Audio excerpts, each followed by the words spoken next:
Not every individual's existence holds significance amidst the multitude. One more or one less makes no difference, akin to floating weeds that, even in the event of sudden disappearance, continue to blanket the surface of the water that it was past 11 at night.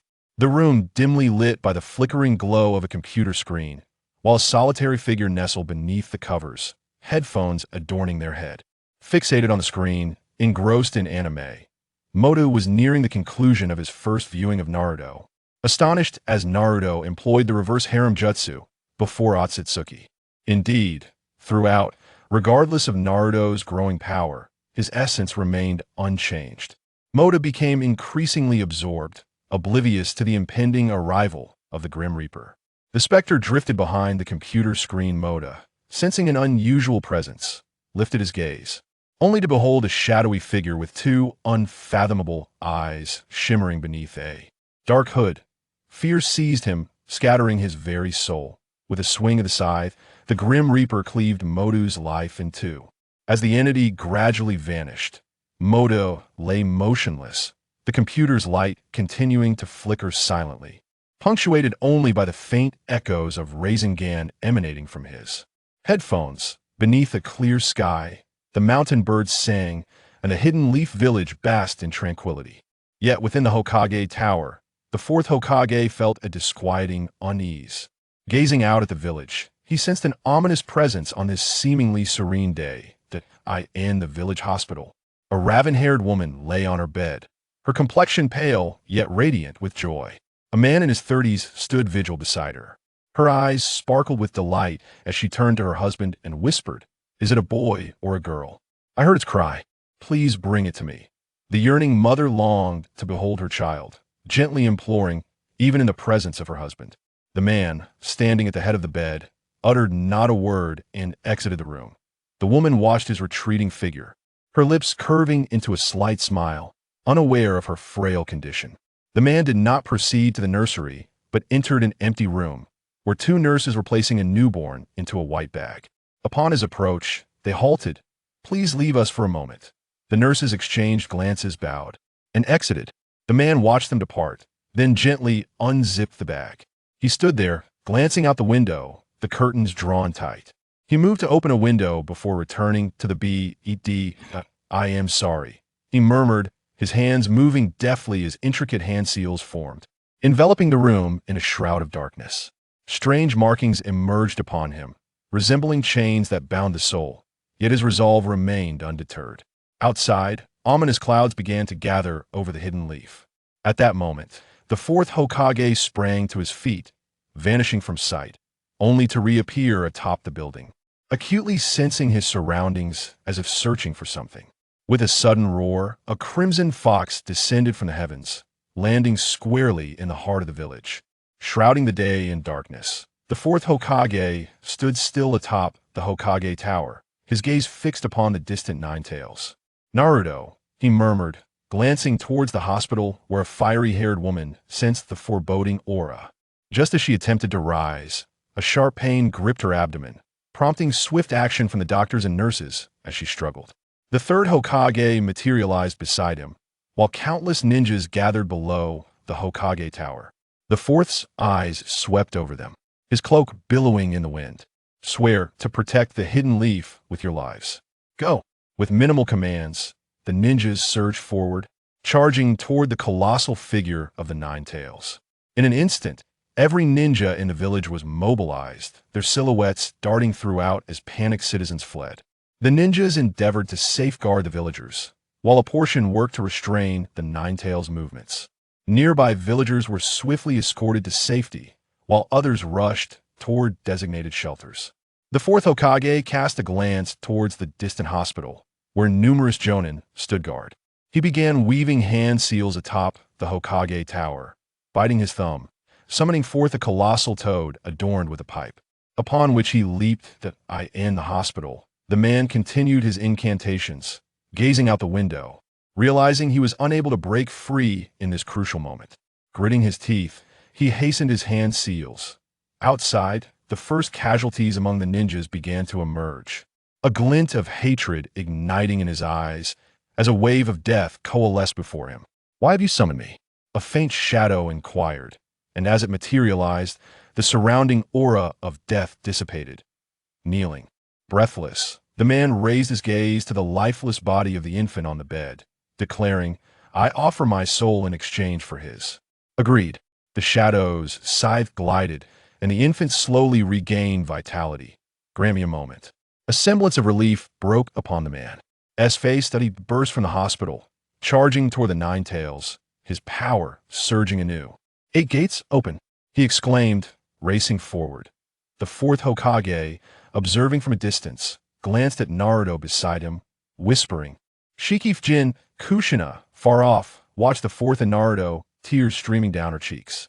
The shadow of death loomed behind the fourth, astonished. You dare to control me. The fourth ignored him, focusing on Naruto, softly saying, Thank you, Naruto.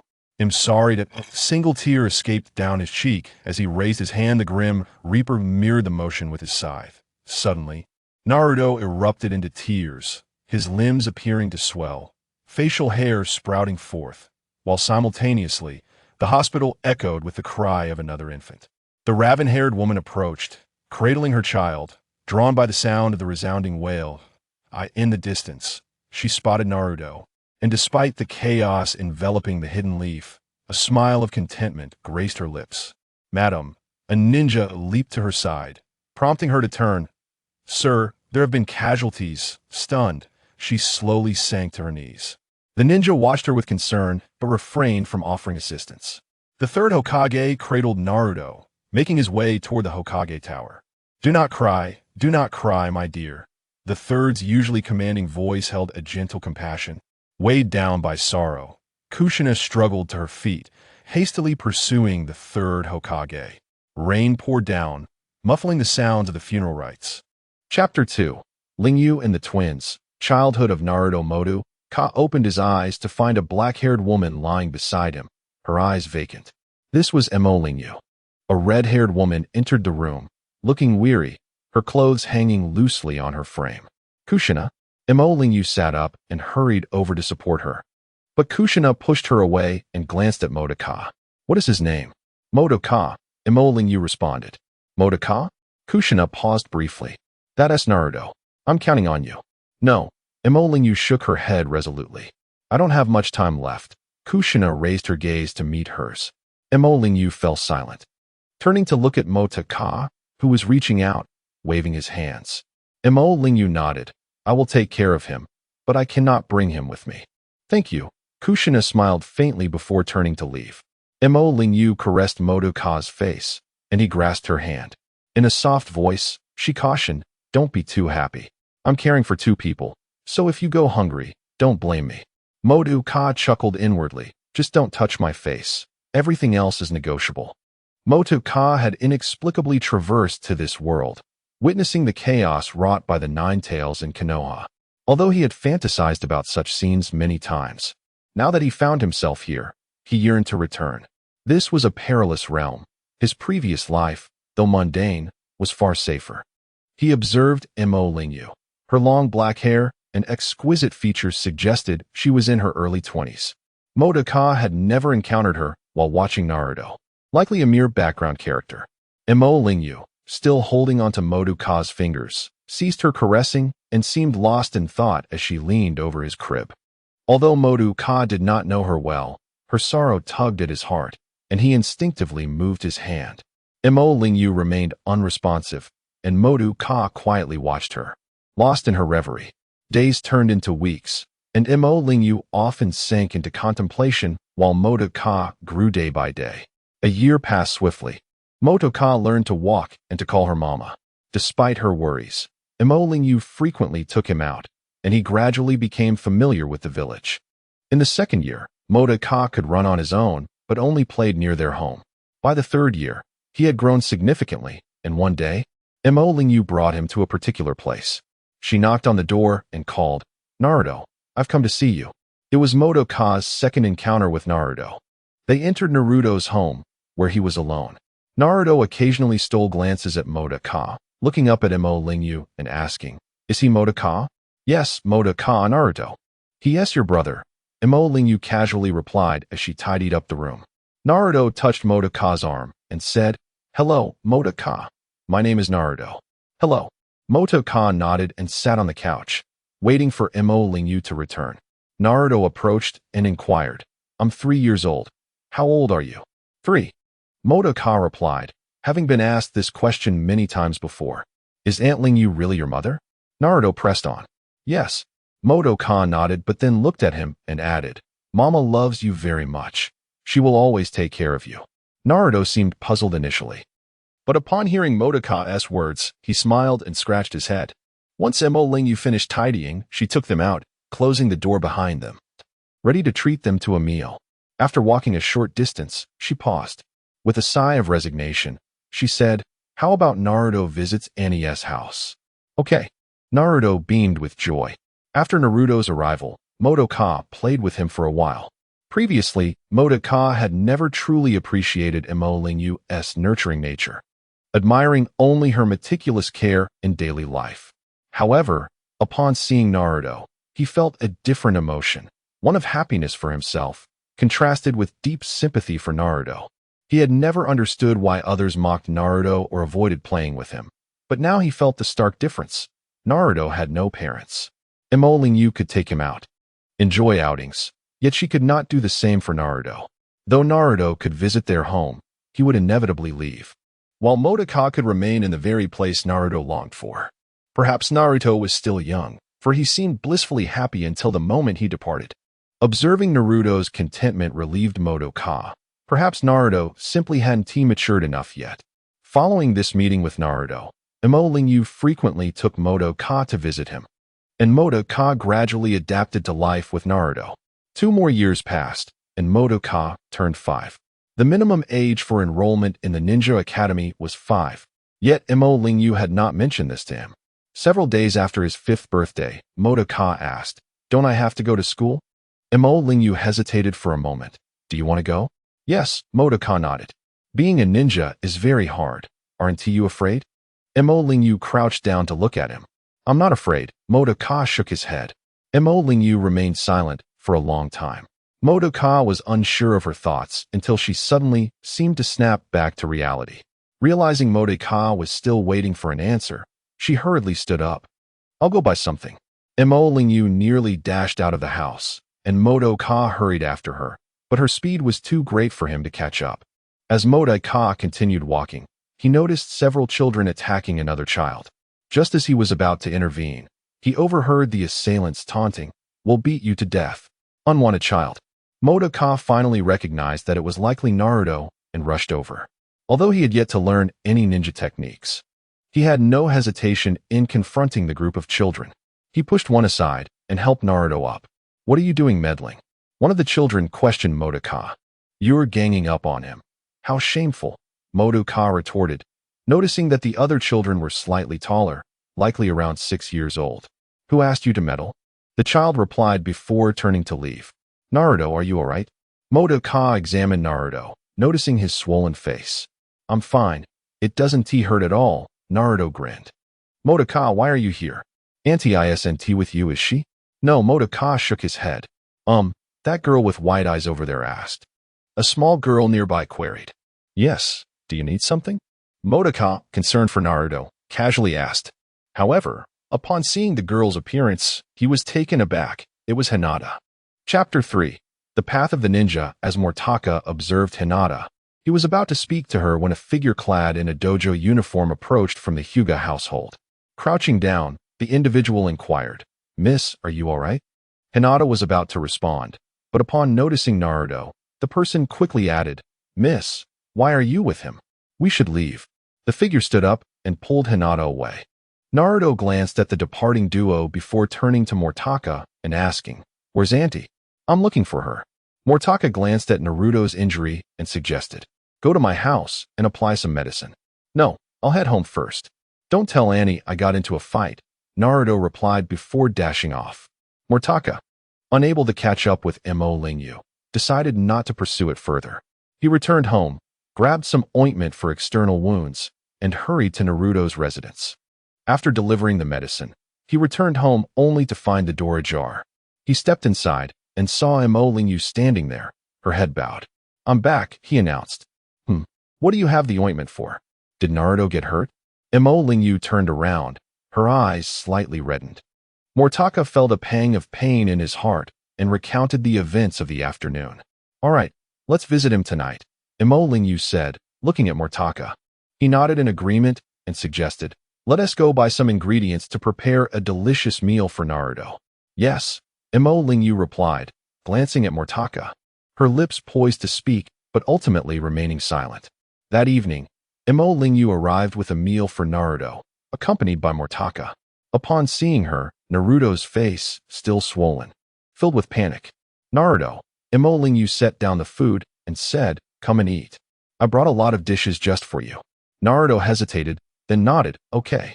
As he ate, Mo Lingyu said, Naruto, even though you don't have parents, your mother entrusted you to me. You mustn't misbehave or get into fights. Naruto, lost in thought, nodded and asked, have you met my mother? Yes, Mo Lingyu affirmed. Have you met my father? What are they like? Naruto asked eagerly. They are both well and are exceptional ninjas, Mo Lingyu replied, glancing at Mortaka and Naruto. In the future, both of you must become formidable ninjas too. Yes. Naruto nodded vigorously. Mortaka looked at Mo Lingyu and nodded in agreement. The following year, Mortaka and Naruto began their schooling. During registration, Mo Lingyu accompanied Mortaka. While Naruto was called aside by the third Hokage, the gathering was quite large, and Mortaka soon found Sasuke, fortunate enough to meet Itachi as well. So this is Mortaka? Itachi remarked as he noticed Mortaka observing him and Sasuke before leading Sasuke over. Yes, Mo Lingyu nodded, smiling. Mortaka, this is Sasuke and his brother Itachi. Hello. Mortaka greeted Sasuke. Sasuke, still shy in his youth, attempted to appear aloof but only managed to come off as impolite, causing some awkwardness. Itachi chuckled, saying, Mortaka's father was a hero of Konoha, so Sasuke, you should get along well with him. Oh, Sasuke nodded, casting another glance at Mortaka, surprised to learn that Mortaka's father was also an esteemed ninja. Mortaka's father had once unleashed the 8 gates, and although he perished, he was forever regarded as a hero. Mortaka naturally attracted attention.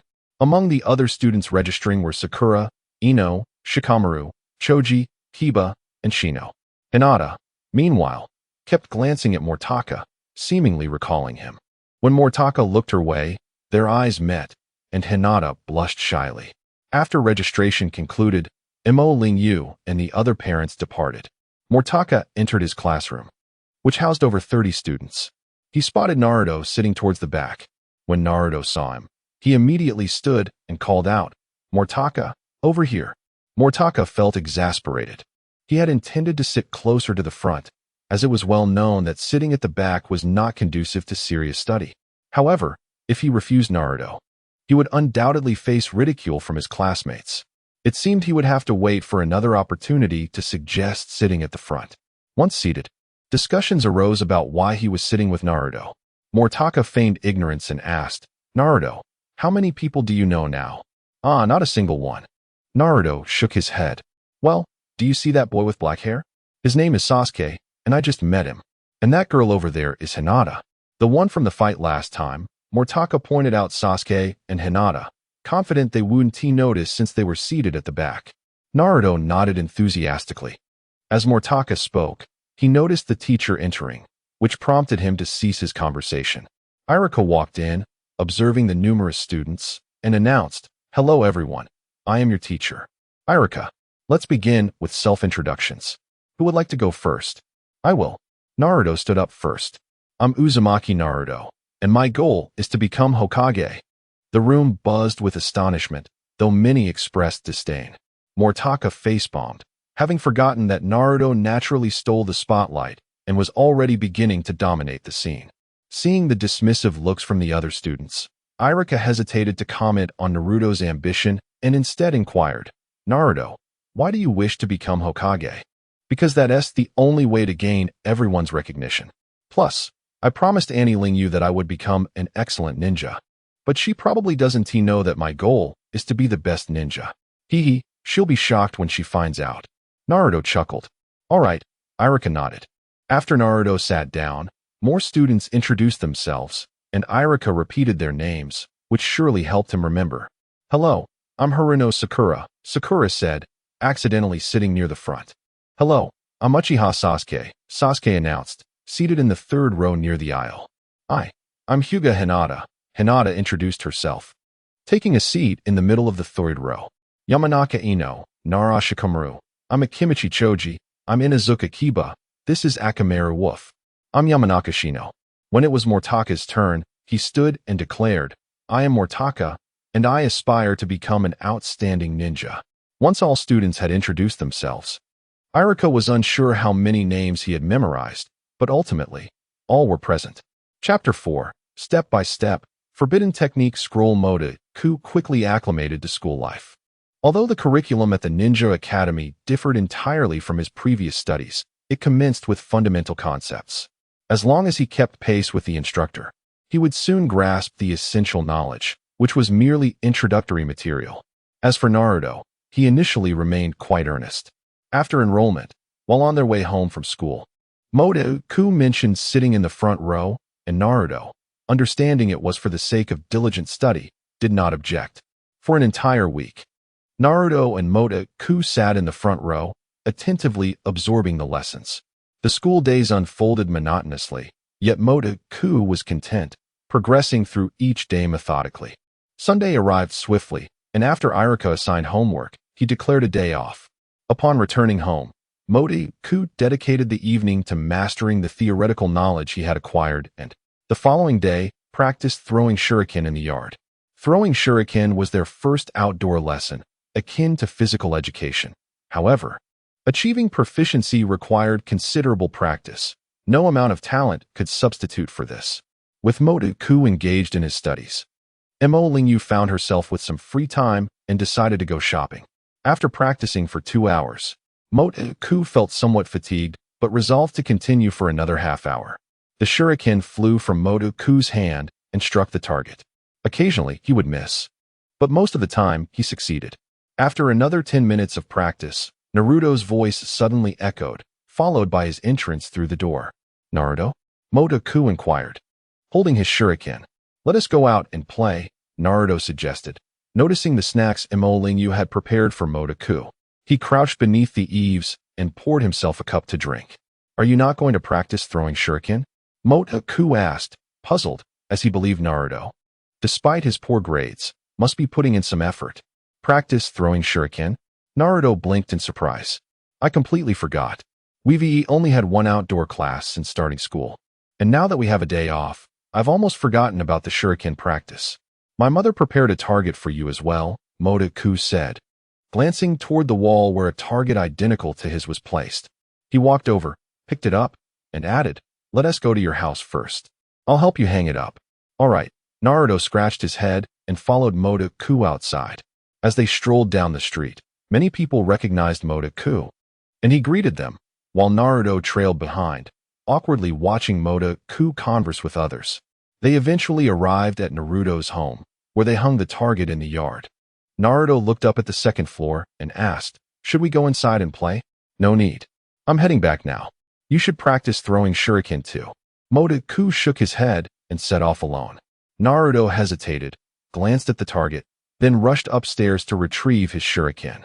After practicing for a while, he grimaced. "This is so difficult." He looked at the target, ran over, and thrust the shuriken into it with determination. "All right, I'll take a break for now." Naruto dashed upstairs, opened the door, and was met with silence. As he stepped inside, he could only hear the sound of his own heartbeat. After standing there for a moment, he turned and left, slamming the door behind him. He wandered aimlessly down the street. Thud, thud, thud. A rhythmic sound emanated from a nearby wall. Curious, Naruto looked up and discovered a large yard. Glancing around to ensure no one was watching, he spotted a large tree by the wall. Climbing the tree and bracing himself against the wall, he ascended cautiously. He saw a middle-aged man in a white dojo uniform, standing at the edge of the yard, watching a small figure clad in a black bodysuit throwing shuriken. The child seemed tireless, sending shuriken flying one after another. "Who?" The middle-aged man, sensing Naruto's gaze, suddenly turned and glared at him. Startled, Naruto lost his grip and fell from the wall, exclaiming in surprise. Ignoring the pain in his rear, he hurriedly fled into the street. The girl, hearing the noise, paused and looked outside. "It's nothing," the man said coldly, and the girl resumed her shuriken practice. "That seems to be Hinata. It must be her home," Naruto muttered, rubbing his sore backside. He surveyed his surroundings and quietly slipped into a nearby grove. After walking for a while, Naruto noticed a faint white wall within the woods. Approaching it, he recognized the blue and white markings, recalling where he had seen them before. As he reached the wall, he heard no sounds initially, but after circling it for a bit, he finally caught snippets of conversation. "Brother, that's impressive. It's Sasuke." Naruto peered at the wall, which was quite tall. He chose a nearby tree to climb, allowing him to see Sasuke and Itachi standing in the yard. Itachi casually glanced outside, tapped Sasuke on the forehead, and said, "You practice by yourself. I'm going back inside." Sasuke nodded, watching Itachi return indoors. Holding a shuriken in one hand, he threw it with precision, the shuriken striking the target with a dull thud. Naruto, lying on the tree, soon fell asleep. During lunch, Motoku remarked, "Mother, Naruto came by. I've already delivered the target to him." "Good, don't overexert yourself," Imo Lingyu replied, contemplating. "I believe your father had some scrolls or something like that. Where did he put them?" Motoku's heart raced as he glanced at Imo Lingyu, hoping she wouldn't forget such important items. "It should be in his bag," Imo Lingyu replied, setting down her chopsticks and rising to search. Motoku abandoned his meal, trailing closely behind her, eagerly watching her actions. "I found it." Imo Lingyu finally emerged with a bag, turning to hand it to Motoku. "You must carry on your father's ninjutsu and become an even greater ninja than he was." Was he really that remarkable? Motoku had never heard Imo Lingyu speak of his father before.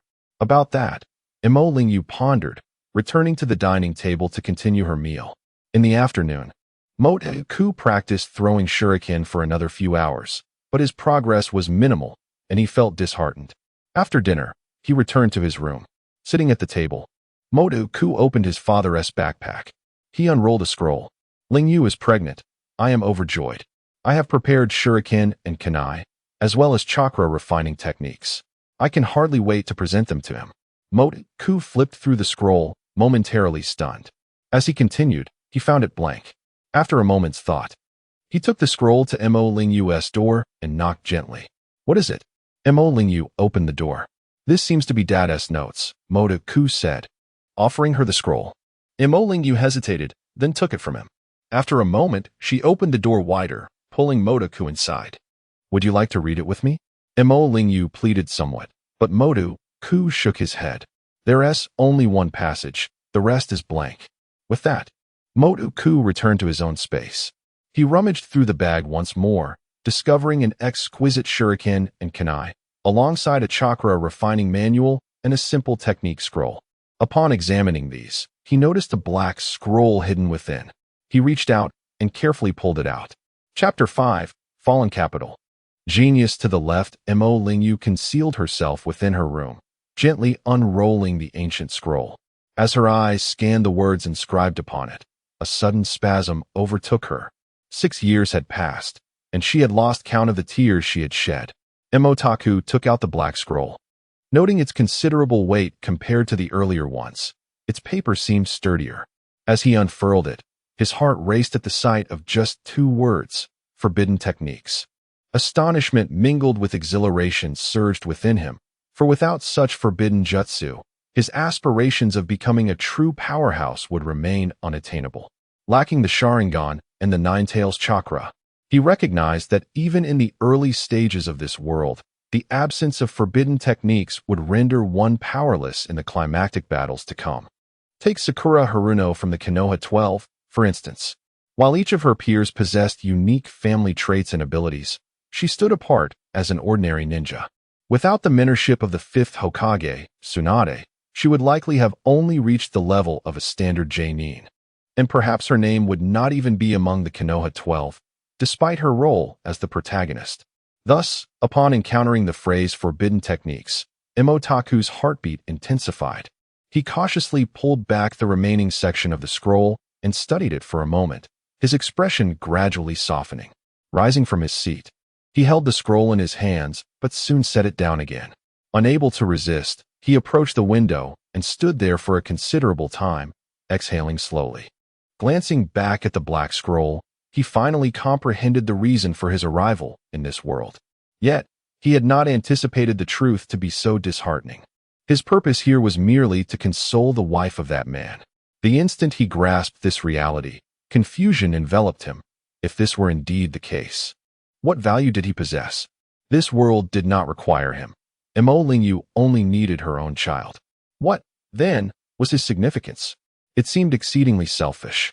Even if Mo Lingyu had lost her child, it may not have altered her life significantly. She would be deeply saddened, but perhaps after the man's death, she would have no further ties and might remarry, resulting in a situation far better than the present. Taku's mind whirled with these thoughts, but he soon reconciled himself with the circumstances. What difference did it make whether he knew the truth or remained oblivious? Striving to dismiss his earlier emotions, he returned to the table, methodically placing the scrolls back into his bag before lying down to sleep. A sudden wave of homesickness washed over him, not for this current dwelling, but for his original home. Taku, rise and shine. You have school today, Mo Lingyu called as she entered his room, discovering his desk impeccably tidy, with all the scrolls stowed away in his bag. Taku nodded upon waking to see her, dressing quickly before heading to wash up and have breakfast. Mo Lingyu had prepared his backpack, filled with pens and several blank scrolls for notes, and then handed him a lunchbox. Taking the bag and lunch, Taku declared, "I'm off to school." Mo Lingyu nodded. "Be sure to return early after class." Taku replied, stepping outside. Though he felt a lingering discomfort from the truth he had learned the previous day, seeing Mo Lingyu softened his heart, and he refrained from expressing any anger. Obliging himself to go to school, Mo Lingyu remained unaware. He mused. As he walked down the street, Taku continued to ponder the matter. However, with clarity came the resolve not to burden Mo Lingyu with it. After all, the concept of time travel was so extraordinary that it was unlikely anyone would believe him if he spoke of it. Sighing, he questioned whether his irresponsible father had anticipated that even if he uncovered the truth, he would be compelled to conceal it, leading to such reckless behavior. Conflicted, he arrived at school and chose not to dwell on it further. Entering his classroom, he took his seat in the second row, as the third row had already been claimed by Sasuke, Sakura, Ino, Hinata, and others. He retrieved the notes he had made previously, despite having memorized them. He reviewed them once more to ensure retention, only to realize that Naruto had yet to arrive. Unable to suppress his concern, he set down the scroll, but just then, class began, and Irika was absent. Minutes passed, and students began to murmur, questioning the teacher's absence and speculating if something had occurred. Suddenly, Taku had a thought. Could it be that Naruto had already begun causing trouble at the start of the term? Outside the school, Naruto was being escorted down the street by Irika, a frown etched on his face. "Irika-sensei, this morning, the Hyuga clan came to find me, saying you sneaked over their wall on Sunday. And why aren't you in school? What were you doing at Lord Hokage's statue?" Irika reproached him as they walked. It's nothing," Naruto mumbled, lowering his gaze. Before long, Irika returned with Naruto, who slumped at his desk and glanced at Taku, saying, "Taku, could you help me write an apology? I don't know how." Turning to face him, Taku observed Naruto's distressed expression. After a moment of surprise, he asked, "Where have you been?" "Hey, about that." Naruto grinned sheepishly. "It's nothing." Taku scrutinized him. Naruto was clearly hiding something. He sighed and handed him a blank scroll and a pen, saying, "Just write it yourself. A simple apology will suffice." "An apology, huh?" Naruto bit the pen tip, contemplating. "Got it."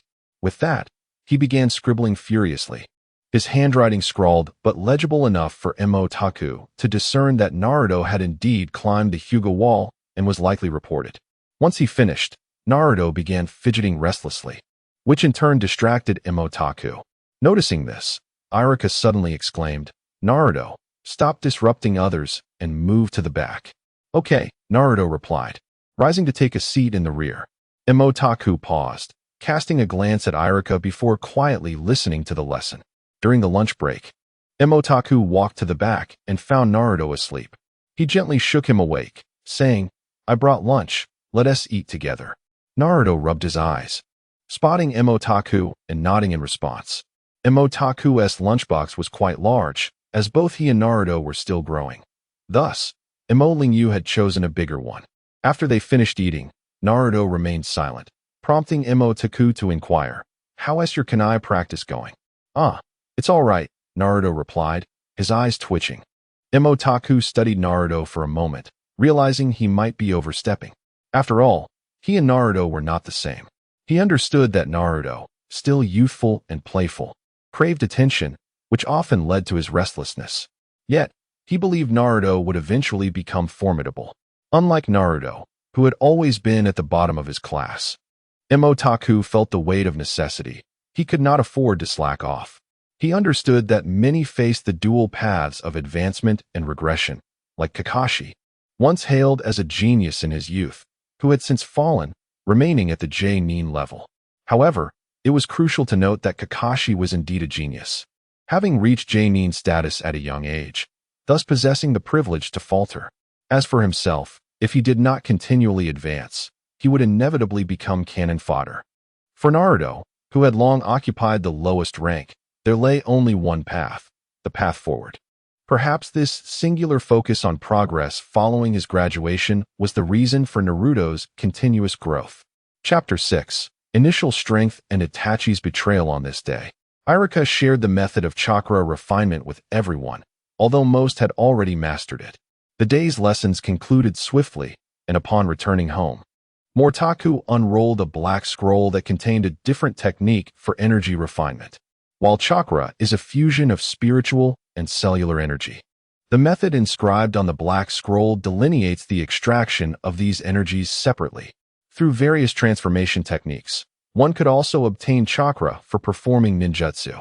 As time passed, Mortaku maintained a meditative posture, feeling his cellular energy being refined and converging at his navel. Once the cellular energy was extracted, he proceeded to refine his spiritual energy. "My soul is that of an adult. Extracting spiritual energy should be relatively effortless," he mused. Following the scroll's instructions, Mortaku began the process. And soon he sensed the extraction of spiritual energy as well. With both energies acquired, Mortaku merged them, forming a vibrant blue energy, chakra. The scroll also contained records of the 8 gates and several forbidden techniques, yet Mortaku felt he was not yet ready to learn them. He placed the scroll back into his bag, retrieved the body technique scroll, and stowed the bag in a cabinet. He placed the body technique scroll into his backpack and returned to his bed to continue his chakra refinement. After a night of dedicated practice, Mortaku had amassed a significant amount of chakra. Surprisingly, the extraction of spiritual energy left him feeling invigorated, and despite not having slept, he did not feel weary. Rising early, he noticed an improvement in his vision, able to discern even the most subtle details. An idea struck him. He closed his eyes and used his spiritual energy to sense the ambient presence around him. Gradually, he became acutely aware of the subtle movements of the wind and grass nearby. This newfound perception exhilarated Mortaku. Filling him with anticipation for the day, he could scale walls and traverse rooftops effortlessly, while he admired the powerful fire and water techniques. He yearned for the stylish and practical ability to navigate the environment with grace. Soon after, Emo Lingyu awoke and stepped out of her room. Spotting Mortaku standing at the door, momentarily taken aback. "Why are you up so early?" she inquired. Mortaku turned, slightly embarrassed. "Have you refined your chakra?" Emo Lingyu asked, noticing his joyful demeanor. "Yes," Mortaku nodded. "Well, there's no need to be so excited. Hurry and wash up. I'll prepare breakfast," she replied, glancing at the early morning light. "No, I'm going for a run," Mortaku declared, shaking his head and dashing outside. Having acquired chakra, he experimented by leaping forward. Astonished at how far he soared, caught off guard, he nearly stumbled but managed to regain his balance. Inspired by the animated characters he admired, he looked around to ensure no one was watching and began to run with his hands behind him. He ran to the woods behind the village, where he practiced jumping among the trees. Initially, he struggled to control his strength, but before long, he adeptly navigated through the forest. The exhilaration of such newfound power kept him running for quite some time before he realized it was time to eat. He turned back toward the village, leaping onto rooftops and landing gracefully in the courtyard. "Wow, this chakra feels incredible," Mortaku exclaimed, unable to contain his delight. "All right, come eat." Mo Lingyu smiled at the sight of him, who stood in disbelief at having mastered chakra. Mortaku replied, beaming. Since arriving in the world of Naruto, Mortaku had been well-behaved, though he rarely spoke. Mo Lingyu seldom witnessed his joyful expressions, but seeing him happy now, she shook her head, thinking, "He's just a child. He'll be thrilled for days after discovering chakra." After breakfast, Mortaku slung his bag over his shoulder and carried his lunchbox out of the house. Although he yearned to leap across the rooftops, he decided to walk since he was carrying things. However, as he walked through the bustling streets, he noticed people discussing something animatedly. "Itachi Uchiha has defected, and he killed his parents. How ruthless," one voice exclaimed, seeing him and Sasuke always smiling. "I never imagined he could be so cruel. Indeed, such a tragedy for a prestigious clan, wiped out overnight. But perhaps they deserved it. With the Uchiha gone, Konoha will be free of this burden," another voice chimed in. "Finally, the village can enjoy some peace." Mortaku was taken aback by their conversation and hurried toward the Uchiha district. Yet, as he approached, he sensed several powerful presences ahead. He halted, feeling a profound discomfort. He was aware of the unfolding events, yet the reality of their occurrence struck him with guilt. "Why am I powerless? If only I had grown stronger sooner. Perhaps this could have been prevented." He momentarily forgot that he did not truly belong to this world. All he could think about was his knowledge of these events and his inability to intervene. Clenching his fists, he cast a glance toward the Uchiha clan's direction. In the weeks that followed, Sasuke did not attend classes, leaving Mortaku in a state of suppression. However, during this time, he honed his skills in traversing the woods and even learned to balance on trees. He also mastered the body technique and began training in physical arts. Despite his gloomy disposition, he dedicated himself to silent cultivation. Curiously, his classmates seemed unaware of the Uchiha clan's massacre, which puzzled Mortaku, as the adults were well informed while the children remained oblivious. Meanwhile, Iruka had become preoccupied, neglecting Naruto, who had also started to skip classes and play pranks. The two central figures, one grappling with the aftermath of a clan's destruction and the other sliding toward a darker path, cast an unstable atmosphere over the class. Finally, after a month, Sasuke returned to class, and Iruka resumed his usual routine. On the first day back, he noticed Naruto's absence and was infuriated, promptly bringing him back. Naruto, however, maintained his carefree demeanor. Observing Naruto's behavior, the other students' disdain for him intensified, including Sakura's. In less than 2 months since the school year began, Naruto had become notorious. Chapter 7: Naruto and Sasuke, A Mundane Life?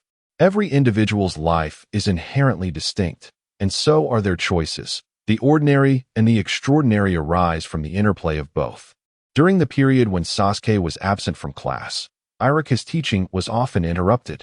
Mortaku focused primarily on his own training, having already embarked on the path of a ninja. Equipped with scrolls on the shadow clone technique and inspired by previously watched anime, he had much to learn. Mortaku discovered that mastering ninjutsu was not particularly challenging. In fact, he found it quite simple. The shadow clone technique, for instance, was quickly grasped, and he gradually exhibited the qualities of a genin. With Sasuke's return to class, Iruka's teaching resumed its normal rhythm, and the school life seemed poised to return to its usual state. Yet, some individuals remained decidedly abnormal. The classmates grew increasingly disdainful of Naruto, who became disengaged in class, often dozing off or outright skipping. Sasuke, upon returning, became notably quiet. Previously, he would hastily leave for home after school, but now he departed early as well, his head bowed, hands in pockets, silently walking away. Mortaku, of course, remained attentive to Naruto and Sasuke, as they were the protagonists of this anime. However, he sensed a certain distance between himself and them, as if they existed in entirely different realms. Interestingly, amidst Naruto's antics, one person remained unfazed, Sasuke. Occasionally, he would watch Naruto being chastised by Iruka from the podium, observing with a calm gaze, devoid of any visible disturbance. At this moment, Naruto did not focus much on Sasuke, as they were all in the same situation before any examinations.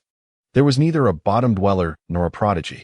Motaku had now become proficient in utilizing chakra, deftly navigating the forest without the slightest discomfort.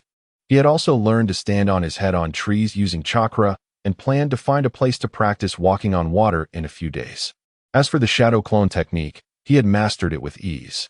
Perhaps his adult soul was the reason these simple techniques posed no difficulty for him. Moreover, Motaku had begun training in taijutsu, with Iruka teaching some basic techniques. However, these were insufficient for Motaku's aspirations. He yearned to learn more advanced forms of taijutsu. He struggled to find a method, as the Black Scroll contained forbidden techniques within the 8 gates, yet lacked other taijutsu forms. Thus, he resolved to strengthen his physique through daily exercise. One day, Naruto performed an act that astounded the entire village. Iruka's voice echoed through the village like a loudspeaker.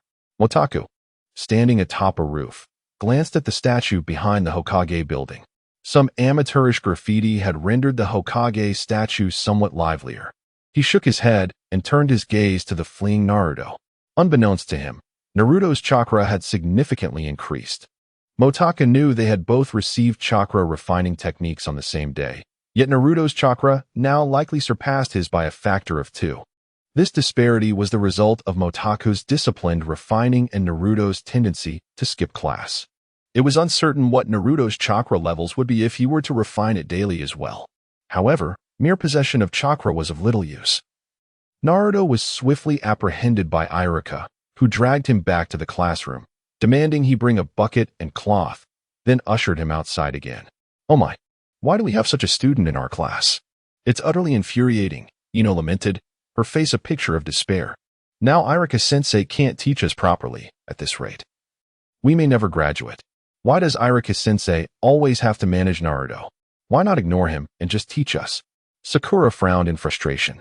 Hinata, remaining seated in class, listened to their conversation and felt a twinge of sadness, yet she refrained from contradicting them. This might be for the best. If Iruka-sensei is busy with Naruto, he won't have time to oversee us, Shikamaru remarked, his signature hairstyle unchanged as he spoke to Choji, who was still a little plump, munching on snacks with bandaged hands. As for Shino, he sat there seemingly unmoved, his only focus on Akamaru, who was close to him. Sasuke, alone on the roof, ate without casting a glance at the happenings in the village. After finishing, he did not return to the classroom, but instead leapt to a nearby training ground, practicing kunai throws and the shadow clone technique with utter concentration. Before long, someone rushed into the classroom, exclaiming, "Come quick, Sasuke looks so cool." Ino cast a glance outside and noticed Sasuke's silhouette at the training ground, her heart fluttering slightly. In a flurry, everyone dashed outside. Ino and Sakura exchanged glances and followed suit, whispering, "Wait for us." The girls did not approach the training ground, but instead peeked from the classroom, while Sasuke remained engrossed in his practice, oblivious to their presence. Naruto continued to scrub the Hokage statue, entirely unaware of the commotion in the class, as he still had few acquaintances. Motaku observed Sasuke at the training ground, then glanced back at Naruto by the Hokage building, contemplating before leaping towards Naruto. Arriving at the Hokage statue, he found Iruka present. Upon spotting Motaku, Naruto's face lit up with excitement. "Motaku, are you here to help me?" "Well, sort of," Motaku replied, absent-mindedly rubbing his nose. "I'm here to cheer you on." "Huh, what is that supposed to mean? I thought you were coming to help," Naruto exclaimed, resuming his scrubbing. "Iruka-sensei promised that after this, we'd go eat at Ichiraku Ramen. Just don't make a mess if you're not helping." "I didn't know you were coming over, Motaku?" Iruka inquired from above. "I just wanted to see Naruto," Motaku replied. Iruka paused, contemplating before suggesting, "Then let us all go eat ramen together afterward." "Huh." Motaku was taken aback. Had the story already progressed to ramen? But with one more person, Iruka-sensei's wallet should manage, right? By the time they finished scrubbing the statue, night had fallen. The three returned to the village, and Naruto tossed the bucket into the classroom before rushing over. Ichiraku Ramen, Motaku, let us see who gets there faster, he called back. With that, Naruto dashed ahead, prompting Motaku to chase after him. As they enjoyed their ramen, Iruka remarked, "You two seem to be quite good friends." Yes, yes.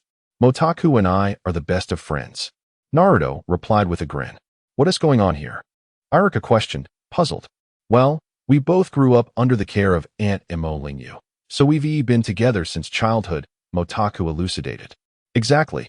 Auntie even makes ramen," Naruto added, slurping his noodles. "Who makes the best ramen?" asked the daughter of the Ichiraku Ramen owner. "Of course, Ichiraku Ramen is the best. Another bowl, please."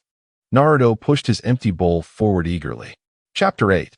The Art of Seduction and Shuriken Projection. Upon returning home that evening, Naruto and Motakwa bid farewell. Motakwa remarked, "Naruto, see you tomorrow." "See you tomorrow," Naruto replied, lingering for a moment to gaze at Motakwa's retreating figure before turning to leave. It was insufficient. Merely earning Motakwa's approval would not suffice. However, it seemed Motakwa did acknowledge him. Otherwise, he wouldn't have sought him out. Naruto smiled to himself. Once home, Motakwa found his mother, Imo Lingyu, waiting at the door. "Why are you home so late today?" she inquired. Motakwa, unable to gauge her expression, casually replied, "Iruka-sensei took Naruto and me out for ramen. Mom, I'm not hungry anymore."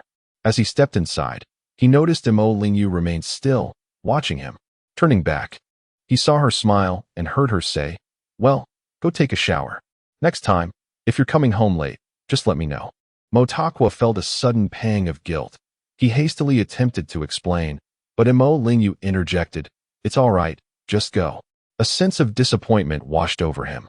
Despite having lived two lives, he still overlooked Imo Lingyu and Appo's as concern. He entered the house and noticed dinner laid out on the table, untouched. "You should eat something," he suggested. "You're not really full, are you?" He sat down, picked up a bowl, and began to eat. Imo Lingyu paused for a moment, then joined him at the table, gently patting his head and thanking him. Feeling somewhat embarrassed, Motakwa finished his meal and retreated to his room. After showering, his thoughts lingered on his father. Indeed, in this rebirth, Imo Lingyu did not seem as troubled. The next day at school, Naruto arrived shortly after Motakwa. After exchanging greetings, Naruto instinctively took a seat at the back, where the classmates seemed engrossed in discussions about Sasuke. "Sasuke was so cool yesterday." Naruto blinked in surprise, realizing that nearly all the girls were repeating this phrase. Hinata, the only girl who hadn't commented on Sasuke's handsomeness, went unnoticed. He glanced at Sasuke, who rested his chin on his hands, seemingly bewildered by the sudden attention he had garnered from a casual display of skill. Sasuke thought to himself that he had not intended to become a celebrity. The pressure was quite palpable. "What is the big deal about ninjutsu? I can do that too." Naruto fumed silently, determined to showcase his talents. Hinata's cheeks flushed as she sensed Naruto's gaze was directed toward her.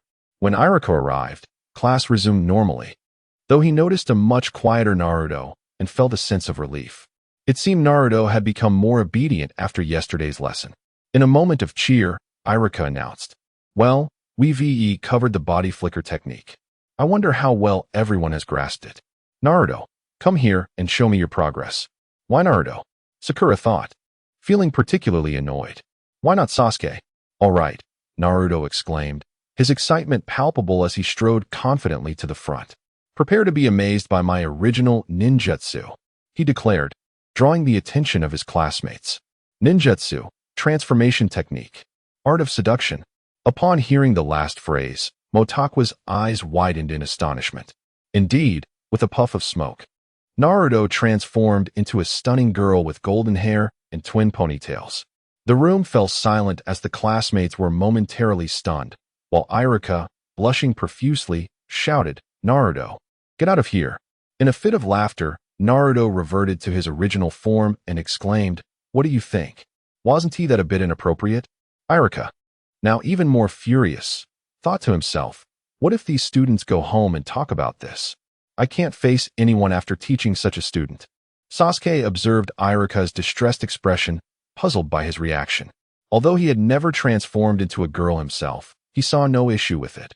Boys could indeed transform into girls, couldn't they? Motakwa was taken aback by the live demonstration of the art of seduction. It was indeed something only Naruto would dare to perform in front of an audience. How challenging it was to teach such a student. Iruka felt a twinge of fear toward Naruto. For a considerable time thereafter, Iruka scarcely addressed him. Fortunately, the day included an outdoor lesson. Iruka decided, let us assess the students' shuriken projection. Perhaps they will forget about the earlier incident. Finally, as they stepped outside, Iruka announced, we'll be evaluating everyone's shuriken projection. Some students were thrilled, while others remained indifferent. Iruka conducted the assessment, calling each student in turn and offering guidance. Soon, it was Sakura's turn. Eagerly, she threw her shuriken, achieving a satisfactory score. When it was Sasuke's turn, the girls were wide-eyed with anticipation. Iruka recognized the shift in atmosphere. Sasuke, with a casual flick of his wrist, sent his shuriken flying, striking the target perfectly, despite not adhering to the precise technique. Iruka awarded him full marks, commenting, it seems Sasuke hasn't unleashed his full potential yet. Sasuke, show us your best technique. Irritated by the attention, Sasuke pulled out 6 shuriken and unleashed them simultaneously. With a series of thuds, all struck the bullseye. Impressive. Even Iruka was taken aback. The Uchihas were indeed renowned for their skill in shuriken projection, and Sasuke's aptitude at such a young age was remarkable. Well done, Sasuke. Full marks, Iruka declared. How cool. A chorus of girls exclaimed, their eyes sparkling with admiration. What's the big deal? Naruto muttered from the sidelines. He leapt down from the railing, prompting Iruka to call out. Naruto. Naruto approached, carelessly throwing his shuriken, which went wildly astray, eliciting laughter from his classmates. As Iruka looked up, a shuriken flew perilously close to him, causing him to break into a cold sweat as he dodged. Feeling embarrassed, Naruto stood awkwardly. Naruto. 0 points. Iruka gritted his teeth in frustration. Chapter 9. 6 Shuriken. Shattering the target after being astounded by Sasuke's remarkable technique in throwing shuriken, the classmates indeed forgot about Naruto's earlier seductive technique, redirecting their focus back to the lesson. However, feeling disheartened, Naruto lacked the spirit to observe others as they threw their shuriken. When it was Hinata's turn, she cast a furtive glance at Naruto, who was seated distantly by the railing. Their eyes met briefly, causing Hinata to blush profoundly, rendering her unable to look at him again as she stepped forward. Naruto, disheartened, lowered his gaze, feeling quite dejected. With a resounding thud, Iruka announced, Hinata Hyuga, 10 rings, full marks. Upon hearing yet another perfect score, Naruto raised his head to look at Hinata, recalling her practicing shuriken throwing in the courtyard, which intensified his frustration. Do I, a genius student, really need to practice? Naruto muttered. Hinata, under Naruto's gaze, felt her ears redden. Motaku observed this and shook his head. Even if Naruto threw haphazardly, Hinata would remain unperturbed by his blunders. As the throwing continued, Motaku noted that the 12 young ninjas indeed possessed exceptional talents, most achieving high scores, with only Shikamaru lagging behind. Just as Motaku pondered this, Iruka called his name, prompting him to step forward. Motaku, you must surpass Sasuke. You've been practicing too, right? Upon hearing Motaku's name, Naruto perked up, leaping down in excitement.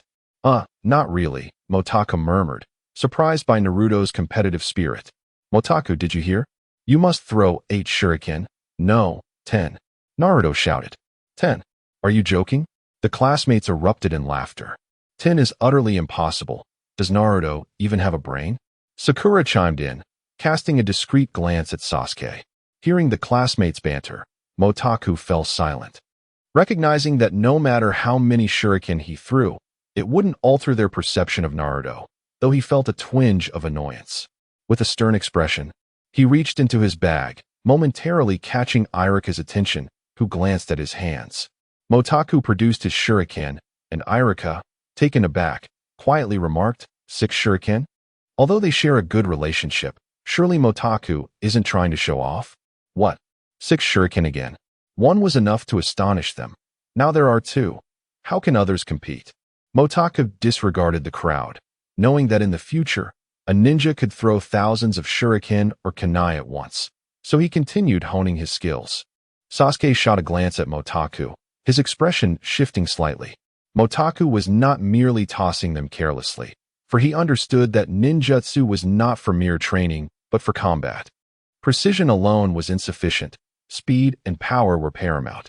Channeling his mental energy, he activated his chakra, and the 6 shuriken vanished in an instant.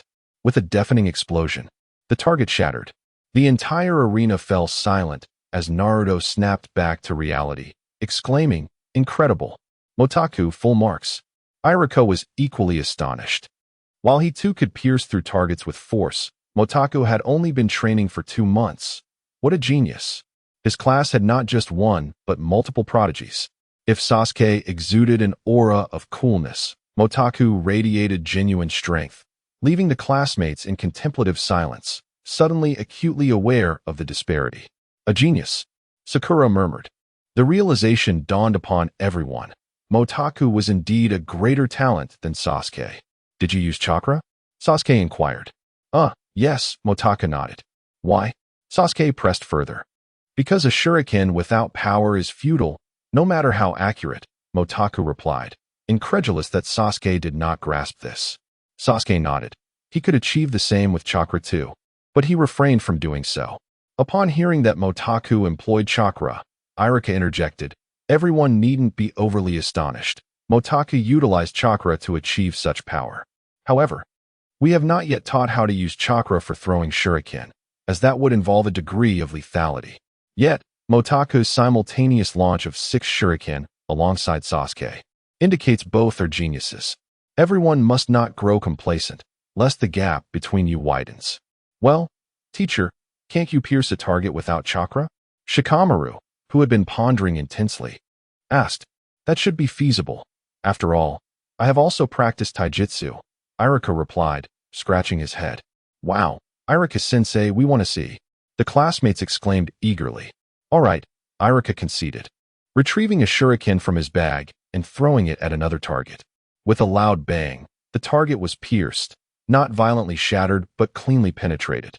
Such impressive penetration. Motaku frowned slightly. Sasuke, however, was not overly surprised, having witnessed Itachi practice. Even a wooden post could be penetrated.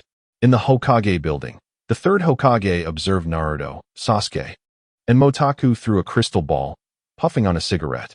Naruto, you have a long road ahead. However, the tissues on his desk betrayed him, revealing that this voyeur had been watching Naruto. He must have also seen the seductive technique.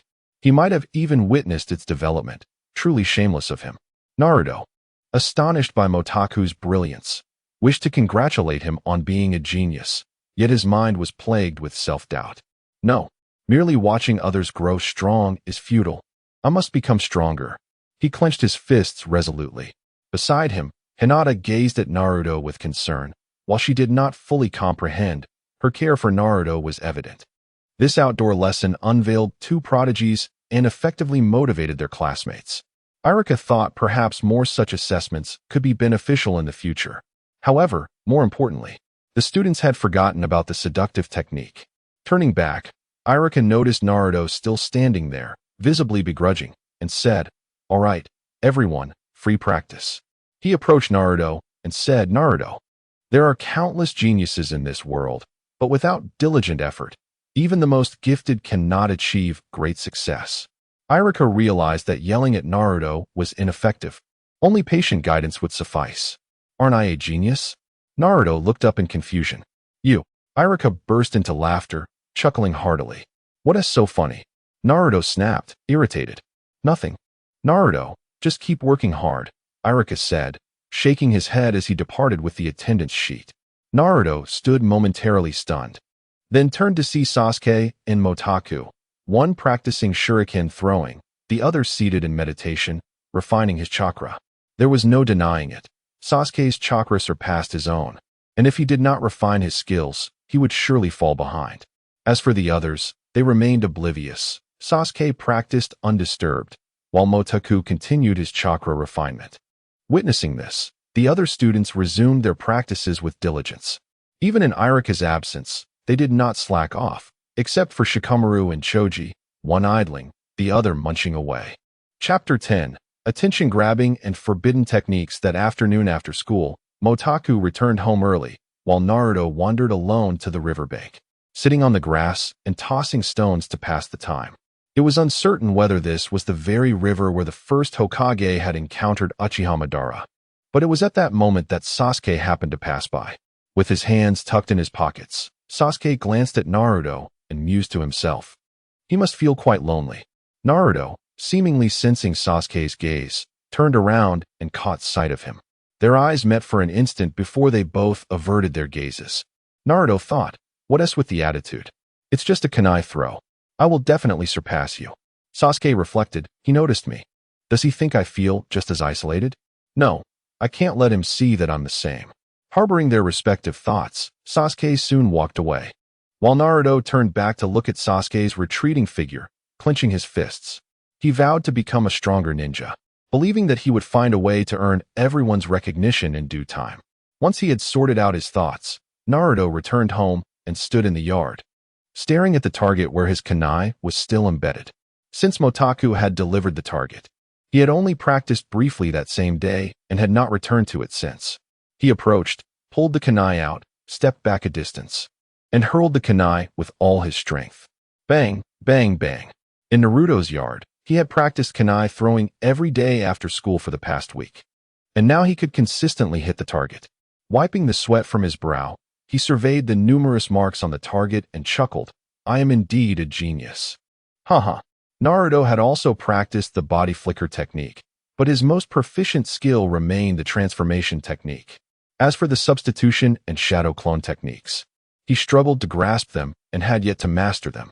Nevertheless, he was elated to have at least learned kunai throwing. Meanwhile, Motaku had dedicated the past week to training in taijutsu and walking on water. Each night, he also refined his chakra, discovering that his mental strength could consistently yield a certain amount daily, which brought him considerable relief. Since mental energy must be cultivated through experience and age, he was fortunate that his soul had matured, allowing for continuous refinement. However, he noticed that the energy from his cells was becoming increasingly scarce. As it seemed he had nearly exhausted the cell energy of his 6-year-old body, there was little he could do about it. After all, he was only 6. Thus, Motaku predominantly accumulated mental energy. As his mental energy grew stronger, his control over chakra improved significantly. After 5 or 6 days of effort, he could now stand on water, though he had yet to master walking on it.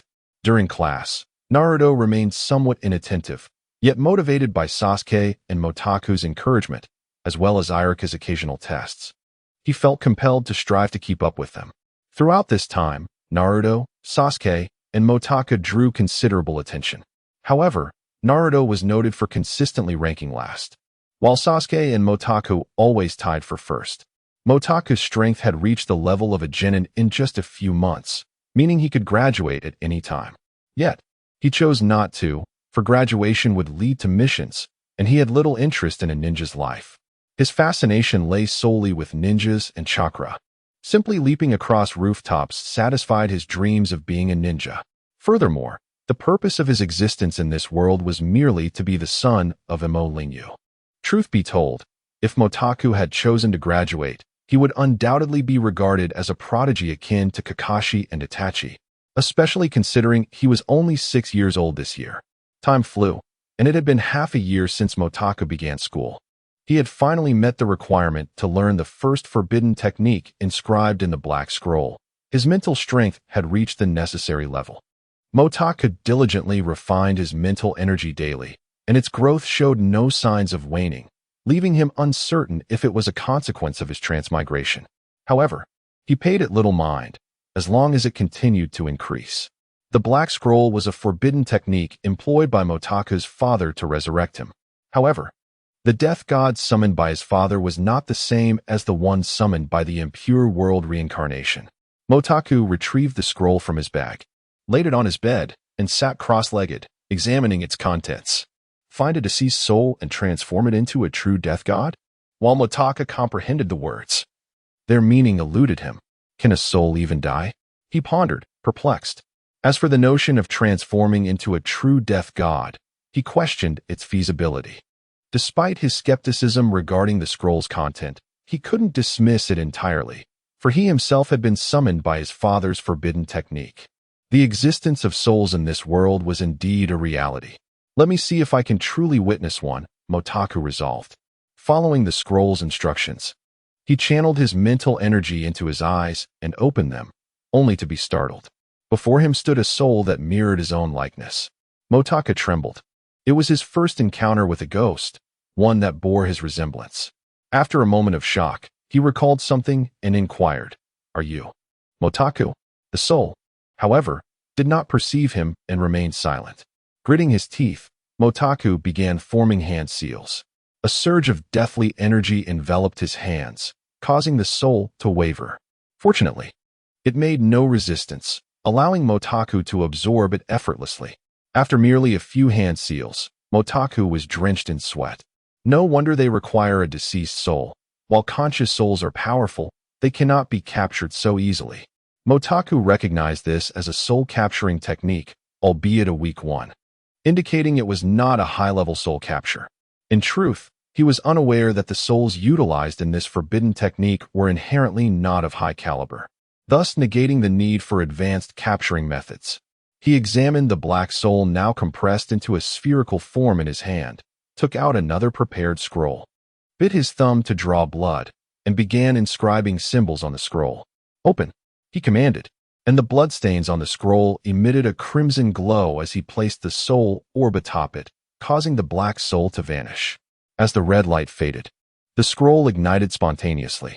Motaku extinguished the flames with chakra, wiping the sweat from his brow. "Now, the next step is to summon it," he declared. And taking advantage of the blood from his thumb, he performed the summoning technique inscribed on the scroll.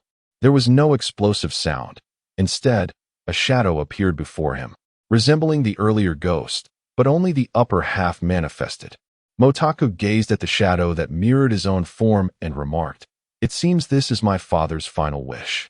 Let the two of us protect Mother in this village."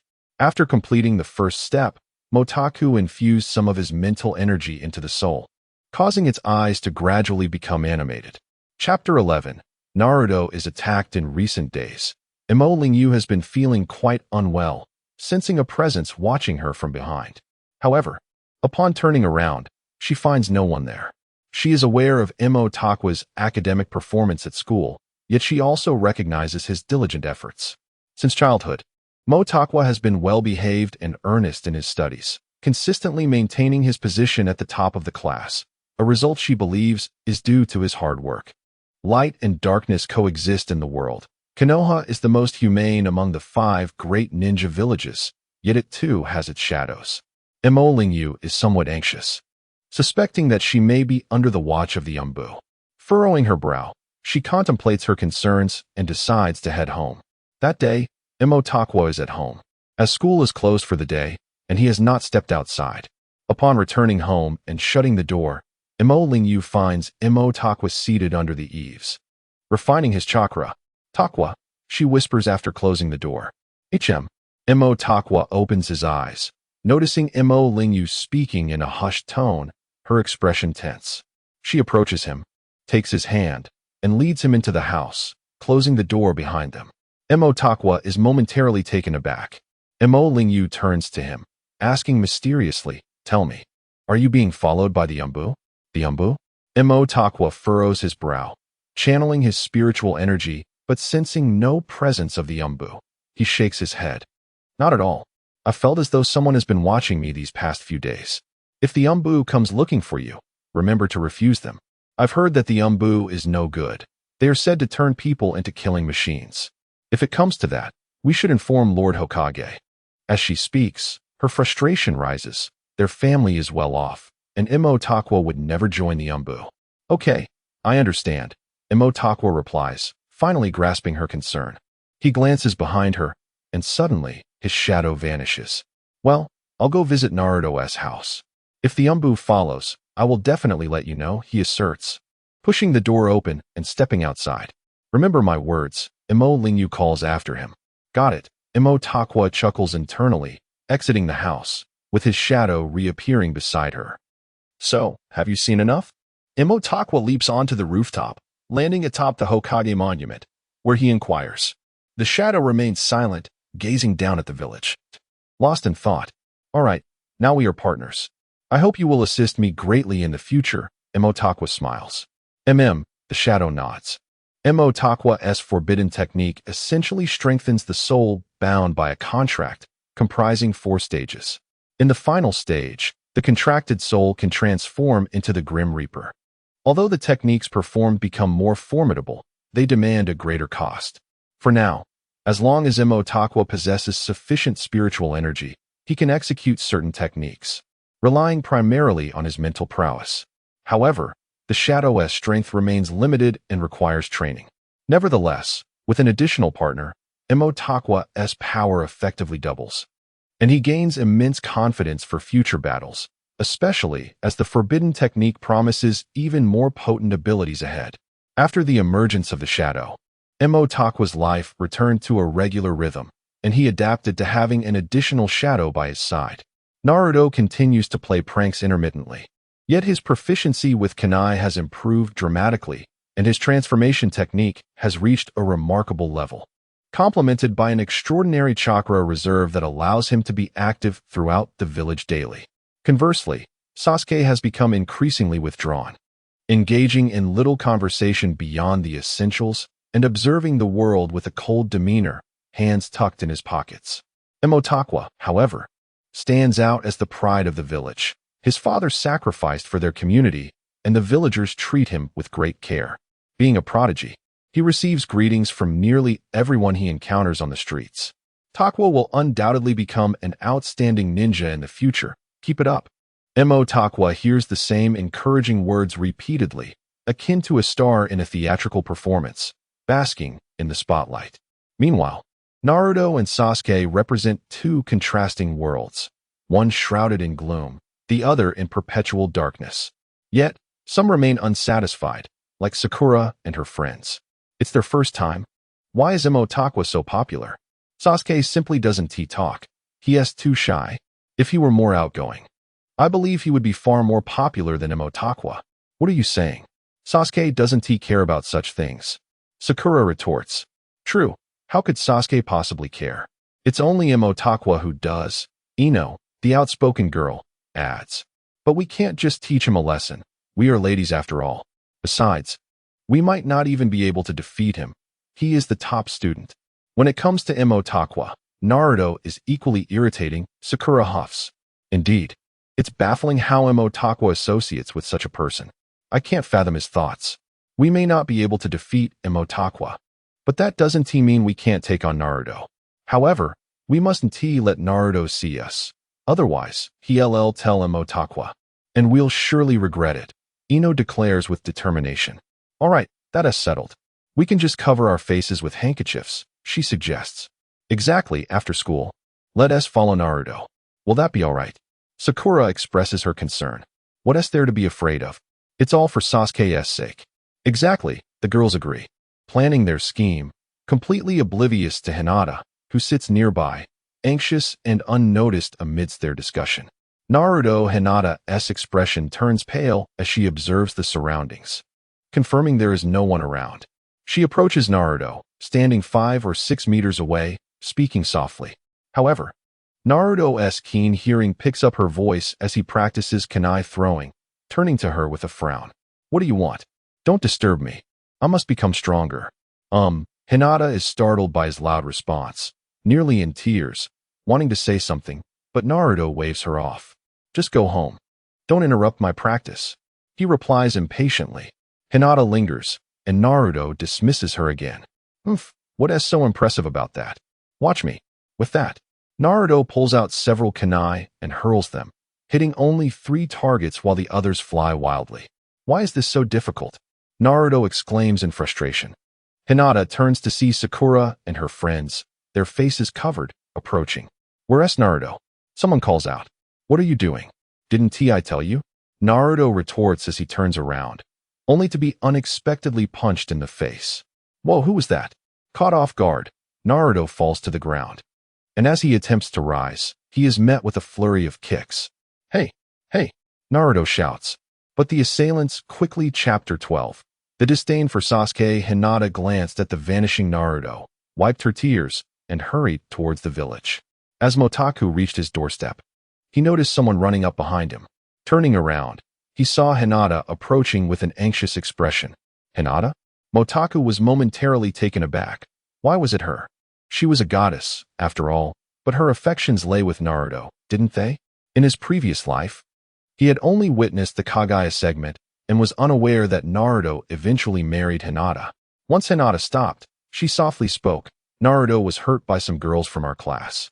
Hurt by girls? Motaku was shocked, as this plot point seemed absent from the narrative.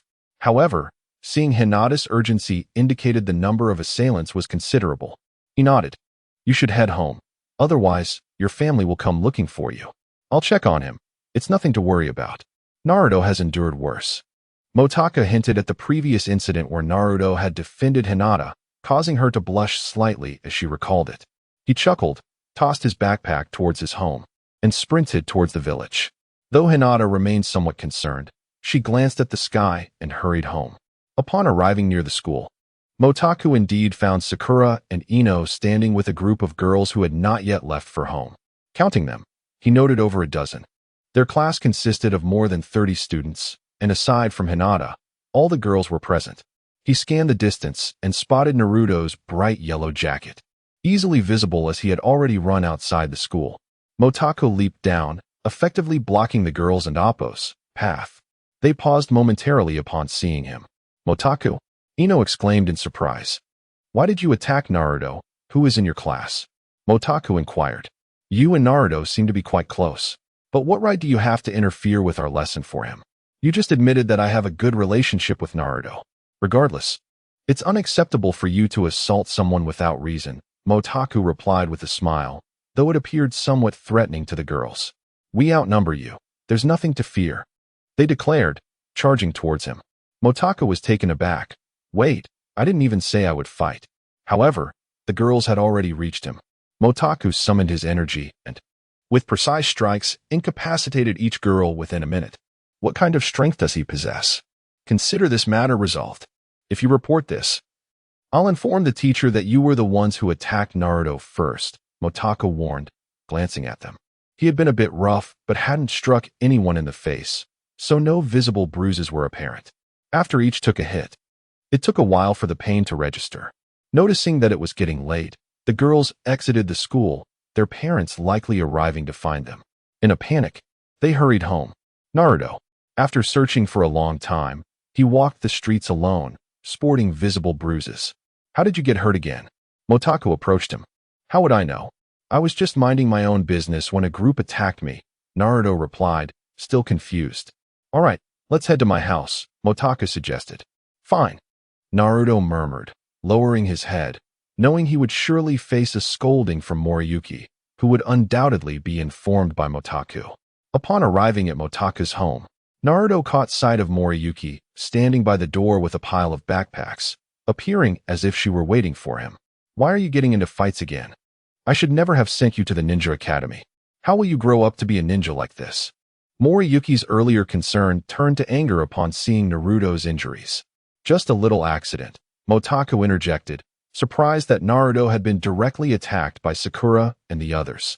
What accident? Are you pleased that you weren't injured? Is scoring the highest in class so commendable? Can you win a fight now? Moriyuki continued, her frustration evident. Both of you will stand in the corner as punishment. No meals for anyone. With that, she slammed the door, startling Naruto and Motaku. What now? Naruto asked, turning to Motaku. Well, I still have some pocket money. How about we grab some Ichiraku ramen? Motaku couldn't let Naruto go hungry. Sure, Naruto replied, though he lacked enthusiasm. The image of Moriyuki at the door with backpacks lingering in his mind. At Ichiraku ramen, Naruto finally regained some energy, devouring 2 large bowls and slurping down the broth. Patting his belly, I'm stuffed. Motaku glanced at the 2 empty bowls before deciding that he wouldn't invite Naruto to dinner again, at barely 7 years old.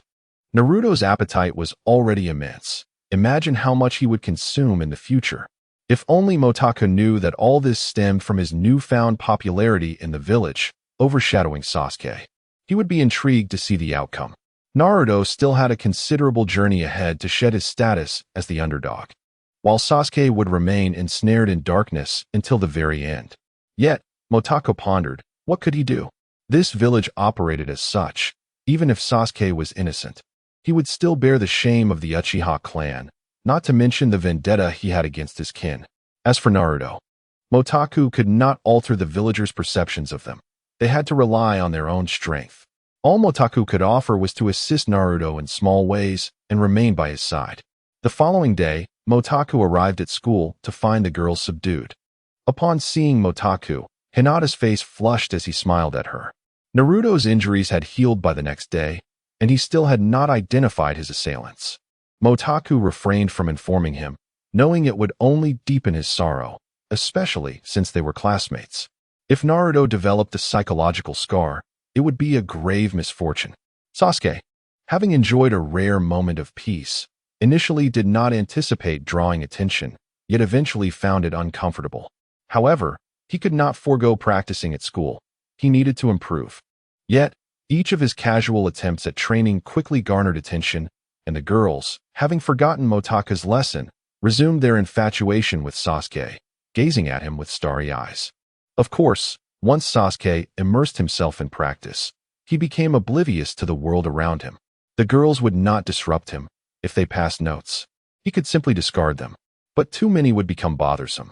Thus, Sasuke remained merciful, allowing a peaceful coexistence. He practiced while the girls admired him. Yet, not all shared this sentiment, particularly some boys. While the girls loathed Naruto, the boys began to resent Sasuke for being the center of attention, especially from the girls. Perhaps, Sasuke was about to face a backlash from the boys. Chapter 13. Targeting Sasuke. Time passed swiftly. Motaka attended classes every day, and in the blink of an eye, 5 years had gone by. He had grown considerably taller, though he still bore a youthful appearance. Having celebrated his birthday, he was now 11 years old. As for Motako's prowess, it was difficult to assess. He had only mastered the body flicker technique, thus remaining at the level of a low-ranking ninja. However, his chakra control had advanced to the point where he could walk freely on water, and he had achieved the first tier of a forbidden technique. The strength of his shadow was identical to his own, effectively doubling their combined power. He had begun exploring the 8 gates technique at the age of 10, but after a year, he had only managed to unlock 1 gate. Irika continued to conduct frequent evaluations, and both Motako and Sasuke consistently ranked first, while Naruto, despite his diligent efforts, languished at the bottom of the class. It was perplexing. Naruto had seemingly ceased his laziness, yet he had only mastered the transformation technique. Meanwhile, the others had nearly all grasped the body flicker technique. Over the years, everyone had significantly improved. Sasuke, in particular, had grown increasingly handsome and charming. Even Motako had to concede that Sasuke's visage held an irresistible allure for the girls. Coupled with his formidable abilities, the female students, with the exception of Hinata, gazed at Sasuke with the same fervor as wolves eyeing a beautiful maiden. Sasuke had grown accustomed to this attention. He had long since mastered the body flicker technique and was beginning to hone his fire release skills. He remained diligent with shuriken throwing, though he still felt he had a long way to go to meet his own standards. Anticipation filled him as graduation loomed on the horizon. Though Sasuke had consistently ranked first, he too had only mastered the body flicker technique, and he was somewhat of a lone wolf, lacking close friends. Even if they were to teach him a lesson, what difference would it make? My brother was also about to graduate. If we sought their help, Sasuke would undoubtedly be at a disadvantage. There was no need for such measures. In my view, Sasuke was merely slightly stronger than us, and a few of us could easily handle him. Just to be on the safe side, we could strike whenever we wished, as our strength had increased significantly, and soon we would all become ninjas. At that point, who knew where Sasuke would be? Moreover, I had heard whispers that his brother was a rogue ninja. Wasn't his brother dead? That was merely hearsay. It was likely just a tall tale. My father, in his drunken stupor, had mentioned it, claiming it was a grave matter. Regardless, if Sasuke were to become a rogue ninja as well, that would certainly be entertaining. two brothers as rogue ninjas. A group of boisterous boys gathered by the riverbank, hidden from prying ears, conversing without concern. I would argue that Ino was the most attractive girl, while Sakura's forehead was far too large, rendering her rather unattractive. Yet she still pursued Sasuke relentlessly. Many girls had written him notes. Enough of this. We should find an opportunity to confront him and gauge his abilities. If nothing comes of it, we shall see how he fares in the village. Humph. I will mar his handsome face. One boy brandished a kunai, licking his tongue in anticipation. A chorus of laughter erupted. Though merely teenagers, the denizens of the ninja village were distinct. Even though Konoha's policies were quite humane, and most teachers were kind-hearted, there were still some oddities among them. It cannot be said that they posed a threat to the village. Their loyalty was unquestionable. However, every community harbors its share of unpleasant individuals, and sometimes irrational actions stem from mere dislike. Sasuke looked forward to graduation next year, as it would bring him one step closer to vengeance. He was acutely aware that his talent could not compare to Itachi's, yet he believed in his own potential. As the younger brother of that individual, he was certain he would not be inferior. As for Motoko, despite his considerable talent, Sasuke regarded him with indifference. He had only ever witnessed one true genius, Itachi, and had yet to encounter anyone with greater aptitude. Compared to Itachi, Motoko fell woefully short. Moreover, Sasuke had already begun learning ninjutsu. He could even perform C-rank fire release techniques, and he would undoubtedly progress more rapidly in the future, leaving Motoko far behind. Most importantly, he would eventually awaken his Sharingan. Once he possessed it, he would undoubtedly grow even stronger. At present, he could not fathom the extent of his future strength, but he was destined to be powerful. Simply because he belonged to the Uchiha clan, he habitually took this path along the riverbank, as it was less populated, and he preferred not to be seen in solitude. Thus, he would stroll down this deserted route, hands tucked in his pockets, exuding an air of indifference. However, today there were more people present by the river. He noticed them from a distance, but paid them no mind. As he approached, the group rose from the riverbank and made their way toward him. They had employed the transformation technique, and Sasuke furrowed his brow, suspecting they were upperclassmen, so he halted. "Sasuke, I hear you are quite strong." The riverbank was devoid of passers-by, and the setting sun cast a dim light, providing a sense of comfort to some of the onlookers. Sasuke ignored him and continued walking. Brushing past the group, one individual, incensed by the slight contact, shouted, "You're asking for it." Several of them rushed at him, but Sasuke leapt nimbly to avoid their attack, frowning at their lack of skill. The upperclassmen charged again, displaying no real technique, merely flailing their fists in a reckless manner.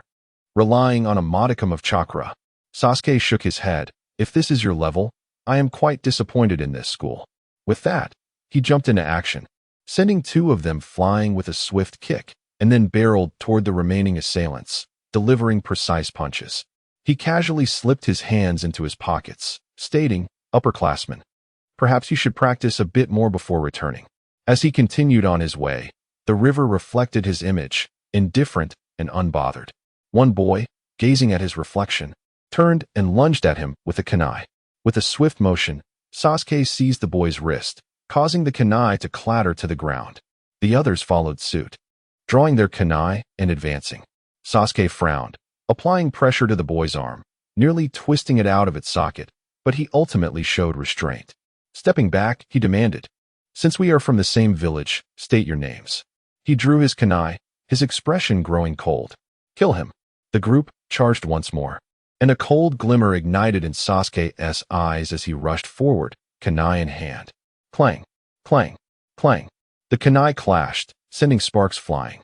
The onlookers only saw Sasuke darting among them, and one by one, they fell. "You forced my hand," Sasuke declared, stowing the kunai in his bag as he leapt away. Meanwhile, in the Hokage building, the third Hokage's pipe billowed smoke continuously. It appeared that the young Uchiha had been provoked, resorting to heavy-handed measures. However, perhaps this lesson would serve them well. Being a ninja was not as simple as they had imagined. The following day, several parents appeared at the school, transformed back to their original selves, each nursing significant injuries. Although none were life-threatening, the parents felt both anguish and outrage. Members of the Uchiha clan were notorious. For such young children to resort to such violence was alarming. If they grew older and awakened their Sharingan, would they not be capable of lethal force? Indeed, I believe such students should be expelled. Absolutely. Moreover, as the only Uchiha left, expelling him from the village would not be unwarranted. Cough, cough. Everyone, this school is ultimately under my jurisdiction. How about this? I will summon Sasuke and inquire about the incident. When Iruka arrived at school that day, he was shocked to find 5 or 6 of his students injured, some wrapped in bandages with faint traces of blood. He was taken aback. These children were merely in their early teens and had resorted to using kunai. He was further astonished when the parents arrived, declaring the perpetrators to be Uchiha. Iruka felt powerless. The Hokage had instructed him to keep a close watch on the Uchiha clan, and he dared not expel them. Nonetheless, the matter warranted investigation. Given that injuries had indeed occurred, Iruka entered the classroom, visibly troubled. The students, mistaking his demeanor, speculated that he had gone to reprimand Naruto again, who had once more failed to attend. "Teacher, has Naruto played another prank?" Someone jovially inquired as Iruka approached the door. His expression was grave, hinting at a serious matter. Could it be that Naruto had irreparably damaged the Hokage statue? The students gasped in astonishment. If that were the case, Naruto was surely doomed to expulsion. "Sasuke, come here," Iruka called, ignoring the students' banter. His mind was in turmoil at Naruto's absence. Why was it Sasuke he summoned? After being reprimanded by Motaku, the girls had ceased their mockery of Naruto, now reluctant to provoke him in Motaku's presence. Yet, why did Iruka choose to call upon Sasuke instead? "Settle down and focus on your studies," Iruka admonished, clearly agitated, before stepping outside. Sasuke, without uttering a word, nodded and followed Iruka out. The classroom buzzed with speculation, while Hinata anxiously peered outside. Motaku, intrigued by Iruka's expression, surmised that Sasuke might be facing the threat of expulsion. Contemplating this, he summoned his shadow. The shadow accompanied Sasuke to the office, where several parents and injured students awaited. Sasuke glanced at them, momentarily surprised, but said nothing. The parents, upon meeting Sasuke's gaze, exhibited extreme emotions, coldness, as if they were metaphorically slicing into his flesh. Motaku, sensing the situation, speculated that Sasuke's prominence was the cause of their ire, though he found it hard to believe that alone warranted trouble for him. Unable to fathom other reasons, he resolved that if Sasuke encountered difficulties, he would let the shadow intervene, knowing it would remain unscathed. Noticing Hinata's anxious demeanor, Motaku decided to pass her a note. "Naruto is fine." The issue involved Sasuke and the absence of other students. Hinata's face flushed as she read the note, and Motaku perceived something in her reaction. She glanced around the classroom, realizing that indeed more than just Naruto was missing. Her tension eased somewhat, but the note Motaku had given her had taken her by surprise. "You like Naruto, don't you?" Motaku teased, seizing the rare opportunity. To his astonishment, upon reading the note, Hinata's face turned crimson, and she fainted onto her desk. Startled, Motaku jumped up, causing his classmates to wonder what had happened. Rushing to Hinata's side, he gently nudged her. "Hinata, are you all right? We should take you to the infirmary," Ino suggested hastily. "Right," Motaku replied gratefully, quickly hoisting Hinata onto his back and dashing out of the classroom. Internally distressed, he reflected on how he had anticipated Hinata's shyness. Yet her sudden fainting spell had been quite alarming. Chapter 14. The cold Sasuke and the uncertain Naruto Moda brought Hinata to the infirmary, where the doctor, upon seeing her, appeared tense and hurried to administer aid. Finally, he emerged, drenched in sweat, startling Moda.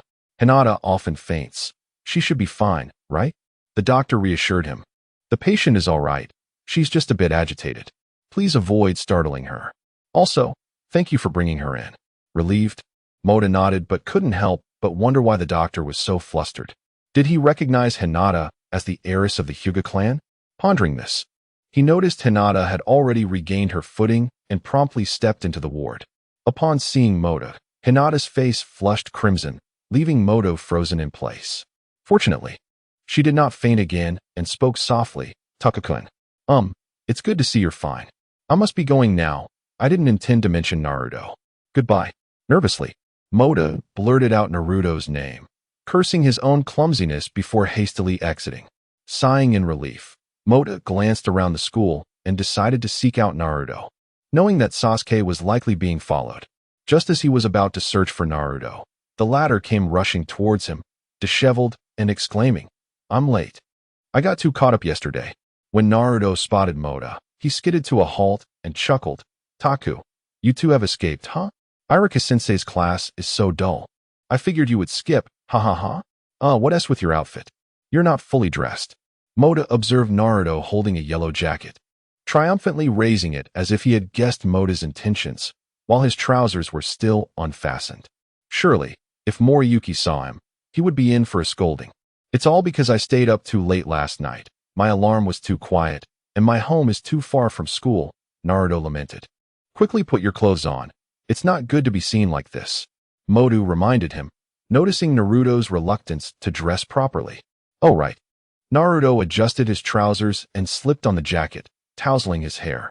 Today, Naruto had forgotten his headband, revealing his forehead and giving him a more mature and charming appearance. If he had a cleaner complexion and fewer stubble, he might rival Sasuke in looks. Moda nodded, recognizing the strong genetics of the fourth Hokage and Kushina. Despite the Kyuubi's alterations, Naruto's appearance remained remarkable. "Hey, isn't that Hinata? Is she unwell?" Naruto suddenly turned to look behind. Modu felt a pang of dread. Indeed. Hinata blushed upon noticing Naruto's bare forehead, but thankfully, she did not faint. Moda sighed in relief, questioning his own anxiety. Hinata glanced at Naruto's jacket, noticing it was unzipped, revealing a black shirt underneath, causing her cheeks to redden once more. "Naruto," Hinata murmured, her gaze lowered and fingers fidgeting. Although her voice was soft, both Naruto and Modu could hear her. "Looks like Hinata is really sick. Her face is flushed. Taku, you must have had some fun skipping class, right? Let us go together. We've never had a class together," Naruto exclaimed excitedly. Hinata, hearing Naruto's intention to skip, immediately lifted her head. "No. Sasuke seems to be in trouble. Should we sneak a peek?" Moda shook his head. "Sasuke is in trouble?" Naruto paused, imagining Sasuke in a humiliated state, bursting into laughter. "Cough, I'll go check it out. You two stay back." Moda noted Naruto's eagerness to witness Sasuke's plight. As Naruto and Moto walked away, Hinata clenched her fists and followed them. "Where is it? Where is it?" Naruto inquired as they walked. "Shoo, over here." Modu waved his hand, hiding behind the office and slowly approaching the window. Naruto crouched down to peer through the window. Modu turned to see Hinata following and gestured for her to move to the side. Blushing, Hinata nodded and quietly positioned herself alongside. "Sasuke, what kind of attitude is that? Don't you have any respect for adults?" Iruka's voice boomed. Naruto couldn't help but chuckle, but Moda quickly covered his mouth. Naruto shot Modu a glance, indicating he should lower his hand, and Modu reluctantly complied. "You say our son is ganging up on you? Nonsense. Why don't you mention how the entire school is waiting to beat you up after class? Our son is far too obedient for that. It's you who lacks upbringing and causes trouble," a parent retorted. Naruto felt a surge of anger, wanting to stand up, but Moda held him down. "Hold on. Sasuke wouldn't lie. Let us listen. Whoever speaks nonsense knows the truth. I'll remember your words today, even if I stand alone, just because I'm an Uchiha. You better hope I forget your face." Sasuke coldly glared at him. "I'm going back to class. Try to stop me if you can." With that, Sasuke strode out, casting a glance at the three bystanders as he headed towards the classroom. Iruka appeared visibly awkward. The mere mention of Uchiha made him shiver. The other parents looked distressed as they realized that despite their long complaints, Iruka had not imposed any punishment. The parents left with their sons, while Moda, Naruto, and Hinata suddenly stood up, startling the departing adults. They intended to reprimand, but upon recognizing Moda and Hinata, shot a furious glare at Naruto before leaving. "What are you three doing here?" "Naruto, you're late. You'll stand as punishment." "Moda and Hinata, you two return to class," Iruka sighed, clearly exhausted from managing the class. When Sasuke returned, his expression was dark. Though he acted indifferent, he would never forget the humiliation he faced today. Had he been more vigilant, he wouldn't have wasted his breath on those individuals. Sasuke's cold demeanor heightened the girls' concern, prompting some to approach him, asking, "Sasuke, what happened?" "Yeah." Irika-sensei looks displeased. "Mind your own business." Sasuke snapped, casting a glance at them. The fleeting red mark in his eyes vanished, leaving the girls bewildered. Naruto, gritting his teeth, remained silent, causing Modu to wonder why Naruto, usually so vocal, was unusually quiet today. "Naruto, what's wrong? Are you upset about Sasuke getting reprimanded?" Modu inquired. "Are they bullying Sasuke because he has no family?" Naruto's eyes narrowed, a sinister aura brewing beneath. Modu instinctively stepped back, his shadow poised for action. But he quickly restrained it, pulling it back. "Naruto?" Hinata observed Naruto's demeanor with apprehension. Just then, the third Hokage appeared behind Naruto, causing his eyes to revert to their usual blue, yet he promptly collapsed.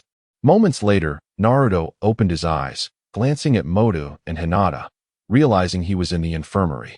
He sat up abruptly. "What just happened? Why did I faint?" "Someone was bullying Sasuke, and you passed out from anger," Modu sighed, shaking his head. "Impossible!" Naruto shouted vehemently. "Hee." Hinata couldn't and Appos help but laugh. Chapter 15. Taking action upon seeing Hinata and Appos' radiant smile, Mortaka was momentarily taken aback. He recalled how Hinata used to shy away from Naruto, yet now she had remained by their side, without fleeing in terror. Hinata noticed Mortaka's gaze upon her, causing her cheeks to flush once more. Although she felt hesitant to be alone with Naruto, in the presence of the three of them, her shyness was somewhat alleviated. Moreover, Mortaka was quite popular in the village, which naturally fostered her trust in him, rendering any notions of familiarity irrelevant. When Mortaka mentioned Sasuke, Naruto, despite his outward denial, felt a flicker of anger rise within him. He had not anticipated that Sasuke had always been alone.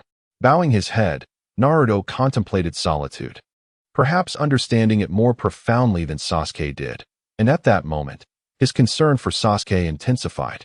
"All right, you're fine now. Let us return to the classroom before Irika-sensei loses his temper," Mortaka suggested. Hinata stood by the window, sunlight streaming behind her, momentarily capturing Naruto's attention, leaving him somewhat dazed. Hinata, feeling flustered, stood frozen in place. "Hey, are we going or not?" Mortaka asked, observing the silent exchange between Naruto and Hinata, feeling a twinge of something strange. Yet he understood that he could not harbor envy, for Naruto was the protagonist. "Let us go?" Startled, Naruto leaped from the hospital bed and headed outside. Hinata, her cheeks still burning, timidly followed, her steps light and airy. Whether it's Sakura or Hinata, it seems that at this age, romance truly reigns supreme. Mortaka mused, recalling a previous quip from Kakashi. Suddenly, he remembered that he himself had no one to cherish, which stirred feelings of discontent within him. Despite his academic prowess and decent looks, how was it that he had yet to attract even a single admirer? Being alongside the protagonist certainly felt unbalanced. Mortaka found himself sympathizing with the boys in his class. Naruto, trailing behind Mortaka, scratched his head, sensing Mortaka's despondency. Unsure of how to console him, he approached and inquired, "Mortaka, do you have something on your mind?" Mortaka glanced at him, realizing that Naruto could perceive the emotions of others, though he sometimes hesitated to connect with them. "I was just pondering why so many girls are drawn to Sasuke," he replied. "Exactly. What is so special about that guy?" Naruto exclaimed loudly. "All right, let us hurry back to class." Although Naruto said this, Mortaka wished to express that they were different. This incident did not escalate further, yet Sasuke intensified his training. Mortaka was preparing to unlock the second layer of the forbidden technique, for only then could its true potential be unleashed. However, despite his attempts, he was unable to succeed. Nevertheless, he remained patient and continued attending classes as usual. Sometime later, while returning home, Sasuke encountered two individuals, one short and one tall. He did not retreat. Despite sustaining some injuries, his opponents were in a worse state. The following day, however, his wounds were noticed, and that afternoon, as Sasuke headed home, he found himself followed discreetly by a group of girls, allowing him a smooth journey. Though the situation remained manageable, it took a turn when one day, while training, A few taller boys approached the girls watching from the classroom doorway, causing a ripple of unease among them. The root of the issue lay with the parents, who, rather than causing a ruckus at school, escalated matters to the Hokage.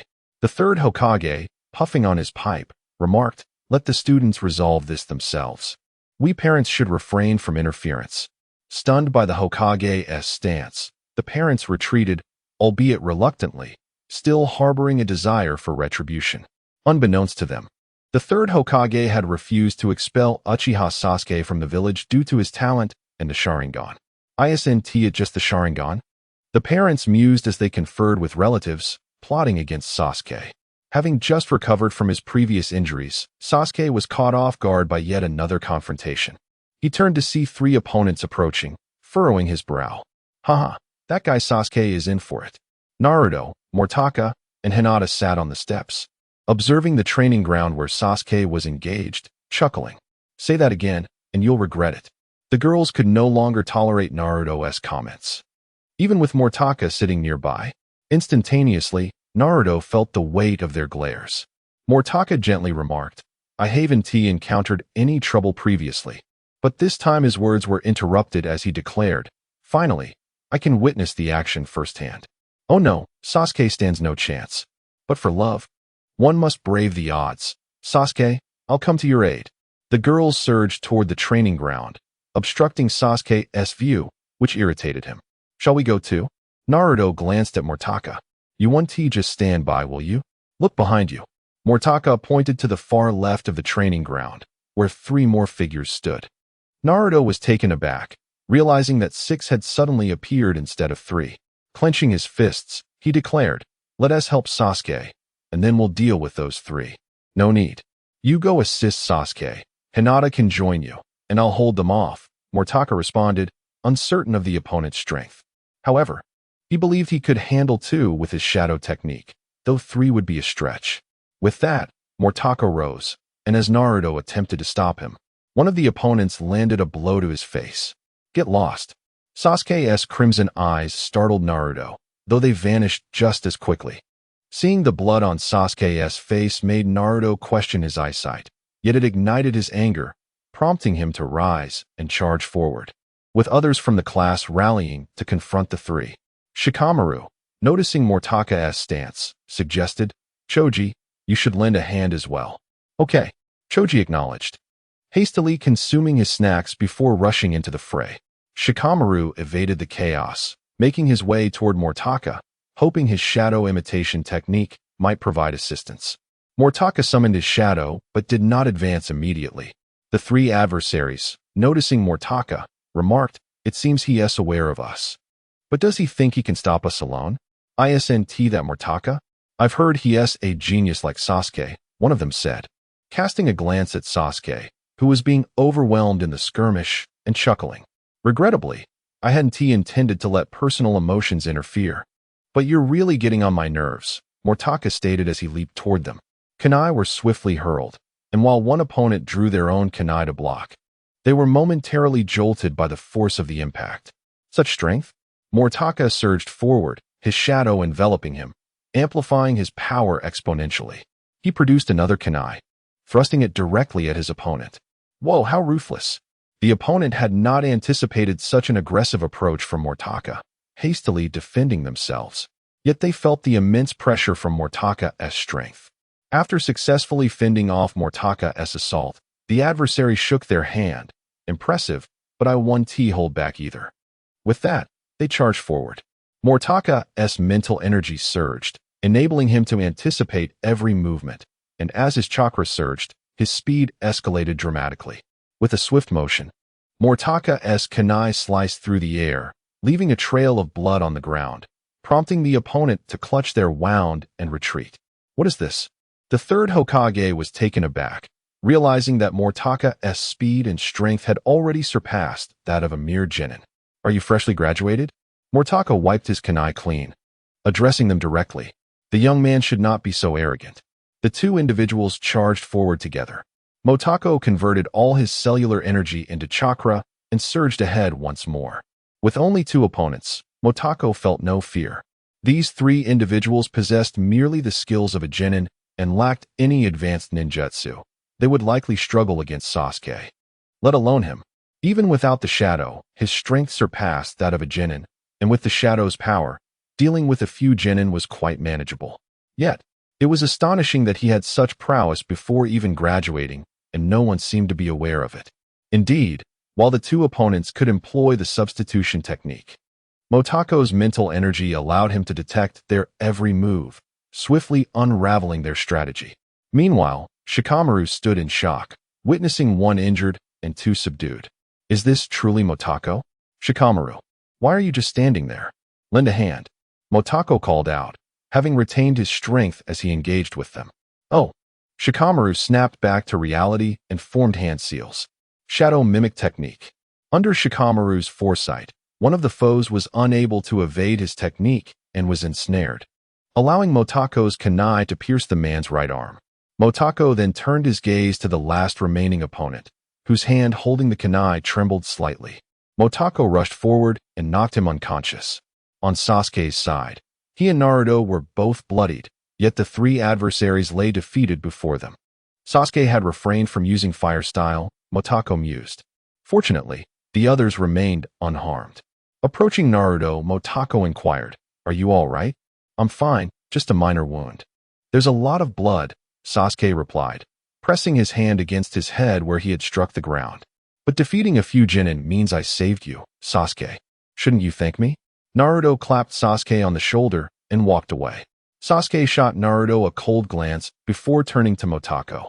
"These individuals were no match for me in a one-on-one fight, but one day, Motako, I shall challenge you." With that, Sasuke turned and left. Naruto stood momentarily stunned, then recalled that Motako had been engaged with the three adversaries. Turning back, he saw Motako, bloodied and carrying an unconscious man. He stared blankly at Motako. "Did you defeat them?" "Yes, they underestimated me," Motako nodded. Shikamaru helped as well. It seemed the ordeal was finally over. The third Hokage sighed in relief, though the smoke from his pipe continued to billow outward. Chapter 16. The shocked little warrior's Moto scratched his head modestly, suddenly realizing the battlefield was enveloped in silence. With the entire class gazing at him, he turned to glance at the three individuals who had already distanced themselves, muttering, "Just 3 genin. Is it really that shocking? Just 3 genin?" Naruto exclaimed, his voice rising, while others nodded in agreement. 3 genin were indeed formidable. "Taku, your strength has evidently surpassed that of a mere genin, hasn't it?" Shikamaru remarked, observing him. "Well, I suppose so. I was already beyond the level of a genin before, but I wish to graduate alongside everyone," Moto replied, nodding and casting a glance at Naruto and Hinata. Now, among the 12 young ninjas, except for Sakura, everyone had already learned their family's jutsu. If he were to speak of his strength, it was likely no one would recognize him even upon graduation. A wave of envy washed over the group. "So, does this mean Moto might be even stronger than Sasuke?" Ino speculated. "Ino, what do you mean? Are you planning to give up on Sasuke?" Sakura immediately questioned. "Well, that's wishful thinking. Although Moto is stronger, Sasuke is no slouch, and he is definitely more handsome," Ino replied with a sly smile. "By the way, Sasuke's strength is not merely superficial. If I'm not mistaken, he has already mastered fire release," Moto noted, observing Sasuke, who was leaning against the wall, tending to his injuries. "Then who among you is stronger?" the girls inquired curiously. "Humph," Sasuke scoffed, turning on his heel and returning to the classroom. Moto chuckled awkwardly. "It's about the same. I'm not confident I could defeat Sasuke. See, I told you Sasuke couldn't just be that weak. He must have been hiding his true power." Sakura seemed particularly pleased. However, the gap between them appeared to be widening. Ino nodded in agreement. Indeed, hearing Ino's words, the girl's spirits dampened once more. Naruto, who had remained silent, stared blankly at Moto, feeling as though his perception of him had been entirely reshaped. And Sasuke, were they both this strong? Moto hasn't mastered other techniques, has he? If he could use ninjutsu too, Sasuke wouldn't stand a chance, Shikamaru mused, scratching his head. What a hassle. There truly exists someone so extraordinarily powerful. But we won't lose to you either. Choji chimed in, munching on snacks. We're strong too, right, Shikamaru? Exactly. Neither I nor Akamaru would lose to anyone, Kiba declared, baring his teeth, while Akamaru barked in agreement. Well, I won't lose either. Want to know why? Because I'm strong as well. Shino adjusted his glasses. It seems everyone is quite formidable, Sakura remarked, lowering her head to speak with Ino. That's right. We need to catch up to Sasuke quickly. Hee. Ino clenched her fist. That's impossible. Sasuke is just too exceptional. Indeed, and he is so handsome too. Hee. You all should give up. In the end, Sasuke will definitely be mine, Sakura declared with determination. By the way, why haven't I seen Irika-sensei today? Moto wondered aloud, perplexed that no one had intervened despite the bloodshed. At the Hokage Tower, the third Hokage, Irika, and several parents were present, their expressions rather grim. I only called you all here to remind you that Konoha is our shared village. As long as Sasuke remains in this village, he is one of us. And he will not leave. Understood, the parents responded reluctantly, yet they felt the Hokage's aloofness. Once the parents departed, the third Hokage turned to Irika. Are you aware of Moto's situation? Well, he has always been at the top of his class, attentive in lessons, and has a good rapport with his classmates, particularly Naruto. They are quite close, Irika pondered, realizing Moto truly had no apparent flaws. Here are the details regarding his father. Please take a look. The third Hokage handed Irika a file. What is this? Irika examined the document. Indeed, the hospital reported that his son was stillborn. Only a few at the hospital are aware of this, and I have issued a gag order. You've also heard the rumors regarding the contract with the death god. Haven't you? Yes, we've heard some tales about that esteemed individual, but what does it have to do with Moto? Irika placed the document back on the table. If those rumors are true, Moto is highly likely to be the heir of that forbidden technique. A power that surpasses bloodline limits and is classified as ninjutsu rather than a simple bloodline. The third Hokage puffed on his pipe, causing Irika's eyes to glaze over. Struggling to comprehend.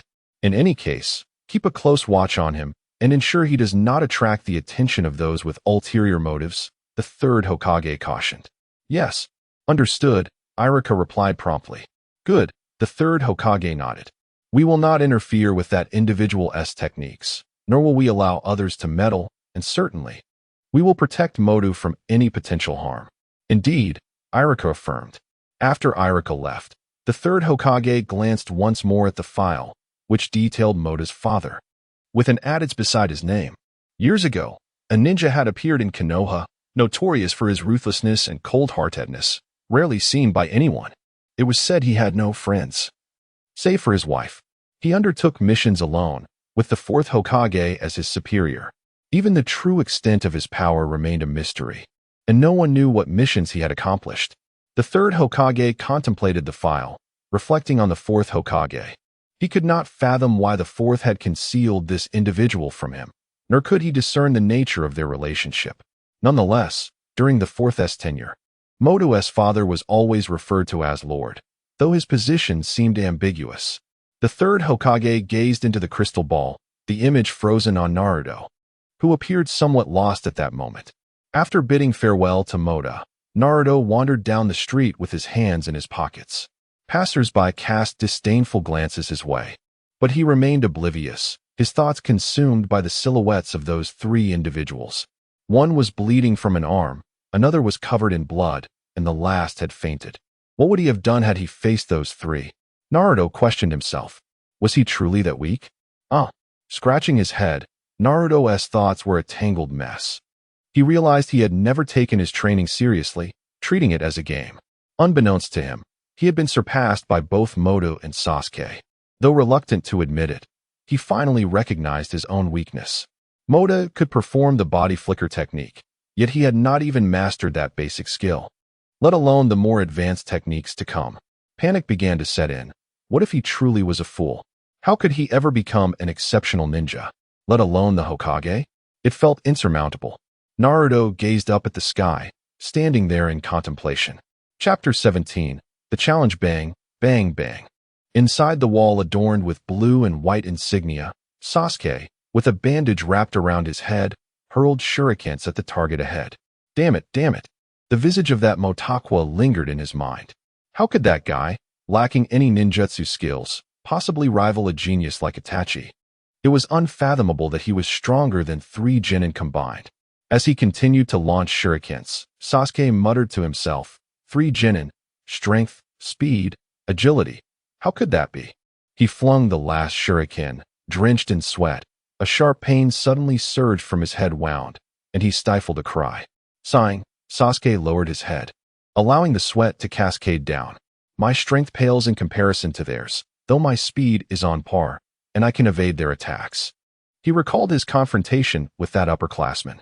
But with my current abilities, I could only contend with one. That guy is stronger than me, even with fire release. There's no guarantee I'd land a hit. It would be a waste of chakra. Why? We are of the same age, and he bears no bloodline. Yet his talent surpasses mine. Damn it. In frustration, he ripped off the bandage from his head. That guy has no injuries. His clothes remain intact. Did he not exert himself at all, even with Shikamaru's assistance? Naruto, observing from a distance, felt a surge of sympathy for Sasuke and understood his turmoil. He had intended to see what Sasuke was up to, hoping to learn how they were growing stronger, only to stumble upon this scene. Sliding down from the tree, he was eager to ask, why? Upon returning home, Naruto discovered a visitor had arrived, prompting him to hurry upstairs. Antling you? He exclaimed as he opened the door, only to find the third Hokage. Disappointment washed over him instantly. Grandpa Third, why is it you? What is the matter? Is old man not worth your excitement? The third chuckled lightly. What brings you here? You old pervert who fell for the seduction technique. Naruto stood at the doorway, coughing awkwardly. The third felt a flush of embarrassment. The evolution of Naruto's seduction technique had rendered the previous version obsolete. Let us get serious. What do you think of Motakwa and Sasuke? The third inquired. Why are we talking about them? Upon hearing their names, Naruto plopped down onto the ground. Do you not think they are both formidable? The third pressed on. Sure. Sasuke just knows how to act cool, but Motakwa? I had no idea he was this strong, Naruto admitted, reflecting on the astonishment Motakwa had invoked in him. In this world, there are many geniuses and countless others surpassing them. Yet, there are also ninjas who, despite lacking innate talent, have risen to become powerful shinobi. The third recalled Jiraiya, Guy, and others. Some individuals, incapable of performing ninjutsu, still became exceptional genin. I understand now. I will strive harder, Naruto said bashfully. That is good to hear, the third nodded. You're still young. There will be many opportunities to surpass them. With that, he vanished.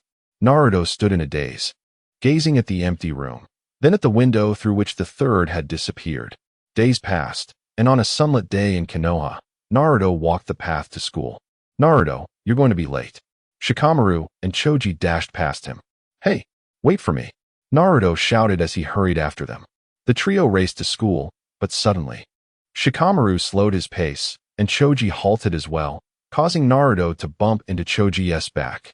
So soft, Naruto mused, feeling as if he had collapsed onto a cushion. What is going on? Why did you stop? As he circled around Choji, he halted in surprise.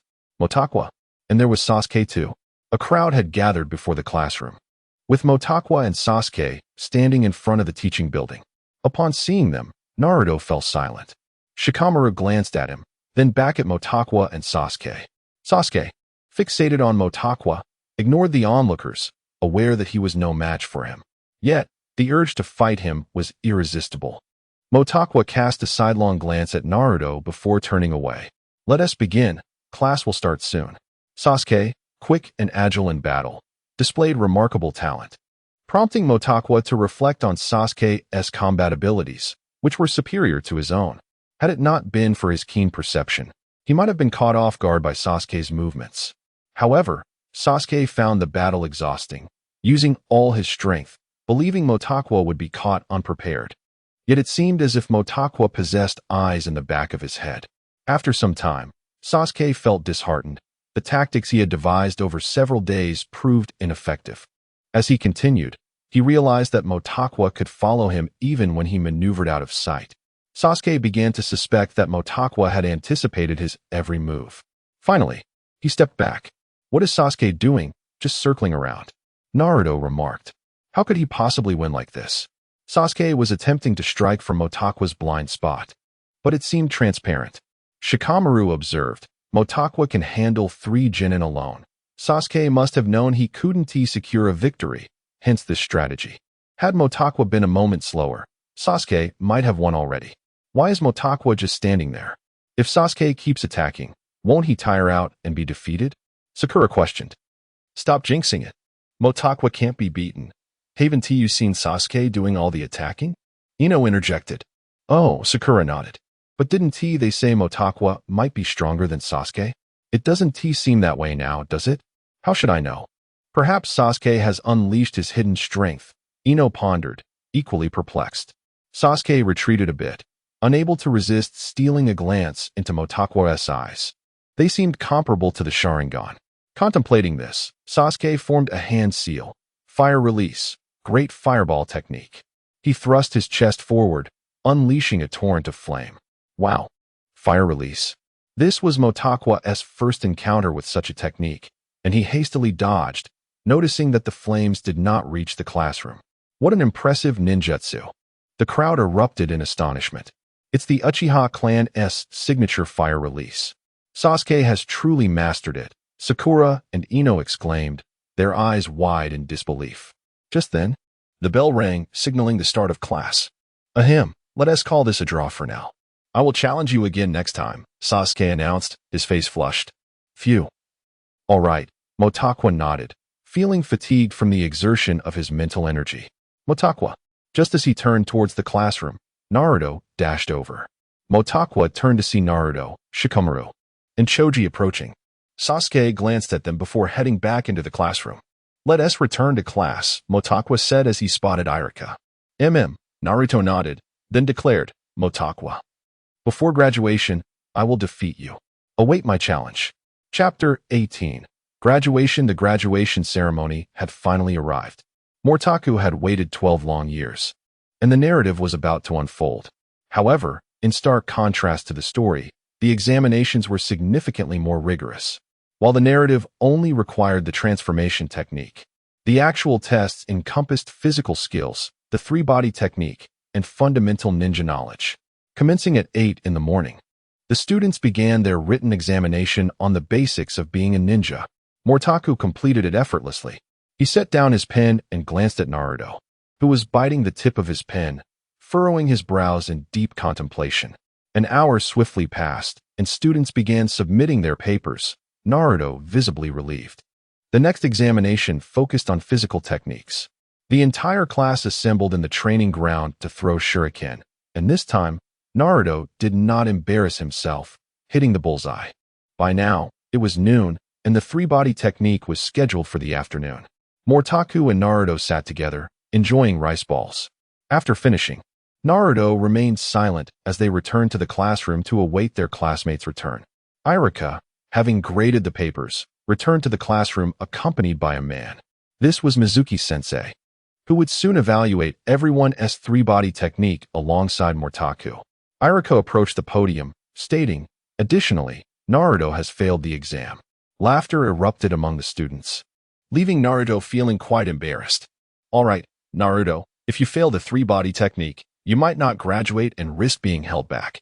With that, the examinations commenced, and students proceeded to the adjacent classroom in the order of their usual roll call. Irika and Mizuki walked toward the next classroom. Mizuki, with a sly smile, remarked, That Naruto? Scoring 0, let us see how he performs on the 3-body technique.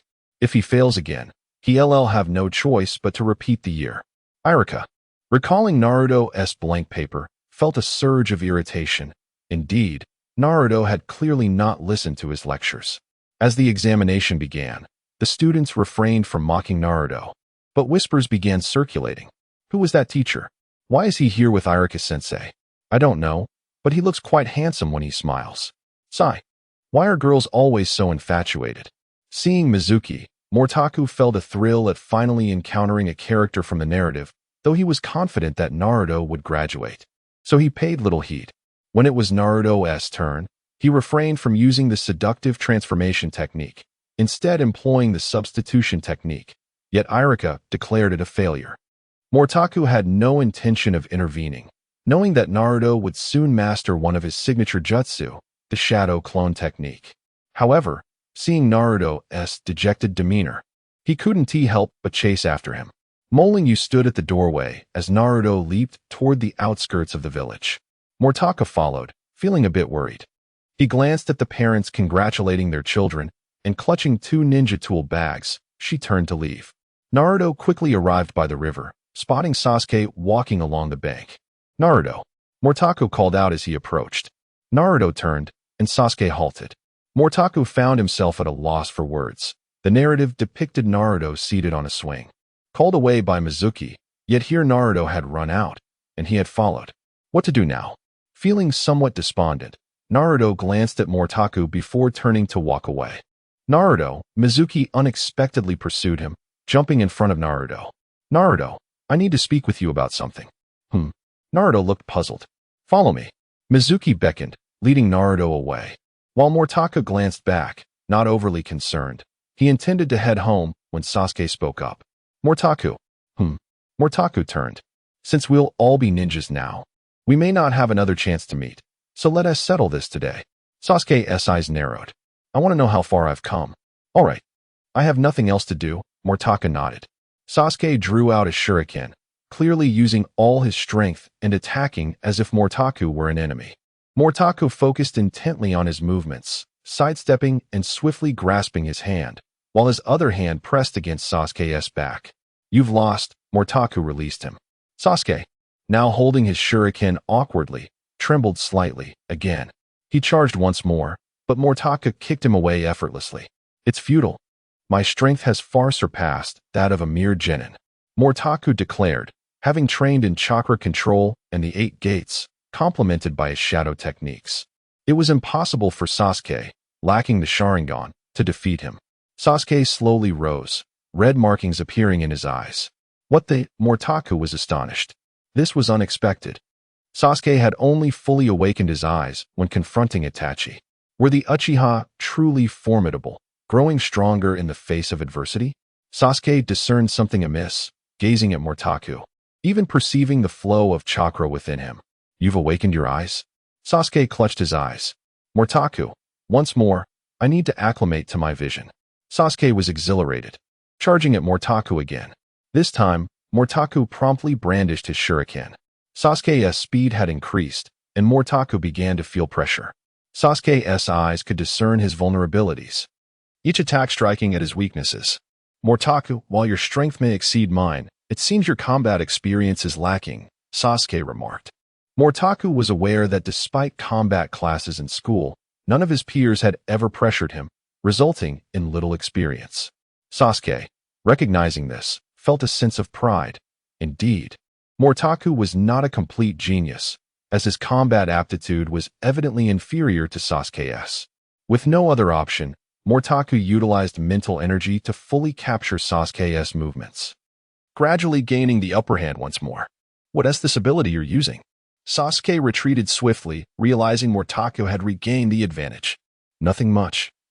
It's akin to an insight technique," Mortaku replied, "merely a natural ability acquired through refining his mental energy, if it could be termed anything. It was simply an insight skill. You have indeed learned ninjutsu." Sasuke acknowledged, recalling Itachi's words about Mortaku's father being formidable. If Itachi said so, Mortaku must be stronger than a Jounin. Thus it made sense for him to possess some ninjutsu. "But you've awakened the Sharingan," Mortaku observed Sasuke's eyes. Although he had only one tomo, both eyes had already awakened. "The Sharingan," Sasuke murmured, unable to resist touching his eyes, remembering that aside from Itachi and Shursui, others had only awakened their eyes in adulthood, yet he was merely 12. Mortaka glanced at the darkening sky. "It's getting late. You should return to get accustomed to your eyes. I must head back as well." With a wave, Mortaka departed. Upon returning home, he grew increasingly anxious about Naruto. Although the narrative had not altered, he worried he might inadvertently cause a butterfly effect. What if something happened to Naruto? Could something truly happen to Naruto? He pondered, feeling it unlikely, yet decided to follow after all. After dinner, he stealthily slipped out into the night. Chapter 19, Naruto's Graduation. Naruto, do you understand why the villagers despise you? "Shut up, Mizuki," Irika shouted, his body riddled with shuriken, blood trickling from the corner of his mouth. Naruto stood frozen, bewildered. Why? Those people's gazes? In that moment, he nearly forgot about Iruka lying on the ground, his eyes fixated on Mizuki. It is because you are a demon fox. How could they possibly accept a creature that destroyed the village? Mizuki sneered, advancing step by step. Even Iruka's parents were killed by the demon fox. As was Motaku's father, all perished at the hands of that monster. What? Naruto's eyes widened in disbelief. Impossible. Ringu has always been so kind to me. How could I possibly be a demon fox? No. Iruka-sensei, tell me this isn't true. Naruto. Iruka gazed at him. A fleeting image of the lively figure in the village crossing his mind as he slowly sank to the ground. Iruka-sensei. Naruto gasped, wanting to rush to his side. Give it up. Iruka will never forgive you. Mizuki positioned himself directly in front of Naruto. Naruto's heart sank like a stone, yearning for someone to explain what had transpired. Mizuki observed Naruto's dazed expression, a twisted smile lurking within. Naruto? As Naruto opened his eyes, he found Iruka watching him, sunlight illuminating Iruka's face, casting a fleeting glow upon Naruto's heart, only to be swiftly engulfed by darkness once more. He remained silent. Motaku, unable to contain his concern, recognized that Naruto must have learned the truth. When he arrived, he had not witnessed Naruto performing the shadow clone technique, and Iruka had already fainted. Iruka-sensei. Iruka hesitated to touch him, but Naruto's body trembled violently, instinctively withdrawing. Iruka was taken aback. Naruto, Mizuki is lying. He is deceiving you. You are not a demon fox. You are merely my acknowledged student. Naruto listened quietly, his heart weeping, yet tears did not fall. He felt lost, as if everything, his dreams, his aspiration to become Hokage, had suddenly slipped away. He felt himself drifting apart from Motaku, from Ringu, until they became unreachable, fading into the distance. Naruto, though the demon fox resides within you, you are not the fox itself. The fourth Hokage sealed the demon fox within you, believing you could save the village. Motaku approached Naruto, kneeling before him. This is merely a sealing technique. It has nothing to do with you. The villagers have misunderstood, unaware of the truth. You must find a way to resolve their misconceptions and show them that you are the hero because you saved Konoha. Naruto was taken aback. Saved Konoha? Indeed. Have you forgotten? We were born on the same day, but only you can permanently seal the demon fox away. The fourth believed in you, trusting that you would continue to protect Konoha, Isen, and Appos. To your dream to become Hokage and safeguard the village? How can you be defeated by someone as insignificant as Mizuki? After all, even the demon fox could not overpower you. Motaka? Iruka was startled, feeling an urge to stop Motaku, yet as he saw Naruto's gaze gradually regain its strength, he refrained. It was trivial compared to Naruto's potential. With that, Motaku pulled back Naruto's shirt to reveal a 5-element seal. Upon seeing it, Naruto seemed to comprehend. Is this truly the seal of the fourth Hokage? Yes. So, find a way to gain the villagers' acceptance. But even if you speak out now, no one will believe you. You must prove yourself through time and action, demonstrating that you can protect the village. Eventually, the villagers will come to believe in you. This is the fourth Hokage's seal. Naruto struggled to find words, excitement bubbling within him. He never imagined he might have saved Konoha. Why did the fourth choose me? He could not help but ask. Looking up, perhaps the fourth recognized your potential and believed in you. After all, he is the fourth Hokage. I cannot fathom his thoughts, Motaku replied. Though lacking further explanation, Naruto's faith was rekindled. He could not suppress a smile. I am not a demon fox. What about Motaku, your father, and Aunt Ringu? Will they forgive me? Of course they will. After all, you are Naruto. You saved the village. It is the fox we despise, not you. No wonder they looked at me that way. Naruto thought. If the 9 tails truly resided within him, he could understand their sentiments. After all, he was the monster that had harmed the village. All right, Motaku said. You need to work hard moving forward. But you have not graduated yet. No worries. You can continue to strive. Iruka smiled. Yes. Naruto stood up and embraced Motaku, then pulled Iruka in for a hug, eliciting a cry from Iruka, followed by laughter from both Naruto and Motaku. However, I might need to graduate soon.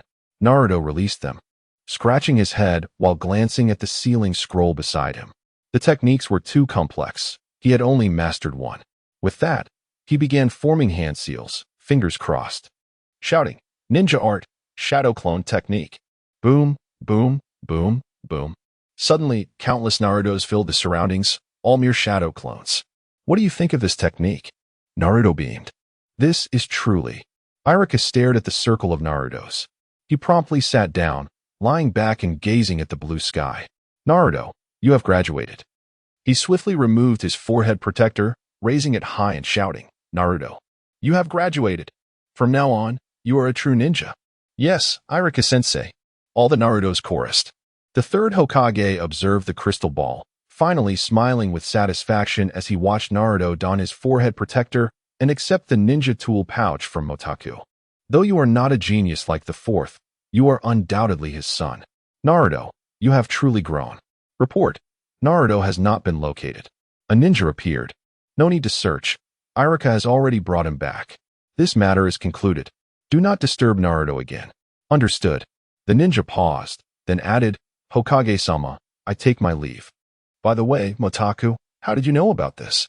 After all, you were just a baby at the time, Iruka asked as he, Motaku, and Naruto made their way back. Well, my father's notes contained information on this matter. I read it, Motaku replied, a sheen of sweat on his brow. Is that so? Thankfully, Iruka did not pursue the inquiry further. Suddenly, he recalled something and exclaimed, "That's right. Today is the day you both are assigned to your new classes." Naruto and Motaku shouted in unison. "Oh no, we're going to be late." "Iruka-sensei, are your injuries serious? If not, you should go to the hospital by yourself." "Naruto, we're leaving," Motaku said, and the two of them hurriedly left Iruka behind, racing toward the school. "Hey," Iruka steadied himself, watching as the two of them ran off into the distance. Chapter 20. Grouping individual teams due to Iruka's injury. When Motaku and Naruto arrived, they found the third Hokage standing in the classroom. The two quickly halted, upon seeing that Naruto was unharmed. The third Hokage finally felt relieved and smiled, "Come in quickly." Yes," Motaku replied, and he and Naruto stepped inside. Naruto couldn't believe he was late today, and Motaku was late too. Sasuke cast a glance at them, noticing that Naruto appeared somewhat disheveled. However, with his forehead protector on, he turned his face away. As for Hinata, upon seeing Naruto, she blushed and smiled, shyly pointing at him. But wasn't Naruto a dropout? How was that possible? Did you not see my forehead protector? Naruto Uzumaki, could never be eliminated here, he exclaimed, instantly standing up. The classmates, seeing his forehead protector, finally ceased their comments. Well, the youth indeed possesses vigor. But Naruto, please take a seat, the third Hokage instructed. Reluctantly, Naruto shot a defiant glance, but eventually sat down. Today marks your first day as ninjas. In the future, you will execute missions in teams of 3. I will now assign the teams. Team 7, Naruto Uzumaki, Sakura Haruno, Sasuke Uchiha. What? Why am I, such an exceptional student, paired with Sasuke? Naruto protested. Well, Naruto, you did come in last, didn't you? Team 8, Hinata Hyuga, Kiba Inuzuka, Shino Abure. Team 9, Ino Yamanaka, Shikamaru Nara, Choji Akimichi. As the third Hokage concluded the list, he glanced at Motaku, who met his gaze. Naruto and the others found this exchange peculiar, and even Sasuke cast a curious look at Motaku. Given that Motaku's abilities far surpassed those of a mere genin, the third Hokage proposed. You may directly take the Chunin exam, Motaku, as there is no one in your class who can match you in strength. Performing low-level missions would be futile. I'm sure. But every ninja must execute missions, right? Motaku inquired. While he had no objections to taking the Chunin exam, he was somewhat reluctant about the missions, as his purpose for being reborn was to protect Moriyuki. Indeed, the third Hokage nodded. Very well. Motaku accepted, deciding to first take the Chunin exam, leaving the missions for later. The classmates were astonished that Motaku could directly take the Chunin exam. This time, Naruto refrained from commenting. Instead, he resolved to catch up with Motaku. Sasuke clenched his fist, realizing that Motaku's strength had already reached a level sufficient for the Chunin exam. While he remained a mere genin. After the teams were assigned, the third Hokage's presence was primarily due to Motaku's unique situation. They proceeded directly to the Hokage Tower, while others went to take photos. Once seated, Motaku surveyed the office, finding it identical to the one depicted in the manga, and the atmosphere was eerily quiet, with scarcely a sound from the outside world. Suddenly, a masked figure entered, glanced at Motaku, and bowed, addressing Hokage-sama. This is Motaku, a genin aiming for the Chunin promotion. The third Hokage introduced. Motaku, this is your examiner, an elite genin. Your task is to demonstrate your full capabilities, and we shall assess whether you qualify. Understood. Motaku frowned slightly, but did not dwell on it. They arrived at the venue for the Chunin exam, and Motaku recalled the awe he felt when Lee removed his weights. As they stood in the arena, the third Hokage watched from the sidelines. To gauge his strength, Motaku decided against utilizing his shadow powers. Instead, he directly employed his mental energy, allowing him to perceive everything within the arena. He launched shuriken with speed and force that exceeded that of a genin. But the genin countered with his own shuriken, blocking Motaku's attack. With no other ninjutsu at his disposal, Motaku engaged in taijutsu. The enhancement from his mental energy significantly accelerated his movements, allowing him to instinctively sense the genin's actions. However, the genin appeared somewhat disappointed. Realizing that while Motaku's strength had advanced well beyond that of a genin, it had not yet reached the level of a chunin. Yet, with the Hokage observing, he refrained from voicing his thoughts. Motaku, unleash your full power, do not hold back. There is no one else here, the third Hokage finally declared. Understood, Motaku acknowledged.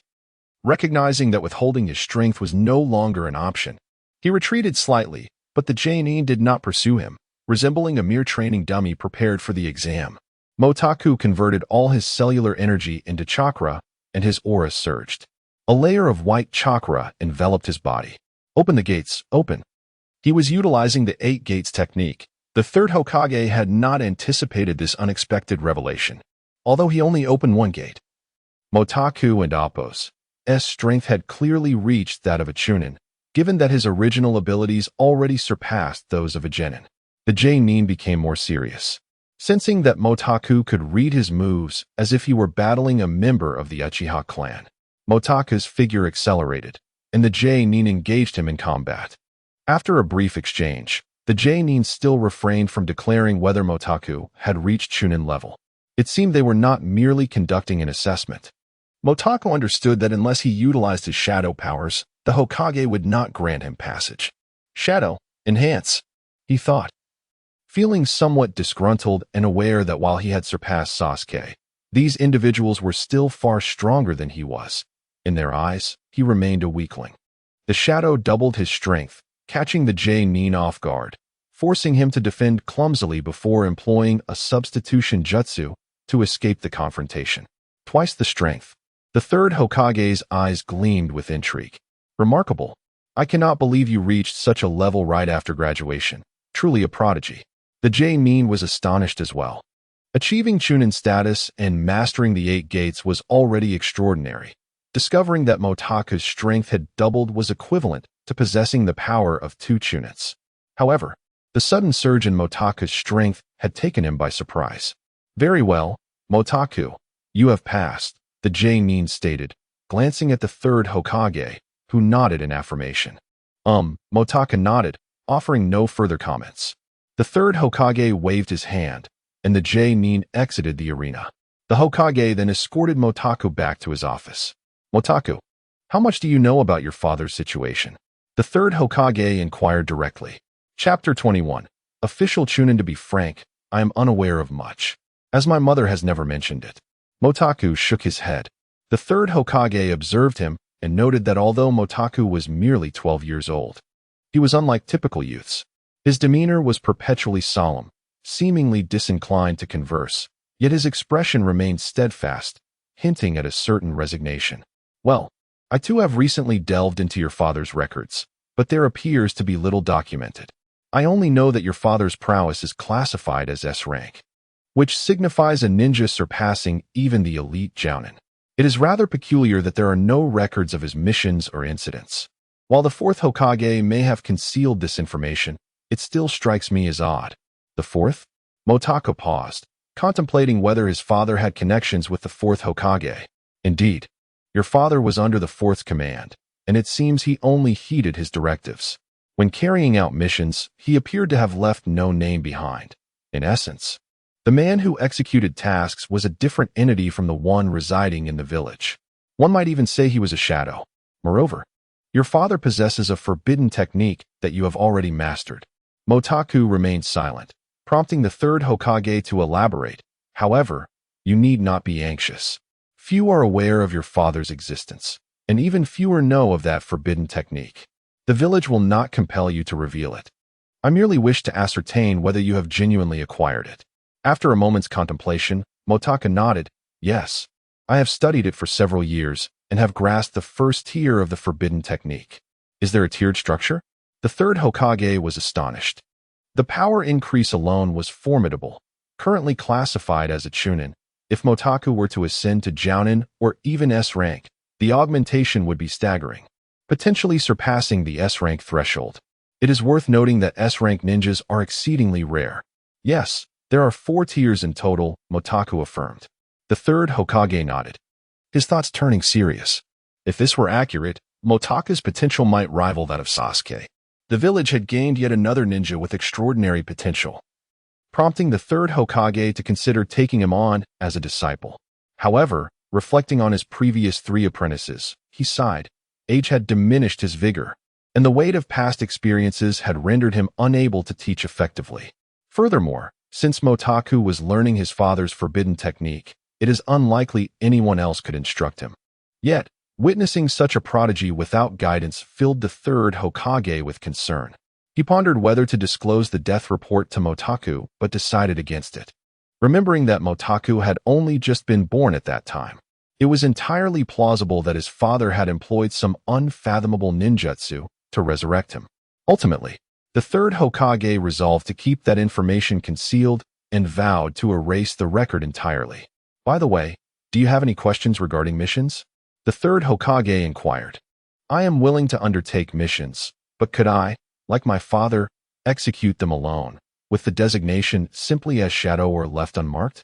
Motaku asked. Why is that? The third Hokage was not surprised, merely curious. Because I wish to be an ordinary ninja, accompanying my mother. After all, if my abilities were to be exposed, it would surely attract undue attention, Motaku explained. That is permissible, but you must still fulfill your missions, the third Hokage nodded. Given his father's precedent, there was little objection to Motaku's request. Perhaps the technique itself was simply too conspicuous. The third Hokage felt relieved that Motaku was operating alone, without being in a team, reaffirming that his decision was sound. Understood, Motaku replied.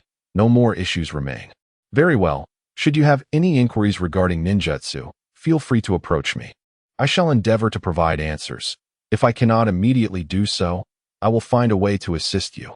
However, you must remain loyal to Konoha and the village. Rest assured, Hokage-sama, my only desire is to lead a tranquil life with my mother. When Konoha needs me, I shall be there, Motaku assured. Then it is settled. I shall do my utmost to support you, allowing you to focus solely on enhancing your abilities. Given your talent, I am confident you will soon become an exceptional ninja. Motaku contemplated the potential concerns the third Hokage might have regarding the Umbu and certain elders, nodding in acknowledgement. Thank you, Hokage-sama. From this day forth, you are a Chunin of Konoha. Go forth, the third Hokage declared. Yes, Motaku nodded and departed from the Hokage building. Meanwhile, the third Hokage began to meticulously organize Motaku's records, erasing any mention of the previous death report and noting only that Motaku had achieved Chunin status. Nevertheless, Motaku remained unaware that his swift ascension to Chunin had already drawn attention. Others were oblivious to his mastery of the forbidden technique, merely perceiving him as a prodigy. However, with the Hokage's endorsement elevating him to Chunin, it indicated that the Hokage had taken him under his wing, eliminating the need for others to vie for a talented ninja. After all, lacking forbidden techniques or lineage was insufficient to warrant conflict with the third Hokage. Naruto also encountered Kakashi, and after a brief introduction, he and Motaku decided to visit Iruka. I cannot believe Motaku has already become a Chunin, Naruto remarked as they walked together. Despite having grown up side by side and being of similar height, the disparity in their achievements was disheartening. Truly, comparisons could be infuriating. You two have a Jounin instructor. With guidance, you will soon reach Chunin as well, Motaku reassured him. However, there is an evaluation tomorrow. Should I fail, I will be demoted, Naruto lamented. But with Sasuke and Sakura, it should be manageable. Just coordinate well with them, Motaku suggested casually. Who wants to cooperate with Sasuke? Naruto exclaimed. I want to showcase my strength to him. He will surely be astonished, perhaps even realizing I have surpassed him. Very well. Indeed, Naruto still hesitated to collaborate with Sasuke. At present, Sasuke would not permit anyone to approach him. Even if Naruto wished to team up, Sasuke would undoubtedly refuse. Upon reaching the hospital, they found Iruka still recuperating. Upon hearing that Motaku had become a Chunin, he was taken aback for quite some time. Well, since you have both become ninjas, I suppose I should celebrate. How about I treat you to ramen tonight? Iruka suggested after some thought. Yes, I want Ichiraku ramen. Naruto exclaimed. Wait, are you two visiting me just to ask for ramen? You could have simply stated that outright. Iruka responded, momentarily taken aback. Of course not. We merely wish to check on you. Then who were those two who left me, injured and unattended? You two clearly do not regard me as your teacher. Naruto was left speechless, despite being renowned for his verbal prowess. He found himself at a loss for words. Chapter 22. The Mission in the Early Morning. Motaku stepped out of his home, a long-lost sense of leisure washing over him, instilling a newfound tranquility within his heart. In his previous life, he was merely an ordinary university student. It is often said that university can wear down a person's will, yet Motaku had little will to diminish. His academic performance was unremarkable. Attending classes was merely a habitual routine. Nevertheless, he managed to graduate from a mediocre university. After university, life was exceedingly leisurely. His daily classes were scant, and passing exams sufficed. He lived in obscurity, occasionally passing the time with manga, devoting 2 years to finally reach the conclusion of Naruto. He always believed that life was a mundane journey, pondering the significance of existence. How many could truly grasp it? Among the multitude of people in the world, not everyone's life holds meaning. He was simply one of them. The sun shone brightly over Konoha as he strolled through the streets, observing the ordinary lives around him, his own being no exception. The newly graduated genin were bustling about the village, some chasing a plump cat, others weeding, and still others collecting litter by the river.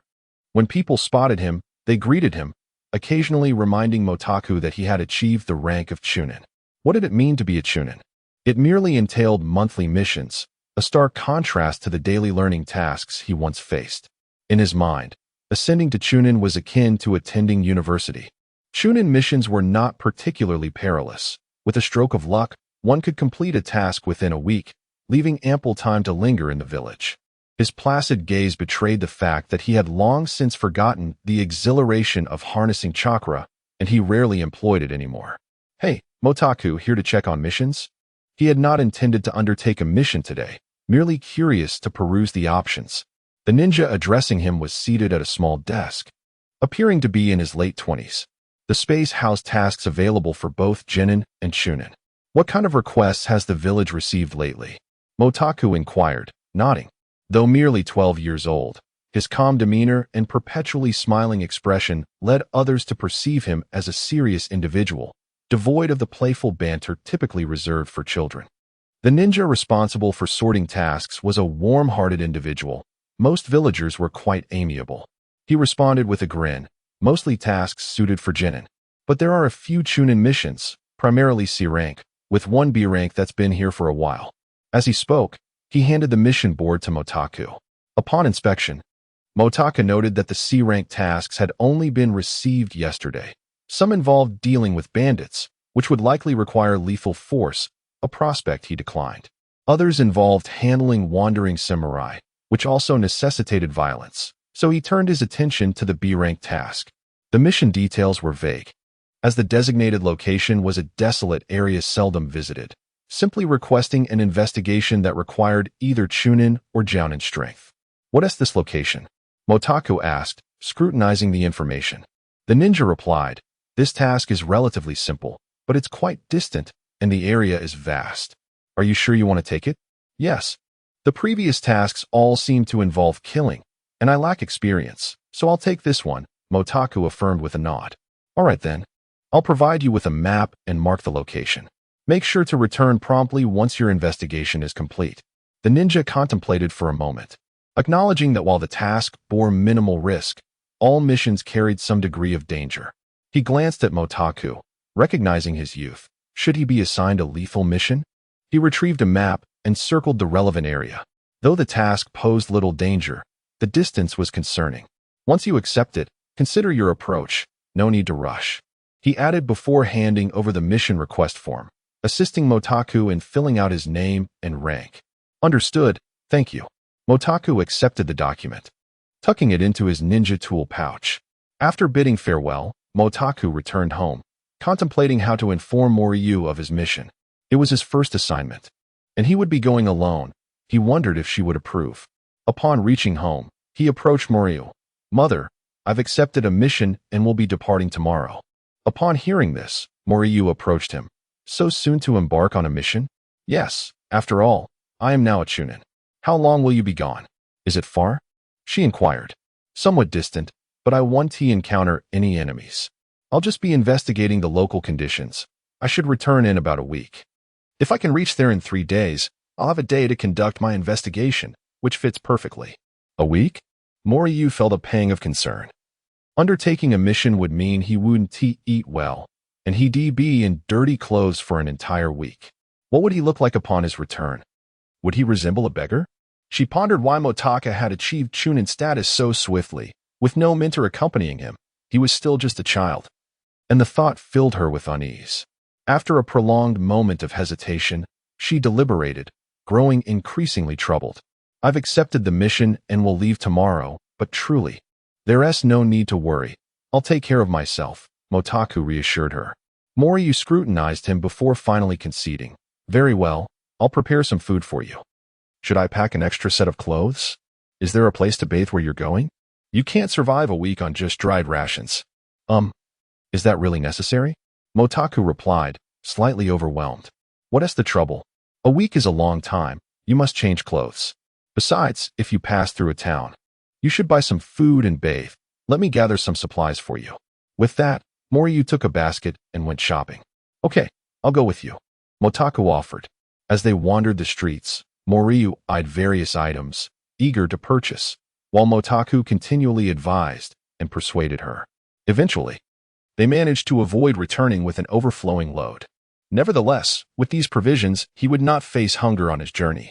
Thus, on the following day, Motaku set off, his backpack filled with supplies, embarking on his inaugural mission.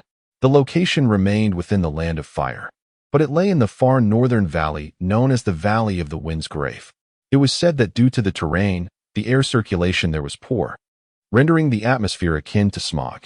Chapter 23 The Ancient Skeleton. Motaku did not traverse the path of the small town, but instead continued in a straight line. Initially, he moved through a forest outside the village, crossed a stream, and then passed through a desolate area strewn with rubble. As night fell, he still had not managed to traverse that wasteland. At night, he kindled a fire beside a large stone in the silent wilderness, retrieved a lunchbox and water from his pack, and began to eat. The night wind turned gentle, occasionally interrupted by the sound of stones shifting, likely due to small creatures. He sat there, examining his scroll, which contained the second layer of forbidden techniques he had transcribed but had yet to comprehend, nor had he sensed any obstacles. After studying it for a while, he rolled it up, and his shadow emerged from his body. Do you know what conditions must be met for the second layer? Motaku inquired. The shadow, barely discernible and almost invisible beside him, replied in a voice similar to Motaku's but colder, devoid of any warmth. Your spiritual power is insufficient. My body requires evolution before I can practice the second layer. Your body can evolve? Motaku asked, surprised. Indeed, this is an evolution technique for the soul. In its strongest form, it can rival that of a reaper. Furthermore, after mastering the second layer, my body will gradually solidify. By the third layer, I may transform into a complete spiritual entity capable of independent action, the shadow explained. The third layer, huh? Motaku felt a pang of disappointment, for he had hoped to send the shadow on missions, just like his father had done. After his inquiries, he returned the shadow to himself. Since the issue lay with insufficient spiritual power, he resolved to continue refining his spiritual energy. He sat cross-legged, engaging in the refinement process until dawn.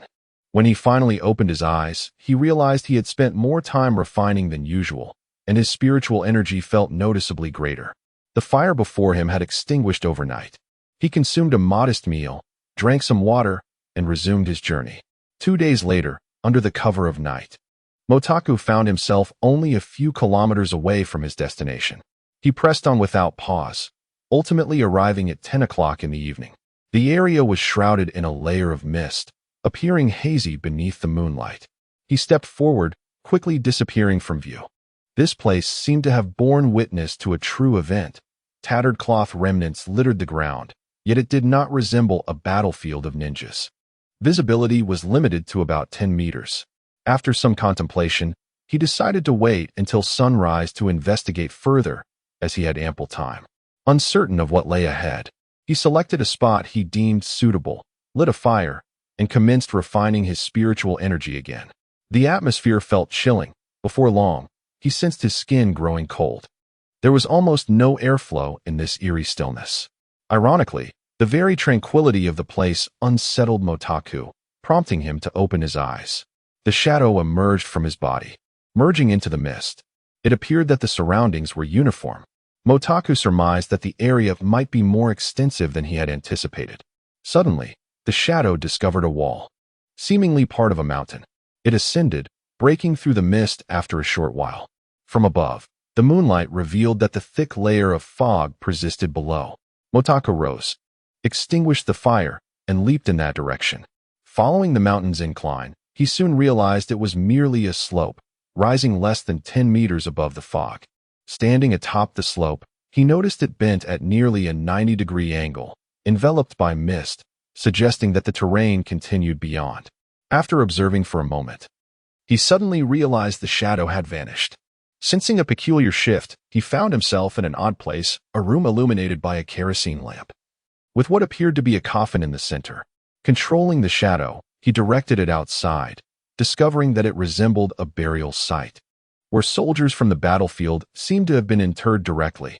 The shadow soared upward and re-emerged, confirming its ability to pass through walls, entering the slope beneath him. However, Motaku became puzzled. Why had the bodies not been removed, resulting in the construction of such a grave? The interior appeared vast, likely accommodating over 1,000 individuals. After some contemplation, he commanded the shadow to dive down. After searching for a while, he finally located an entrance. He leaped to the rear of the slope, guiding the shadow to activate a mechanism, revealing an opening akin to a well. He waited for a moment, allowing air to flow in, and after half an hour, he jumped inside. The entire burial chamber resembled those he had seen on television, featuring a large hollow space filled with numerous bones. It seemed only one individual possessed a coffin. The bones were arranged in 3 distinct areas, with a stone slab platform in the center bearing a significant number of bones, leaving little room for Motaku to tread. The surrounding natural ground was piled high with skeletons. Curiosity mingled with apprehension as he pondered what else might emerge from within. Yet, he was no longer the same Motaku. Possessing the strength of a middle-ranking ninja and accompanied by the shadow, he felt little fear. Should any unexpected dangers arise, he could simply retreat, as the chamber was not particularly deep, allowing for a straightforward escape. Navigating along the stone slab surface, he carefully maneuvered around the bones until he reached the end. Turning back, he noted the distance he had traversed was considerable. Behind him lay a solitary burial chamber. Upon entering, he was greeted by a brighter ambience, as kerosene lamps illuminated the walls. In the center rested a stone coffin, measuring over 2 meters in length and about a meter in width. After a moment of contemplation, he channeled his spiritual energy into his eyes, activating the medium eye from the forbidden techniques. There were no souls present, and he sighed in relief. Upon glancing back, he noticed a few faint shadows lingering about, though they were scarce and remained stationary. Unable to resist, he pried open the stone coffin. Inside, he found no treasures, only a skeleton. Yet above its head lay a black, ruler-like stone. The coffin itself was not as spacious as it appeared. The skeleton barely fit within, with a slight gap above its head. Suddenly, the shadow stirred. It still lies there. That stone seems to be a seal. What? You mean a soul? Motaku reacted with surprise. After a moment's thought, he concluded that the shadow was indeed referring to a soul. Accepting this, he allowed a glimmer to flash in his eyes, finally perceiving the soul. However, upon a fleeting glance, his expression turned peculiar. Chapter 24. The spirit inside the coffin. Amidst the white bones, lay a soul devoid of clothing, resembling a young maiden of 18 or 19. Her eyes were closed, her features strikingly beautiful and delicate. Long hair cascaded down to her waist, and her hands were folded over her chest, legs neatly together. Mortaku cleared his throat, diverting his gaze, having seen all that needed to be seen. That ruler you mentioned, is it a seal? Why must she be sealed? Mortaku inquired. Her soul appears more intact than mine. She is likely on the verge of reaching the third tier. I cannot discern it clearly, but that ruler seems to have some effect on souls, the shadow remarked, a hint of envy in its tone. Third tier? Mortaku was taken aback. Yes, let us depart. If she awakens, we may not be able to contend with her. The shadow warned, glancing at Mortaku. Just as the shadow intended to leave, the ruler emitted a faint glow, and an inexplicable force began to draw him in. He froze momentarily, instinctively retreating. Hurry, the shadow urged, and Mortaku quickly pulled him back. The ruler flickered again before reverting to its dark state. What is happening? Mortaku asked. She attempted to consume me, the shadow replied, its voice laced with trepidation. Mortaku glanced at the bones and quickly assured, no offense intended, merely a moment of curiosity. I shall take my leave now. As Mortaku turned to depart, the shadow suddenly exclaimed, She is awakened. We must flee. Mortaku glanced back to see the girl slowly rising, revealing her legs, unlike the shadow. Without a second thought, he bolted, kicking aside countless corpses along the way until he reached the well. With a leap, he ascended. Hurry. She is pursuing us. The shadow urged in a panic. I am already running. Mortaku shouted, dashing into the mist as he asked, Is she coming? I can't see her. Wait, yes, she is. The ruler is glowing. The shadow replied urgently. Mortaku turned to see a brilliant light trailing closely behind him. Without hesitation, he opened a door, enveloping himself in a layer of chakra, accelerating to his utmost speed. We're finished. Her speed exceeds ours. The shadow exclaimed. Mortaku dared not look back. He only wished to shake off the entity behind them. He swiftly burst through the mist, vanishing into the darkness. The female specter, having pursued for a moment, paused in her tracks upon realizing her lack of clothing, before retreating into the fog. After a brief interval, a disheveled woman with long hair emerged from the mist. Terrifying. She is a third-tier spirit. The shadow quivered, still hesitant to show itself. What should we do now? Has this task been deemed complete? Mortaku pondered. I am unsure, regardless. Do not return. The outside world is perilous. I am currently at the first tier of soul status. Encountering anything slightly stronger would be disastrous. In the future, refrain from undertaking any supernatural tasks. If you cannot bring yourself to take a life, I shall do it for you, the shadow declared. Very well. It seems we have no other choice, Mortaku nodded. However, what becomes of a soul after we take a life? First tier does not count. Practitioners of soul cultivation are rare. That individual earlier was likely one of them. We must avoid this place in the future, the shadow replied slowly. All right, let us return directly. Mortaku glanced at the night sky, realizing they would need to travel through the night. 2 days later, Mortaku finally returned to Konoha, appearing disheveled and sleep-deprived. Upon reaching the village gate, the 2 guarding ninjas were taken aback by his appearance and hurried over. Mortaku, what happened to you? I'm fine. I encountered a ghost, Mortaku stated, his complexion pale. The 2 ninjas exchanged puzzled glances and asked, What mission did you undertake? Just a reconnaissance mission, Mortaku replied. I'm heading home. I've been running for 2 days. All right, the ninjas said, choosing not to question further. They were skeptical about his ghostly encounter, but couldn't help but chuckle at Mortaku's evident fright. Do you think Mortaku is afraid of the dark? One of them joked. He is still just a child. Upon returning home, Mortaku's sister, Imo Lingyu, looked at him in astonishment. You returned without completing your task? Mortaku, sensing her concern, simply nodded. I'll rest first. He headed to his room and fell asleep almost immediately. In his dreams, a girl floated through his window, tattered and ghostly, accompanied by a peculiar ruler. Mortaku jolted awake, realizing he was in his own home, and sighed in relief. The shadow slowly emerged, stating, "She has followed us." Who? Mortaku inquired, his eyes widening. A ragged-haired woman had appeared in Konoha, unnoticed by the guards. As she walked through the streets, many gazed upon her. Mortaku rushed out of his room, causing Imo Lingyu to look on in surprise. "I'll be right back." When he found her, she stood at the entrance of a clothing store, surrounded by curious onlookers. She turned to Mortaku, pointing towards the garments inside with a vacant expression. Mortaku hesitated but eventually nodded. She entered the store, and the shopkeeper glanced between Mortaku and the beggar-like woman. Give her a piece of clothing," Mortaku instructed. "Of course," the shopkeeper replied, following her inside. After selecting an outfit, the girl remained motionless as the garment floated to her and enveloped her body. The crowd gasped in astonishment. It's merely an illusion. Everyone, please remain calm," Mortaku explained hastily. Moments later, exclamations filled the air. "Wow, what a beautiful girl. Absolutely stunning." Mortaku turned to see her hair still flowing freely, her dark eyes lacking any spark, yet her features were impeccably perfect. Dressed in a kimono, she resembled a celestial witch.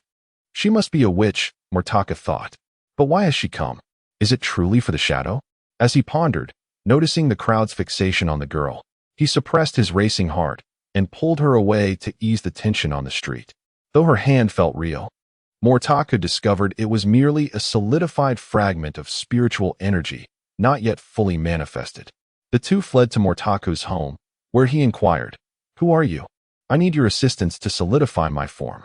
In exchange, I shall not consume your soul." The girl's voice resonated directly in Mortaku's mind. Is this an exchange or a threat? Mortaku stammered, then nodded, saying, "Very well, but I am far from the third tier.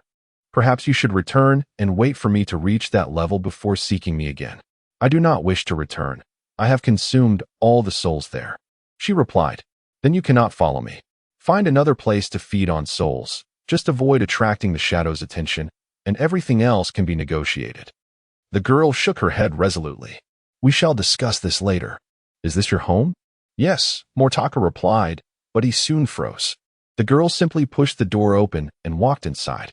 Chapter 25. The Forbidden Art of Seconds. Mortaku swiftly obstructed her path, casting a wary glance upward. Though he felt a tinge of apprehension, he could not allow Imo Lingyu, who lingered behind, to pass. The girl fell silent, her gaze fixed on Mortaku, and he could not tell if it was merely his imagination, but her expression seemed to grow even more frigid. At that moment, Imo Lingyu emerged, her eyes widening in surprise upon seeing the girl. However, noticing Mortaku's tense demeanor, she halted in her tracks. "Mortaku, who is this?" Imo Lingyu inquired, glancing at the girl without a hint of fear. "I'm not quite sure, but she is formidable," Mortaku replied, a sense of urgency creeping into his voice. Why wasn't Imo Lingyu leaving? "Formidable?" Imo Lingyu echoed, momentarily taken aback, before she smiled and approached slowly. She saw my body," the girl suddenly interjected, causing Imo Lingyu to freeze in place. "No, I don't know." "You're mistaken," Mortaku stammered, utterly bewildered. How could she know? Hadn't she been asleep? By the way, if you understand the soul body, why would you care about these things? Yet he was mistaken. Even a soul body was still a girl. Not only did he not apologize, but he also attempted to deflect responsibility. "I chased all the way here to ask if I could stay." "Stay?" Mortaku was momentarily dumbfounded. Cough. Imo Lingyu interrupted. "You two should come in." Imo Lingyu had initially assumed that the girl was bullying Mortaku, but the reality was quite different. After all, Motaku was merely 12. Why would a girl bother to argue with a child? Seeing that the girl did not make any aggressive move, Motaku breathed a sigh of relief, grateful that he did not have to contend with a level 3 soul. My name is Ghost, and I am a soul burial master from the Temple of Departed Souls. The girl introduced herself. His name is Motaku, correct? I need to interact with him for a period of time, so I kindly ask for your cooperation. Ghost? An interesting name, Motaku mused as he stood at the doorway, observing this so-called soul burial master. It seemed almost as if the girl, tilting her head, was not reminiscing but rather speaking out of habit. Interact for a while. Mo Lingyu nodded, recognizing that the girl was no ordinary person and was quite attractive. She had no objections to Motaku associating with her, but he was still so young. Would this premature entanglement lead him astray? After contemplating, she said, well, it's permissible. But Motaku is still young, so please refrain from any excessive behavior during your time together. Excessive behavior? Motaku was momentarily taken aback. Had Mo Lingyu misunderstood? Whatever. He decided to let the misunderstanding be. The girl tilted her head, contemplating. Although I don't quite understand, I will take it as your agreement. With that, she stood and approached Motaku. Where is your room? Let me there. Motaku nodded, guiding her to his quarters. Mo Lingyu's eyes widened in astonishment. As Motaku led the way, he asked his shadow, what is a soul burial master? I'm not sure, but your eyes are called departed souls, just like the temple she mentioned. You should observe her appearance now, the shadow replied, its tone somewhat more relaxed. Huh. Motaku was puzzled and opened his departed soul eyes. Glancing back at Ghost, he was taken aback. Ghost's soul radiated a flickering white light. What's wrong? Ghost's vacant eyes turned toward him. Nothing. Motaku shook his head. It appeared she had completely lost her memory, yet when she identified herself as a soul burial master, it seemed she recalled something. This light must be a trait exclusive to the soul burial master. It appeared to pose a lethal threat to soul bodies, as if it were their nemesis. However, if she is a witch, she should not be malevolent, the shadow remarked. Indeed, Motaku sighed in relief. Knowing she was indeed a witch put him at ease. His greatest fear was that Ghost might be an embittered spirit. Upon entering Motaku's room, Ghost surveyed the surroundings before slowly approaching his desk. She opened the cabinet and retrieved his bag. You? Motaku questioned, a hint of confusion in his voice. Did she sense the forbidden art? Is this your art? Let me see, Ghost inquired, flipping through the pages of the forbidden techniques without hesitation. Motaku hesitated but did not stop her. After all, he had already memorized the forbidden art. Ghost perused the pages for a moment before placing them down. The Grim Reaper? Will evolution lead to becoming a Grim Reaper? She mused, momentarily lost in thought. What's wrong? Motaku asked. Although the Grim Reaper is powerful, do you realize that they can never escape the realm of death? Wherever they may go, a Grim Reaper is merely a wandering soul, and gathering souls is merely their duty. Ghost turned back to him. The role of a Grim Reaper is rather pitiable. Pitiable? Motaku nearly burst into laughter. How could such a powerful entity be described as pitiable? You don't understand? Ghost regarded him curiously. Take your shadow, for instance. Once it evolves to the 4th level, it will become a true Grim Reaper. If you continue to nurture it, there will be a cost, until you ultimately perish.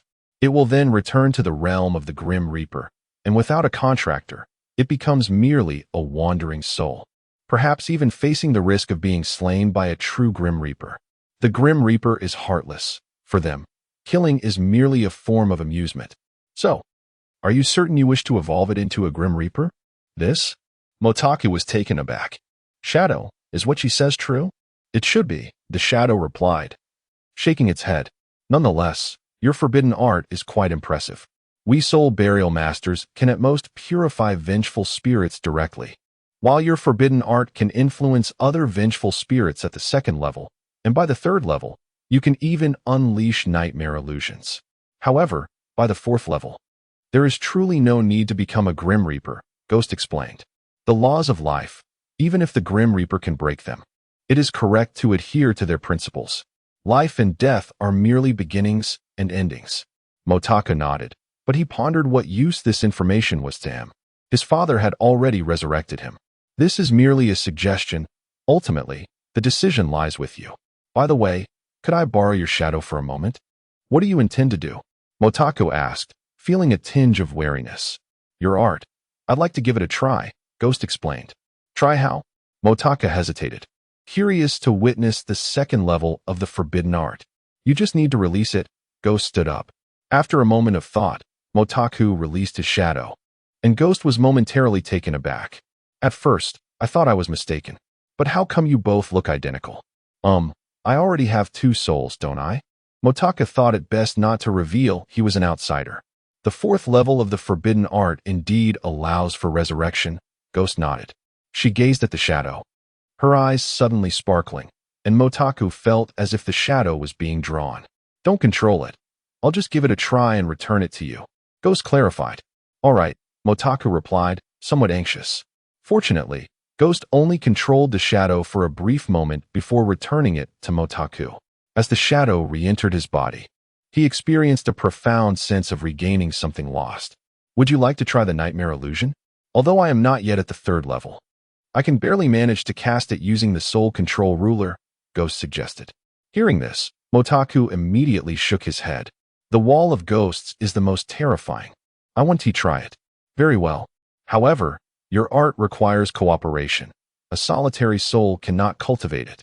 It seems I will have to wait for your strength to increase. Ghost remarked, stroking her chin thoughtfully. Chapter 26. Cultivating together in a dense forest, towering trees intertwined, casting shadows that obscured the sun. Mortaku stood there, panting heavily.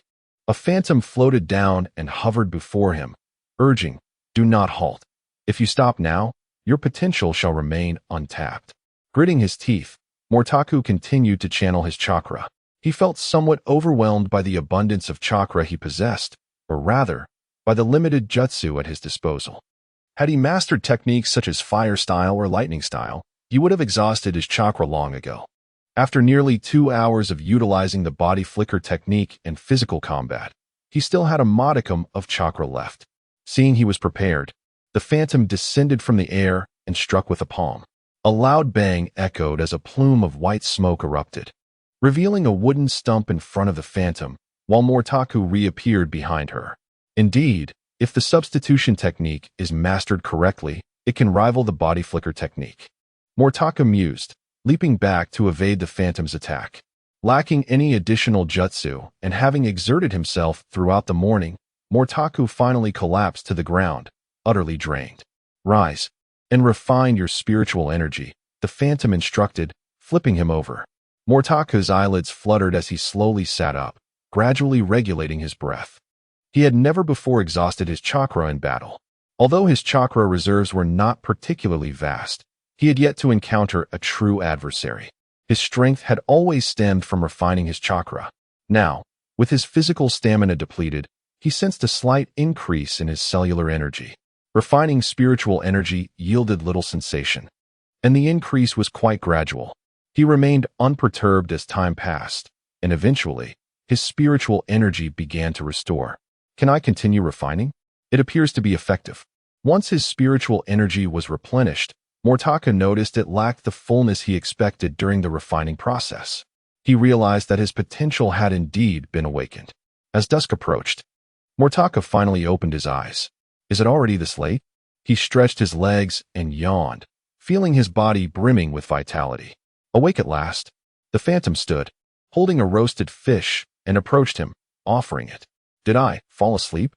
Mortaku stammered, his face flushing slightly, though the sunset masked it well. Accepting the roasted fish, he felt a bit dazed, as this was his first time accepting food from anyone other than Morlingyu. Nothing to worry about. You were simply exhausted. Once your spiritual energy was replenished, you dozed off. The phantom smiled. Hurry and eat. I caught this in the river. I long to taste it myself. But merely smelling it is quite satisfactory. She sat beside Mortaku, adding, I seem to recall certain events. I died at the age of 19, yet some memories feel as if they occurred just recently. Mortaku bit into the roasted fish, savoring its delightful flavor as he observed the phantom. However, my subsequent memories remain elusive. I was not a witch before. It seems I transformed into this after my death. How did you die? Mortaku inquired. From a plague. All perished, the phantom replied, her tone dull. Mortaku found the taste of the fish fading, prompting him to refrain from further inquiries. After a few more bites, he stood up. It seems I need to borrow some jutsu from the third Hokage, and I also require a chakra test paper. Observing the twilight, he mused that the third Hokage should still be in his office. He glanced at the phantom. Please wait here. I shall return shortly. The phantom nodded in agreement. Bounding toward the Hokage's office, Mortaku knocked on the door. Enter, came the third Hokage's voice. Hokage-sama, I have a request, Mortaku announced as he entered. Perfect timing. I also need to speak with you. The third Hokage set aside his documents. You can review this later. What is it you need? Well, I would like a chakra test paper, and I might require a few jutsu as well. My oversight. You should have received this upon reaching the Chunin level. The third Hokage admitted sheepishly, handing him the test paper. You can test it here. Mortaku accepted it, inputting his chakra while feeling a twinge of anxiety. The third Hokage observed quietly as the test paper wrinkled in his hand. It is lightning attribute. Indeed, the third Hokage nodded, retrieving a scroll from his robes. This contains over 100 jutsu I have previously utilized. Take it and study. Thank you, Hokage-sama, Mortaku said with a grateful nod. The third Hokage was renowned as the ninja doctor, and any insights he had included in his scrolls would undoubtedly benefit Mortaku greatly. By the way, please take a look at this mission. The third Hokage handed him a file. Mortaku glanced at it, exclaiming, It's Naruto. Correct. The mission assigned to Naruto and his team initially seemed straightforward, but they unexpectedly encountered an assassination attempt by rogue ninjas. Although Kakashi is accompanying them, we still need you to provide support. Understood.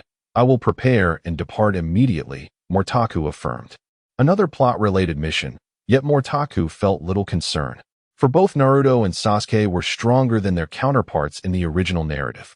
Upon exiting the Hokage's office, Mortaku found the phantom still seated. I have a mission to undertake. Will you remain in the village or accompany me to observe? I shall join you. I am eager to witness the current ninjas. The phantom replied, levitating into the air. Very well, Mortaku nodded. He preferred the phantom's company, especially since her memories were not fully restored. Moreover, her presence would draw attention. Should the Hokage or others take note, it would surely lead to complications.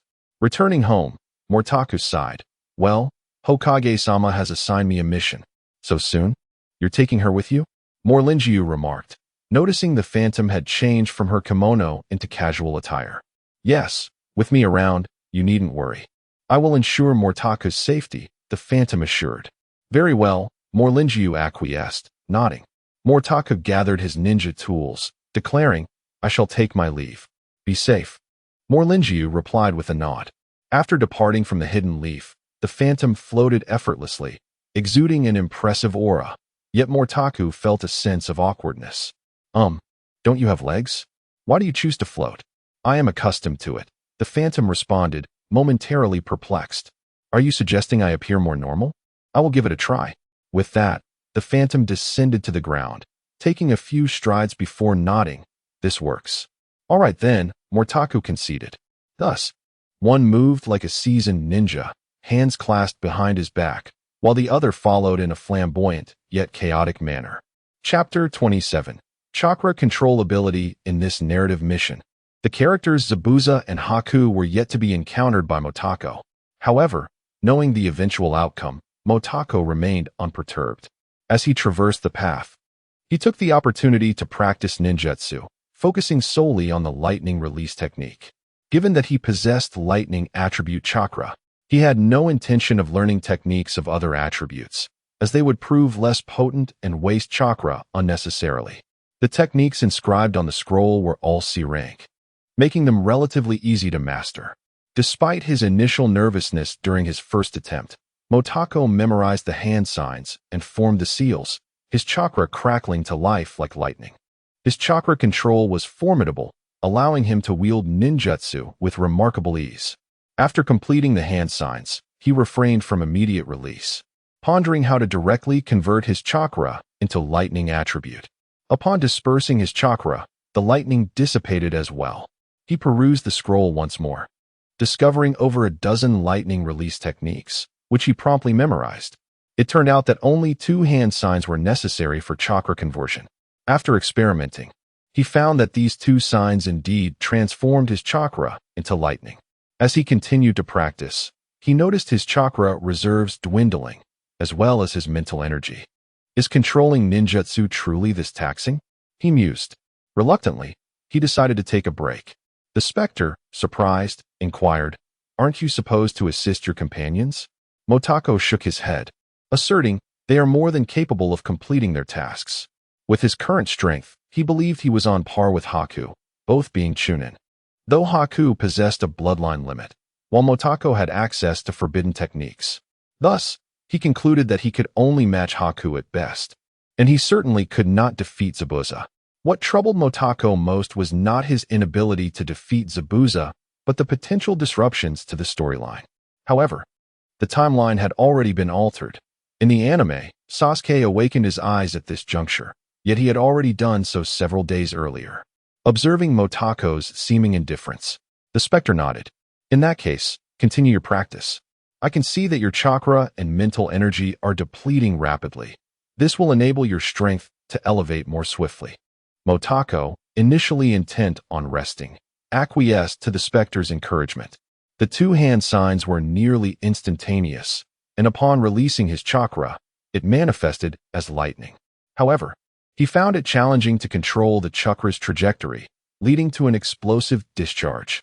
A sudden tingling sensation coursed through his body, momentarily immobilizing him. "Are you all right?" the specter asked, cautiously maintaining distance, while the shadow swiftly retreated. "Fortunately, I reacted quickly," the shadow remarked, frowning. Lightning could harm spiritual entities as well. If Motako struggled to control it, he should resort to directly employing ninjutsu. Fine, Motako conceded. He had not anticipated that chakra conversion would be so simple, yet releasing it proved to be a considerable challenge. "However, I've only attempted this once. Let me try again." With renewed determination, he formed the seals once more, and both the shadow and specter retreated. Crackle! A bolt of lightning surged forth, striking the ground and leaving a charred mark. This time, Motako successfully avoided self-inflicted harm. Indeed, he discovered that complete control over the lightning was unnecessary. Directing it was sufficient. Motako no longer approached the release with trepidation. Instead, he unleashed the uncontrolled lightning towards a designated target. However, he realized the trajectory was slightly askew. Adjusting his focus, he channeled his mental energy, swiftly forming the seals. Crackle! Crackle! The lightning slithered forth like a serpent, but it still veered off course. Motako shook his head, forming the seals once again. Suddenly, a surge of lightning enveloped him, prompting the shadow and specter to ascend into the air. "Goodness, my chakra has gone awry," Motako exclaimed, feeling a tingling sensation in his hands as the lightning danced chaotically. "Yes, fine," the specter remarked, glancing around. Although the lightning surrounded him, it had yet to strike, but the relentless onslaught posed an unpredictable threat. "Quickly gather your chakra. Otherwise, if you get hit, you won't die, but it will certainly take a toll on you," the specter urged. Motako struggled to regain control, but the lightning erupted uncontrollably from his being. "It seems I must wait until my chakra is exhausted." Amidst the tempest of lightning, he remained vigilant, wary of a rogue bolt striking him. As his chakra reserves dwindled, he believed the ordeal was concluding, only to discover that residual cellular energy within him had transformed into lightning and surged forth. Can cellular energy also release ninjutsu? Motako pondered, before integrating his mental energy into the lightning, which promptly calmed. While he felt a slight tingling, the lightning was finally under control. The lightning around him did not dissipate. Yet with a mere thought, he directed it outward. "Success!" Motako exclaimed in delight, astonished that his mental energy could infuse the lightning. Furthermore, he realized that cellular energy could also transmute into lightning, albeit with less potency than chakra. He propelled the lightning further, marveling at its rapid speed, and sensed a heightened perception accompanying the release. "Utilizing lightning enhances my sensory abilities." This revelation filled him with excitement, and he realized that while the potency was diminished under his control, the lightning would revert to its ferocity once he ceased to manage it. Remarkable. Motako nodded, astonished that he had acquired such formidable abilities so soon after mastering chakra conversion. Have you succeeded? The specter and shadow floated down. Motako affirmed, yes. It seems I have inadvertently stumbled upon this discovery. However, the shadow remained apprehensive. Will I be harmed by this? He queried. I'm uncertain. Let us find out. Motako replied, shaking his head. After a moment's hesitation, the shadow nodded and returned to Motako's form. His power surged exponentially, though his cellular energy was nearly depleted. With hands poised for the seals, Motako infused his mental energy into the lightning, which extended from his hands like a serpent. Such formidable chakra control. He marveled at his own prowess. The shadow sensed no discernible difference from before, finally allowing himself to relax. Chapter 28. Kakashi within the abode of Dasna. Kakashi sat quietly on the bed, engrossed in a book, the sun's rays streaming through the window, casting a motionless shadow. Suddenly, his eyelids fluttered, and he lowered the book. His vacant gaze drifting towards the window where a boy of 11 or 12 and a casually dressed woman with flowing hair approached. Sakura, lost in thought at the entrance, looked up in surprise upon seeing Motaku. Motaku, what brings you here? The sunlight illuminated Sakura's smooth face, which now bore the essence of a leading lady. Though still retaining a hint of fragility, she had evidently matured considerably. He glanced over at the window and remarked, The Hokage is aware of your encounter with ninjas and has sent me to offer assistance. I trust the mission has proceeded smoothly? As Motaka spoke, he noticed Kakashi seemingly appraising the spirit beside him. The spirit shifted slightly, whispering, That person is quite formidable. Motaka nodded, and Sakura, taken aback by the spirit's striking appearance and aura, inquired, Who is she? The spirit regarded Sakura, but chose to ignore her. Oh, she is a spirit. A witch temporarily residing in my home, Motaku explained. A witch? Sakura nodded, just as Kakashi emerged. Although he bore no cane, his expression remained characteristically indifferent. Well, it seems yet another impressive individual has arrived, Kakashi observed, casting a glance at Motaku. Kakashi-sensei, Motaku said, a hint of nervousness in his voice. Finally meeting the famed shinobi in person, he wondered if Kakashi's Sharingan could unveil the spirit's true form. Tomorrow we shall depart, Kakashi continued. This time we are up against a Jounin, and potentially another Chunin akin to you. However, barring extraordinary circumstances, I would prefer you remain by my side. Those two should be capable of handling the situation by now. Kakashi nodded affirmatively. Sakura was momentarily stunned, but recollected Naruto and Sasuke's current capabilities, eventually nodding in agreement. Motaku remained silent and asked, Where are Naruto and Sasuke? They're training in the woods over there, Sakura replied. Motaka nodded, noting that despite Sasuke awakening his Sharingan, the storyline had not undergone significant alteration. Kakashi seemed to have nearly recovered, and soon they all ventured into the forest, where Naruto and Sasuke were traversing the trees, seemingly having mastered climbing and now acclimating to it. Upon spotting Motaku, Naruto leaped down. Motaku. He approached, his hands bandaged, grinning widely. You're here to support us, right?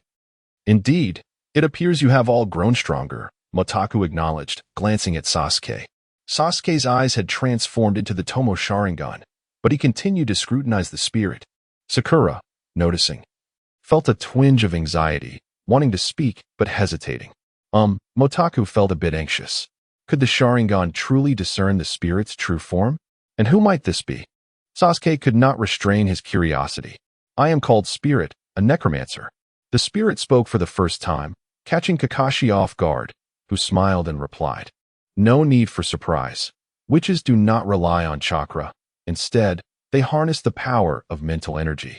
Sasuke nodded, his Sharingan fading swiftly. At this moment, Naruto finally turned to the spirit, frowning as he asked, So, you're a girl, right? Naruto, what nonsense are you spouting? Sakura snapped back. Naruto quickly clarified, No, it's because the lady I encountered this morning, who was even cuter than Sakura, insisted she wasn't a girl. Naruto. Sakura punched him on the head, leaving a bump. Why would you even suggest a boy is cuter than me? It's not like I'm saying she is cuter than me. Though it dawned on Sakura that the spirit might indeed surpass her in beauty, she rationalized it was simply because she hadn't matured yet. All right, we leave tomorrow. For today, focus on training without exhausting yourselves too much, Kakashi instructed. Naruto and Sasuke nodded, falling into silence, prompting Motaku to ask, "What is wrong with you two?" "Nothing." Kakashi shook his head, just a little shaken by a formidable young one. "But you, young one, are quite impressive as well. Come on, we should be on par with Motaku by now, right?" Naruto retorted, lifting his head. "Naruto, you are still quite far from becoming a Chunin," Kakashi countered. Though he acknowledged Naruto's rapid progress, noting his potential may surpass even that of Motaku. "Indeed, Motaku is already a Chunin," Naruto affirmed. Sasuke merely scoffed, remaining quiet. The spirit stood behind Motaku, her eyes scrutinizing Naruto and Sasuke. Noticing her gaze, Sasuke asked, "Is something the matter?" The spirit hesitated, recalling his eyes, then shook her head. "Nothing at all." Motaku observed Sasuke, noting his heightened, yet more restrained presence. "Tomorrow we shall depart. Remain in this vicinity and do not wander far," Kakashi instructed. "I'll be heading back now. Teacher is just slacking off with his novel again," Sakura remarked. Kakashi felt a twinge of embarrassment but chose not to respond, departing directly. Despite Kakashi's warnings against vigorous activity, Sasuke remained undeterred. He mused that climbing trees was something Motaku had likely not practiced without guidance from a teacher. He swiftly ascended the tree, maintaining his chakra to traverse it. Motaku, sensing hunger after losing his provisions to the lightning, remarked, "I'll find something to eat. I lost my rations on the way." He leaped onto the water and Appo's surface, wielding a kunai, channeling his mental energy to lock onto the fish below. Casting the kunai into the water, the surface soon bore faint traces of blood as Motaku drew up the line attached to the kunai, revealing 5 or 6 fish. Naruto, Sasuke, and Sakura stared in astonishment, with Naruto recalling the scene of Kakashi and Zabuza standing on the water, promptly asking, "Motaku, how are you standing on the water?" Motaku approached, glancing at his feet, momentarily taken aback. He had grown accustomed to standing on water, forgetting Naruto had learned from a perverted sage upon returning to the village. Holding the fish, he replied, "You'll learn how to do this later. For now, let us roast some fish." Sasuke jumped down from the tree. Recognizing that despite their immense growth, Motaku, being a Chunin, inevitably surpassed them. With no fire available, Motaku swiftly formed hand seals, channeling his chakra into lightning. Igniting a branch with a crackle. Far away at the cottage, Kakashi paused at the sound, momentarily distracted, but continued with his novel. However, Naruto and the others had grown accustomed to the spectacle, accepting that a Chunin was indeed far superior to them, the lower-ranked shinobi. Chapter 29. The needles that avoid the vital points. That evening, the group returned to Dazna's home, where Sakura inquired about the photograph missing a corner from the wall. Dazna recounted how Inari had lost faith in the existence of heroes.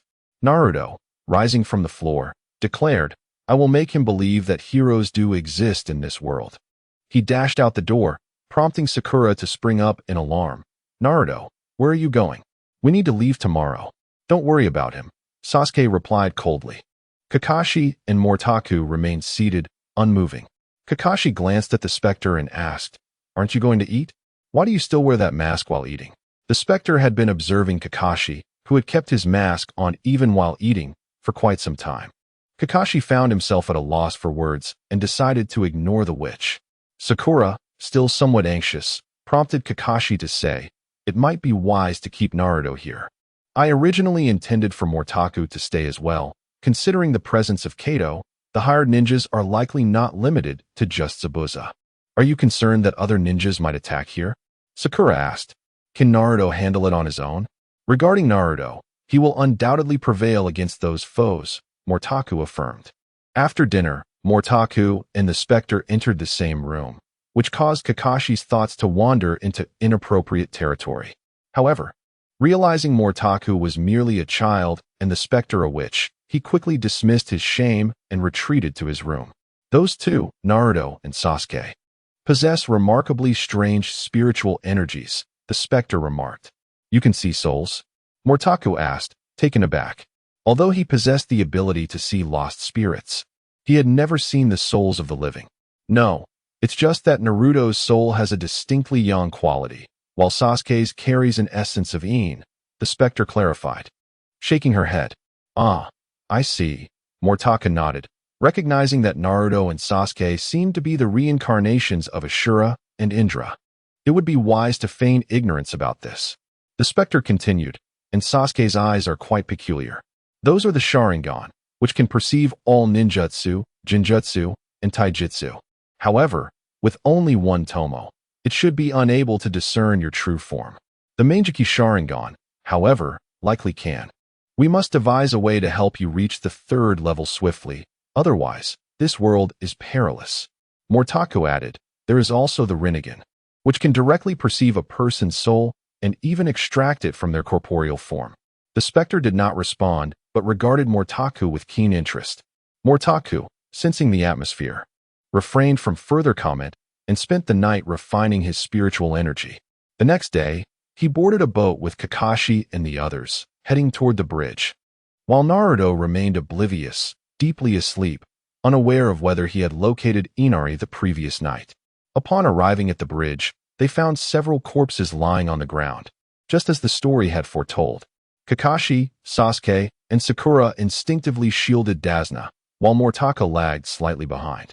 As the specter prepared to float toward the bodies, Mortaka cautioned, "Don't engage, let's observe from the sidelines." Sasuke shot Mortaka a glance, feeling a surge of excitement within. Suddenly, Mortaka sensed an overwhelming aura of death and turned to see Zabuza and Haku. The specter remarked, "That person's soul appears to be dead? What do you mean?" Mortaka retreated slightly, the specter hovering behind him like a ghost. "I'm not certain. It resembles a hollow soul." Mortaka activated his lost spirit eye, but could not perceive Haku's soul. The forbidden technique seems to utilize the souls of the deceased, akin to the various lost souls of my elder brother. They may retain thought, yet their souls are indeed lifeless. Mortaka paused, contemplating the nature of lost souls, now realizing that they referred to those who had entirely lost their own essence. Such souls might be more susceptible to evolving into Shinigami. However, Mortaka had no intention of participating in their battle. Sasuke's speed increased, likely reaching the level of a Ch-Nin, and with the Sharingan. He quickly forced Haku to deploy the ice crystal technique. Haku's movements became nearly imperceptible, leaving ordinary eyes unable to discern his true form. Sasuke, relying on his Sharingan, could only evade a fraction of the flying needles, but soon, his body was riddled with wounds. "Sasuke!" Sakura exclaimed in worry, glancing at Mortaka but refraining from speaking. Meanwhile, shrouded in dense fog, Mortaka utilized his spiritual energy to finally sense the positions of Kakashi and Sakura. "Is this a bloodline limit?" Sasuke frowned. "If I remain calm, my eyes will surely reveal the truth. However, it appears he has deliberately avoided my vital points." Despite his numerous wounds, Sasuke's injuries worsened gradually without posing a fatal threat. Suddenly, a kunai flew forth, and Naruto leaped into the fray, landing beside Sasuke with a resounding thud. The kunai pierced through the ice crystal. "You idiot!" Sasuke exclaimed, his frustration evident. "I came to save you, and you call me an idiot?" Naruto retorted angrily. Naruto's sudden arrival left Kakashi and Sakura momentarily elated, only to feel disheartened once more. "Is that him?" Haku's gaze fell upon Naruto, momentarily stunned. The needles continued to fly forth, and lacking the Sharingan, Naruto's injuries began to accumulate. "What on earth is this?" he grumbled, rising to his feet, only to be knocked down by the flying needles. "Bloodline limit, you fool. If you had stayed outside earlier, perhaps we could have devised a countermeasure," Sasuke chided while dodging. "Useless, I can't rely on Naruto anymore." "Stay calm," Sasuke muttered under his breath, regaining his composure as his eyes spun rapidly. "I've seen it." This time, Sasuke directly discerned the trajectory of the flying needles. Although their speed surpassed that of the kunai, they were still visible to the Sharingan. He dodged the needles, but Haku's shadow was too numerous for him to locate the real one. "His Sharingan?" Haku exclaimed, astonished, as Sasuke's Sharingan had evolved once more, now bearing two tomo. This time, It seems I must defeat him. Haku began to feel urgency. As the needles launched once again, Sasuke glanced at the still prone Naruto, his heart racing. You, Haku, are even more astonishing. You idiot, you always drag us down, Sasuke murmured, slowly collapsing. Naruto looked toward Sasuke, just as he fell into his arms, bloodied and battered. An eerie chakra surged forth from Naruto, who lifted his head, a powerful aura radiating from him. Is this the bond of a ninja? Mortaku observed Naruto and Sasuke, his expression contemplative. Chapter 30. The departed souls. He glanced at Bai and then at Zabuza, saying, "Do not intervene. I shall assist Kakashi."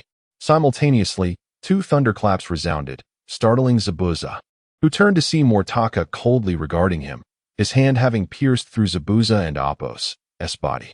"Damn it, you little brat," Zabuza murmured as he slowly collapsed, blood spilling from his mouth. The lightning in Kakashi's hand gradually dissipated.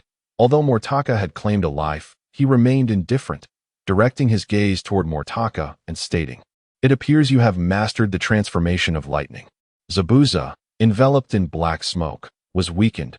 Mortaka and Appo's lightning, though potent, could not rival Kakashi and Appo's, as their chakra levels were disparate. Moreover, with his body pierced, Zabuza's combat prowess was effectively nullified.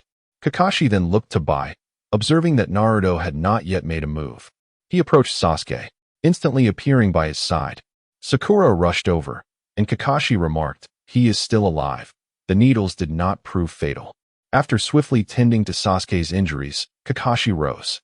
"You have lost," he declared, advancing toward Bai. Bai, witnessing Zabuza sprawled on the ground, collapsed to his knees, then swiftly rose, evading Kakashi's approach and charging toward Mortaka. With a resounding thud, Mortaka felt his arm struck by a wooden staff and retreated hastily. This is bad. Bai's demeanor has shifted. Could it be Zabuza's demise? Mortaka discerned that Bai seemed to be in a state of daze, attacking instinctively. "Damn it, I can't even defeat a handful of ninjas," Kato exclaimed upon seeing Zabuza on the ground. Bai had already lost consciousness. He turned to Kato and suddenly charged forward. Kato was taken aback as nearby ninjas swiftly intervened to block Bai's advance. At this point, Bai was not employing any ninjutsu. After a brief skirmish, the ninjas realized he appeared to lack awareness. "What is this?" "He is completely unconscious," one ninja remarked, executing a jutsu and striking Bai with a blade. "Hey, aren't you all on the same side?" As those individuals prepared to strike Bai down, Naruto dashed forward. "He is attacking us, you know," one ninja scoffed, thrusting his blade toward Bai's heart. "Stop." Naruto's kunai flew forth, and Kakashi appeared behind the ninja, the kunai embedding itself in his back. Zabuza kicked the man's blade away. "Damn it, so you were merely feigning death, what a waste." Kato scorned Zabuza upon seeing him, bloodied and battered. Bai, upon seeing Zabuza, gradually calmed. "Lord Zabuza, you are my tool. Since the mission has concluded, Kakashi, there is no need for further conflict." Zabuza traced the blood on his body and looked toward Mortaka. "Little brat, perhaps you aimed incorrectly and failed to pierce the heart." "Zabuza Momochi, you are merely a jester," Kato remarked, glancing at the surrounding ninjas. "Zabuza, you are gravely injured. Why not simply play dead?" The ninjas slowly encircled them, grinning with bloodlust. "What's wrong?" Naruto's eyes widened. "Just watch," Kakashi whispered. Though Zabuza's grip on the knife was laborious, Bai swiftly retrieved the long sword from the ground. The two charged forth. This time, Bai held nothing back. Blood splattered before him, yet he remained oblivious, his eyes becoming gradually vacant. "Kill him," Kato shouted, retreating. "Murder is far too simple for me, Bai. How does it feel to kill for the first time?" Zabuza turned back. Bai ignored him, continuing his relentless assault, disregarding even the swords of others. "Bai?" Zabuza blinked in surprise when a man stabbed him. In an instant, Bai appeared beside him, cleaving the man in two. "What is happening with Bai?" Mortaka frowned. "His soul has manifested." Mortaka opened the eye of the departed and indeed observed a spirit hovering over Bai's body. Such a spirit, it appeared, was particularly prone to becoming a vengeful ghost or malevolent spirit after death, especially if it had never taken a life before, the ghost commented. The scene transformed into a massacre, as Zabuza and Bai seemed to compete in their killing prowess, over 100 lives falling within 10 minutes. Ultimately, only Kato remained. Zabuza and Bai lunged at him simultaneously, and with a sickening sound, Kato was dismembered. Bai then collapsed, lying on the ground. What has happened to him? Naruto stared in disbelief. Zabuza approached Bai's lifeless form and kicked him, prompting Naruto to erupt in fury and charge forward, only for Kakashi to intercept him. Naruto, remain calm. Calm about what? Were they not comrades? Comrades. Zabuza chuckled, gazing down at Bai. Bai was merely a useful tool. Now, he has finally learned to kill. He spat blood. And then, he even killed himself. Zabuza slowly crumpled, falling beside Bai. Naruto stood frozen in shock. A spirit drifted toward the ghost. She touched her fingertip to it, and the soul measuring scale shimmered into view from her sleeve. Bai's soul had also perished. His eyes turned black, though only the ghost and Mortaka could perceive this. Mortaka blinked in astonishment. He had assumed that once Zabuza perished, Bai would survive. He gazed at Bai's spirit, perplexed. Is Sasuke all right? Sakura continued to weep as Sasuke gradually opened his eyes. Sakura. She embraced him tightly, tears streaming down her face. Sasuke nearly fainted. Had it not been for his unwavering will, he might have truly succumbed. It hurts. Sakura, let go. I'm sorry. She quickly released him. Sasuke took a breath, inspecting his wounds as he glanced sideways. Is that Naruto? No. It was merely my own collapse. Sakura wiped her tears, stating, I knew Sasuke wouldn't perish so easily. You must have evaded a fatal injury. Sasuke. Naruto rushed over. Sasuke slowly stood, signaling that he was unharmed, and Naruto smiled. Sasuke. As he spoke, Naruto attempted to embrace Sasuke, who frowned. Get away. Naruto chuckled awkwardly. 2 weeks later, Naruto, Sasuke, Sakura, and Kakashi arrived at the graves of Zabuza and Bai. The large blade remained embedded there, explaining why it would later be taken by others. Mortaka observed from a distance, and the ghost glanced at him, asking, What troubles you? Mortaka ignored her, intending to turn away when Naruto suddenly called, Mortaka, let us return to the village. He turned to find Naruto and the others watching him. Smiling, he approached them. So, Sasuke, will you go on a date with me when we return to the village? Sakura inquired. Mortaka felt his face flush. Indeed, Sakura was no ordinary girl. Yet Sasuke, after a moment's thought, declined. Sakura, will you go on a date with me? Naruto also asked. Sakura rejected him as well. Wah. Mortaka, let us go back to the village and eat ramen together. Naruto wore a heartbroken expression. Mortaka felt cold sweat. All right, but you're paying. Chapter 31, A New Mission? At a street corner in Konoha, Naruto perched atop a wall, gazing down at a calico cat lounging by the edge. Sakura was concealed around the corner, while Sasuke hid behind a trash bin. The calico cat basked in the sunlight, lazily squinting its eyes, its slightly stout tail swaying back and forth. After licking its paw, the cat stood up and elegantly took a few steps forward, when suddenly, a startled meow erupted. The cat arched its back, kicked off with its legs, and swiftly darted away, leaving Naruto face first on the ground. Hey, that fat cat is way too quick, Naruto exclaimed, climbing back up with a glum expression as he looked towards Sakura, who was holding the now restless calico. However, Sakura mercilessly mocked him. It's just that you're too clumsy. Sasuke, with his hands in his pockets, approached with a stern face, saying, Naruto, have you regressed in strength after completing missions? Impossible. Naruto shot back, suddenly standing tall. It's just that this kind of mission doesn't excite me. He then lifted his gaze to the wall. By the way, Motaku, why are you so leisurely? Don't you need to train? Motaku and the ghostly figure appeared on the wall. He had been sitting there while the ghost stood beside him. Sasuke also turned his gaze toward him, his expression still cold. Motaka chuckled. My missions for this month are complete. I enjoy a leisurely life. Kakashi appeared beside him. Naruto, how could you restless ones possibly understand what living truly means? Naruto, feeling a bit despondent, thought to himself, as he aspired to be Hokage, how could he desire idleness? Humph. Motaku, if you continue like this, Naruto and I will surpass you soon. How can you be content to remain so lax? Sasuke seemed quite displeased. It's not laziness. Motaku merely wishes to understand what it means to be a ninja and to form bonds. The ghost interjected, seemingly perplexed.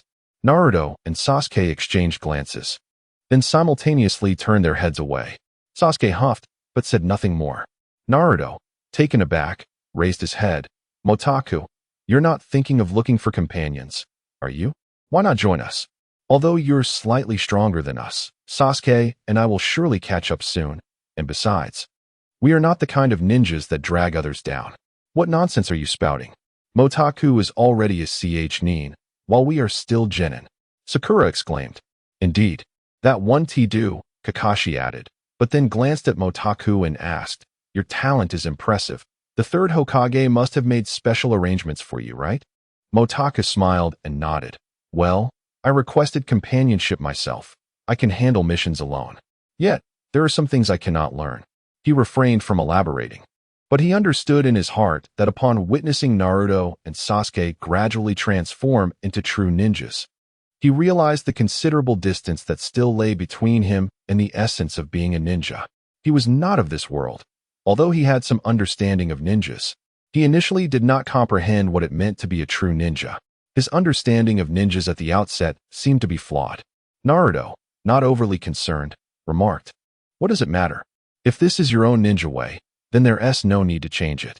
Sasuke and Sakura paused, puzzled by the term ninja way. To be honest, they didn't quite grasp it either. Sasuke looked at Naruto, annoyed by his nonchalant demeanor, wishing he could give him a good thrashing. The notion of a ninja way was something they hadn't fully comprehended, yet it was casually spoken by Naruto. The atmosphere fell into silence, and Naruto, puzzled, scratched his head. What is wrong with you guys? It's nothing, Naruto. It seems you've already found your own ninja way, Kakashi said, looking at Naruto with a hint of pride in his eyes. Of course, Naruto exclaimed excitedly, just as he was about to shout out his ninja way when Sakura suddenly cried out. Sakura had been too focused, and the cat in her hands had scratched her arm before leaping away. Sasuke's expression darkened as he rushed forward, swiftly capturing the calico once more. Sakura, are you all right? Naruto hurried over, while Sasuke glanced back at Sakura's distressed face, his gaze toward the calico growing even colder. The calico seemed to sense the hostility and began to struggle violently. I'm fine. It's just a scratch. Sakura shook her head. All right. This chubby cat is quite troublesome, and its owner should really keep a better watch, Naruto commented. How about we put it on a leash? Sasuke hesitated, thinking better of it. After all, a cat had its dignity. Minutes later, however, Naruto had indeed leashed the cat, which began to doubt its existence. Motaku and Kakashi watched the trio, unable to stifle their laughter, but Kakashi felt a chill run down his spine. Isn't Motaku about the same age as Naruto and the others? Why does he have such a serious expression? Could it be that he has already become a genius, surpassing Naruto and Sasuke? He pondered for a moment and waved his hand. Well, since you've captured it, Naruto, hurry and return it to its owner. Since you're all so leisurely, I'll give you a bit of pressure shortly. Hey, is that a new mission? Naruto's eyes lit up with excitement. Something like that, Kakashi replied. Sasuke and Sakura looked up at Kakashi, Sasuke's eyes reflecting a glimmer of anticipation, while Sakura remained indifferent. Motaku, we might need your cooperation shortly, Kakashi stated. Oh, all right, Motaku nodded. Upon hearing about the mission, Naruto took off with the cat, shouting, I'll be right back. After returning the calico without even collecting a reward, Naruto dashed back. Seeing him return, Kakashi stood up and said, let us go. The group arrived at an empty clearing, and Kakashi turned to Motaku. Motaku, you should have learned lightning release by now. Let me test your strength and see how much you've surpassed them. Wait, isn't this our mission? Naruto interjected. Sasuke stood quietly to the side, his expression now serious. Lightning release? He too had learned a new jutsu? Sakura, witnessing this, exclaimed, Naruto, be quiet and just watch. Reluctantly, Naruto nodded, all right. Although he understood that Motaku was formidable, he sensed that Kakashi might be even stronger. To be honest, he didn't want Motaku and Kakashi to fight, as Motaku had expressed that he simply wished to be by Moriyuki's side. Naruto was at a loss for words. If he could, He too would want to protect his closest person like Motaku. He didn't want Motaku to feel disheartened and seek strength for the wrong reasons, as he himself had.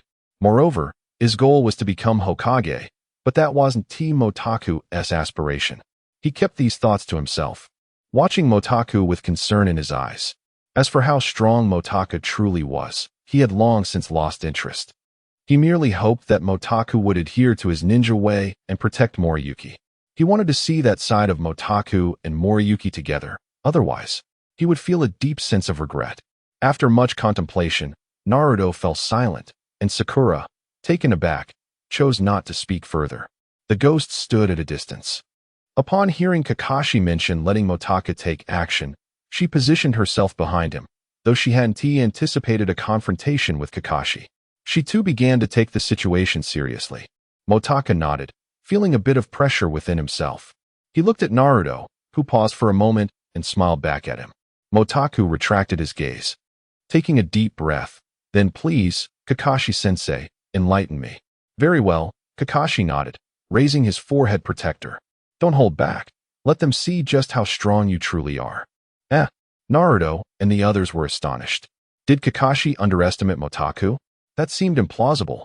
Could it be that Motaku is nearing the rank of Jonin? This is quite astonishing. He has only recently been promoted to Chunin, hasn't he? There is no need for astonishment. For a ninja, mastery over chakra control is paramount. He has always been formidable. And after acquiring new jutsu, his strength will undoubtedly surge. As long as one excels in chakra control, ascending to Jonin status in an instant is not an impossibility. Sasuke turned his head, his eyes transformed into the Sharingan. Naruto was taken aback, nodding in acknowledgement, his worries dissipated. The Sharingan. The moment Kakashi removed his forehead protector, Motaku lowered his head. Oh, it seems you are familiar with the Sharingan, Kakashi remarked, slightly surprised. Of course I know it.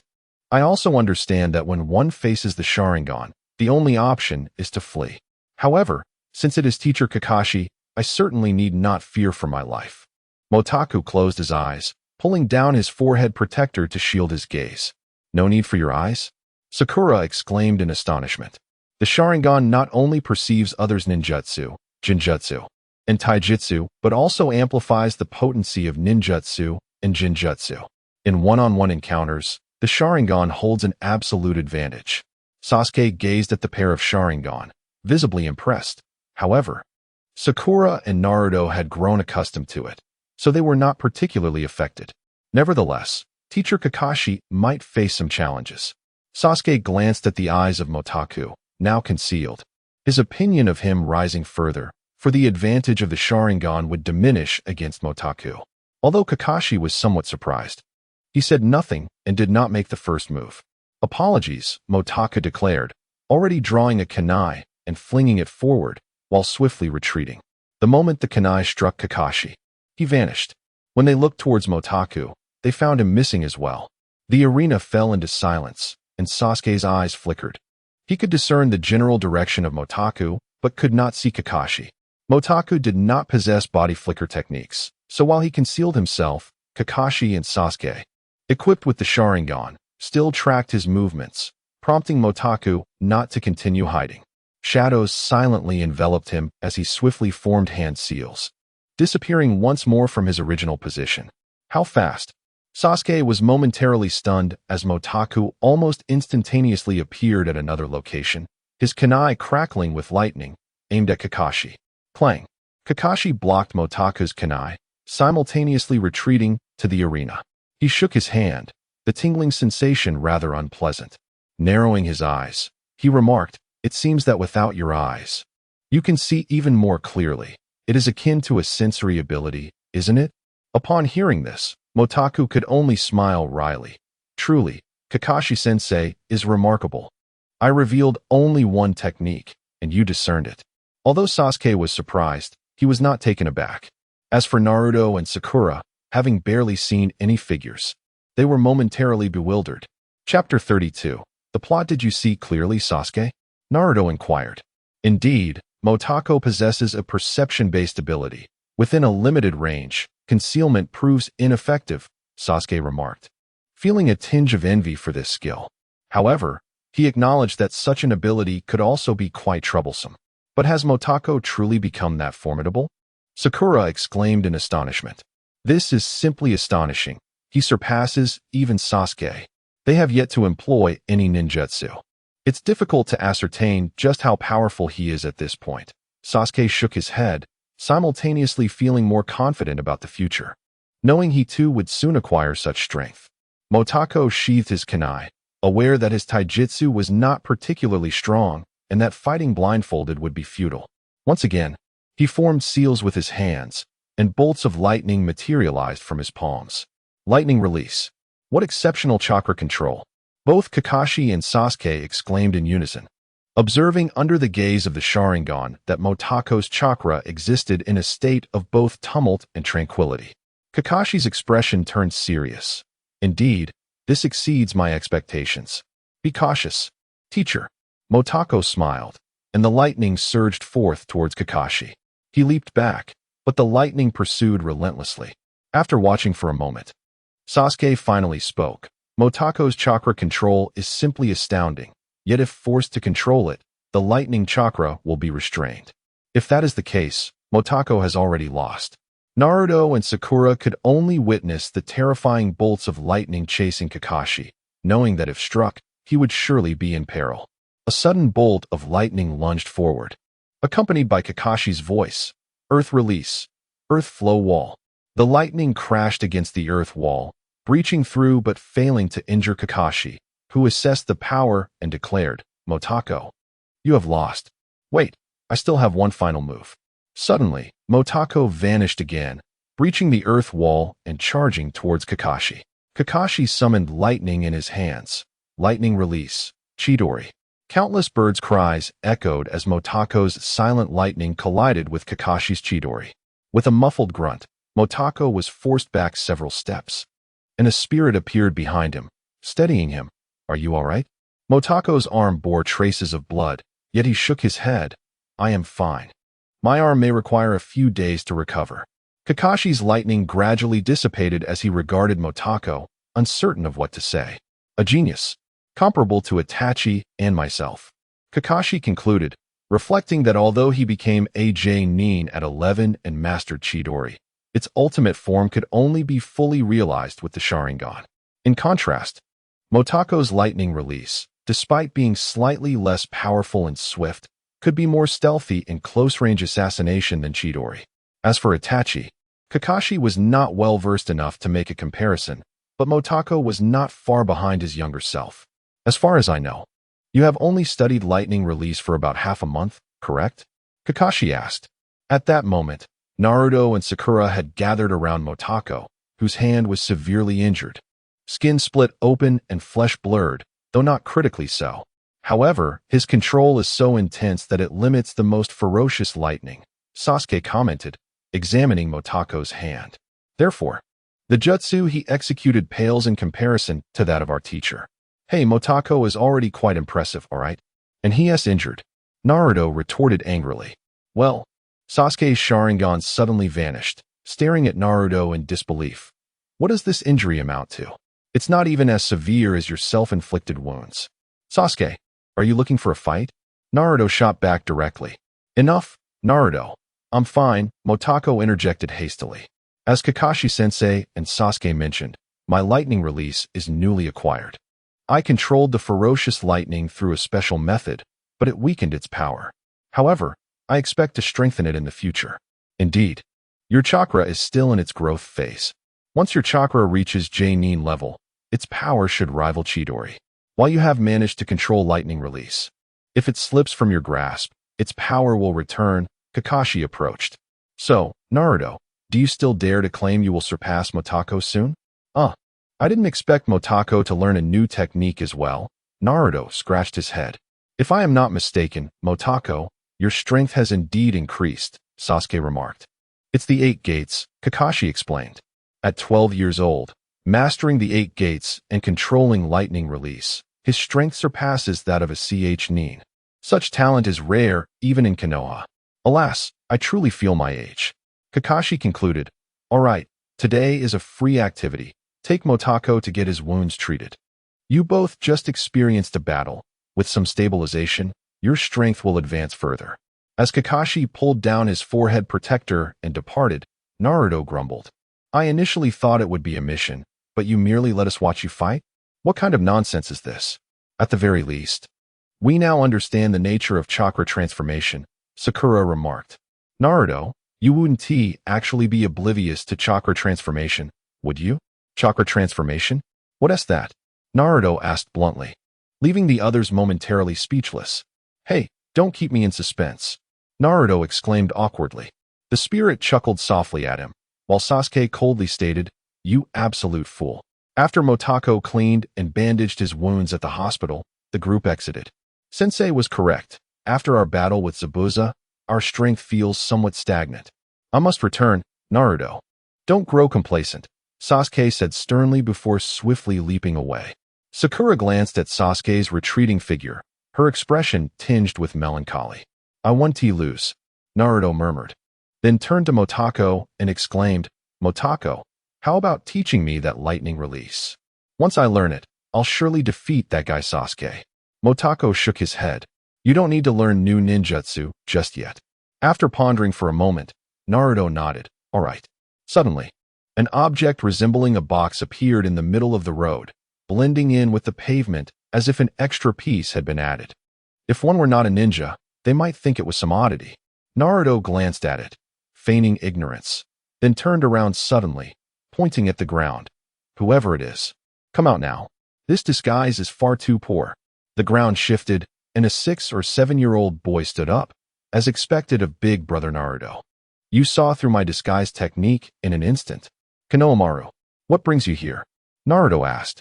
Motoko was taken aback, realizing that this scenario might indicate the Nin exams were approaching sooner than anticipated. He looked up to see a few eagles soaring across the sky. He recalled that the Nin exams were supposed to occur over a month after Naruto and the others returned to the village. Now, it seemed to have been moved up by several days. He furrowed his brow, feeling a sense of discomfort. He had never aimed to alter the plot. Yet Sasuke and Naruto had been influenced to some extent by his presence. He wondered if this would affect the storyline in the long run. What's wrong? The spirit suddenly asked. Motoko snapped back to reality, realizing that Naruto and the others had vanished. He activated his spiritual energy and leaped forward. The spirit paused for a moment before following suit. Kanjiro, you aren't planning to utilize crows, are you? Temari asked nervously, concerned about attracting attention in Konoha. What's the matter?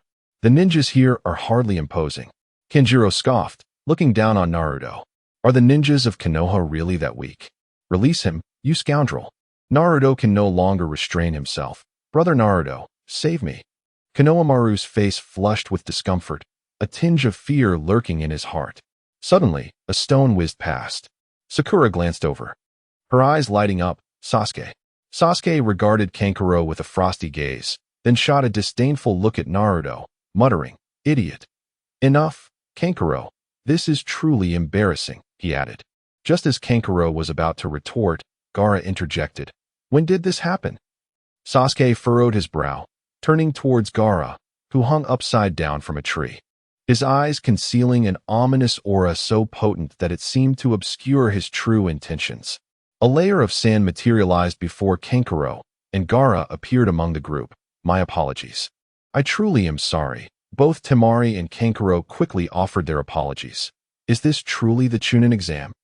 Motoko hurriedly approached, having detected the trio's spiritual energy and swiftly locating them hiding nearby. Upon seeing Motoko, Gaara surprisingly halted. So you are a leaf genin? With those panda eyes, how audacious. Naruto fumed, irritated that Konohamaru was being bullied, and that even Motoko was being disrespected. You are sand ninjas, correct? This is the Leaf Village. I kindly ask you to adhere to the terms of our alliance and refrain from causing trouble here, Motoko said, momentarily taken aback. Upon hearing this, Gaara turned. Let us leave. What is your name? Sasuke leaped down to inquire. Gaara. And you? He replied, his interest piqued. Sasuke. What about me? Naruto interjected eagerly. Yet, why the excitement over this? Motoko sighed. Not interested, Gaara stated bluntly, walking away. Naruto, now exasperated, was quickly restrained by Motoko, who silently lamented. So soon for the Chunin exam? This could become troublesome. A significant event is about to unfold in the Leaf Village, and he possesses only Chunin-level strength. Against Orochimaru and the resurrected Hokages, he would surely be no match. However, must he once again witness the third Hokage's demise? He grappled with his thoughts, fully aware of the inevitable fate awaiting the third. Yet, as a member of the Leaf, his emotions began to waver the course of destiny. Alas, he felt his power was still insufficient. Chapter 33. Before the exam after Gaara's departure, Motaku remained distracted, prompting Ghost to glance at him curiously. She felt that he was concealing something, although it was not the right moment to inquire further. Are they from another village? Naruto asked. They seem to be from the Sand Ninja village. We are allies with the Sand Shinobi, Sakura affirmed with a nod. What brings them to Konoha? Sasuke questioned, having just returned home only to rush back upon realizing he had something to ask Motaku. I have no idea, but they are quite bothersome, Naruto replied. All right, Konohamaru. You and your friends can go play, he added. Okay. Konohamaru nodded, observing Naruto and the others deep in discussion before departing. By the way, Motaku, your lightning release seems to be activated without the need for hand seals. How do you manage that? Sasuke inquired. Motaku, lost in thought, was nudged by Ghost before he snapped back to reality. What? Sasuke is asking you why your ninjutsu can be unleashed without a release, Sakura reminded him. Though Motaku was undeniably powerful, he appeared less invested in his strength compared to Naruto and Sasuke. Yet, paradoxically, he surpassed them in might, leaving Sakura in awe. Indeed, geniuses were exceptional beings. Well, for lightning release, it only requires 2 seals to transform. You can give it a try, but I can't disclose the control method. Motaku explained as he formed hand seals more slowly this time, allowing them to see clearly. Upon completion, the chakra he released crackled with lightning attributes. Sasuke's Sharingan immediately copied the technique. He formed his own hand seals, and with a crack, arcs of electricity manifested in his hands, but burst apart with a loud bang. The group was startled, and Naruto, who was about to try as well, halted his actions. Fortunately, Sasuke was unharmed and merely nodded in acknowledgement. Thank you. Motaku nodded in response. Well, I'm heading back now. Ghost, let's go.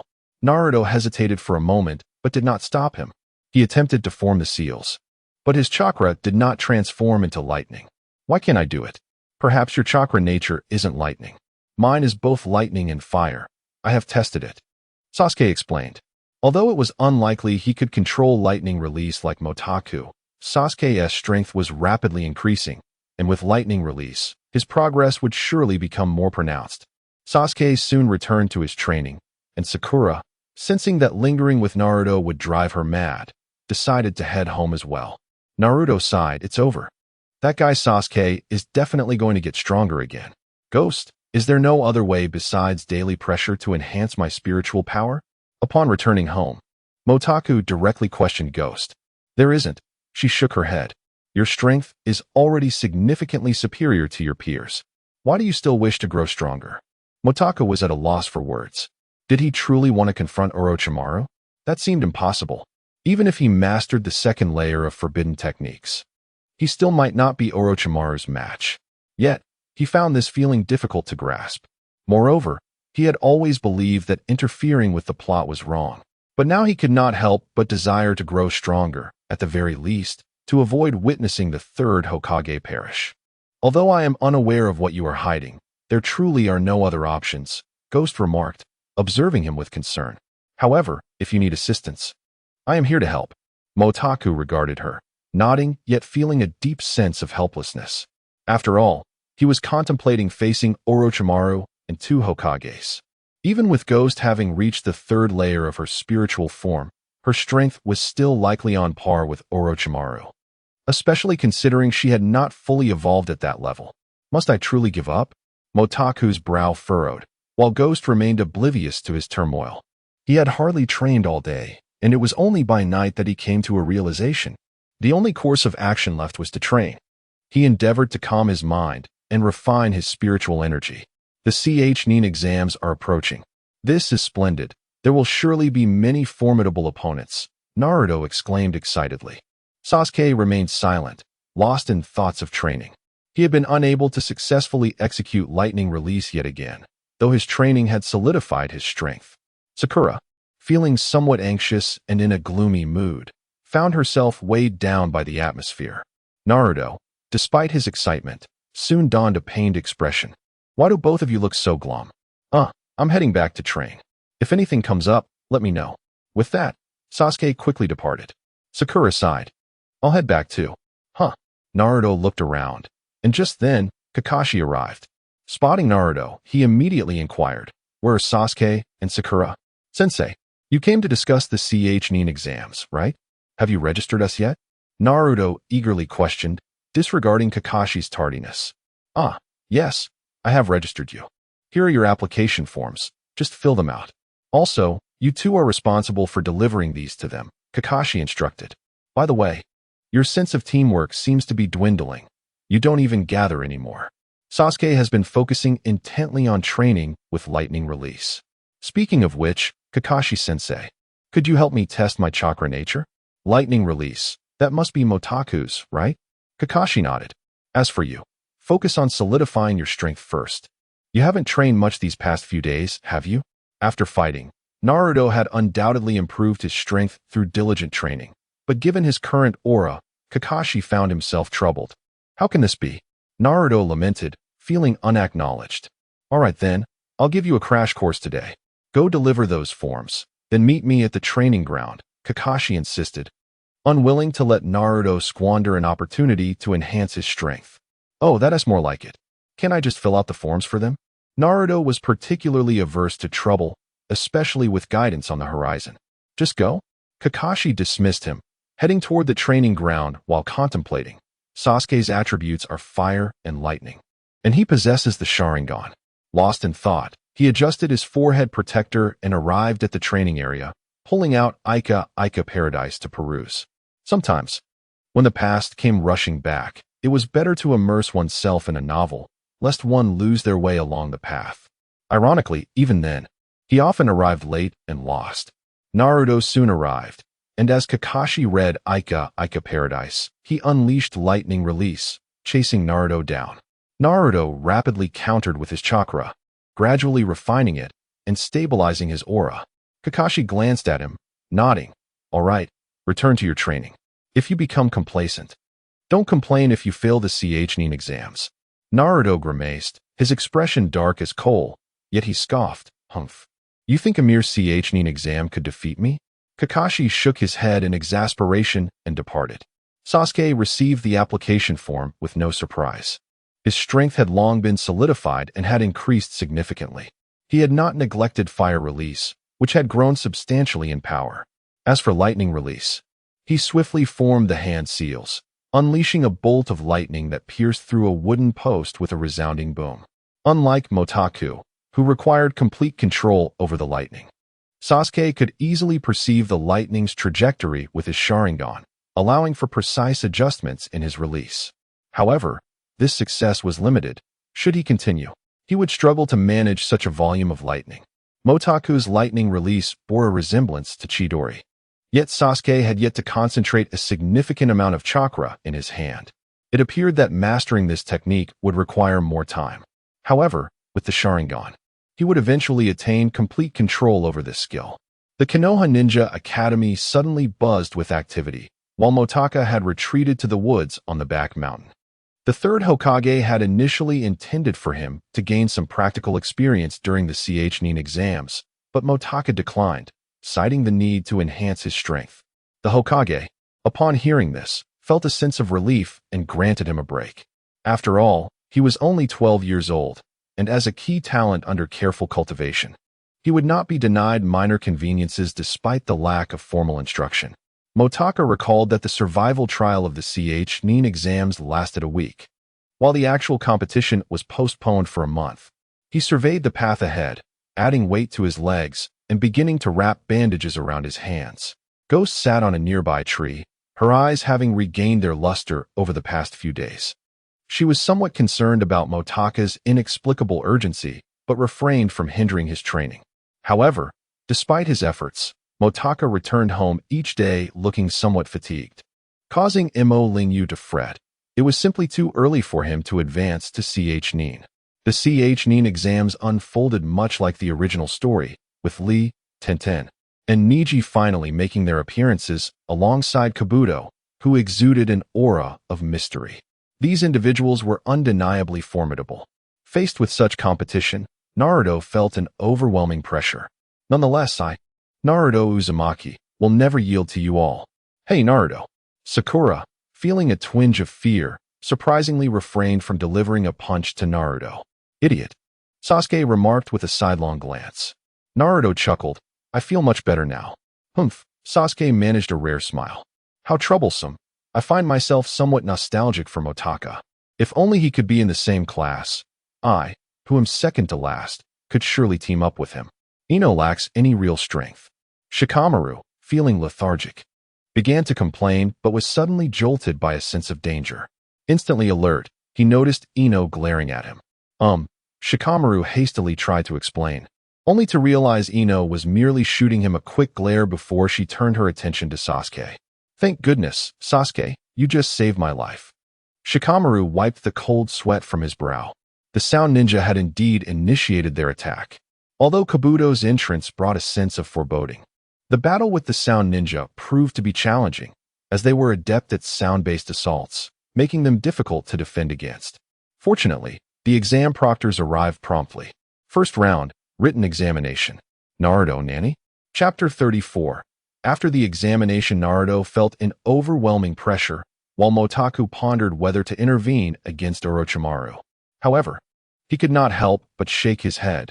The idea of stopping Orochimaru was commendable in spirit, yet utterly impractical. After spending considerable time in Konoha, witnessing the assassination of the third Hokage without taking action left him with a tinge of guilt. Additionally, the matter of Sasuke's defection weighed heavily on his heart. Although the original storyline concluded with a harmonious resolution, like Naruto, he found himself reluctant to part with that complicated individual. Despite Sasuke's cold exterior, he occasionally revealed an endearing side, which was why Sakura's affection for him endured. Sasuke was not inherently cruel. Rather, he bore an immense burden. Motaku felt unqualified to influence Sasuke's decisions, yet he could not escape his own worries. Emotions can be perplexing, and although he had not paid much heed to them before, he now found himself at a crossroads. If he could master the second level of forbidden techniques, perhaps he could provide some assistance. The second level would allow him to materialize shadows, akin to phantoms. Though not fully formed, they would be nearly indistinguishable from ordinary humans. Furthermore, this level could potentially influence other souls, although it remained uncertain whether it could affect the Edo Tensei. The first level, without a doubt, would be ineffective. He resolved to attempt a breakthrough into the second level. Motaku set about his training, with a week and a month remaining to determine his success. Konoha boasted plenty of locations for training, and the area behind the Hokage's statue was particularly serene. There, he chose to refine his spiritual energy. Though he seldom practiced during the day, the expansive surroundings and pleasant scenery allowed him to easily enter a focused state. At noon, a spirit beckoned him to return home for a meal, and after dining, he resumed his training. As evening approached, Motaku strolled through the village alongside the spirit. After the written exam, Naruto and his companions faced a survival challenge in the Forest of Death, yet the village thrived with activity. As individuals from other villages also made appearances, the village appeared deceptively tranquil. Motaka noticed several accompanying ninjas indulging in revelry, although he only observed them once. Upon returning home, he continued his energy refinement into the night. The week passed swiftly, and Motaku, along with the spirit, arrived at the preliminary selection venue, summoned by the third Hokage. Upon seeing Motaku, Naruto called out excitedly. Gaara, upon noticing Motaku, inquired, "You are strong. Why did you not participate in the Chunin exam?" To which Motaku replied, "Well, I am already a Chunin." Surprised that Gaara remembered him after their brief encounter, Motaku was soon the center of attention, as many turned to look at him. Konoha indeed had no shortage of talented ninjas. Even Orochimaru, concealed behind a mask, appeared taken aback. "Isn't this the same person from last time?" Kankuro and Temari also recognized him, astonished that Motaku had already attained the rank of Chunin. Niji Lee and Tintin had heard of Motaku and couldn't help but observe him closely. Kakashi felt resigned. True geniuses attracted attention wherever they went, with Naruto being an exception. Other instructors whispered among themselves after spotting Motaku. The third Hokage, with a narrowed gaze, smiled and delivered the opening remarks for the war-themed event, eliciting surprise and queries before the preliminaries finally commenced. The first match featured Sasuke. Although Motaku already knew the outcome, witnessing it live presented a unique experience. Given Sasuke's prowess, he need not exert himself so much. However, under the influence of the cursed seal, he was compelled to rely solely on taijutsu. Motaku believed that had he been in Sasuke's position, he might have already lost, lacking the natural combat talent that a true genius in the Naruto world possessed. He seems to have a problem, the spirit whispered, to which Motaku discreetly nodded. It was indeed concerning. Ultimately, Sasuke employed Lee's taijutsu and managed to secure victory, though he was left on the brink of exhaustion. As Kakashi escorted Sasuke away, Motaku felt a tightness in his chest, aware they would soon cross paths with Orochimaru, a figure he now regarded with a degree of paranoia. The matches continued, and the skills of Naruto's group had significantly improved. Although Naruto could not match Kiba's speed, the protagonist's aura came into play at that moment, prompting an uncharacteristic chuckle from Motaku. The match between Hinata and Neji was particularly nerve-wracking for him and the spectators. Naruto chose to support Hinata, vowing to defeat Neji. Motaku admitted he lacked such courage. Meanwhile, Ino's decisive act of cutting her hair was striking. Observing the young ninjas increasingly resembling true ninjas, Motaku recognized his own differences. He still felt somewhat out of place in the Hokage world, as old habits from his past life proved difficult to shed. With the preliminaries concluded, the official selection would take place in a month. Only Shikamaru advanced. Spoilers? Non-existent. I must defeat Neji, Naruto declared, pursuing Kakashi. Motaku exchanged a few words with the third Hokage before heading home. Motaku's information quickly spread to other villages.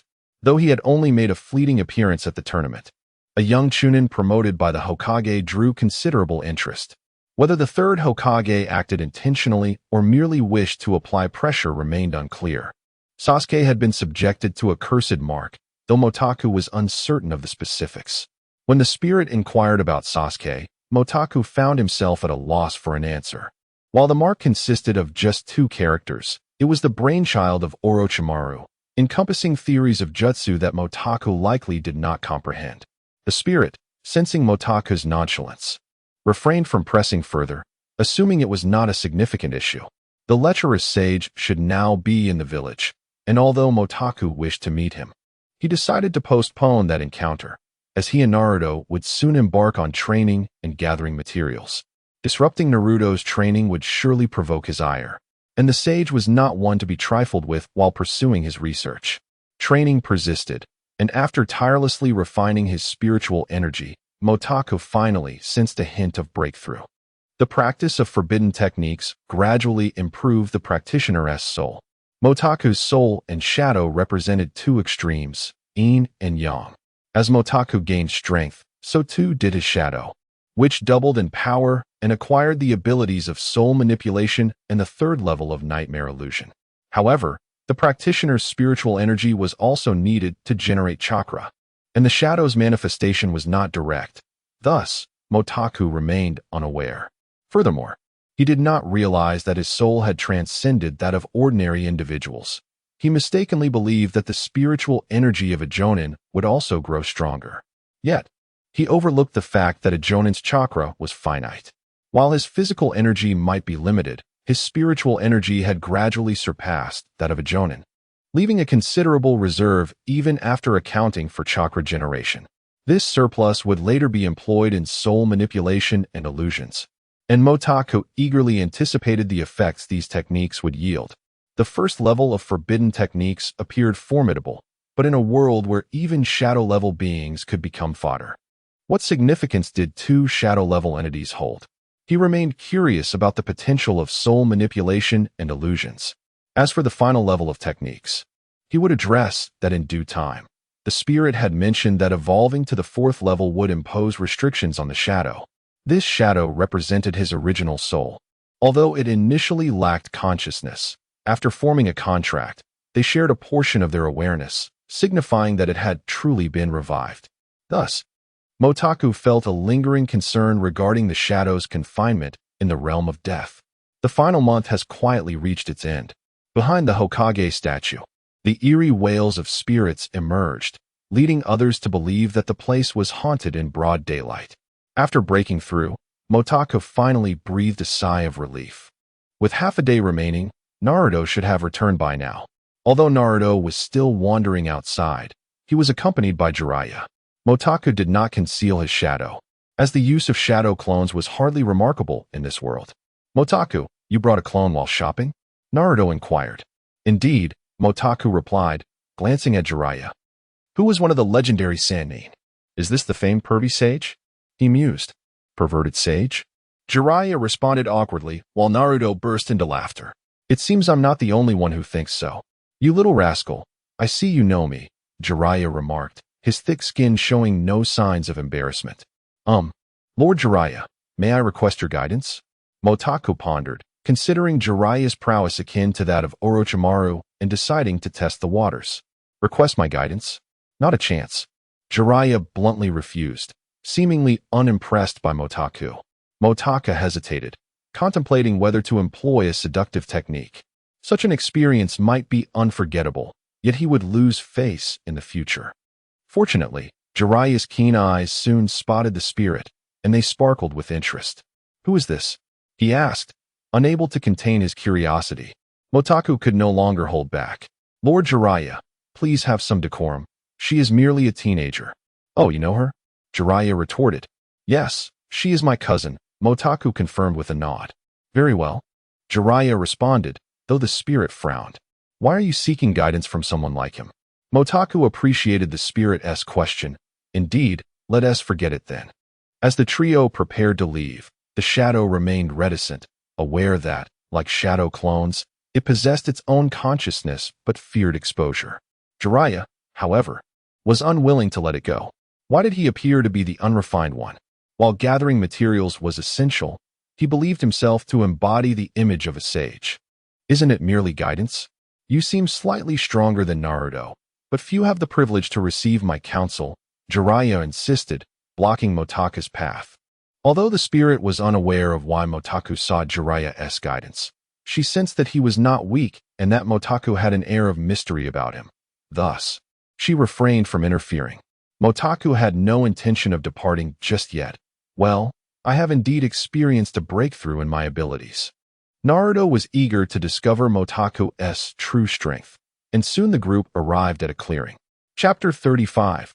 Confrontation with Jiraiya. Although Jiraiya is an older man, it does not diminish Motaku's interest in him. As one of the legendary Sannin, Jiraiya holds a prominent reputation in the world of Naruto.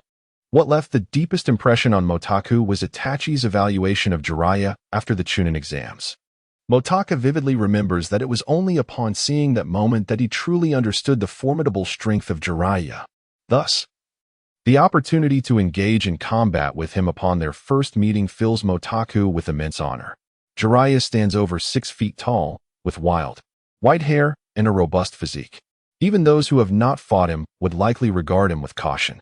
Despite his rugged appearance, Jiraiya's ability to discreetly investigate the Akatsuki organization and his knowledge of Orochimaru's connections reveal his exceptional covert skills. Furthermore, having mentored the 4th Hokage and Naruto Uzumaki, as well as being a novelist, he is undoubtedly a meticulous thinker. Chunin from Konoha, Motaku, at your service. Motaku formally introduced himself as he took his position in the arena. "Chunin?" Jiraiya glanced at Naruto before turning back to Motaku and nodded. "A genius indeed. This should be interesting." Although Motaku is around the same age as Naruto, his strength surpasses Naruto significantly, prompting Jiraiya to recall several talented youths from Konoha. However, geniuses are often fragile, with destinies diverging from the ordinary, leading Jiraiya to pay closer attention to Motaku. Jiraiya's demeanor shifted to seriousness, and an unspoken tension filled the air. It was the first time Naruto witnessed such a grave side of Jiraiya, causing him to feel anxious. Motoko also sensed Jiraiya's seriousness, though unaware of the reasons. He understood that Jiraiya would likely provide earnest guidance on his shortcomings. Thus, he decided to hold nothing back, swiftly forming hand seals as his chakra transformed into lightning, propelling him towards Jiraiya in an instant.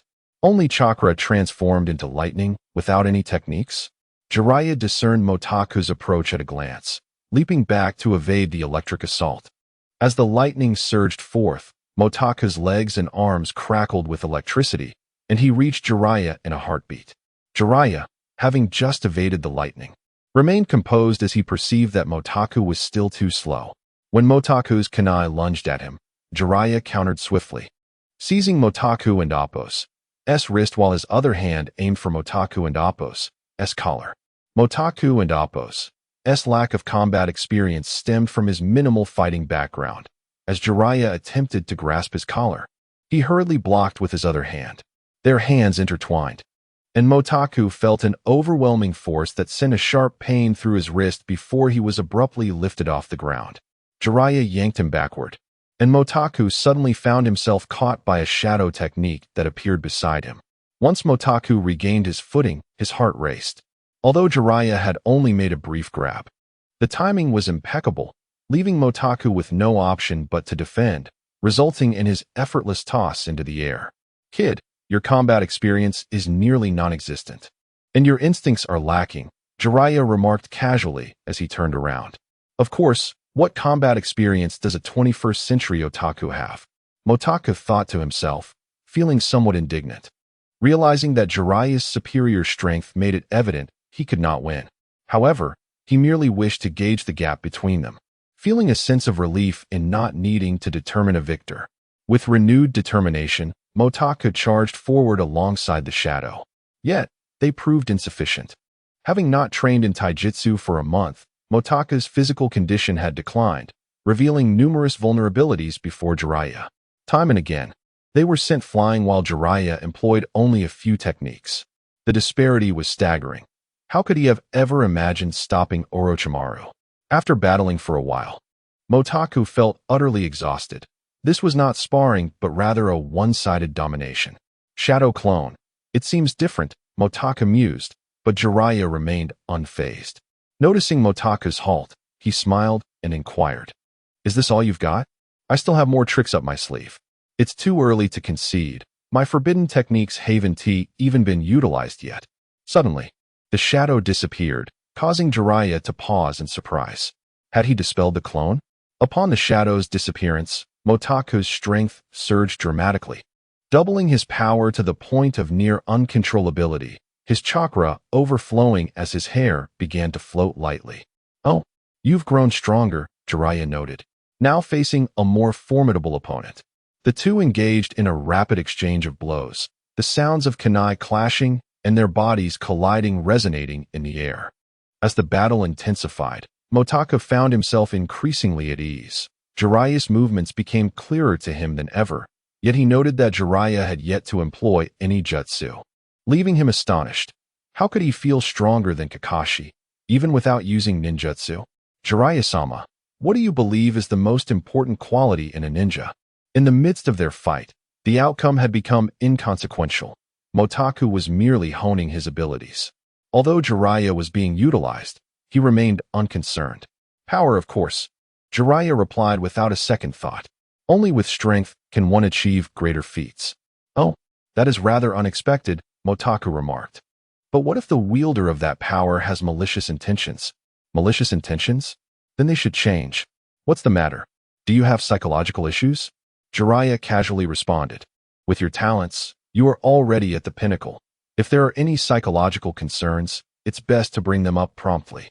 Motaku rolled his eyes, realizing that Jiraiya had been rather relaxed throughout. However, he refrained from pressing further. Adapting to this newfound strength was no simple task. After battling for a while, he felt little improvement and instead noticed his stamina dwindling rapidly. If this continued, he would exhaust himself, compelling him to cease his assault. Jiraiya stretched his limbs, declaring, "It's been a while since I've exercised. This warm-up feels delightful." Motaku nearly spat blood. Surely this was intentional.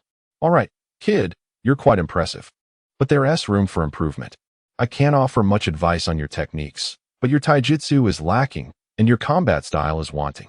Overall, you can be considered a genius, but the deficiencies are significant. Jiraiya spoke with a grave tone. If these flaws remain unaddressed, calling you a failure would be inaccurate. As soon as Jiraiya finished speaking, Naruto looked startled. Are you joking? Motaku is already quite formidable, surpassing both me and Sasuke. Indeed, I never said he wasn't impressive.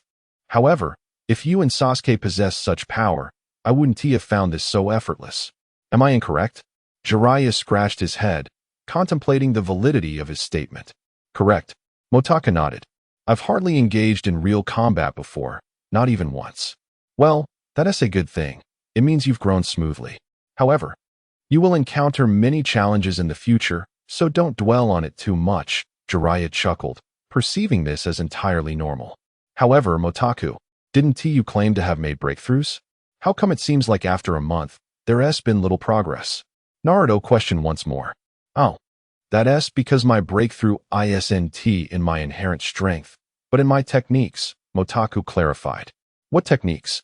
Jiraiya inquired with curiosity. Well, it's nothing too secretive. It's a forbidden technique left by my father. My strength doubling is a result of this technique, and I have now reached the second level, allowing me to control souls. However, as I currently lack any souls to manipulate, it does not enhance my power, Motaku explained. Forbidden techniques? Who is your father? Jiraiya had never heard of such a technique.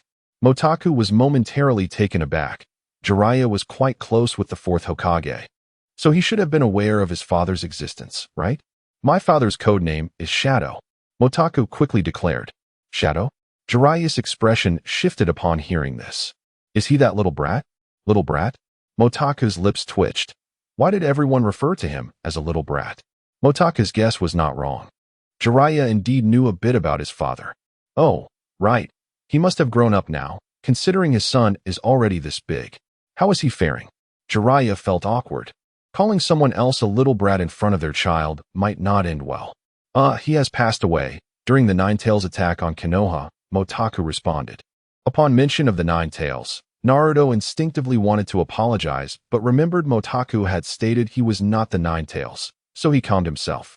He looked at Jiraiya and said, Hervey Sage, if you know anything about Takwa's father, please share it. Takwa has never met his father. I see, Jiraiya nodded. He had only heard that the fourth had perished in that battle, but he was unaware of the rumors surrounding Motaku's father. After all, his father was a shadow hidden in darkness. Regarding your father, how shall I put it? He was rather taciturn, lacking in personality. He seldom spoke and never told jokes. Yet his strength is something I can attest to. Jiraiya scratched his head. However, it is rather surprising that he could fall to the Nine Tails, haha. Motaku remained silent, and Naruto's expression darkened as he looked at Jiraiya. Sensing the mood, Jiraiya quickly explained, to be frank, even the fourth had immense respect for your father's abilities. If both he and the fourth had been in the village, they shouldn't have been completely overwhelmed. Oh, both Motaku and Naruto were astonished. Could he be even more formidable than the fourth? Not exactly, but he was quite enigmatic. Perhaps it relates to his techniques. Honestly, speaking of him can feel somewhat oppressive. His code name is Shadow, and he moves silently. At times, one might even feel he is a specter. Nevertheless, since he has already passed, I shan't frighten you any further. Haha. In any case, he was incredibly powerful. Since you have inherited his techniques, strive diligently. If you manage to master them, becoming Hokage is within your reach. Jiraiya smiled. Naruto, this is your competition now. Have a good rest tonight, and perform well tomorrow. Huh. Naruto immediately became reluctant. Hervey Sage, just tell me. If necessary, I won't disturb you while you gather materials in the future. It's not that I don't want to share, it's just that I dare not. That man has a pact with the spirits, someone even I cannot contend with. Jiraiya firmly shook his head. I have no desire to be entangled with the spirits. In short, he is exceedingly dangerous. Naruto paused, glancing at Motaku, who also snapped back to reality and smiled at Naruto. Don't worry about me, Naruto. Even so, I have learned quite a bit more than before. And pervy sage, my techniques are not so fearsome. You are certainly not fearsome. The truly frightening one is that person. Yet, it is strange indeed that he would fall to the nine tails. Chapter 36. Despair. It seemed to Jiraiya that if the fourth Hokage sacrificed himself to protect the village, then Motaka's father would no longer need to make that sacrifice. The two of them, either one could be sacrificed, or even both could work together to ensure no one had to perish to safeguard the village. In any case, Motaku once again affirmed the strength of his adoptive father. At least the fourth may not be significantly stronger than him. The following day, Motaku rose early, donned his mask, and gathered near the Hokage building. Numerous feudal lords and ministers from various nations were about to converge in Konoha, necessitating the vigilance of Shichinin and above for their safety. The third Hokage swiftly assigned specific positions, and Motaku found himself stationed at the conference venue alongside several other Jonin under the third supervision. Being a newcomer, the other ninjas were quite considerate of him, and even though Motaku may not possess the capability to guard the venue, they remained silent about it. Moreover, vigilance was merely a precaution. After all, the likelihood of an incident occurring was low. Once the third Hokage arrived at the venue, he took 2 or 3 individuals to welcome the Kazekage, leaving Motaku and the others to position themselves in various corners of the hall. There were no attendants to greet the distinguished guests, and as Motaku stood in a corner, he instantly felt detached from the entire gathering. This sensation of observing coldly was not one of loneliness, but rather a calm ability to scrutinize the movements and actions of those present. Due to his mask, no one recognized him. Sakura and Ino arrived early, and after their arrival, the 12 young talents trickled into the hall. As the assembly attracted an increasing number of attendees, Motaku ceased to concern himself with their identities or statuses, focusing solely on their actions and demeanor. As the crowd began to swell, the expressions and movements of each individual varied, and many wandered from their seats, making it difficult for Motaku to discern their whereabouts, leaving him in a state of unease. Lacking the sharp instincts of other ninjas, he opted to utilize his mental energy for a sense of ease. Before long, he detected an individual who stood out from the rest, a man in his 20s, whose gaze was somber, frequently scanning the surroundings, seemingly observing the situation, much like Motaku. Predecessor, there is a suspicious person on your side, Motaku promptly communicated with the Jonin across from him.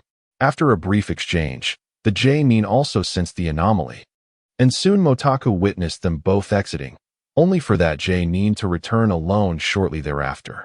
Little brat, meddling in others' affairs is unwise. A voice suddenly emerged from behind him just as a smile was forming on Motaku's face. He turned to see a pale visage with snake-like eyes and a gaunt, blade-like face.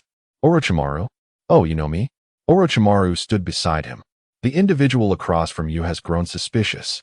Motaku glanced up to see the Jonin's concerned gaze directed at him, but he disregarded it, turning his attention back to Orochimaru. Despite his mental sensing, how had Orochimaru approached him so stealthily? Upon sensing again, he realized that the figure before him was merely a clay clone. He glanced towards the Hokage. Indeed, the Kazekage sat calmly. Little brat, I am aware your forbidden techniques are remarkable, but it would be prudent not to meddle too much, lest you invite trouble, Orochimaru remarked, his grin widening like that of a serpent. Yes, I understand, Motaku replied, his expression paling as he realized he had inadvertently revealed his awareness of Orochimaru's impersonation of the Kazekage. That's more like it. Children are better off in a greenhouse. And your mother surely thinks so too. Do not rush to interfere in matters beyond your grasp, Orochimaru said, slithering around Motaku before plunging into the ground. In that instant, a piece of paper appeared in Motaku's hand. He opened it to read, Shinigami, male, Konoha ninja, has executed S-rank missions 21 times, A-rank 6 times, and B-rank once. Known as Lord in Konoha, he is the shadow of the 4th Hokage, possesses super forbidden techniques, rumored to have made a pact with the god of death. He continued, I am very interested in your father's forbidden techniques, which is why I had someone keep an eye on him from the start. Unfortunately, he did not engage in any dealings with me. Motaku, I hold you in high regard and look forward to our partnership. I hope to become friendly associates with you. After reading the note, Motaku transformed his chakra into lightning, incinerating the paper. Unbeknownst to him, Naruto's match was already halfway through. Suddenly, it dawned on Motaku, the third Hokage was likely doomed. As the competition progressed bit by bit, Motaku had already retracted his mental energy, no longer focused on the match, which had merely become a measure of time for him. It was not fear that gripped him, but rather a profound sense of despair. Ultimately, chaos erupted within the venue, but it lasted only a fleeting moment before an eerie silence enveloped the hall. Motaku removed his mask, and another individual materialized before him. The third Hokage had been taken away directly by Orochimaru, and the sound for quickly established a barrier. Kakashi took measures, yet none of it concerned Motaku any longer. Those who recognize the times are the true geniuses. What do you say? Will you join us and follow Lord Orochimaru? The newcomer was a youth of about 16 or 17, with fair skin, dark gray hair, and a scythe-like weapon slung across his back. What are you talking about? Motaku replied, momentarily taken aback. Little brat, pretending to be ignorant is unwise. Your ability is to control souls, is it not? Lord Orochimaru is quite interested in your power. Should you come along, you would undoubtedly earn his esteem. And if I refuse? Motaku inquired. No problem, the youth licked his lips. Lord Orochimaru would not make things difficult for you. However, if you engage me in combat and are killed, do not blame me. Motaku nodded. It seems you are quite aware of your status as a pawn. Even pawns can be useful. The youth casually unsheathed his weapon. But it also depends on whether you possess the capability to prove it, does it not? Motaku fell silent for a moment, struggling to comprehend Orochimaru's logic. He clearly sought to acquire Sasuke, but sent assassins after him without demanding leniency, unafraid of the possibility of Sasuke's demise. Furthermore, now that Orochimaru expressed interest in his forbidden techniques, he still dispatched someone to kill him. To be frank, Motaku was uncertain if he could defeat this individual. I am Shinin, here to showcase your forbidden techniques for Lord Orochimaru, the youth declared, brandishing his weapon as he charged forward. Motaku swiftly formed hand seals, and the air around him crackled with the sound of thunder. Chapter 37. Forbidden Techniques versus Impure World Reincarnation. This marks the first time Motaku has engaged in the turmoil of the Naruto world. The individuals dispatched by Orochimaru are similar to those in the original narrative, yet there is one notable addition, a foe specifically tasked with confronting Motaku. Until now, Motaku had always felt somewhat like a mere spectator of the unfolding events, given that he was already familiar with what would transpire. However, at this moment, that sensation has entirely dissipated. He is no longer an onlooker, and his thoughts instinctively gravitate towards Naruto. He is profoundly grateful that, over the years, he did not sever all connections with others, and that he formed friendships with Naruto and his companions. Without those bonds, he would undoubtedly feel isolated in the harsh reality of the Naruto world. After all, he is but an ordinary person, and when faced with the brutality of this realm, he finds himself powerless. As Jiraiya once stated, if he cannot overcome these obstacles, he is rendered ineffective. In confronting his adversary, he finds himself at a loss for a winning strategy. At this juncture, confronted by the God Seal, his shortcomings become glaringly apparent. His strength is comparable to that of the God Seal, perhaps even inferior, yet he remains unable to defeat it. If this were likened to a game, Motaku would be akin to a novice player, possessing an array of skills yet unable to harness their true power. Nonetheless, the battle does not exhaust him greatly, as his mental energy allows him to perceive the God Seal's movements in their entirety, and his reaction speed surpasses that of his opponent, enabling him to fend off the attacks. Indeed, the God Seal's fighting style mirrors that of Sasuke from times past, targeting Motaku's vulnerabilities with rapid movements in an attempt to catch him off guard. Despite having exposed several weaknesses throughout the day, Motaku consistently manages to thwart its assaults. The God Seal, though frustrated, recalls Orochimaru's assertion that its ability is to manipulate souls, suspecting that Motaku must have spirits under his control providing him with insight. And although its mission is to eliminate Motaku, it finds itself unable to do so. After a lengthy confrontation, Motaka finds himself at a disadvantage. The God Seal is adept, with few openings to exploit. Consequently, it soon resorts to utilizing shadows, significantly enhancing its power. The God Seal, unwilling to be outdone, employs the force of cursed seals. The scale of their battle expands, yet neither side gains the upper hand. However, their clash captures the attention of others. Kakashi and Guy, having dealt with several minor adversaries, prepare to assist elsewhere when they observe the duel between Motaka and the God Seal, as they are all from the same village and amidst a crisis. Seeing Motaka and the God Seal locked in a stalemate prompts Kakashi and Guy to spring into action, one teleporting, the other delivering a flying kick, both targeting the God Seal. Kakashi swiftly restrains the God Seal's head, while Guy delivers a powerful kick, swiftly incapacitating it. With the God Seal dispatched, Motaka pauses briefly before locating the crimson 4 purple flames formation, leaping towards it. Kakashi and Guy's stance remains unfinished as Motaka vanishes from sight. The words of bravado they had prepared die on their lips, and Kakashi, scratching his nose, mutters about the audacity of the young. Is it acceptable for him to act independently? Guy inquires. Let him endure the hardships. We shall move on, Kakashi replies. Upon reaching the formation, Motaka is met by the emergence of the first and second Hokage from their coffins, and he comes to an abrupt halt. Provide me protection. He commands the air beside him, settling into a meditative position as his spirit companion appears at his side. Once the shadows coalesce into a tangible form, they assume the role of soul commanders, capable of influencing other spirits. However, Motaka is uncertain whether the shadows can control those reincarnated by impure world reincarnation. The shadow darts towards the 4 purple flames formation, prompting nearby ninjas to attempt to thwart it, yet they fail to notice the shadow's approach. With a single-minded focus, the shadow reaches the formation, where the 4 sound ninjas regard it with disdainful smiles. The shadow effortlessly passes through, and as Orochimaru summons the corpses, he witnesses the shadow's entrance, his expression darkening as he glances at the meditating Motaka. The third Hokage, in contrast, remains composed, but upon seeing the shadow, he harbors no illusions of its strength, recognizing it as lacking. The surrounding ninjas and the sound quartet are taken aback as Motaka's body begins to manifest a red contract formation, an ominous sight. The long-hidden forbidden technique finally reveals itself to the world.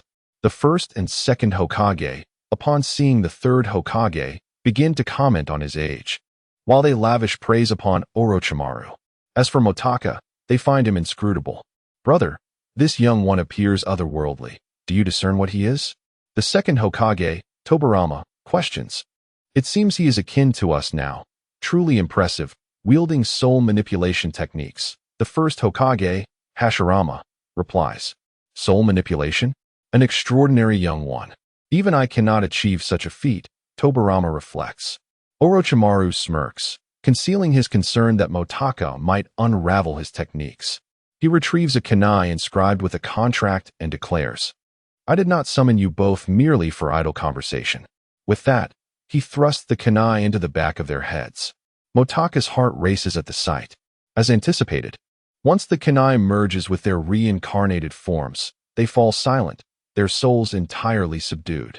Yet Motaka refuses to concede. In his vision, he can distinctly observe the first and second Hokage and Appo's spirits, their expressions devoid of emotion, resembling lifeless souls. However, when he attempts to exert control over them, he encounters a force that repels his soul manipulation technique. The shadow hovers silently in the air, and while Orochimaru remains unfazed, the third Hokage and others begin to question the situation. Could this be a form of puppet technique? Spirit, can you control these 2 souls? Motaka inquires, but finds no success, ultimately having to relinquish the contract's power. Utilizing the 3rd layer of nightmarish illusion might work, but it would cause my soul to descend to the 1st layer, and you must assist in restoring it. He instructs the spirit, who nods in agreement. Motaka assents. No problem. Restoring the soul requires only mental energy, of which I have in abundance. The illusion must rely solely on the spirit. The spirit promptly ascends, and Orochimaru, now anxious, realizes that the girl who has been beside Motaka all along is also a spiritual entity. Once the spirit enters, it approaches the first and second Hokage, wielding a soul manipulation scale that glimmers ominously. The first and second Hokage spring into action without waiting for the spirit to release its illusion. Water release. Wood release. They unleash their powerful techniques, instantly conjuring a forest, with the water technique surging towards the spirit. The spirit rises into the air, momentarily stunned. If they were mere undead, her illusion would undoubtedly be effective, yet against sentient souls, she is at a loss, as she is not a true third-layer spiritual entity. Chapter 38. The ghost departs. The third Hokage could not discern what Motaku intended. If he sought to assist him in confronting Orochimaru, the third would regretfully inform Motaku that his strength was insufficient to intervene. However, if he wished to unravel Orochimaru's jutsu, the third would be more than willing to collaborate. My dear girl, should you possess a means to dismantle this fellow's techniques, the old man is eager to lend you a hand, the third Hokage remarked, swiftly forming hand seals. In an instant, the summoning technique was complete, and the magic ape materialized. It was merely a surprise to see them spring into action so suddenly. Nevertheless, the nightmarish illusion can be cast upon anyone, correct? The ghost's expression remained impassive while the brightness of the soul measuring stick intensified dramatically. The nightmarish illusion resembled a trickster's illusion, much like a wall of ghosts. Yet in this instance, since the architect of the illusion was the ghost itself, the entity playing the role of the soul was none other than the ghost. However, the ghost had merely unleashed the illusion. Its spirit had transformed into an ethereal form, leaving only the soul measuring stick drifting through the air. The scene before Orochimaru shifted, yet in reality, he had remained motionless. And soon chaos began to ensue within his chakra, leading to a rapid onset of bleeding from his orifices. The illusion concluded swiftly. The ghost had attacked for only a few seconds, after which the soul measuring stick vanished, leaving the ghost as nothing more than an insubstantial shadow. Upon awakening, Orochimaru realized he had fallen victim to the illusion, yet both the ghost and the shadow had already disappeared, and Motaku had risen to make his exit. This was the extent of what he could accomplish. Lingering any longer might only serve to deepen Orochimaru's animosity towards him. Perhaps the time the ghost spent casting the nightmarish illusion on the Hokage would be lengthier, but it could only provide a brief respite from the Hokage's assault. In the end, he had merely weakened Orochimaru's prowess. Was this not assistance for the third? Moreover, he had given his utmost effort. Motaku departed decisively, leaving Orochimaru gnashing his teeth in frustration. The third Hokage stood in a daze, pondering that even if the duration of the illusion was fleeting, having another clone, regardless of its strength, was certainly better than having none at all. Orochimaru appeared rather disheveled, his face smeared with blood, though he had sustained minimal injuries and was bewildered as to how he had become ensnared in the illusion. Nonetheless, it was time to address the matter at hand. Orochimaru turned to the third Hokage. What a pity, it seems Motaka's utmost efforts yield such limited results. You are familiar with him? The third Hokage inquired solemnly. That fellow was quite astonishing back in the day. I can still vividly recall his visage. However, his forbidden techniques now rest in the hands of a mere child, rendering them far less imposing, Orochimaru remarked, casually removing his mask. The blood on his face had mostly vanished, save for the traces at the corners of his eyes, and he had adopted a younger guise. I have long coveted that technique. The third was taken aback by Orochimaru's transformation. A genius, indeed. Yet such brilliance often leads to fragility and the temptation to stray from the path. A genius's formidable capabilities can breed an overabundance of confidence, compelling them to pursue their ideals at any cost, even at the expense of ethical boundaries. Nonetheless, Orochimaru's talent continued to astonish him. This individual had acquired the power of immortality and was his former disciple, possessing strength at the level of a Kage. He could potentially become the strongest, placing Konoha in jeopardy. The third's resolve hardened. It seemed today he must eliminate him. Are we finally getting serious? It has been ages since I last faced off against you, my teacher. Allow me, your student, to send you the esteemed doctor of ninja, off on your final journey," Orochimaru declared, once again commanding two Hokage to assault the third. Meanwhile, in a remote area of the Land of Fire, another village emerged. This village appeared only half the size of Konoha and lacked a marketplace, giving it an eerily desolate atmosphere. In the residential section, an elderly man, aged 70 or 80, emerged from his home. Leaning on a cane, he ambled down the street, the sound of his cane echoing with each step. He approached the tallest structure in the village, a 4-story tower. Though silent within, a current of air flowed through. Gazing upward, he noted the various stone statues adorning the tower's perimeter, with 9 statues of the tailed beasts prominently displayed at the pinnacle. The ghost had awakened. The elderly man, leaning on his cane, spoke in a hoarse voice. "Is that so? Bring her back." A voice, belonging to a man in his 30s or 40s, resonated from the shadows. "Even if you say so, I can no longer do so, old man. I shall send others in my stead." "Where is she located?" "Konoha, awakened by a person named Motaku." "I see." A figure descended from the upper levels, clad in a black robe, with black hair and dark eyes, possessing a physique neither too thin nor too stout, radiating a formidable aura. "Since he can perceive the ghost, he must be one of our kind," the elder stated, turning to exit. However, several figures suddenly appeared before the man behind him, kneeling on the ground. Motaku ran a distance before the ghost, who had been following closely, suddenly halted. "What is the matter?" Motaku inquired hastily. "Help me return to normal. I may need to depart soon." "I cannot assist you further," the ghost replied. The ghost displayed no signs of longing, as if their encounter had merely been a fleeting moment in time. Motaku nodded. "Is this a farewell?" "Very well. I too must return home." The two made their way back to Motaku's residence.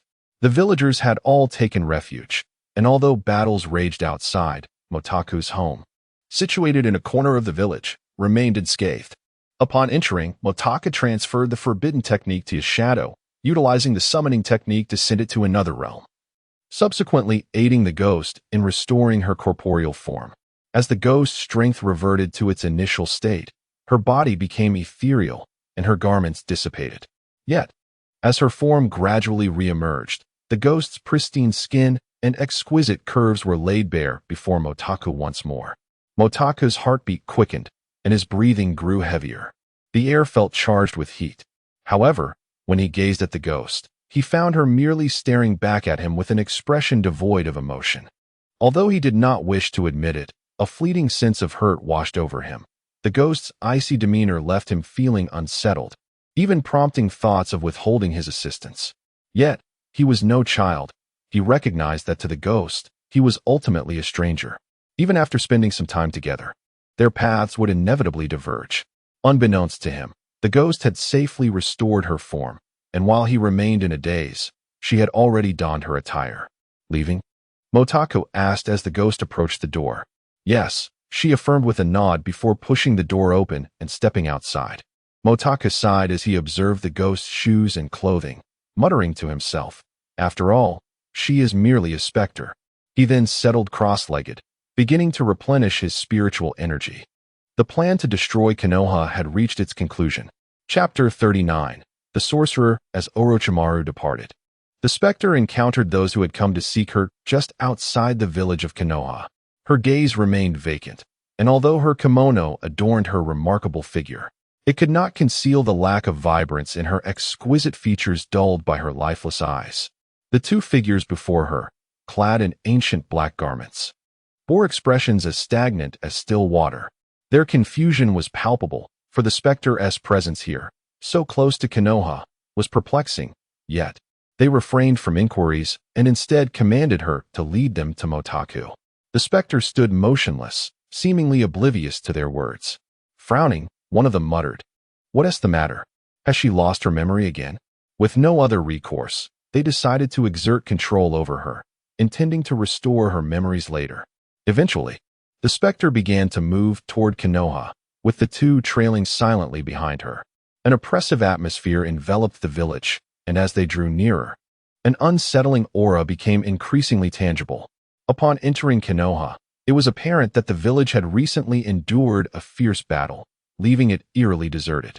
The specter continued her advance, and the two followed her to the front of the Hokage building, where they finally spotted figures. The third Hokage had indeed fallen, yet Jiraiya remained silent. Motaku stood among the crowd, his demeanor calm. The third had employed the fourth Hokage's forbidden technique, the dead demon consuming seal, which had rendered Orochimaru's hands sealed. If we could break the four purple flames formation, lamented a Konoha ninja, tears brimming in his eyes.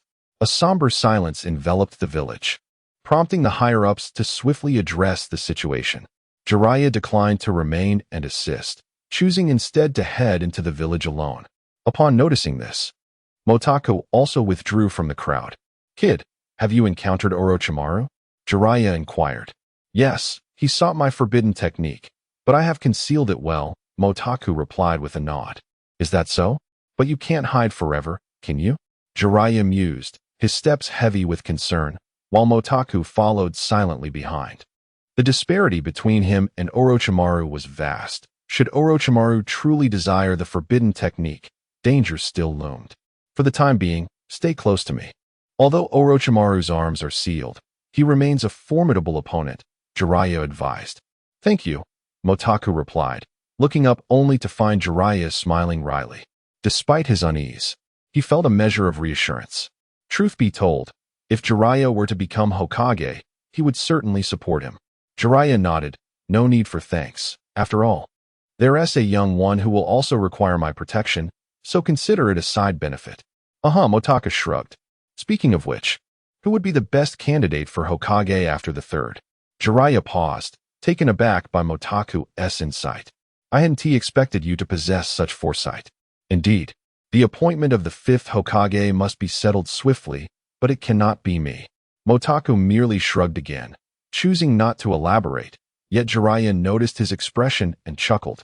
Indeed, geniuses can be quite exasperating. Unbeknownst to them, they had wandered into the woods of Konoha, where a river lay ahead. The cacophony of the village still echoed faintly, but it faded entirely as they reached the riverbank. The third's departure must have dealt a significant blow to the village, Motaku remarked, sitting on the riverbank and glancing back. The villagers of Konoha had likely emerged from their shelters by now. Indeed, the passing of each Hokage is a profound loss for the village, inevitably destroying some of the elder generation. Thus, Konoha needs young individuals like you, Jiraiya observed. Standing on the water's surface, the gentle ripples betraying his stillness.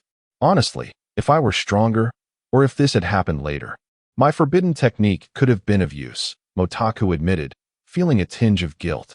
Though his interactions with the third Hokage had been limited, he vividly recalled the Hokage's visage and warmth, struggling to accept the sudden loss of life. "Is your forbidden technique capable of countering the impure world reincarnation?" Jiraiya inquired. "More or less. My technique is soul manipulation, akin to summoning the souls of the deceased," Motaku explained, though he found it difficult to articulate the nuances without diminishing the technique's efficacy. "Then strive to ensure such tragedies do not repeat before you," Jiraiya urged. Stepping away from the water's edge, Motaku watched as Jiraiya's figure receded into the distance, feeling as though he were witnessing a self-imposed exile. Jiraiya soon vanished from view, leaving Motaku in a daze, questioning whether he had truly given his all. Could he have changed the course of events had he exerted himself to the utmost? As time trickled by, Motaku returned to reality, though only a few minutes had passed. He rose to his feet, preparing to turn away when, suddenly, a rustling sound echoed behind him. 3 figures approached him slowly. The woods were dim, obscuring their features. Yet it felt as if the world around him was shrouded in darkness. "Spectre?" Motaku recognized her and glanced at the 2 cloaked figures behind her, furrowing his brow. They appeared to be in their 30s, yet their attire was reminiscent of an ancient era, something he had never encountered before. "You must be Motaku." The figure on the left stepped forward, while the specter remained behind. "Still just a kid, I see. Who are you?" Motaku surveyed his surroundings. Although he was in Konoha, it was unlikely anyone would appear here at this moment. "You can see the specter, we can see her too," the individual stated, producing an object resembling a soul manipulation. "A sorcerer?" Motaku thought, his heart racing at the sight of the object. What was their intent? Did they plan to attack? Essentially, yes. We are of a similar kind. So what do you say? Will you join us? The individual's soul manipulation began to glow, and a massive spirit surged forth. Motaku instinctively took a step back, astonished. Spirit beast? No need for such astonishment. After all, manipulable souls are rare, but spirit beasts are quite common. Motaka hesitated. If the undead were easily controlled, spirit beasts could be considered a form of the undead, perhaps even more powerful than human souls. He felt a chill at the thought of the force behind the specter. Actually, I'm not really a sorcerer. I only dabble in a bit of soul manipulation and happen to see the specter. Then, does that mean you refuse? The individual questioned. And the soul manipulation glimmered once more, summoning a spirit beast that lunged at him. Motaku's mind raced in a frenzy, and without a second thought, he turned to flee. Roar! Just as he turned, another spirit beast appeared before him, letting out a deafening roar that left him dizzy. What in the world is happening? Aren't sorcerers supposed to exorcise malevolent spirits and protect the people? I am, at the very least, a decent ninja. Motaku panicked, channeling his spiritual energy and swiftly leaping aside. However, as he jumped, an overwhelming force struck him from behind. With a splatter, he coughed up blood and spun around, only to behold the gaping maw of the spirit beast lunging towards Chapter 40. Pursuit just as Motaku was about to be devoured by the soul beast. Shadow and Bai Ling suddenly appeared. Shadow delivered a powerful punch to the beast's jaw, sending the enormous creature flying. The entity was merely the spirit of an ordinary beast, devoid of thought, making it exceedingly easy to control. However, human souls can be endowed with various techniques, rendering them inherently stronger. Shadow elaborated. It appears there are two spiritual entities. The individuals controlling the spirits were taken aback. Nonetheless, Shadow's assertion held truth. Their soul beasts were essentially the enlarged spirits of beasts, potentially even more formidable than typical creatures, yet they could not hope to match Shadow, who possessed the strength of a Chunin. Ghost, it's your turn. The wizard standing beside Ghost spoke. Ghost, with a blank expression, nodded, and the soul control rod in her hand radiated light once more. Can you two contend with Ghost?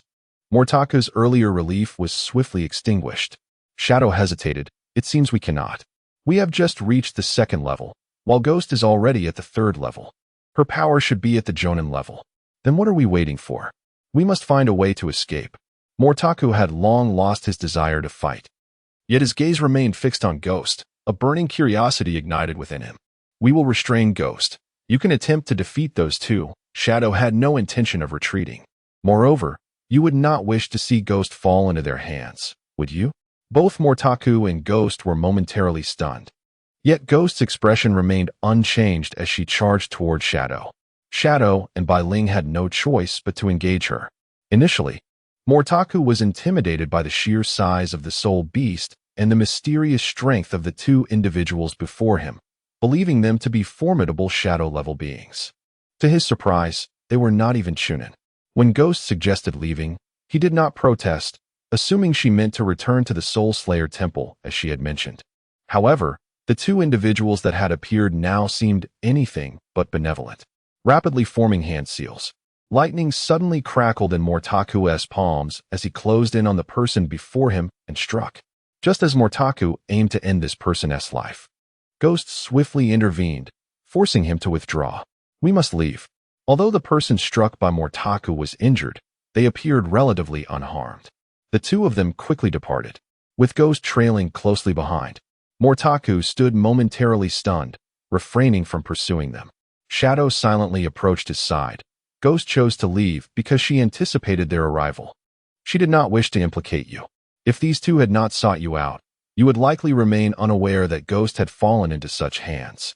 Having signed a pact with the Demon Sword sect, Shadow and Mortaku's souls shared a certain bond, yet their emotions and memories remained distinct. After reaching the second level, Shadow's abilities had become more refined than before. Mortaku remained silent, and Shadow continued. If you are merely concerned about Ghost's apparent indifference upon leaving, I cannot fault you. However, if you genuinely care, you should rescue her. Although, she is merely a lost soul. Mortaka scoffed. When did I ever claim she was merely a lost soul? You clearly stated that not long ago. Shadow rolled his eyes. But where do we begin searching for them? Mortaku, tempted to cleave Shadow in two, reconsidered, realizing that this being lacked a physical form, rendering such an effort futile. Bai Ling and I can investigate.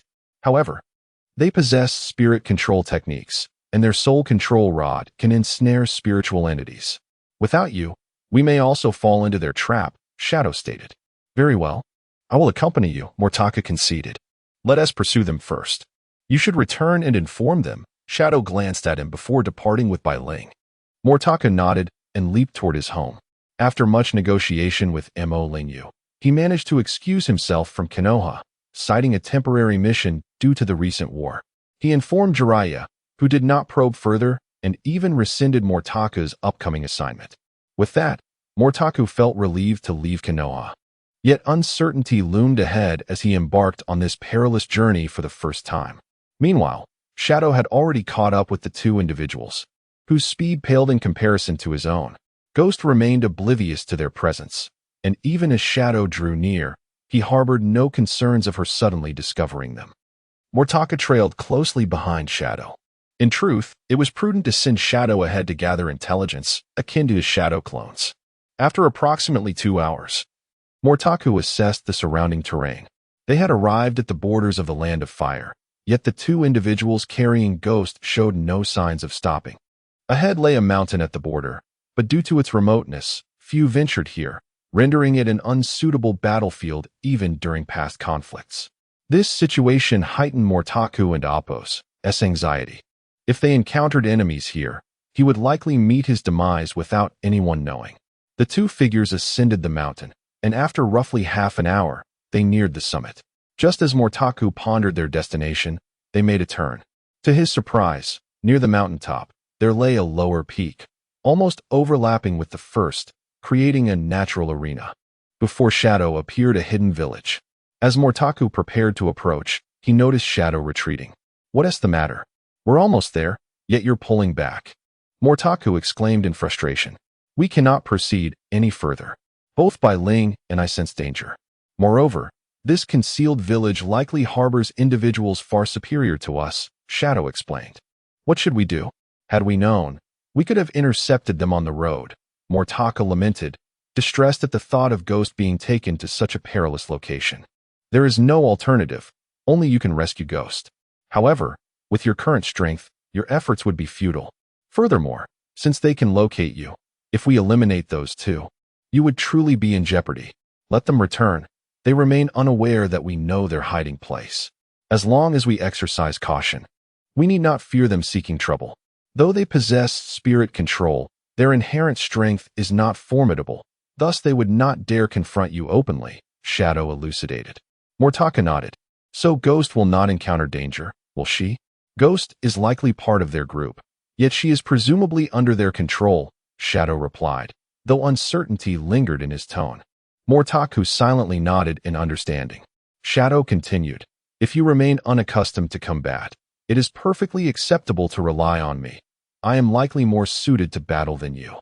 Chapter 41. The contract. The refinement of the Shadow left Mortaka pleasantly surprised. It seemed that his rather unremarkable father wished to resurrect the Shadow, which belonged to the world of Naruto. Much like Naruto and Sasuke, it was inherently more adept at combat than he was. However, Mortaka himself was not devoid of combat talent. Even in this era of peace, he believed he possessed a certain animalistic instinct. With a modicum of training, he could certainly adapt to fighting. The road ahead remained long and winding. Initially, Mortaka had hoped to gather some intelligence, but the Shadow resolutely declined. The aura of this place made it exceedingly uneasy for him, rendering him hesitant to approach too closely. With no other recourse, Mortaka retreated. Along the way, he felt a tinge of regret. Those individuals were not particularly formidable, that he had failed to make a concerted effort to rescue the specter. Instead, he had used her to locate their village. Nevertheless, he recognized that had he truly saved the specter, his life would likely have been fraught with complications, potentially endangering Mo Lingyu as well. Regardless of the scenario, Mortaka wished to avoid such outcomes. Thus, He resolved to swiftly ascertain the intentions of those individuals and rescue the specter. "I wish to attempt a contract with you," the shadow suddenly remarked. Motaka inquired, puzzled. "What do you mean?" "Much like the specter, who can evolve her soul without a contract, I wonder if I can still practice that technique after dissolving our contract." The shadow hesitated before continuing. Motaka pondered this for a moment, acknowledging the shadow's reasoning. Ultimately, the contract would transform the shadow into a death god, which contradicted the principle of resurrecting the shadow. Being a transmigrator, Motaka contemplated the possibility of returning to his original world once he reached the fourth tier of forbidden techniques. He had long ceased to harbor any lingering attachments to this world. Although he had once adored Naruto, he recognized it was not his original realm. What he truly yearned for were the powerful and intriguing abilities of a ninja. He no longer desired the Sharingan or Rinnegan, but he found contentment in the ability to traverse walls and rooftops. Thus, he nodded. "Very well, let us dissolve the contract now."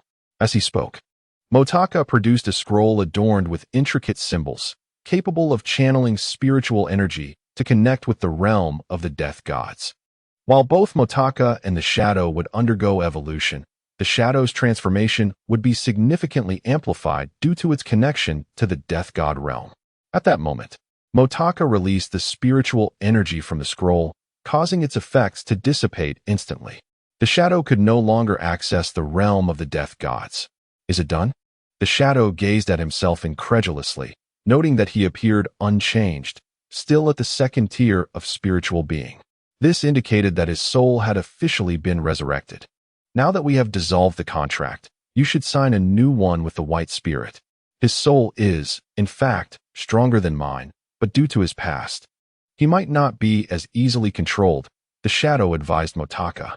Nodding in agreement, Motaka proceeded to sign a contract with the White Spirit. Much like the shadow before him, the White Spirit offered no resistance, and the contract was successfully established. The vacant gaze in the White Spirit's eyes began to fade.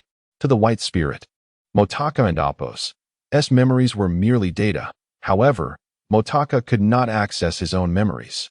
After awakening, the White Spirit and Appo's recollections had become somewhat hazy, leading to minimal resistance against Motaka and Appo's control. Motaka himself was indifferent to this. His own soul state was also at the second tier, suggesting that the forbidden techniques were not without their advantages. Moreover, sensing that the White Spirit had narrowly avoided becoming a malevolent entity, Motaka perceived that the White Spirit was even more ferocious than the shadow. The White Spirit, once kind-hearted in life, had nearly transformed into a vengeful spirit after death. This thought stirred a sense of melancholy within him. Initially, he had believed that if Zabuza had not allowed Raikiri to claim his life, he would have survived. Yet, Zabuza's demise had inadvertently taken the White Spirit's soul along with him. Zabuza was not a benevolent figure, yet he had extended a hand to the White Spirit in its time of need, which had likely compelled the White Spirit to follow him willingly. Furthermore, in the original narrative, Zabuza had shed tears upon the White Spirit's death, leading Motaka to believe that the White Spirit's kindness had indeed touched Zabuza's heart. Humanity is inherently emotional. No matter how cold-blooded Zabuza may have been, encountering someone like the White Spirit would surely have softened his heart.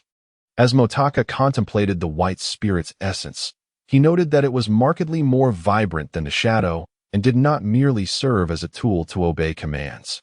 Yet, memories of the original White Spirit evoked a profound sense of nostalgia within him. "From now on, we are partners," Motaka mused, feeling honored to forge a contract with the White Spirit, having been moved by its inherent kindness. Motaka's swift transition to a new contract spirit left the shadow feeling somewhat disoriented. Suddenly bestowed with freedom, it found itself at a loss for what to do. "What should I do about the village? If I am seen in this form, I will surely be exposed." The shadow began to express anxiety. "Well, in that case, wear a mask." Motaka provided an umbu mask from his pack. "You cannot reveal yourself yet. For the time being, remain in the village as my clone." Although Motaka refrained from mentioning that he would eventually depart, the shadow sensed that it might entirely vanish from this world, at which point it would become Motaka. Once the shadow donned the mask, It exuded an air of mystery. Being a spirit, it instinctively distanced itself from its surroundings, accentuating its cold demeanor, which felt more authentic than Sasuke's attempts at aloofness. Although the specter had been returned, the two individuals had suffered consequences as well. Motaka wondered if they would seek revenge, and their intentions remained unclear. For the time being, he chose to remain concealed nearby, waiting to reveal himself. As they approached Konoha, the shadow removed the mask, transforming into a wisp of spirit and vanishing. Motaka said nothing, for becoming an invisible entity was indeed a disheartening experience. He stowed the mask away, secured his garments within the scroll, and returned to Konoha alone. Upon arriving, Konoha remained shrouded in gloom, the streets nearly deserted at night, with most shops shuttered. Upon reaching home, Imo Lingyu informed him that the third Hokage's funeral was scheduled for the following day. He nodded in acknowledgement. The third Hokage had ultimately passed away. Motaka wondered if he would have the opportunity to witness his spirit. With Tsunade assuming the role of Hokage, more storylines awaited him. Soon, he would be reunited with Itachi, he thought. Upon returning to his room, Motaka chose not to sleep, but to gaze at the ceiling, lost in contemplation. Chapter 42. Itachi in the early morning. A gentle rain fell quietly. Motaku and Naruto, clad in black attire, stood on the platform of the Hokage building, where the portrait of the third Hokage evoked many nostalgic memories. Konohamaru wept softly, and Irika could not help but reminisce about the past. Naruto's eyes were brimming with tears, yet he held back, convinced that the third Hokage had wagered his life for the bonds between him and the village. He refrained from crying, eager to hear Irika's words. Irika spoke naturally, his voice resonating with nearly everyone present, stirring emotions within their hearts. He articulated a multitude of sentiments that perfectly mirrored Naruto's own feelings. However, true to Naruto's character, even in the face of peril for others, he maintained his carefree demeanor. Sometimes, a persona, once embraced for too long, becomes difficult to shed, and Naruto had endured countless hardships that shaped him into who he was today. Although he appeared oblivious and carefree, it was merely a facade. Naruto may not have been adept at articulating his innermost feelings, yet his experiences far surpassed those of an average person. Through his trials, he gained understanding. Through understanding, he shattered barriers, and through breaking free, he illuminated the darkness. It was only after breaking the chains of confinement that Naruto could unleash his most radiant brilliance. His remarkable ability lay in his relentless pursuit of dispelling the shadows that obscured his path, whether through verbal banter or diligent training. Every endeavor he undertook aimed to pierce through the darkness ahead. As Naruto departed with a smile, Motaku sensed the brilliance radiating from him. Though he might currently possess a slight edge over Naruto, he could never emulate Naruto's essence. After Naruto's exit, Motaku feigned his own departure, drawing disdain from Sasuke. Since graduation, Motaku had grown increasingly lackadaisical, resembling Naruto, the underachiever. Yet, Motaku remained indifferent to such perceptions. Upon leaving, he released his spiritual energy and soon discovered two remarkably powerful individuals, Itachi Uchiha and Kisame Hashigaki. Itachi and Kisame swiftly entered a nearby establishment, allowing Motaku the opportunity to approach. This was the Akatsuki. A surge of inexplicable excitement coursed through him. Just as he arrived, he noticed Kakashi had also arrived shortly after, followed closely by Hinata and Asuma. Motaku marveled at the narrative's strength. Even though the third Hokage's funeral had just concluded, the story continued to unfold. However, by the time Sasuke appeared, Itachi and Kisame had vanished. Motaku froze momentarily, feeling a twinge of regret for having hidden on the rooftop without witnessing Itachi and Kisame's true faces. Just as he turned to leave, he suddenly became aware of two figures standing behind him. The cloaks adorned with red clouds were alarmingly close, and he had not even sensed their presence. The stealth of elite ninjas was astonishing. He raised his head, his lips twitching slightly. Your attire seems to be unfamiliar to Konoha. Given the current circumstances, perhaps it would be prudent to return another day if you have business here. I, have something to attend to, so I shall take my leave. As Motaku spoke, he began to retreat. Kisame's voice echoed. This little brat seems quite impressive. Come with us. Itachi regarded Motaku with the demeanor of a stranger, and Motaku dared not meet his gaze. Yet, Itachi could discern that despite Motaku's nervousness, he had not completely lost his composure. In an instant, the scene before Motaku shifted. They found themselves outside the village, precisely where Hinata and Asuma were passing by. Little brat, you are from Konoha too. Do you know this person beside you? Kisame inquired curiously.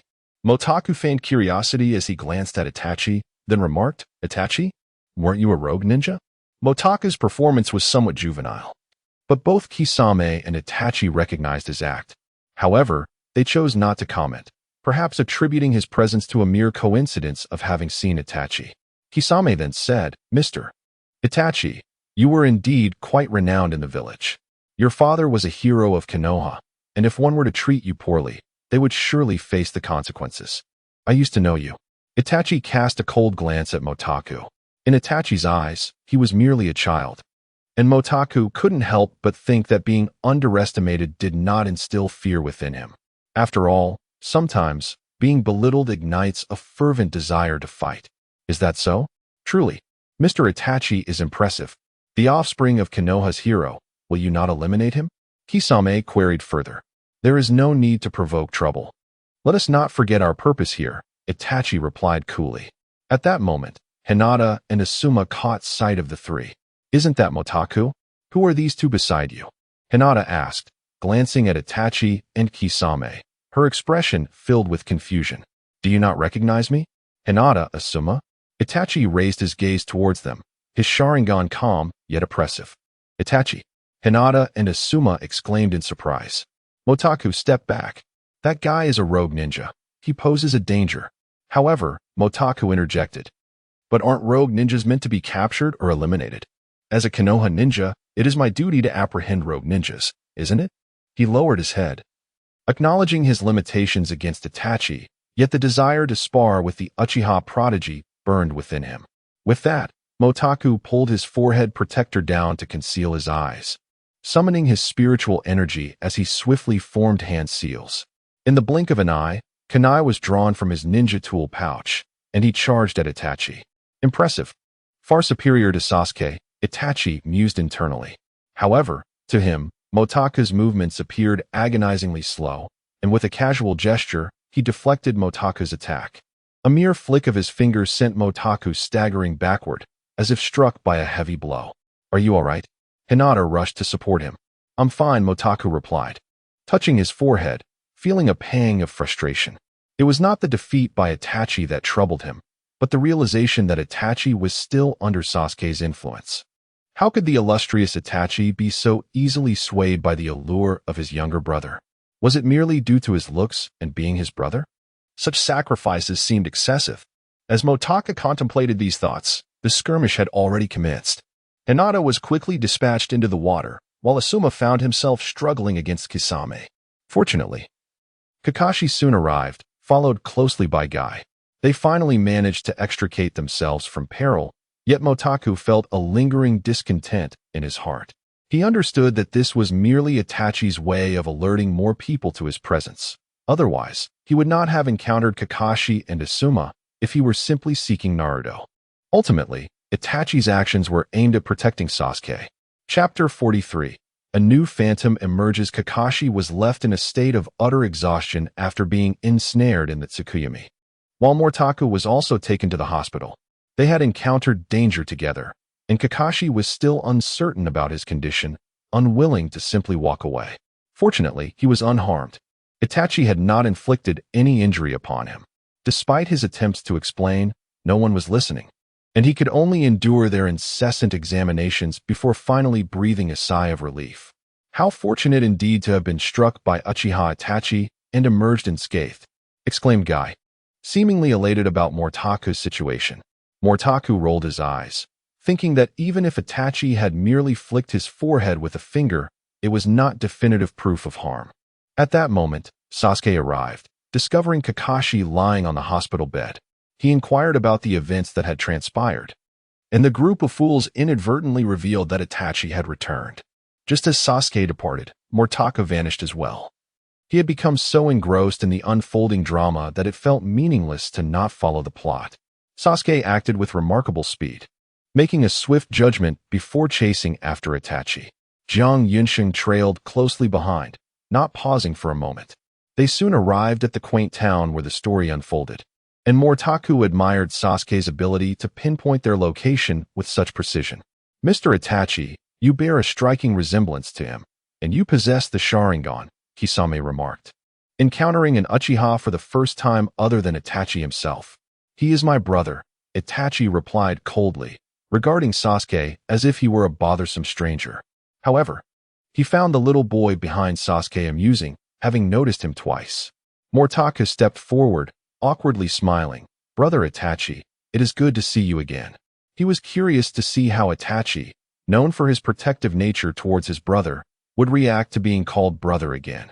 Yet, disappointment washed over him as Itachi remained expressionless. Taku, what is going on here?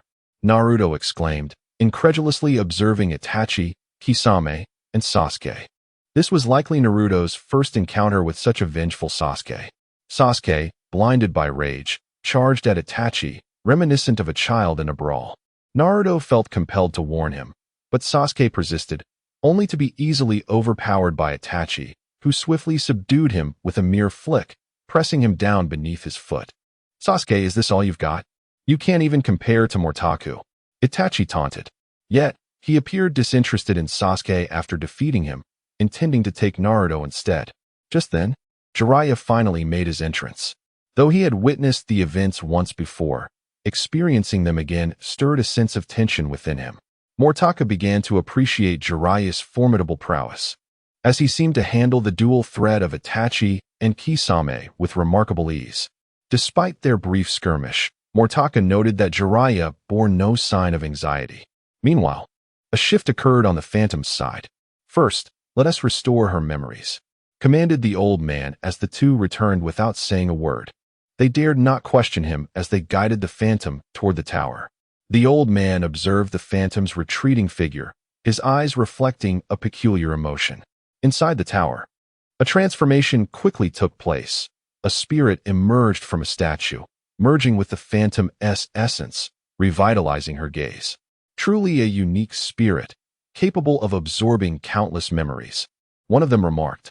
However, this means she has become someone entirely different. Essentially, she is merely a vessel in motion. Yet, aside from her, we have yet to find another soul capable of evolution. Ultimately, she remains merely a tool for the adults. They mused, glancing at the Phantom. Has she awakened? Is the plan ready to proceed? Of course. By the way, will you cooperate with me from now on? The Phantom grinned, her eyes glinting with ambition. Absolutely. For the sake of the plan, you may command us at any time. They replied in unison. Very well.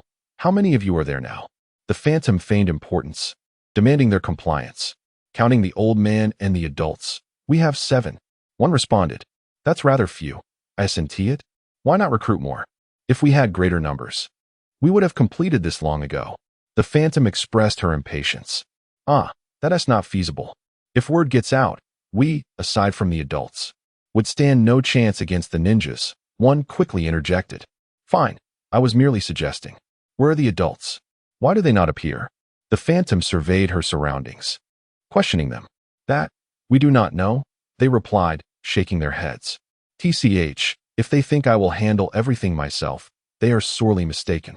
I'll step outside to familiarize myself with the surroundings and return later, the Phantom declared before vanishing abruptly. The two were momentarily taken aback, not expecting the newly instilled personality to be so impulsive. What do we do now? They pondered. TCH, they wish for me to work? Not likely. I've just come back to life. I intend to enjoy myself first.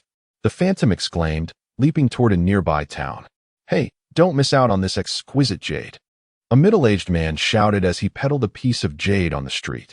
The Phantom glanced over and scoffed. What a wasteful fool to sell such jade. Are you interested in buying? It's not expensive, but it truly is fine jade. The man inquired. Wait, did he hear me speak? The Phantom gasped in surprise. However, upon seeing the jade in his hand, she felt compelled to admit that, despite the allure, she had no money. No money, she declared, attempting to walk away. Yet, the man blocked her path. What is the worry about lacking funds? Just gamble a bit, and you'll have it.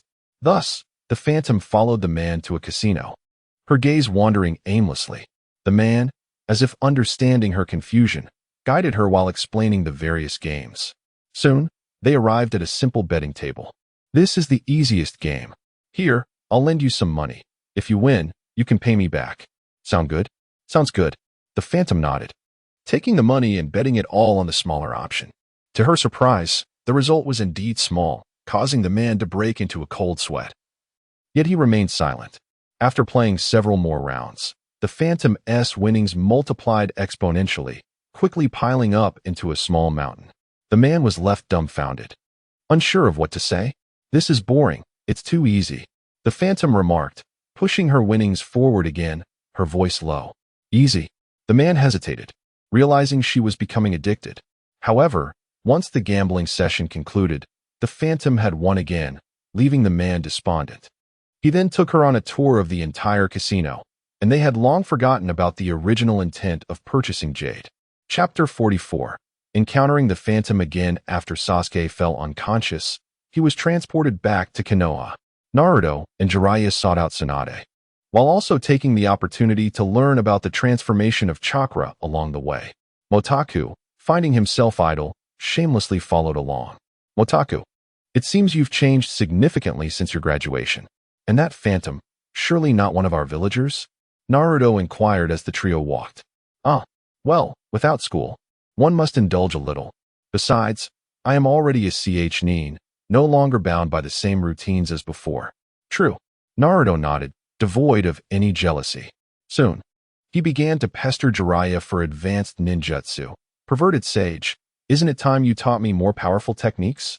Indeed, there is a jutsu I wish to teach you. Watch closely.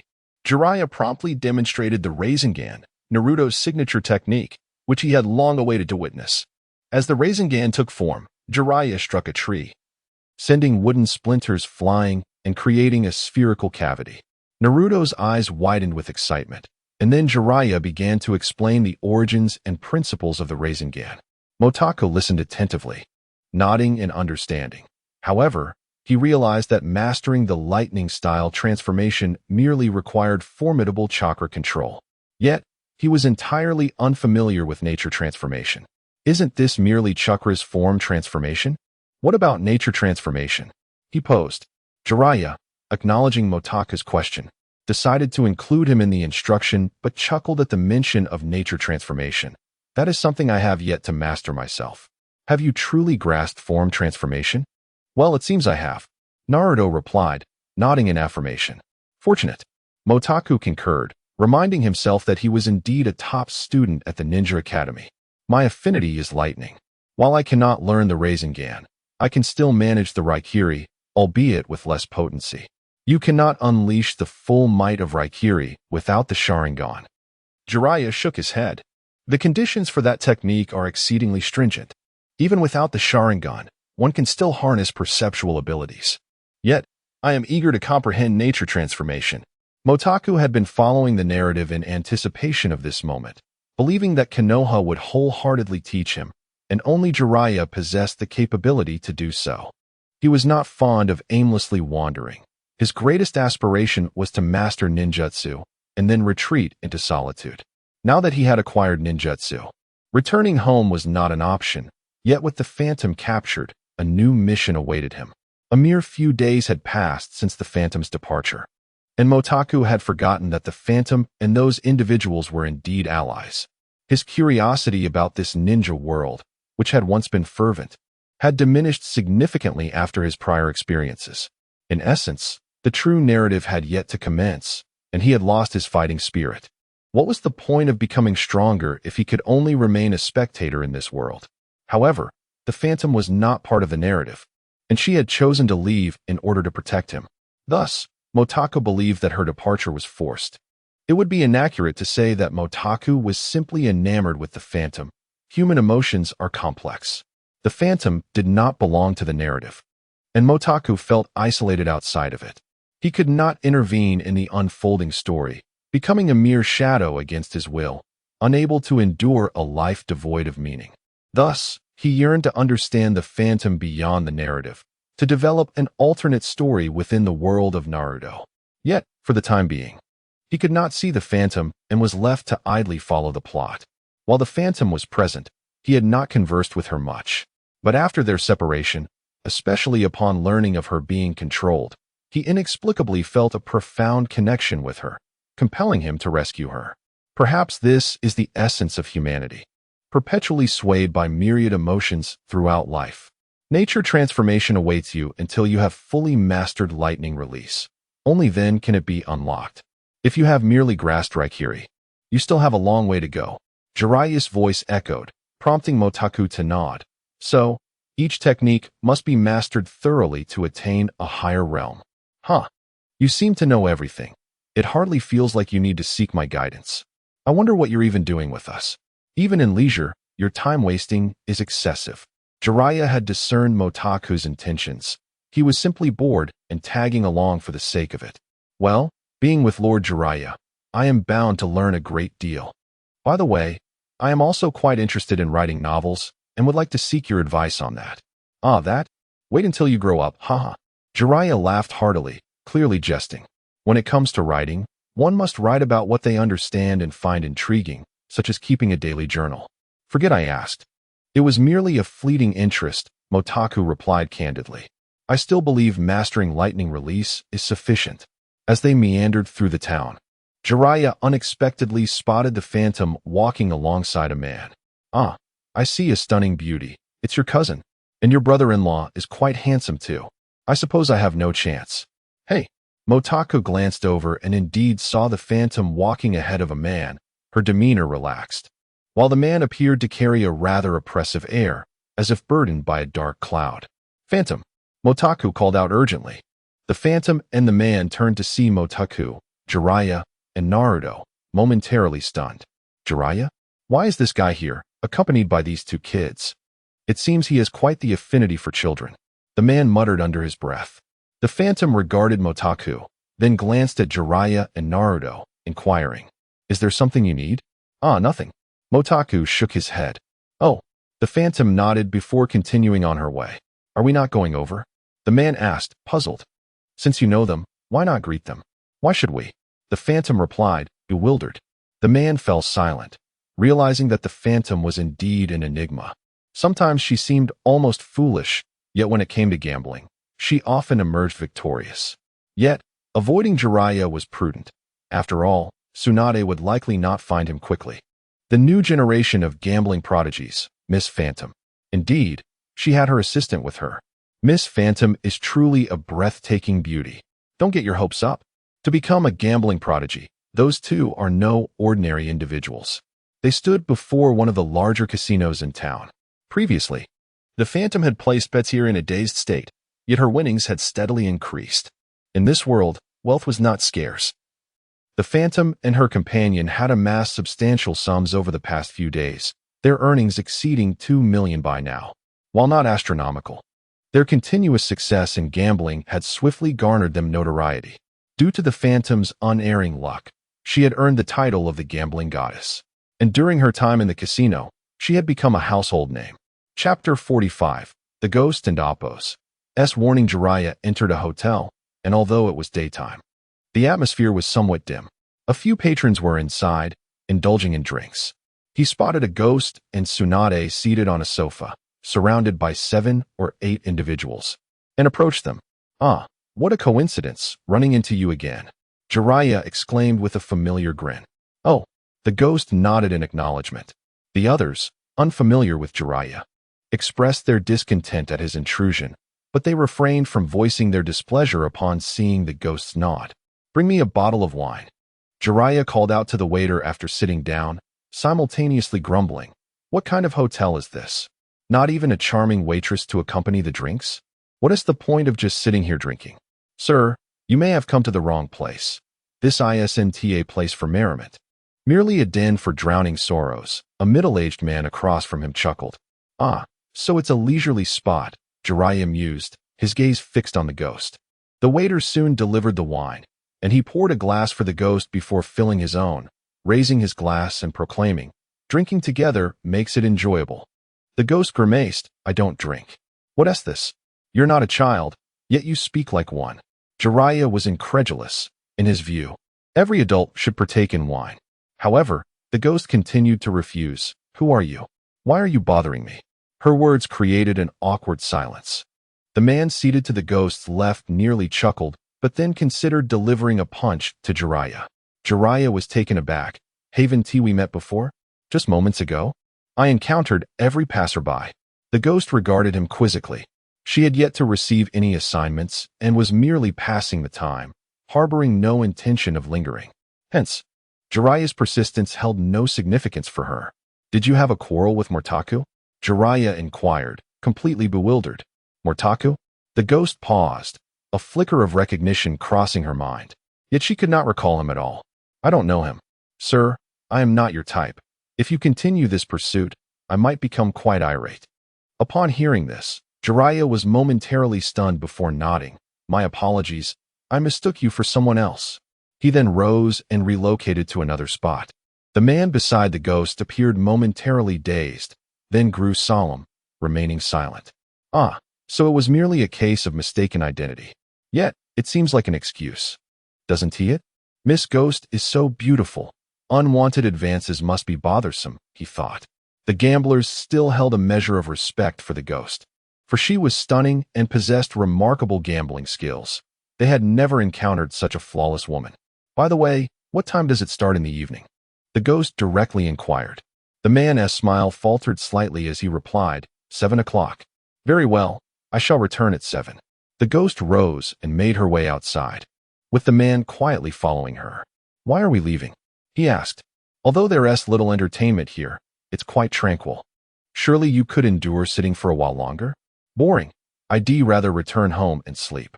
I hope the casino tonight offers something intriguing. I'm merely wandering about." "And you?" the ghost queried. "I, of course, will accompany you. I am your assistant now." He chuckled. However, Miss Ghost is indeed beautiful. That man's approach, though clumsy, only underscores this fact. "By the way, where are you from, Miss Ghost?" "Me? I've forgotten," she replied, somewhat awkwardly. Having borrowed money from him initially, she considered him a temporary companion. However, she found it difficult to answer his question honestly, fearing it might frighten him. The man pondered for a moment. Fortunately, the man earlier recognized his place and did not persist. "To be honest, a man who clings desperately is undoubtedly quite irksome. Isn't? Not particularly. I believe he was simply well-mannered. Otherwise, I wouldn't have engaged with him," the ghost stated. The man nodded, realizing that the ghost possessed high standards and likely a significant background, having encountered many experiences to cultivate such an aura. Yet, she did not seem benevolent. If Jiraiya had continued his pursuit, she might have reacted with lethal force. She was serious. The man ceased his inquiries, following her silently. Occasionally, the ghost would pose questions, appearing as if she had not encountered many things before, yet he responded without displaying any signs of surprise, explaining everything to her. After all, oddities exist. The ghost could merely be someone who had not ventured out in quite some time. "You're rather commendable, if others were like you. I wouldn't feel so devoid of ambition," the ghost mused, recalling her superior. What kind of person was he, not emerging to welcome her upon her awakening? Was she truly a tiger fallen into the plains, bullied by dogs? The ghost felt vexed. "Them?" the man queried. "Similar to subordinates and partners. We were supposed to meet, but I didn't get to see them," the ghost explained. "A missed appointment," the man nodded. "Perhaps something delayed them?" "Ah, never mind. I shouldn't discuss it with you." The ghost shook her head. "It would be absurd to miss an appointment. That fellow must be attempting to intimidate me." She sighed inwardly, for she was a spirit from ancient times, possessing immense power, originally not meant to enter reincarnation. However, she had died too early in her previous life. Had it not been for her own arrogance, she would not find herself in this predicament. All her past accomplishments had been rendered void. Now, she merely hoped to fulfill her spectral existence after death. The man nodded, refraining from further inquiries. They continued to wander about, or sat quietly to rest. The man behaving like an ordinary passerby. Had one not observed them closely, they would have assumed they were merely two individuals traversing different paths. For their demeanor and mutual understanding seemed to create an invisible barrier, isolating them in distinct realms. As the clock approached 7, the ghost returned to the tavern, finding their daytime seating area deserted, while the interior was now bustling with patrons. She quickly joined a game of cards, but just as she began to feel the thrill, someone suddenly turned hostile. Cheating in a place like this, Miss Ghost. It seems beneath your radiant exterior lies a wicked heart. Oh, I appreciate your assumption that I am akin to you, but you may be mistaken. I have not cheated. Silver has warned me that cheating leads to dire consequences. The ghost retorted, genuinely innocent of any wrongdoing. Cough. Revealing oneself inadvertently does reflect in her wickedness, the man continued. But no matter, we have evidence now, irrefutable proof. And your denial will serve no purpose. The ghost paused, not being foolish, yet surprised that a simple outing to pass the time had led her into such a predicament. It was rather unfortunate. Her mood soured, and all her initial excitement dissipated. Chapter 46. The organization of ghosts. The atmosphere in the casino suddenly fell silent as onlookers quietly observed the ghost and her companions. What is happening? Someone inquired. What are you up to? They noticed several burly men surrounding a girl and immediately questioned the situation. However, the man before the ghost paid no heed to the inquiries. Instead, he fixed his gaze upon her. We are all acquaintances, and I do not wish to resort to this, but your cheating is simply unacceptable. Now, we have all been harmed, and you must apologize for your actions. Harmed? The ghost glanced at him, perplexed. What do you mean? Indeed, and at your young age. I am certain your family would not wish to see you become disabled, the man continued. I despise disability. I would rather embrace death. The ghost shook her head. I have erred once. I cannot afford such considerations now. Only death can resolve all troubles. The man was taken aback. As for an apology, I am willing to offer one. I was not always like this, but I am left with no choice. The ghost regarded him with a hint of pity. I have no taste for trouble. With that, a surge of energy manifested in the palm of the ghost, piercing through the man's chest. Katsuyu, witnessing this, felt a surge of astonishment, realizing she was fortunate not to have intervened. Otherwise, she would have met the same fate. The ghost was indeed a dangerous individual, seemingly with accomplices from the past. Who was she? Blood began to pool on the floor, and bystanders gaped in shock. Is she a ninja? The companions of the fallen man sank into despair, collapsing onto the ground. The ghost cast a glance at them, and Katsuyu was startled. You intend to kill them all? She exclaimed, hastily attempting to intervene. Wouldn't it be troublesome not to? The ghost countered. No, they will not pursue you any further. Katsuyu insisted. However, I will remain concerned. The ghost persisted. Hey, you lot, why are you doing this? Katsuyu inquired of the men still slumped on the ground. Because of her, one stammered. Miss Ghost must come from a wealthy family, and we intended to extort her. Money? The ghost questioned, bemused. I merely sought a moment of respite. Enough. Let us depart. The ghost said with a hint of annoyance. Katsuyu nodded, and the two exited together in silence. They are coming to fetch me soon. Are you still lingering here? The ghost asked. Katsuyu managed a forced smile. No, I am merely passing through. Is that so? The ghost chose not to press further. She then leaped onto the rooftop. Taking a seat to wait, Katsuyu pondered for a moment before joining her. The ghost showed no surprise but instead asked, You are a ninja, aren't you? Yes. Katsuyu replied with a nod. Are you monitoring me? The ghost inquired. Katsuyu was taken aback. That man was also sent to follow me. The ghost remarked. Katsuyu fell silent. Prior to this, I have done nothing wrong. Why? The ghost's gaze was piercing. Who exactly are you? Finally, Katsuyu asked. We have our own interests to protect. Thus, we cannot afford to view you as a potential threat. That, I am unaware of. I just ventured out today. The ghost replied, shaking her head. Indeed. Regarding your actions, I shall refrain from comment. The man is dead, yet if one day you harm those I wish to protect, I will not permit it, Katsuyu asserted. No one would allow that. I am merely rectifying past mistakes. I have disappointed some and brought them trouble, thus I must see them again, the ghost stated. I was never one to kill easily. Katsuyu nodded. Can I remain here until your companions arrive? Of course. We shall soon take action, and you will see me again." The ghost assured her. "To be honest, I do not care for them. I have come out merely out of whimsy. I cannot forgive myself. Yet I must cooperate with them." The ghost concluded, falling silent. After approximately half an hour, a tall figure clad in black robes, exuding an air of mystery, appeared before the ghost. "You have finally decided to show your face." The ghost rose to her feet. "Let me make it clear, I am not your subordinate. Even if I were, I would heed only your commands. That is for the best." The man nodded. "When the old man attempts to persuade you, remember to refuse." Though his demeanor was calm, his speech belied a youthful spirit. His overall aura balanced steadiness and nonchalance. "Who is this old man?" the ghost inquired, perplexed. "You will understand upon meeting him," the man replied, and as he spoke, both began to fade from view, their voices gradually dissipating. Katsuyu remained silent for a moment before asking, "How did you follow me? Did Orochimaru not come to meet you?" Jiraiya directly questioned. "No. How could he possibly come to see me?" Katsuyu resumed her original form, brushing her hair back. "The old man has passed away at the hands of Orochimaru. He himself has been sealed. He should be seeking your medical expertise," Jiraiya remarked. Katsuyu's eyes flickered, her emotions wavering. "Do you truly believe I would assist him? That is Orochimaru. He does not care for you," Jiraiya stated, glancing at the brightly lit town. "Ah, the long night stretches on. Care for a drink?" Katsuyu nodded. And they quickly chose a street-side tavern to sit down. Katsuyu inquired, "What is your take on that organization?" "How should I know?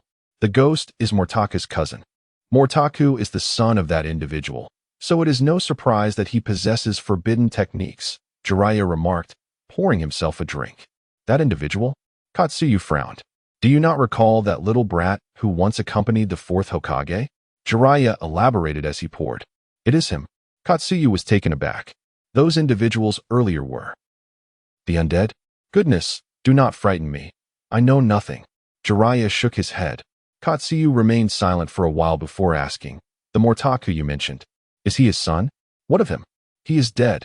"The Nine Tails? What of Mortaku?" Katsuyu pressed. "Why are you so concerned for the village? Why not return?" Jiraiya countered. "Is it still because of the situation with Shinjutsu?" "Not only that, there is also that." Katsuyu managed a forced smile. Jiraiya chose not to speak further. After encountering Katsu, he felt that sending her back would indeed be quite cruel, yet she was undoubtedly the most suitable candidate. However, like a severe blood phobia resembling a mental illness, if Katsuyu could not overcome it herself, no one could assist her. "Truly, the troubles are many," Jiraiya sighed. "Mortaku's little brat is now with me. You will meet him tomorrow if you have the time. Additionally, I have brought along an intriguing little one. You are so concerned about the little ones. Why not become Hokage?" Katsuyu observed this man, who throughout his youth had always been at the bottom of the ranks. After much effort, he achieved his current standing. Yet he seemed impervious to the temptation of the Hokage position. Katsuyu found it perplexing, to say the least. "One cannot merely engage with little ones as Hokage," Jiraiya muttered.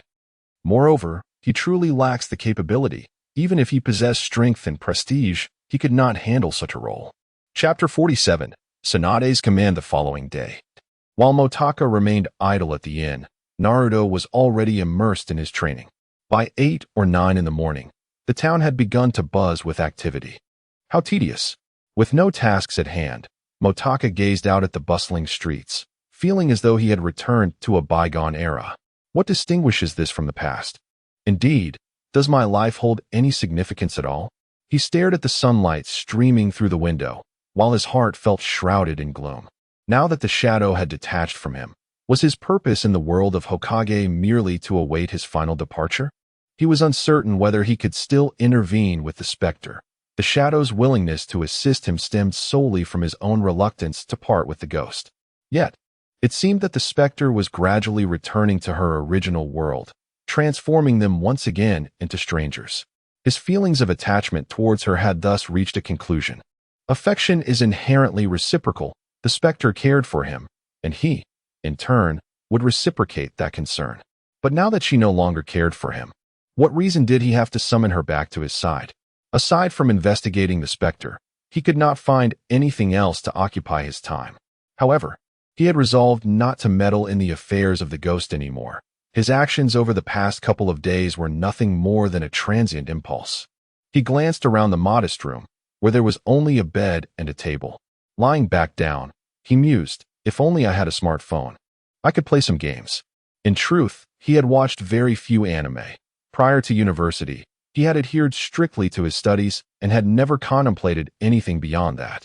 Yet, upon arriving at university, he felt as though time had slackened, leaving him with nothing to do but watch anime.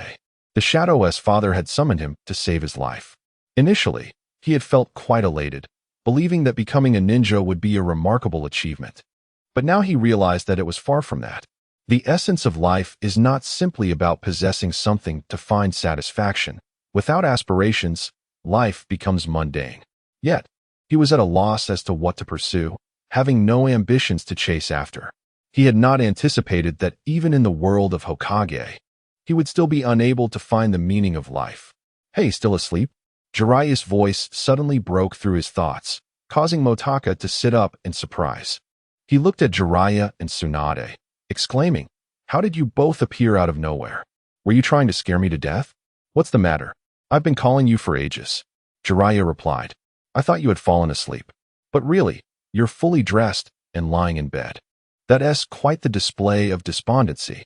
Young man, you should seek out some enjoyment lest you regret it later, Jiraiya said with a suggestive grin, while Tsunade shot him a glare. You've corrupted both Naruto and him. Naruto is a natural talent. Jiraiya countered, the seduction technique was not something I taught him. I am Tsunade, she said, her demeanor stern. Though I've heard you're quite the genius, the path of genius is not so simple. Do you find life dull? Do you think you're superior to Naruto? Tsunade regarded him with a disdainful smirk. There may not be many geniuses like you, but they do exist. Take Kakashi, for instance. At your age, he was already a J-nin, and Itachi was likewise exceptional. But can you guarantee that by the time you reach your 20s, you will have achieved their level? Why are you lecturing me right from the start? Motaka mumbled, wishing to inquire about the specter, something he had been anticipating for quite some time. Yet, it seemed they had first sought out Naruto before coming to him. He couldn't lament his boredom. All right, enough with the idle chatter. Do you have time?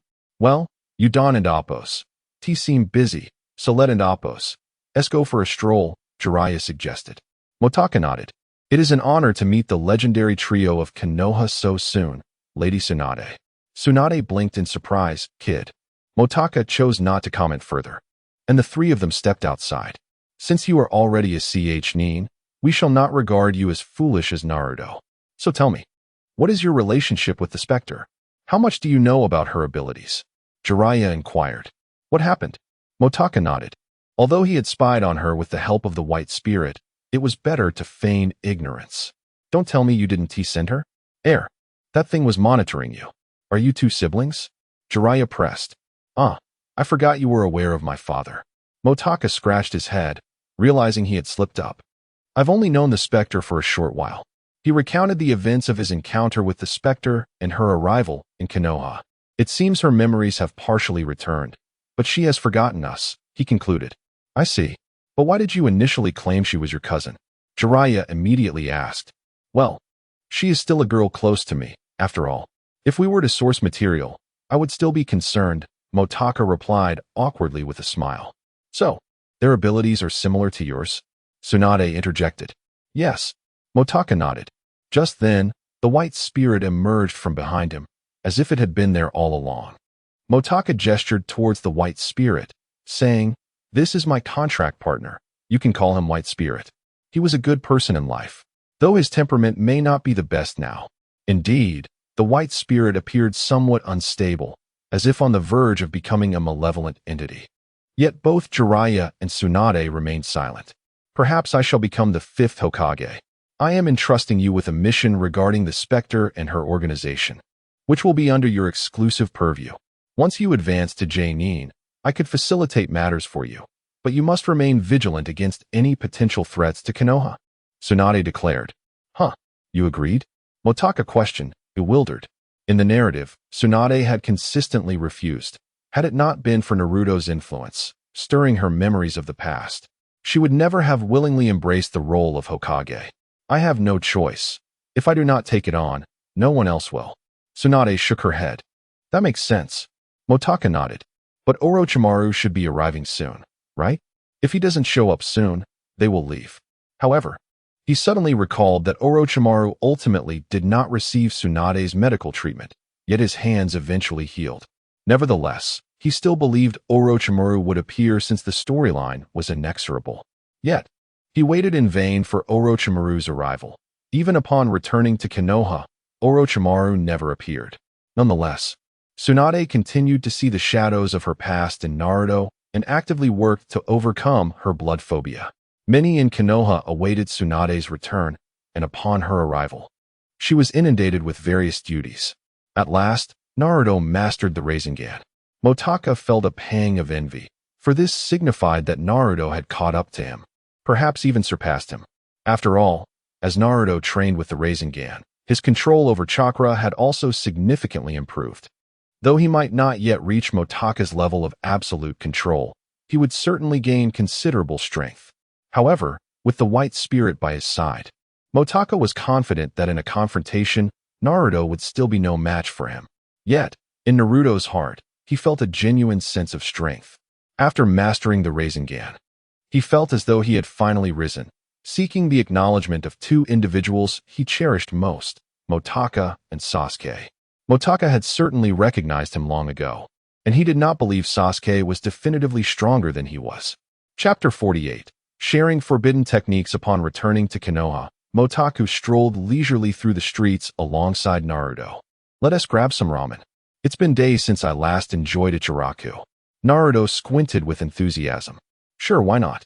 After all, Naruto has the funds, Motaku replied. To think Granny Tsunade has truly become the 5th Hokage. I must strive to become the 6th, starting with devouring 3 bowls of ramen. Naruto declared as he approached Ichiraku. Barely settled when he spoke again. Haha, it's Naruto. Always so spirited. The proprietor of Ichiraku chuckled. Of course, uncle. I'm destined to be the 6th Hokage, Naruto proclaimed loudly. Motaku sat nearby, smiling, accustomed to Naruto's antics and no longer perceiving him as foolish. Meanwhile, Imo Lingyu wandered the streets, fretting over Motaku and Naruto. Upon hearing Naruto's voice, she turned to see him in his signature beige attire. Witnessing the two sitting together, her expression darkened considerably, as if the sky had dimmed with her mood. A shiver ran down Naruto and Motaku's spines, while Uncle Ichiraku narrowed his eyes at Imo Lingyu and remarked, "Ah, it's Lingyu. Would you like some ramen?" "None of your business." She shot back with a glance, prompting Uncle Ichiraku to squint and respond, "Then I shan't intrude." He swiftly retreated. Upon hearing Imo Lingyu's voice, Naruto and Motaku sensed impending trouble. Half an hour later, both Naruto and Motaku sat outside Ichiraku. Their faces bruised and swollen, eyes a mix of purple and red, twitching slightly. "By the way, was that Aunt Lingyu just now?" Naruto inquired. "It seems so," Motaka nodded. "Aren't you her son? Why didn't you go home when you returned?" Naruto asked, his face devoid of expression. "I forgot," Motaku replied, equally expressionless. "I forgot too." They sat in silence, Uncle Ichiraku continuing to serve customers. They remained there until evening, exchanging silent glances. Indeed, when a woman erupts in anger, it feels as though the world is nearing its end. The following day, at noon, Naruto and Motaku still lingered at Ichiraku, their stomachs pressed against their backs. Though their injuries had healed considerably, Motaku was nearly back to normal, while Naruto had fully recovered. "All right, we can leave now," Motaka suddenly declared. "Huh." Naruto stood only to sit back down. "Aren't you afraid Aunt Lingyu will truly be furious?" "Not anymore." Motaka chuckled. Naruto regarded him, choosing to place his trust in his friend. The two returned to Motaku's home, where, as expected, Imo Lingyu had calmed down, providing them with food without further fuss. "What happened?" Naruto asked. "The shadow clone technique. I had my clone plead for us," Motaku explained with a grin. "Is that so?" Naruto felt relief wash over him as he collapsed onto the floor, finally relaxed. Aunt Lingyu truly cannot be trifled with. Motaku observed the sleeping Naruto and covered him with a blanket before stepping outside. Imo Lingyu, seeing Naruto asleep, chose not to wake him. At this hour, Sasuke should be departing soon. Motaka headed directly to Sasuke's home. Sasuke's room was quite nice, though Motaku's wasn't he lacking either. They had simply been cautious in the past, as neither had an income. As an aside, Sasuke was inside, seemingly preparing to leave. Motaka walked in, standing by the door but not blocking it entirely, and asked, "Sasuke, I wish to discuss something with you." "What is it?" Sasuke's demeanor shifted upon seeing Motaku, though he soon relaxed. "I would like to share my forbidden technique with you. What do you think?" Motaka looked at him earnestly. "What did you say?" Sasuke's eyes widened in surprise. "Don't you wish to grow stronger? I'm offering you my forbidden technique. Although I didn't witness the third's death firsthand, I did attempt to thwart Orochimaru, only to find my efforts futile. I cannot allow such tragedies to occur again, whether to you or Naruto. As long as it protects Konoha, I'm indifferent. However, Naruto isn't suited for my technique, so I've decided to give it to you." Before Sasuke could respond, Motaku continued, "I'm unsure of your thoughts, but I feel responsible for the third's demise. I lack the strength to protect the village or anyone else. Yet, I refuse to succumb to despair. For the village's sake, I must take action, otherwise, I shall remain restless." "Your forbidden technique?" Sasuke was intrigued. Motaku had thrived using it, and though he initially lacked a bloodline, he had managed to surpass others. If he acquired this technique alongside his Sharingan, wouldn't he be invincible? Though Orochimaru was formidable, with the potential of the Mangekyou Sharingan, Orochimaru would be insignificant. But Itachi also possessed the Mangekyou Sharingan, and Orochimaru was no match for him. Thus, if Sasuke could obtain Motaku's forbidden technique, he would undoubtedly surpass Itachi. After a moment of contemplation, he inquired, "Are you certain you aren't jesting? I can provide it to you immediately. However, this matter must remain between us, as Orochimaru covets this technique as well," Motaka said, retrieving a scroll to summon the technique from the realm of the Shinigami. "Record it, and I shall return it afterward," Motaku instructed. Sasuke glanced at him, silently using his Sharingan to copy the technique. "Done," Sasuke announced. Motaka nodded, then pulled out a blank scroll, biting his finger to draw the seal and sealing the technique within. "I shall take my leave now. As for the matter of the souls, I will also devise a strategy for you. Currently, I have 2 partners, but I want to share them." "I understand," Sasuke replied coldly, realizing he wouldn't dare encroach on Motaku's contracted allies. "Then I shall see you tomorrow," Motaku continued, seemingly reluctant to depart. Sasuke was puzzled. "You see, with this technique, aside from those capable of hiding in another dimension, no one can conceal secrets from it," Motaku elaborated. "However, my intent in granting you this forbidden technique is solely to empower you to protect the village. I am well aware of your talents. See you tomorrow," Sasuke responded. Momentarily taken aback, Motaka departed, waving goodbye. After he left, Sasuke returned to his bed, feeling a sense of surrealism. These past few days had been a whirlwind. He had nearly become a rogue ninja like Itachi. A shiver coursed through him at the thought. Reflecting on Motaku's forbidden technique, he replayed the details in his mind several times, finding no flaws, and felt a sense of daze wash over him. Whether Motaku wished to keep him around or merely sought to protect Konoha seemed inconsequential. All that mattered to Sasuke was his desire to grow stronger. With a hint of self-mockery, he realized he had compelled Motaku to reveal his forbidden technique out of concern for him. Yet, he could not give up. He had long been engulfed in darkness, bearing considerable burdens. This time was merely a manifestation of Motaku's hope for him. That night, the lamp in Sasuke's room remained lit, a symbol of his transformation amidst the trials he had faced. Chapter 49. The 3 execute their mission. After imparting the forbidden technique to Sasuke, Motaku felt an unexpected sense of complete relaxation on his way home. Perhaps it is true that with greater power comes greater responsibility. For a long time, he had been the sole possessor of this forbidden technique, and that had granted him a sense of superiority. Now, having passed it on to Sasuke, he recognized that Sasuke would undoubtedly surpass him in skill. This realization spurred him to train even harder, convincing himself that Sasuke might not catch up to him after all. Human nature is adept at self-comfort. Instinctively, we tend to spin situations to our own advantage.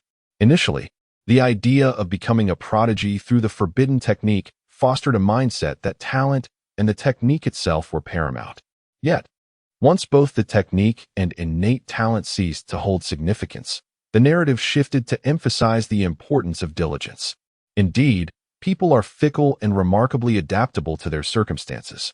Given this, there is no need for consternation.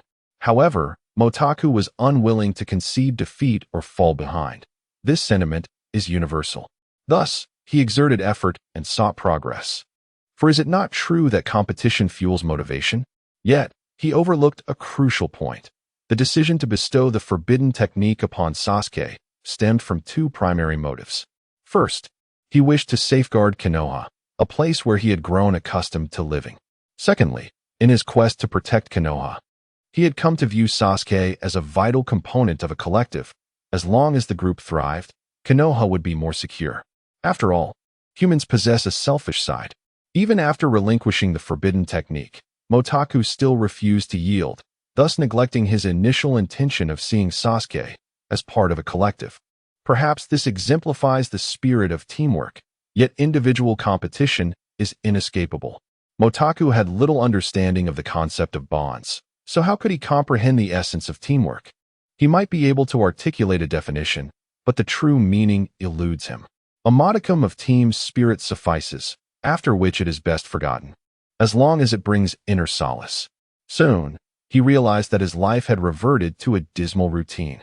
Each day consisted of meals, sleep, training, and missions, with the comforting absence of Tsunade's directives leaving him feeling aimless.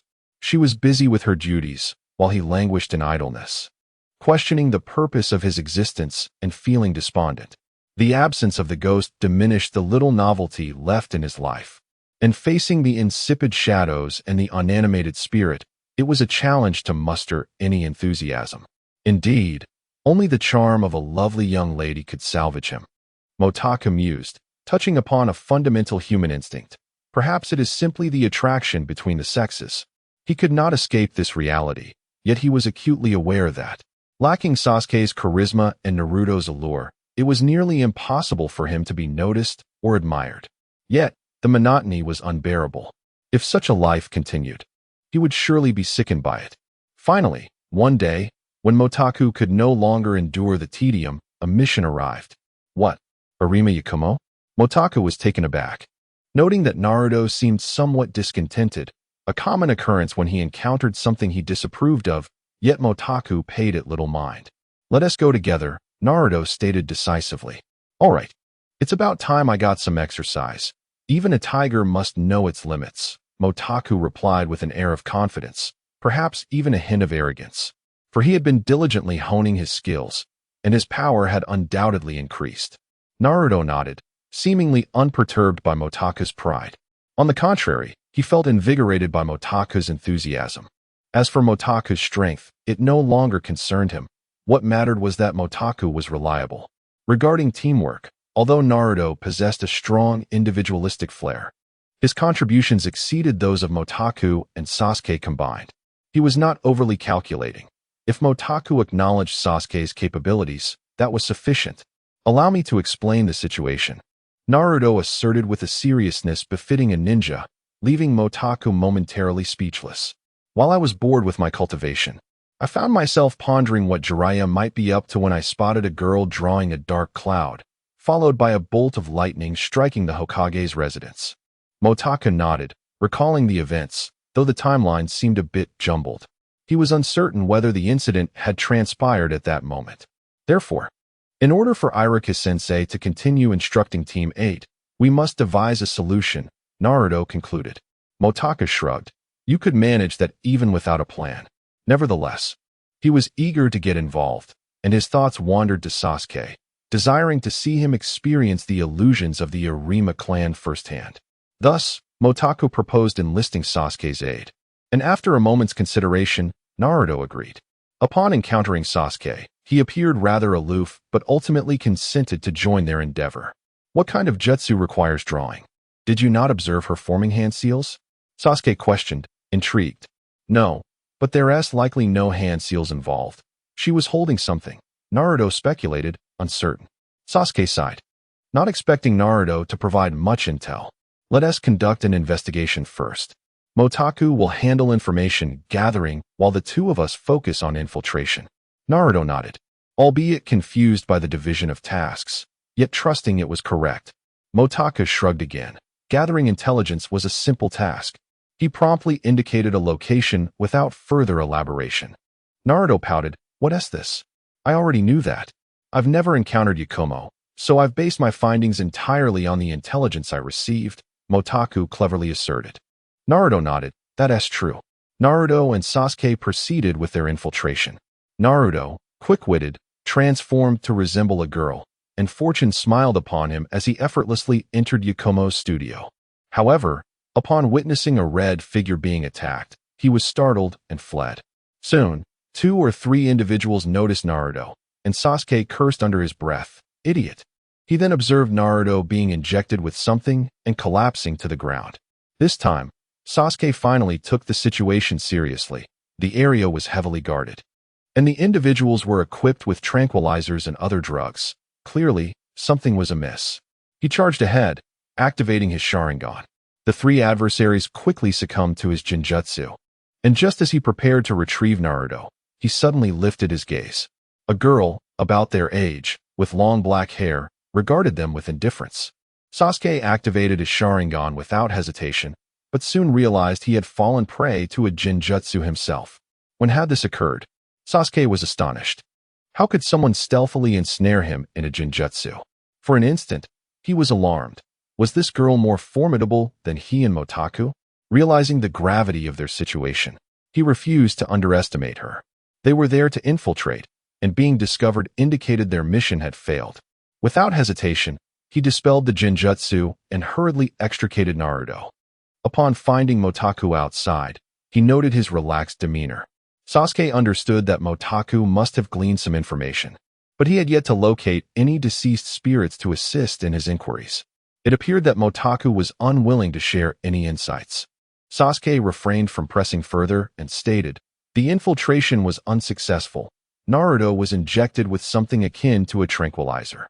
The place was heavily guarded, and there was a girl who cast a Jinjutsu on me."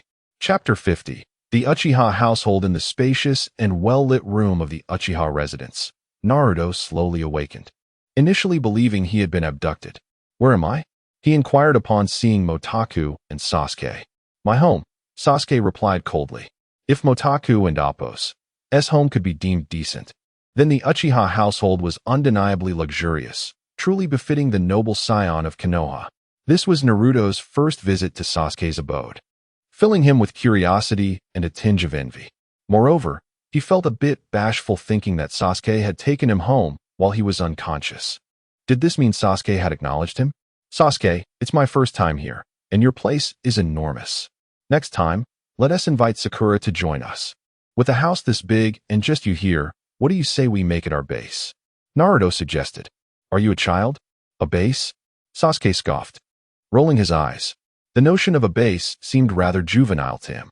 However, he did not outright refuse the idea of inviting Sakura. "Now that Naruto is awake, we should discuss our next steps. I never expected the formidable Uchiha Sasuke to be outmatched by a girl in Jinjutsu," Motaku remarked, not intending to target Sasuke, but feeling somewhat overshadowed by the newfound camaraderie between Naruto and Sasuke, which had seemingly grown more intimate since they had become close friends. "Is Sasuke really defeated?" "By I am," Naruto exclaimed, astonished and incredulous. Sasuke sneered again, his gaze icy. "I did not lose to her, though she cast a silent Jinjutsu on me. I am the only one among us who could unravel it, am I not?" He looked at Motaku, who awkwardly chuckled. "Well, I wouldn't fall for such a Jinjutsu, haha." "Sure." Sasuke tilted his head, dismissing Motaku.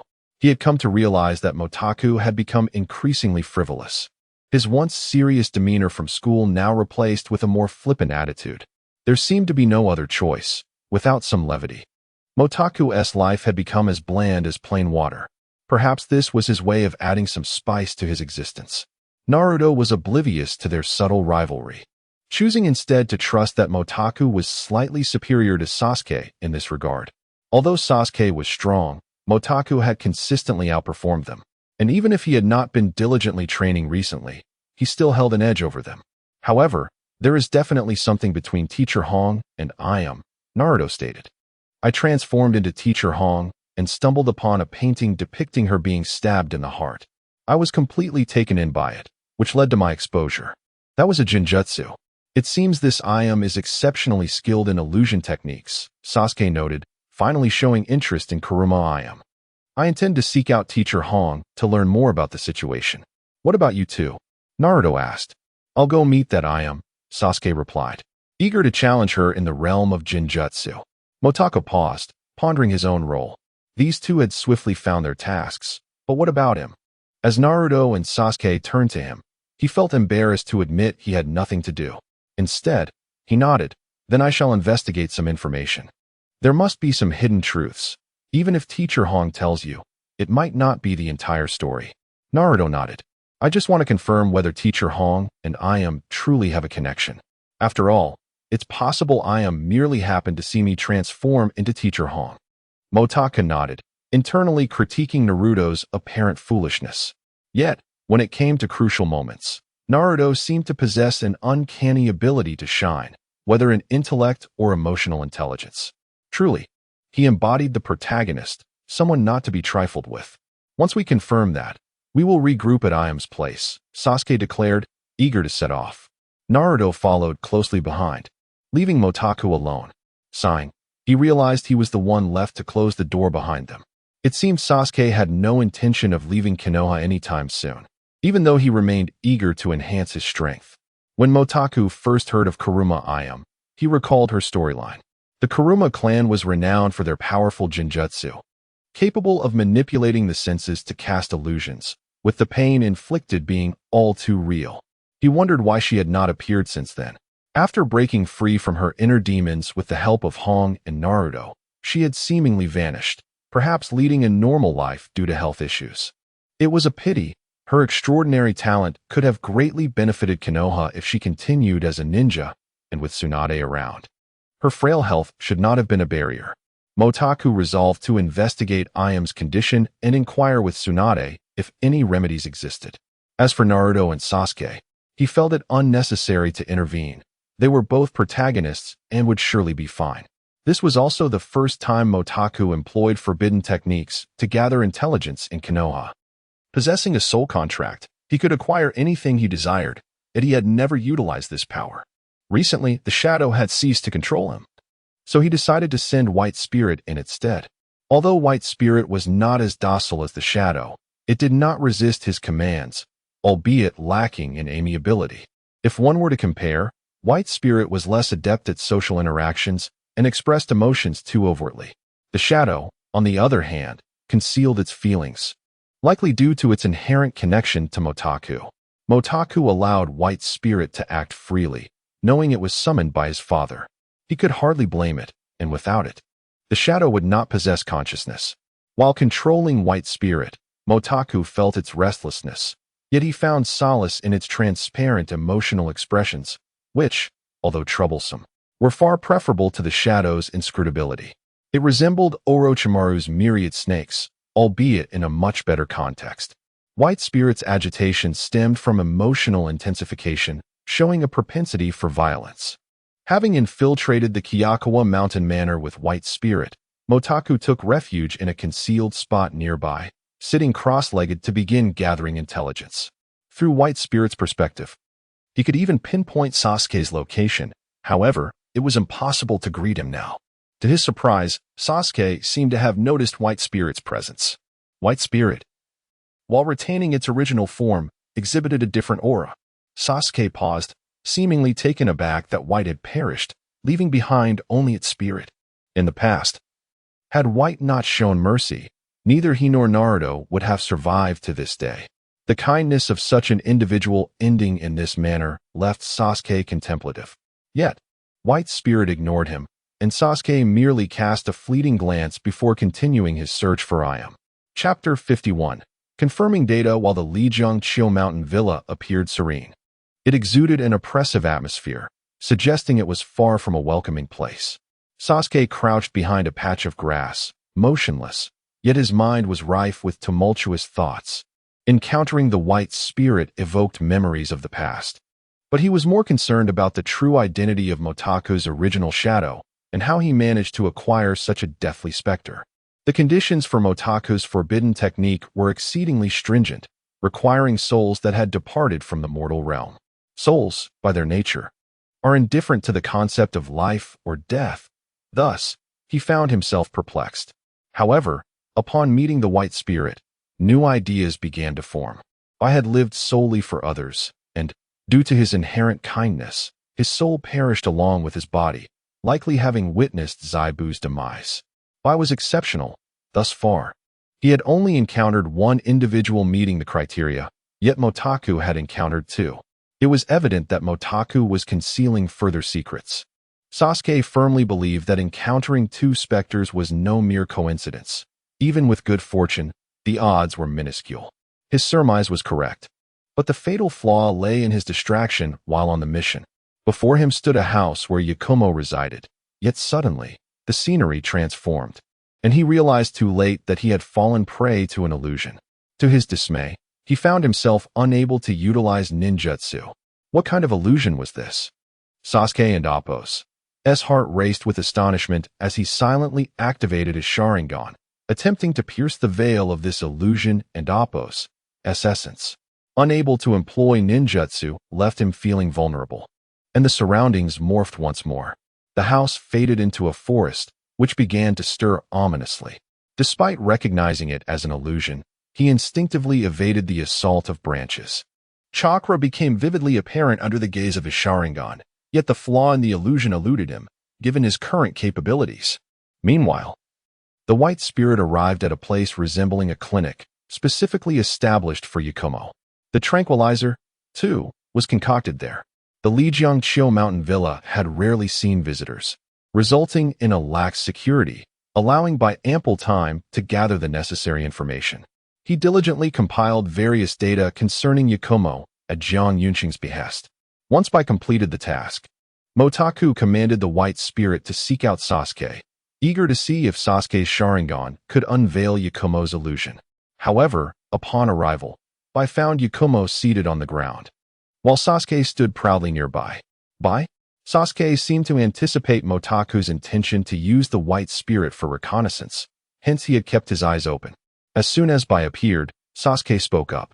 Motaku had no choice but to reveal Bai. Did you win? Bai inquired.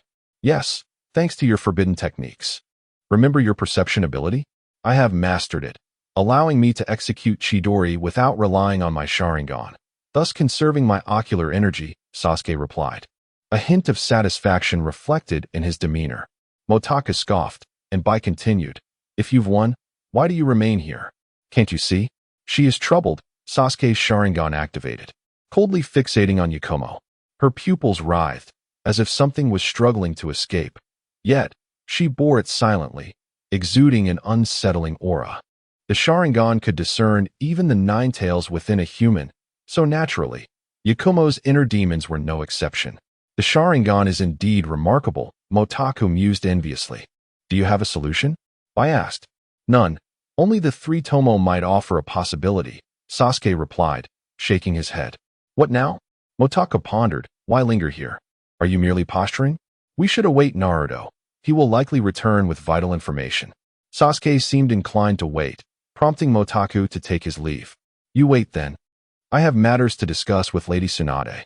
Upon presenting the data to Tsunade, she furrowed her brow after reviewing it. Motaku grew anxious. Is there a way? Her physique is too frail. She is ill-suited to be a ninja. If this condition persists, her life potential will continue to dwindle, leading to further weakness. Ceasing chakra extraction may improve her condition somewhat, but she will still remain significantly weaker than an average person, Tsunade declared solemnly. Such a tragic fate. Motaku nodded. Is there no alternative? Restoring her to a normal physical state is nearly impossible, as each individual possesses their own unique potential, which can only grow within limits. This person's potential is easily triggered, and chakra refinement will only deplete it. While she could harness this potential to become a genius in the long run, it would render her a fleeting existence, Tsunade explained. The innate differences in human physicality render her a special case. I can only provide care. But if she insists on continuing as a ninja, it will lead to her demise. What if we solely develop her mental energy? Motaku remained undeterred, desperately needing assistance. Tsunade grasped his intention. You wish for her to learn your forbidden techniques to aid you in investigating the specters? Precisely, Motaku affirmed. Having already shared it with Sasuke, what difference does it make? If we focus solely on mental energy, it will not count as life potential, and her body will remain unaffected. But are you certain she can assist you? Without chakra, she is merely an ordinary person, Tsunade questioned. Once, I too was an ordinary person, Motaku said. Raising his head at a 45-degree angle, his gaze becoming distant and contemplative. Yet the world chose me, and I must persevere through storms. Cough. Entrusting this task to you alone is unavoidable, as you are the only one capable of completing it. If you seek assistance, I cannot oppose it. Just ensure you do not mishandle the situation. Tsunade observed him with a bemused expression, resting her chin on her hands, reminiscent of a spectator watching a monkey perform tricks, causing a chill to run down Motaku's spine. Very well. I have sought your expertise for confirmation. Should complications arise, I bear no responsibility. Oh, and by the way, the information you reviewed pertains to Yakumo. With that, Motaku turned and exited the Hokage's office. Yakumo, that name sounds familiar, Tsunade pondered. Suddenly, realization struck her. Could it be that Yakumo is the heiress of the Kuruma clan? Even if she were to assist Motaku, having two individuals confront one organization seems rather hasty. Wait a moment, Motaku. Tsunade hurriedly pursued him, but outside, the area was deserted, with not a soul in sight. Chapter 52. The Forbidden Technique. Once again, Motoka returned to the Satomi Hill Villa, where Hong, Naruto, Sasuke, and Yakumo were gathered. Yakumo looked somewhat haggard, her eyes lacking their usual sparkle, her fair skin and gentle demeanor betraying her fatigue. Motoka approached her. Hong glanced at him with surprise, while Naruto and Sasuke merely exchanged glances without speaking. Have you resolved the inner demons? Motoka inquired. Yes. Huh. How did you know it was inner demons? Naruto asked, astonished. Ah, well, I could tell by looking, Motoka replied vaguely, though his observation stemmed from anime rather than reality. What? So you noticed it long ago? Naruto exclaimed, though his tone turned somber. Then you must have also noticed that Yakumo's health is quite poor, right? It's merely an overexertion of her potential. I have already consulted Lady Tsunade regarding her condition. I wish to speak with Yakumo privately, Motoka stated, turning his gaze towards Yakumo, who nodded in agreement. Motoka smiled gently and asked Naruto and the others to step outside. Once they exited, silence enveloped Yakumo's room, with not a word spoken. Only the sound of their breathing could be heard outside. I'm not entirely certain, but it seems your potential has been greatly activated. However, your proficiency in illusion techniques does not allow you to utilize all of it. Moreover, your potential is continuously triggered, which has weakened your body. You could avoid this by focusing solely on physical techniques or spiritual energy. I trust you Wooden and Appos. Choose physical techniques, would you? How about learning spiritual energy? Motoka suggested, though he and Yakumo had already departed through the window. Only practice spiritual energy, without merging it with cellular energy to form chakra? Yakumo mused, having believed that only chakra constituted energy, while spiritual and cellular energies were merely components of it. She was surprised to learn that standalone energy could bestow great power. Essentially, yes, you should try learning it first. I will share the method of refining spiritual energy with you, and then you can decide whether to pursue it, Motoka offered, handing her a scroll. Yakumo hesitated before asking, you're friends with Naruto and the others, right? Why are you helping me? It's not merely admiration. There may be tasks in the future that require your assistance, Motoka explained. Yakumo's expression shifted, but she ultimately accepted the scroll. Is that so? I was just curious. If it proves useful, I will seek you out. Feel free to approach me for any tasks. Motoka nodded, sensing something amiss, yet he replied, well, give it a try. I'm not entirely confident. It may deplete your potential like chakra does. If that happens, I want to be able to assist you. Yakumo's face flushed with indignation, but seeing Motoka's youth, she sternly reminded herself not to act impulsively. One last question. Why keep this from Naruto and the others? Because this task falls solely on me, and it is confidential. There are no records with Lady Tsunade. It was entrusted to me personally. We may be dealing with a special organization that can only be confronted using spiritual energy, Moto-ka confessed. Yakumo nodded. I understand. Farewell. With that, she turned and left without looking back. Moto-ka sighed, casting a glance back at the Satomi Hill villa before heading home alone.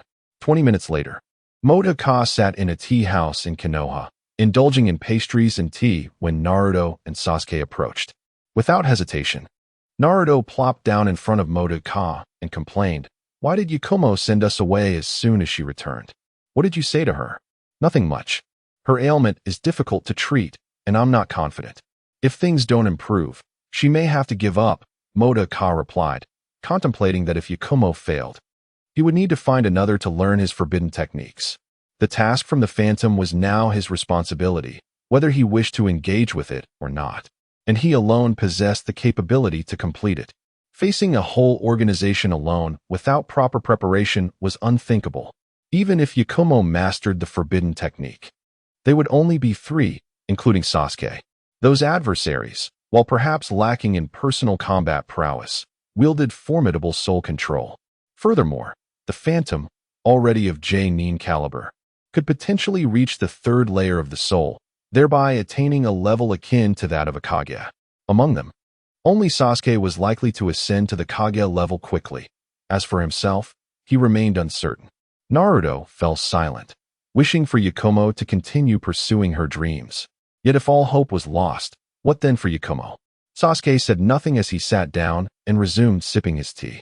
He had acquired Moto-ka's forbidden technique and was progressing rapidly, and once he found the spirit, his power would double. He had also learned to perceive energies, granting him a euphoric sense of invulnerability. Now, nothing troubled him. After Naruto and Sasuke helped Moto-ka finish his meal, they rose to leave, patting their backsides. Moto-ka settled the bill, noticing a significant reduction in his wallet. His expression soured. Had Naruto and Sasuke not eaten? They had ordered enough for 2. Moreover, he hadn't undertaken a mission in some time, meaning no income, a troubling situation. He'd need to find some work soon, he thought, glancing at his wallet while muttering to himself. Instead of returning home, he sought out Sasuke. Having acquired his forbidden technique, the two shared a secretive bond. So Moto-ka entered without hesitation. Seeing him, Sasuke asked, "What brings you here? You haven't found the spirit yet, have you? Let me tell you, without it, you cannot learn the forbidden technique. The first level of the technique doubles your power, an entire doubling without extensive training." Moto-ka explained. Sasuke nodded, intrigued, and asked, "Are you offering to help me find the spirit?" He too was troubled by this matter, but Moto-ka had more experience and was likely to succeed. The prospect of doubling his power was irresistible. Sort of. If you have tasks, include me, and I'll assist you in searching. However, I have other responsibilities. So I expect compensation, Moto-ka clarified. Sasuke and Naruto had numerous tasks, and he was familiar with some of the storylines, granting him confidence in accompanying them for experience. As for the spirit, it was a matter of chance. He had no idea where to search. He'd just wander about.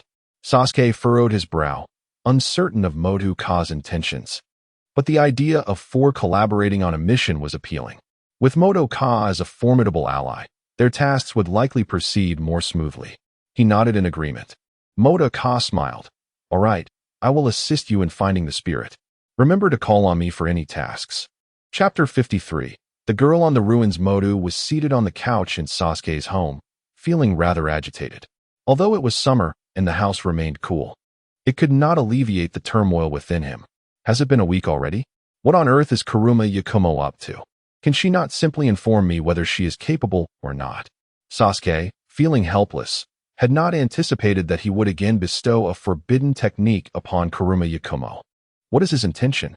Even more lamentable was the fact that he had offered the forbidden technique, only for Kuruma Yakumo to seemingly forget about him entirely. You willingly gave her the forbidden technique.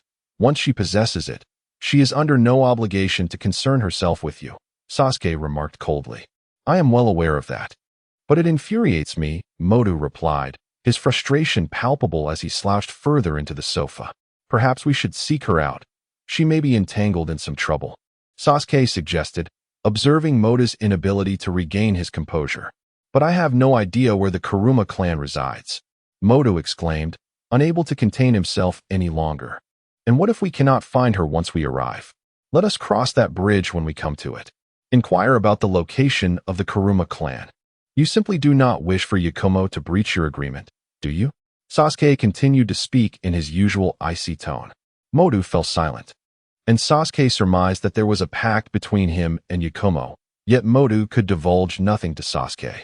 Sasuke's ambition lay in seeking vengeance against Itachi. If he were to learn of the existence of a spirit organization, he would undoubtedly reject it outright, potentially shattering their relationship. Sasuke, unafraid to betray Konoha, was not concerned about a falling out with Moto, yet he still required his potential ally. Very well, Moto conceded, taking a moment to gather his thoughts. If all else fails, he would have to seek assistance from others. However, if no one came to his aid, he would find himself in an awkward predicament, relying solely on himself for a task of uncertain feasibility. Exiting the house, they were greeted by the warm sun, yet as ninjas, they could easily disregard the heat. I suppose we should consult Lady Tsunade, or perhaps Teacher Kurenai would suffice, Sasuke suggested upon stepping outside. Yes, let us seek out Teacher Kurenai, Moto affirmed, having settled on a direction. Why is that? If it is a matter of official business, Lady Tsunade would be the more appropriate choice, Sasuke questioned, noting Moto's reticence. He was aware that Moto was concealing something, yet he chose not to pry. However, seeing Moto's earnest dedication to a particular task shifted Sasuke's perception of him. Perhaps he was indeed engaged in something of great significance. Sasuke was also aware that Moto had not undertaken a mission in quite some time, leading him to deduce that Lady Tsunade had assigned Moto a special task. What that task entailed remained a mystery, yet it was clear that Moto was in need of assistance. It is not an official matter, but rather personal. Besides, Teacher Kurenai is more pleasant to behold than Lady Tsunade, Moto quipped, reluctant to broach the subject of Yakumo with Tsunade.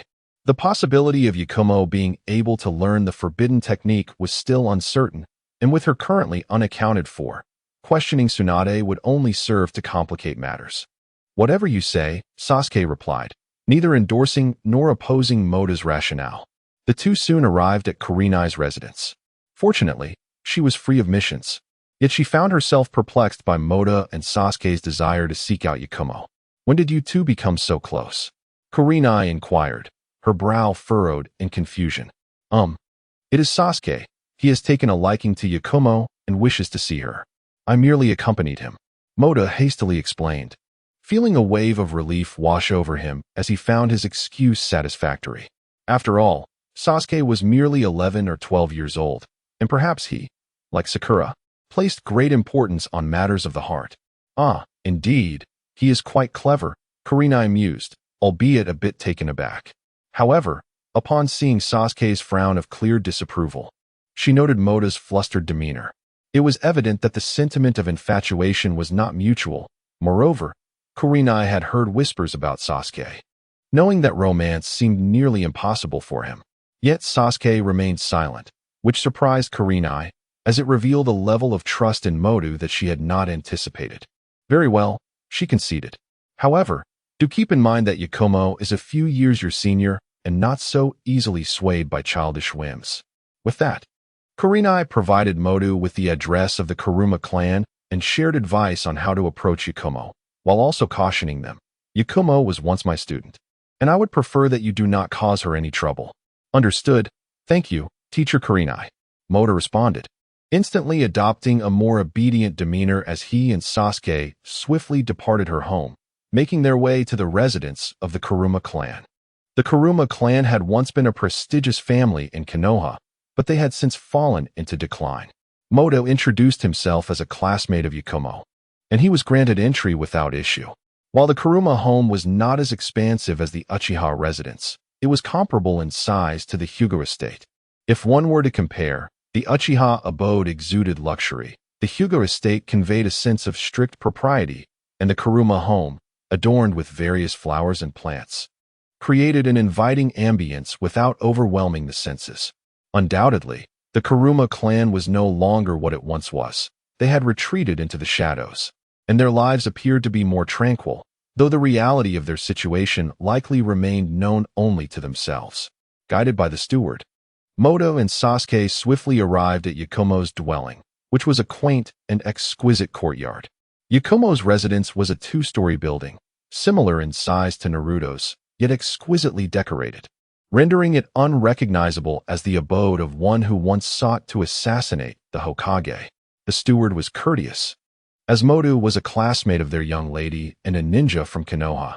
The Kuruma family maintained a respectful demeanor. Upon reaching Yakumo's courtyard, the steward announced, "Miss resides here." Perhaps due to Moto and Sasuke's youthful appearance, the steward permitted them to seek out Yakumo directly. Moto and Sasuke had no objections, and just as they were about to ascend, Yakumo unexpectedly pushed open a window to gaze down at them. "Miss." The steward bowed upon sighting Yakumo. "What brings you here?" Yakumo asked, somewhat surprised to see Moto and Sasuke, her expression growing slightly cold upon recognizing Moto. "Of course, we come with inquiries," Moto replied, raising his gaze to meet hers, his intentions unmistakable. Yakumo nodded, "Then please come inside." The three convened in the living room on the first floor. Yakumo appeared somewhat impatient with Moto, asking, "What is it you wish to discuss?"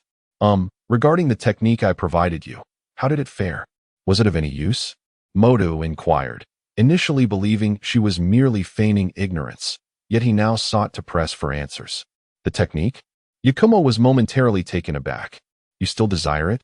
Did I lose it? Lost it? That technique could potentially resolve your issues, and you simply misplaced it," Moto exclaimed, bewildered. He had presumed Yakumo had merely intended to renege on their agreement, not realizing she had not even attempted to learn it. "You have no idea whether it is effective. So why should I place my trust in you? Or are you merely using me as a test subject?" Yakumo retorted coldly. Moto, at last, was struck speechless. It became evident that Yakumo had never believed in him from the outset. However, that was understandable, as he had merely speculated, and Tsunade had indicated that it was merely mental energy, not a matter of life potential. He explained, "I certainly do not possess certainty, but I conducted prior research on your data and consulted Lady Tsunade, who informed me that your life potential has been excessively developed and cannot be self-regulated. However, she also mentioned that mental energy does not equate to life potential. It may prove effective." Upon hearing this, Yakumo's expression softened slightly. "Yet you must understand, I stand amidst the ruins and cannot afford to take risks. I cannot envision or create a promising future, thus I am unwilling to gamble." This time, Moto felt even more exasperated. There was a glimmer of hope, a potential solution to her predicament, yet she simply could not comprehend it. Chapter 54, A Medical Examination Unexpectedly. The final outcome revealed that Onma Yakumo had not learned his forbidden techniques, leaving Motaku with a sense of defeat. He had made his intentions abundantly clear. If Onma Yakumo were to practice the forbidden arts, he was confident that no issues would arise. However, Onma Yakumo harbored no trust in him whatsoever. Consequently, Motaku and Sasuke had no choice but to return to Konoha. Throughout the journey, Motaku was consumed by his thoughts about the situation. Upon their arrival, Sasuke could no longer contain himself and remarked, "In the past, she disregarded her health to continue being a ninja. There is no reason for her to give up now. It must be a misunderstanding. Perhaps she thinks you are mocking her or treating her as a mere experiment, as she just implied." Motaku had already lost hope. The feeling of distrust weighed heavily on him. His intentions were genuinely benevolent, albeit with a hint of selfishness, but to be perceived as a deceiver was a painful blow. Meanwhile, the Onma clan was suddenly engulfed in tension. Onma Yakumo's father looked at her anxiously. "Is it true what you said? Can that forbidden technique truly resolve your issues?" "Yes, Lord Tsunade should have already assessed it, but just to be certain, I will seek her out in the village for confirmation," Yakumo replied. Motaku's reaction had already instilled some belief in Yakumo. Yet after enduring the torment of her physical ailments for years, she felt an unexpected sense of calm, no longer in a rush. Wonderful. If this is the case, the Onma clan will finally have a true powerhouse. The clan's genjutsu has always been formidable, yet no one has reached the pinnacle in years. Perhaps this is why Yakumo has relentlessly pursued becoming a ninja. Or perhaps, as the clan's heiress, she refuses to fall behind. Regardless, Yakumo's talent is exceptional. If not for her poor physical condition, she would undoubtedly become a powerful ninja, and the Onma clan would not remain in obscurity. Yakumo nodded and left her home by carriage, as her health necessitated such accommodations. After returning to Konoha, Tsunade had been primarily occupied in the Hokage building when an unexpected visitor arrived, prompting her to pause her work and regard the newcomer as a master of medical techniques. Tsunade immediately discerned that Onma Yakumo's body was exceedingly frail, yet her latent potential was being continuously developed and dissipated. This condition reminded her of what Motaku had mentioned regarding Onma Yakumo. Onma Yakumo? Tsunade inquired directly. How do you know my name, Lady Tsunade? Yakumo responded, momentarily taken aback. Tsunade had not been in the village previously, and Yakumo had been kept secluded. They had never met before. Motaku spoke of you, Tsunade thought, reflecting on the tragedy of such a talent being squandered. She then asked, did you come to see me for something? Yes. Motaku mentioned that you had reviewed my medical history, and I wanted to inquire if merely developing my mental or cellular energy could remedy my physical condition. Yakumo still felt a tinge of anxiety. Tsunade nodded in acknowledgement, but did not respond immediately. After a moment of contemplation, she said, how about this? Let us conduct another examination. Yakumo was momentarily taken aback. Thank you for your assistance. There's no need for such formality. I still appear quite youthful. Tsunade replied playfully with a smile. Yakumo nodded in agreement and followed her for the examination.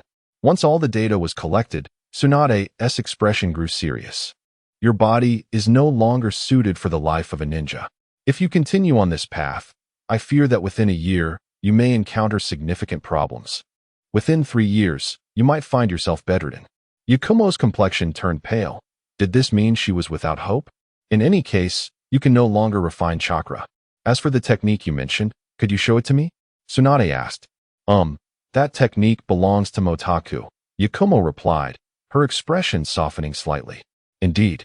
She remembered that Motaku appeared quite confident. Surely he could succeed. With this thought, she set aside her hesitations and prepared to present the technique. However, she hesitated again.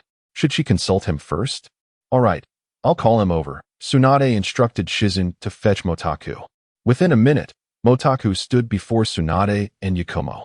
Upon seeing them together, Motaku faltered for a moment. How did Yakumo end up here? However, recalling their previous discord, he promptly inquired, what do you need? I'm quite busy and have a mission to prepare for. What mission? I thought I had canceled all your assignments. Tsunade replied, puzzled. Well, I'm a bit short on funds, so I thought I could tag along with Naruto and the others to gain experience and earn some reward, Motaku admitted sheepishly. Without money, it's tough for anyone. Tsunade found it amusing but nodded. In that case, you can join that team for missions whenever you wish. After all, you are the strongest among this batch of newcomers, so you need not worry about holding them back. Am I not going to be exhausted then? He complained, as he had only accepted missions due to financial constraints. Yet, he mused, perhaps this would eliminate the tedious waiting times, and he could mingle with the various female members of different teams without too much effort. This was indeed a perk. He nodded in agreement, but I must also train myself. A little exhaustion is not an issue. Very well, Tsunade replied, somewhat surprised that he hesitated at all. She then inquired, what is this forbidden technique of yours? May I see it? Tsunade had some knowledge of Motaku's forbidden arts, recalling the exceptionally formidable boy who had wielded the soul manipulation technique during the era of the fourth Hokage. Moreover, forbidden techniques were not bloodline limits, meaning anyone could learn them. If Motaku's technique was as powerful as claimed, Konoha would surely thrive. Yes, but only you can view it, Motaku assented, then added. Jiraiya can as well. You must be curious too, right? As for others, it's unnecessary. Although this technique can significantly enhance strength in the early stages, excessive reliance on it later can lead to severe complications, potentially costing lives. In truth, this rationale was merely an excuse. Motaku understood that Konoha, like any other place, had its share of conflicts. The clans within Konoha were numerous, and he had not witnessed any clan sharing their techniques openly. This was a matter of survival. Should too many individuals learn his technique, he would lose his value and might be discarded at any moment. Darkness existed in this world, and sometimes individuals could be killed without a single hand being raised. Thus, for the safety of himself and Moriyuki, he had to exercise caution. However, he felt secure regarding Tsunade and Jiraiya. In truth, he hoped to teach Jiraiya his forbidden techniques, as that might spare them from peril when facing pain in the future. Chapter 55. The battle for tailed beasts. Mota's skull once again entrusted the forbidden technique to Yakumo. Tsunade smiled and said, "I will go take a look first." Yakumo nodded, expressing her gratitude. "Thank you, Lady Tsunade." With a slight smile, Tsunade took the scroll and proceeded to the dark chamber. Upon opening the forbidden technique, Tsunade was astonished. She discerned that this technique encompassed two components: the refinement of spiritual energy and the contract with the god of death. The so-called four-tiered forbidden technique corresponded to the 4 levels of summoning the dead. Upon reflection, she recalled that the little specter by the 4th Hokage's side had seemingly mastered the 3rd tier of this forbidden technique at that time. Mota's skull appeared to have already attained the 2nd tier, suggesting that this technique could swiftly elevate an individual to the rank of Jonin. Unable to contain her admiration, she thought that if such a technique were to leak out, it would undoubtedly spawn a multitude of Jonin. However, she recognized the peril in such a possibility. Just this one technique could unleash a wave of bloodshed across the ninja world.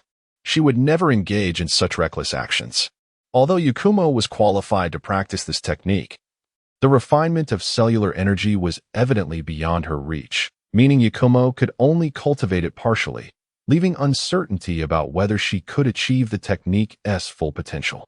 After reviewing the technique, she exited the dark chamber. Yakumo felt a surge of anxiety, and Tsunade assured her, "You may practice it, but during this period, you must reside in the village, and it would be best to maintain a low profile. How about staying at Mota's skull's home? Imo Lingyu will take care of you."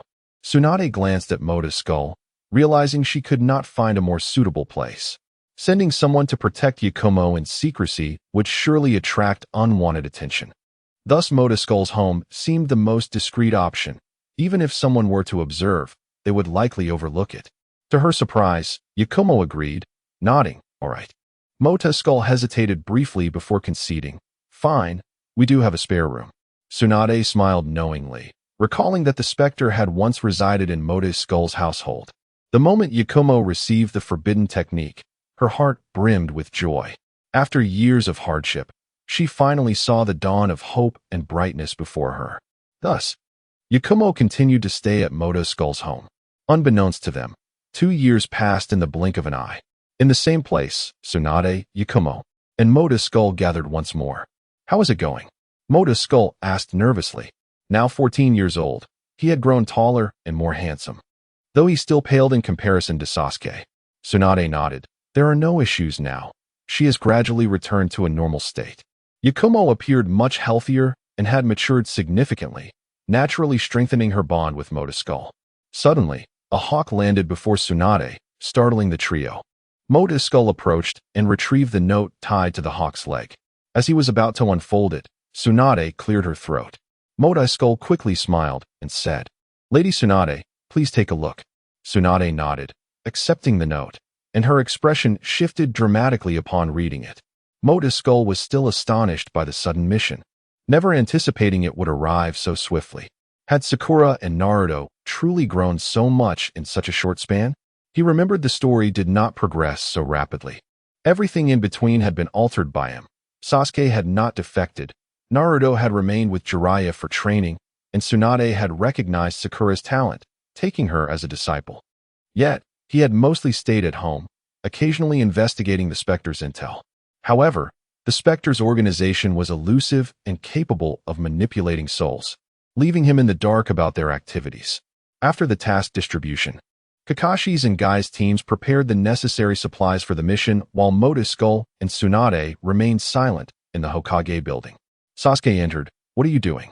"And Lady Tsunade, may we let Mota's skull join this mission?"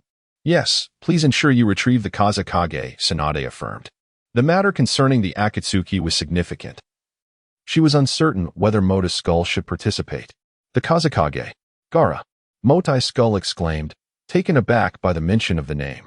Tsunade then summoned Naruto's and Guy's teams, as he had initially thought it was merely an ordinary combined mission. Are they ready? Mota's skull asked, feeling somewhat lost. Yes, in any case. Kakashi-sensei and Guy-sensei are waiting for us. We must leave immediately. Do you have any other matters? Sasuke inquired. None, let us depart, Mota's skull replied. Always prepare to set off.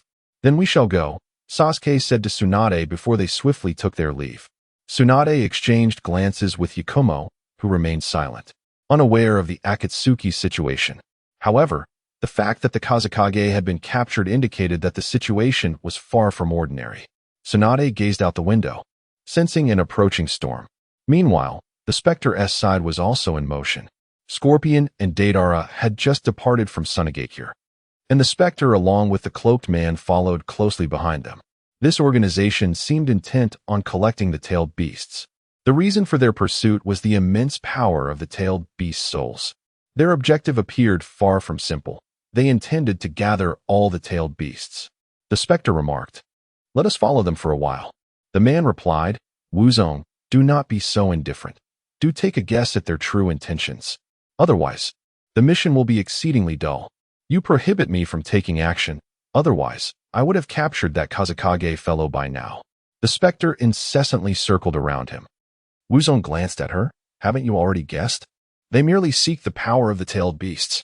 "Well then, why do they desire the power of the tailed beasts? There must be some earth-shattering secret." The Spectre's demeanor reverted to her original self, suggesting a prior acquaintance or rapport with Wuzong. Yet Wuzong's response was notably apathetic, as though managing the Spectre was a cumbersome task. "Wuzong, once we gather all the tailed beasts, can we indeed reopen the portal to that realm?" After a pause, the Spectre inquired with concern. "If such power proves insufficient, then we shall be left with no recourse," Wuzong explained. "Indeed. But if we extract the souls of the tailed beasts, they will perish, and so too will their Jinchuriki. In the past, we did not operate this way. In our attempts to rectify our mistakes, it feels as though we keep erring," the Spectre lamented. "Yet we have no other path, do we? We cannot abandon this. We must reach that realm." She looked to Wuzong for assistance. Wuzong nodded. "Only in this way can we continue to exist." "Indeed," the Spectre affirmed. "But why do you choose to collaborate with that old man? He seems rather incompetent and always dictates to you. Why assist him? You are prying too deeply." Wuzong replied coldly. "Let us focus on the task at hand." The Spectre felt somewhat dejected, retorting, "Understood, but this predicament is not solely my fault. Otherwise, we would not be in such a convoluted situation." Chapter 56. An unavoidable dialogue. Moto followed Kakashi and Guy's two teams, journeying in silence. Surrounded by serious expressions, he felt a twinge of anxiety. He was about to face a truly harrowing task, and it was impossible not to feel nervous. However, Naruto and Sasuke had already acclimatized to such situations, leaving Moto, the top achiever, significantly behind in this regard. In terms of mental fortitude, he found it challenging to compare himself to them. "How far is it to Sunagakure?" Kakashi inquired. The group moved like hunters through the jungle, their motions fluid and unbroken. Agile figures leaping forward.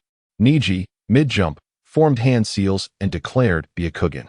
The scene before him raced by, quickly revealing a vast expanse of desert. "We're close," Neji responded. This situation was urgent, and Kakashi was eager to reach their destination. For now, they could only press on. Sunagakure, situated amidst the desert, had its own unique style, renowned for its puppet techniques and wind manipulation. The village was shielded by two massive cliffs, yet it now lay in disarray as Kakashi led his team swiftly through. With the Kazekage absent from the village, the most authoritative figures were the Chiyo siblings. Rumor had it they possessed a technique capable of reviving the dead, and Chiyo had once single-handedly conquered a city. Kakashi elaborated, naturally referencing the resurrection technique. Sunagakure excelled in puppet mastery, producing numerous exceptional ninjas, including several prodigies. However, the so-called unparalleled genius, Chiyo's grandson Sasori, had seemingly defected. Reviving the dead? How could such a technique exist? The group exclaimed in astonishment. This revelation elevated the Chiyo siblings' image significantly, as such a technique seemed utterly implausible. As for puppet mastery, we witnessed it during the Chunin exams, right? Sasuke remarked. And to conquer a city single-handedly? That seems improbable.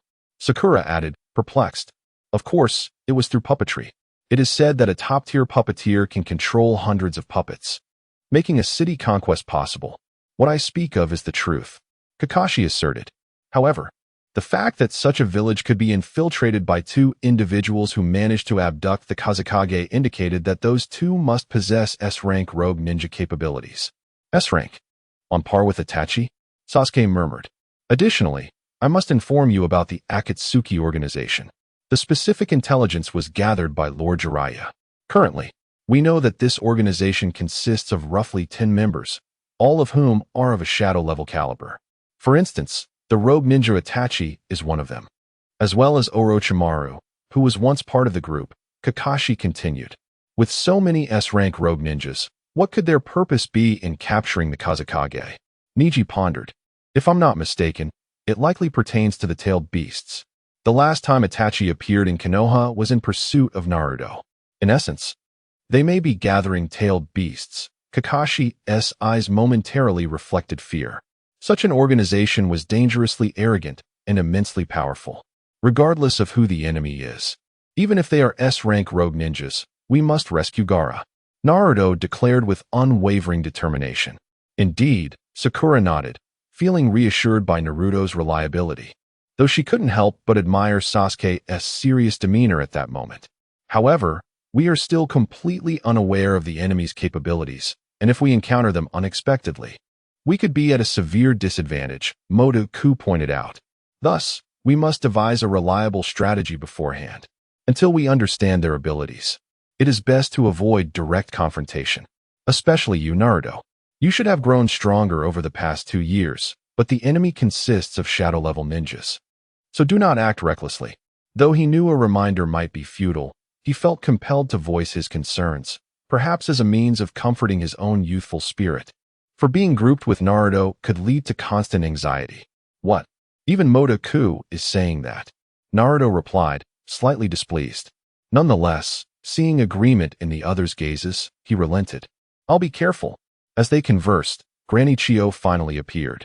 She appeared somewhat ordinary but carried an air of authority, perhaps due to the Kazekage's abduction or the need to maintain composure in the face of Konoha. Kakashi Hatake? Chiyo addressed him. Thank you for your assistance. I will explain the specifics on our way. Let us depart now. Understood, Kakashi agreed, as they were merely assisting Tsunagakure in this endeavor. Although the combat strength resided primarily with them, it was a task they had accepted and were obligated to complete.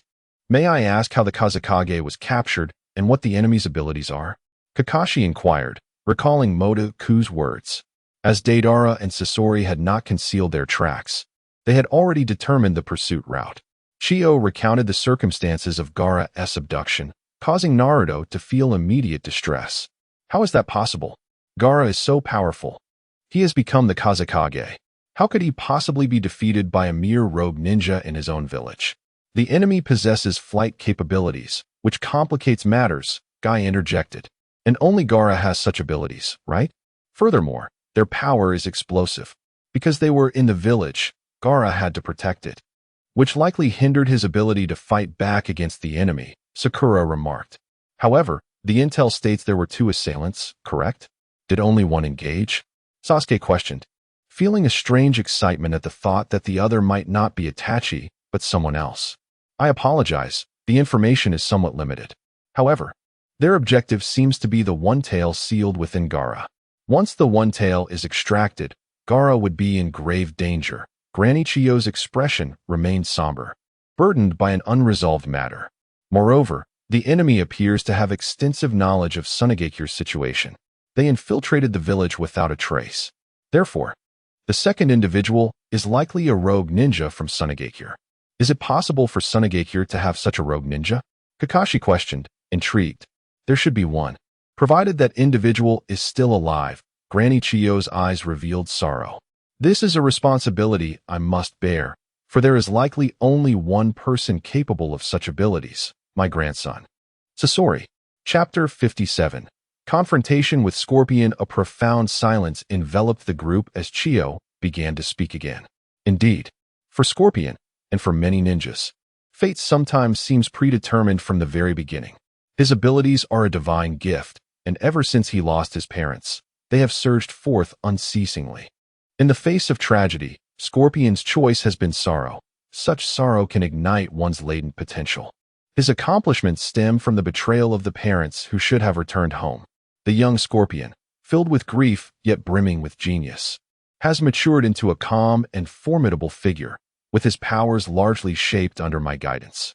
Chiyo's murky eyes glimmered with an inscrutable force. In any case, I implore you all to stop him. So, the enemy's abilities consist of a flying explosive ninja and Chiyo's grandson, the puppet master. Kakashi remarked with his characteristic deadpan expression. The puppet master can be countered with Byakugan, Niji interjected. As for the flying explosive abilities, I suggest we approach it from the perspective of chakra nature, Sasuke proposed.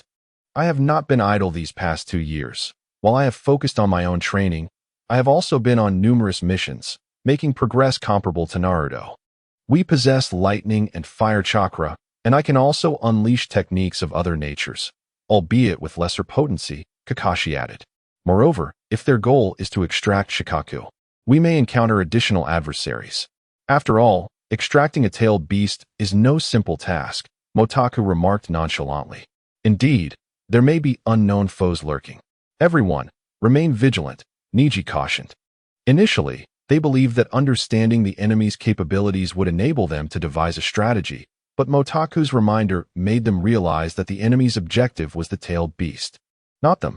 They were merely obstacles to the extraction process, which meant that the enemy would undoubtedly send reinforcements to thwart them. Motaku, your analysis is commendable. I thought you were merely here to assist us in a casual manner, Guy exclaimed, baring his teeth in a grin. Motaku smiled modestly, well aware of the unfolding narrative. However, he had seemed rather lackadaisical during their previous missions together.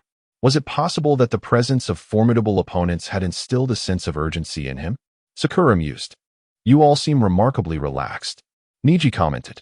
We are facing an S-rank rogue ninja. After all, rest assured, Naruto will not give up, right? Motaku affirmed. Of course, Naruto shouted enthusiastically. However, we may need to split into 2 teams, Kakashi suggested. One group should deal with those attempting to impede us, while the other must prevent the extraction of the tailed beast. Otherwise, Gaara may, Kakashi's statement trailed off, yet the group understood the implication. Their primary objective was to ensure Gaara's safety, and everything else must be subordinated to that goal. Let us allocate our roles in advance to avoid wasting time later. Motaka said, how can we assign roles now when we don't even know who the enemy will send to obstruct us? Sakura queried. Delaying the allocation could lead to disputes, especially since the Akatsuki includes Sasuke's brother. If he is involved, it could complicate matters significantly, Motaka noted, glancing at Sasuke. Sasuke, if it is Itachi, make sure to let Team Guy handle it. Sasuke clenched his teeth in response. There is no need. I can eliminate him myself. No, that is an order. If Itachi truly is the opponent, Sasuke, we are no match for him. Let Team Guy handle it. They only need to delay him. Kakashi insisted. His Sharingan is beyond our current capabilities. But can Team Guy truly defeat him? He is not merely a master of Jinjutsu. Sasuke replied, recalling the danger Itachi posed.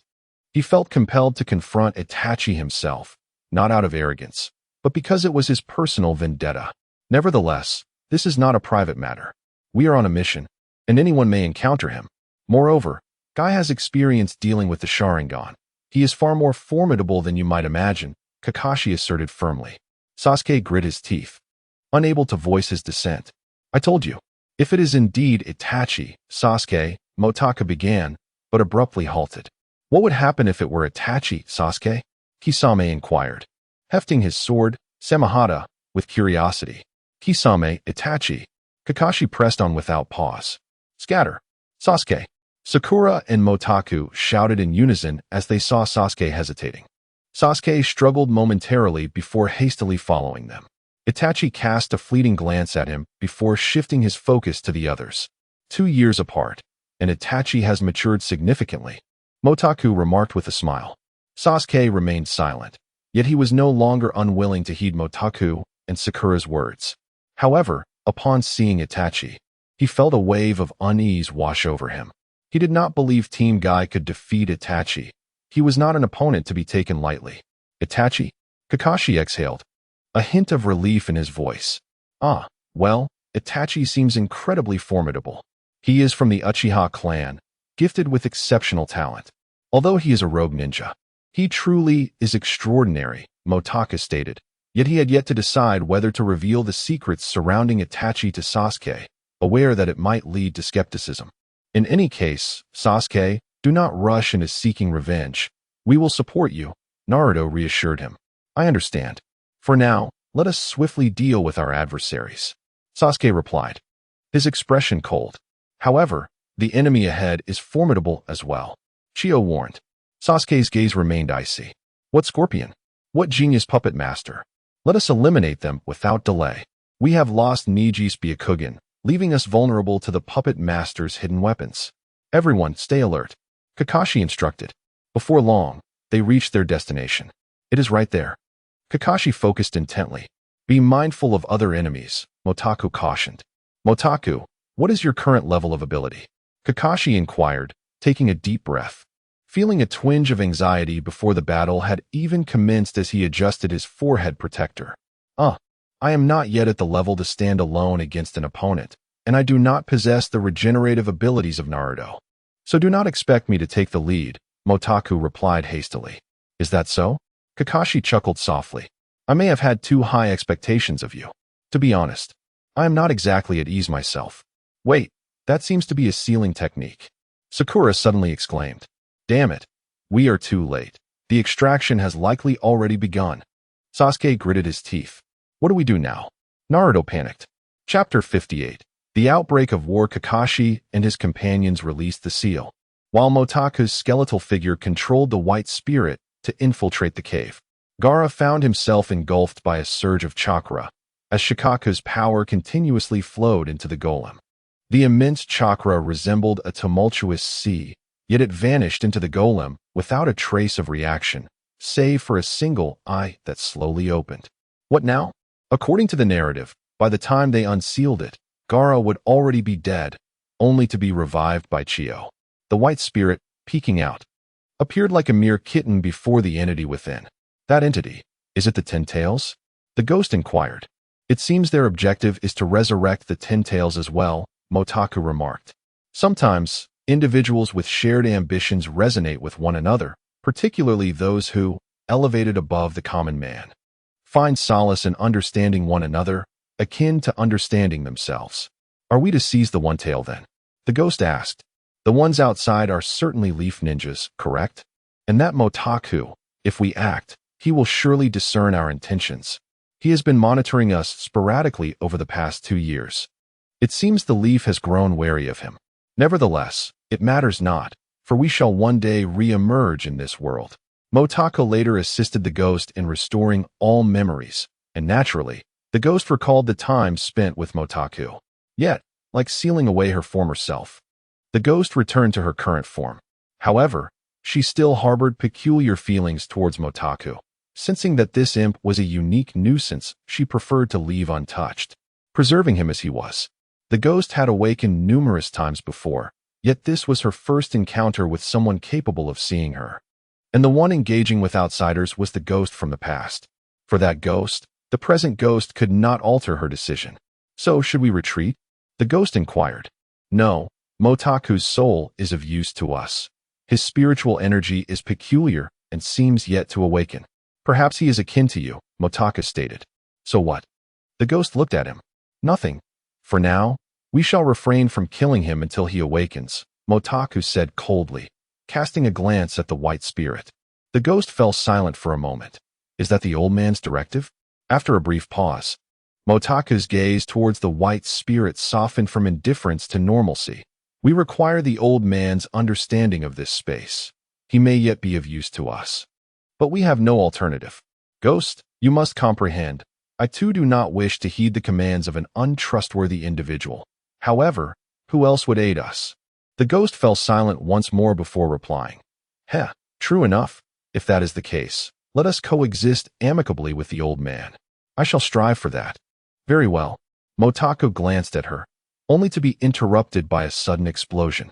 Outside, Sakura had punched through the boulders of the cave, the darkness within thickening. Without hesitation, Naruto dashed inside, while Kakashi and the others, losing sight of him, anxiously followed. Naruto. Kakashi appeared behind Naruto, who stood there in a daze. Deidara sat atop Gaara's corpse, with Sasori beside him, resembling a grotesque creature. Damn it, why? Naruto's eyes darkened. Why what? You are a leaf ninja, aren't you, kid? It must have been a long journey for you, but you are too late. Gaara has already been laid to rest in my perfect art. Deidara extended a tongue from his palm, devouring clay from his tool pouch.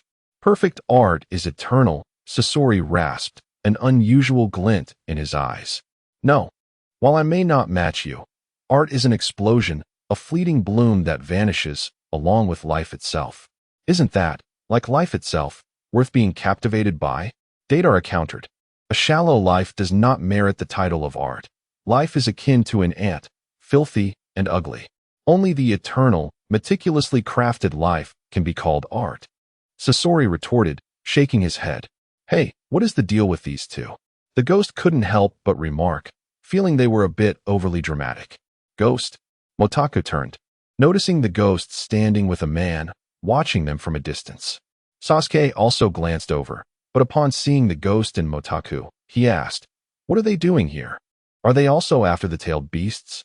Surely not. What could they possibly want with the tailed beasts? Motako whispered. Those who belittle the lives of others have no right to speak of art.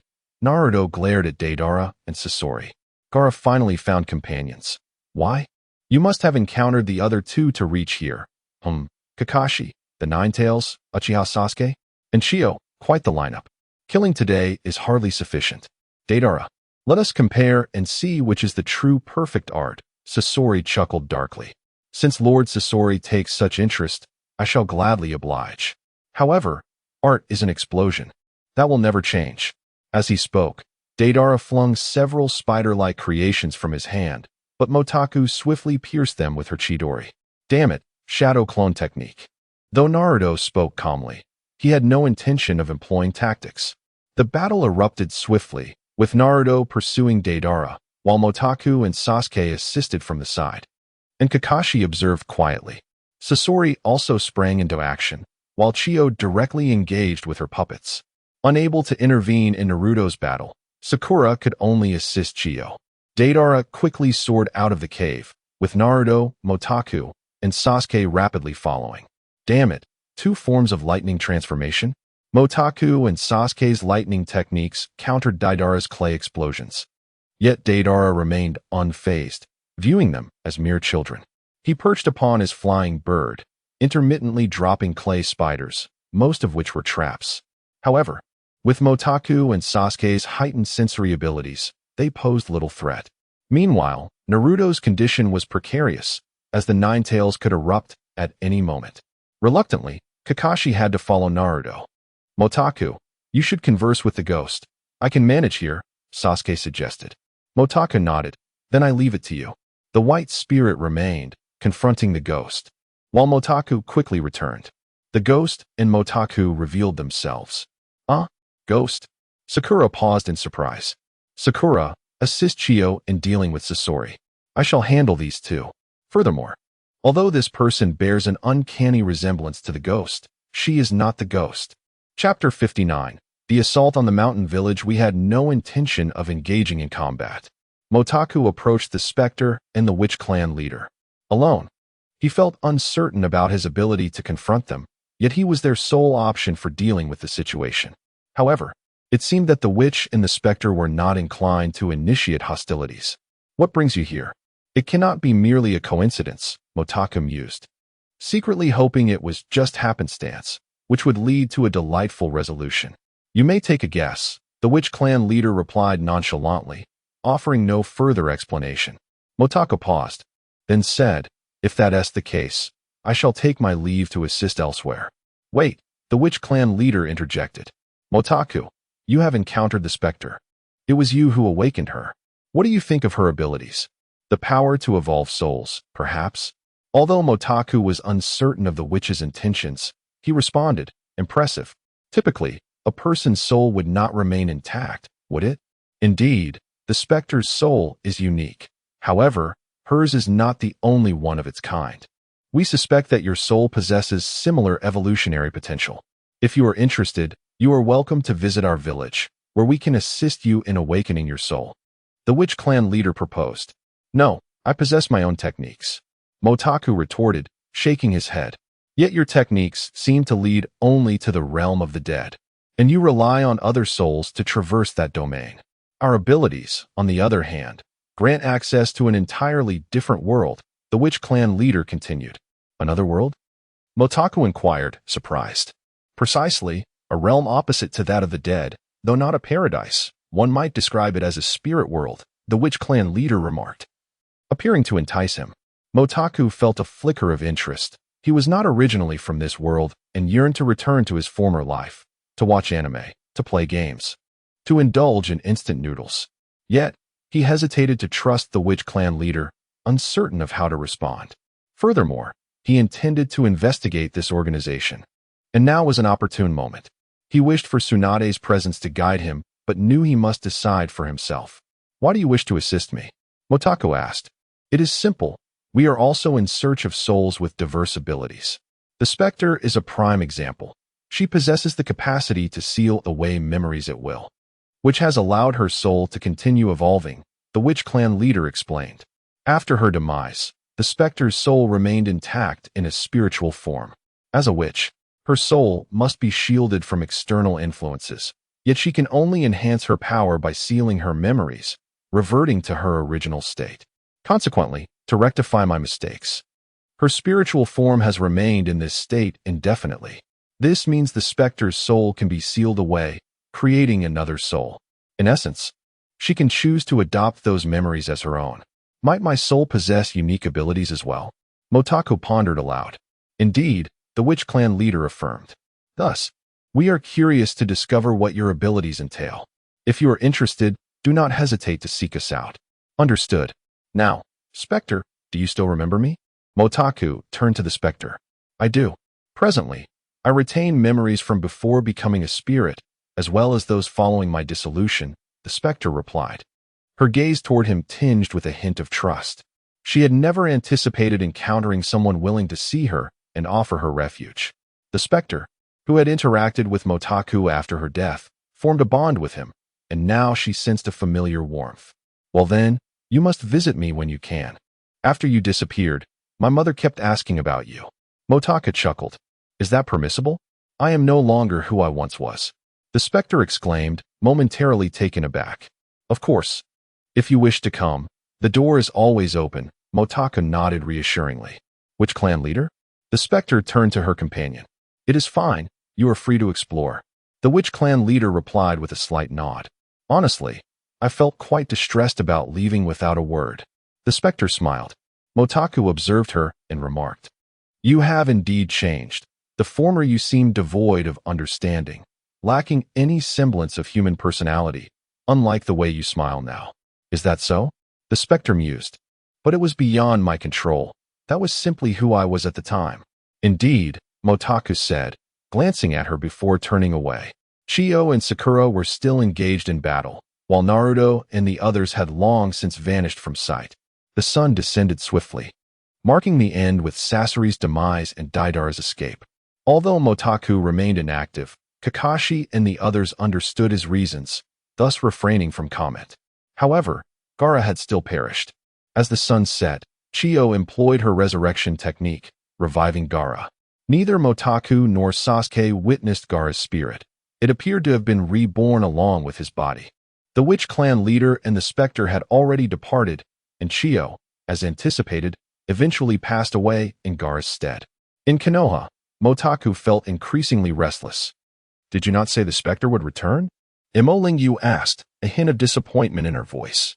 Well, I am uncertain. She was supposed to come today, Motaku replied. equally disheartened. Perhaps she was delayed by some unforeseen circumstance? Yakumo suggested. Let her be.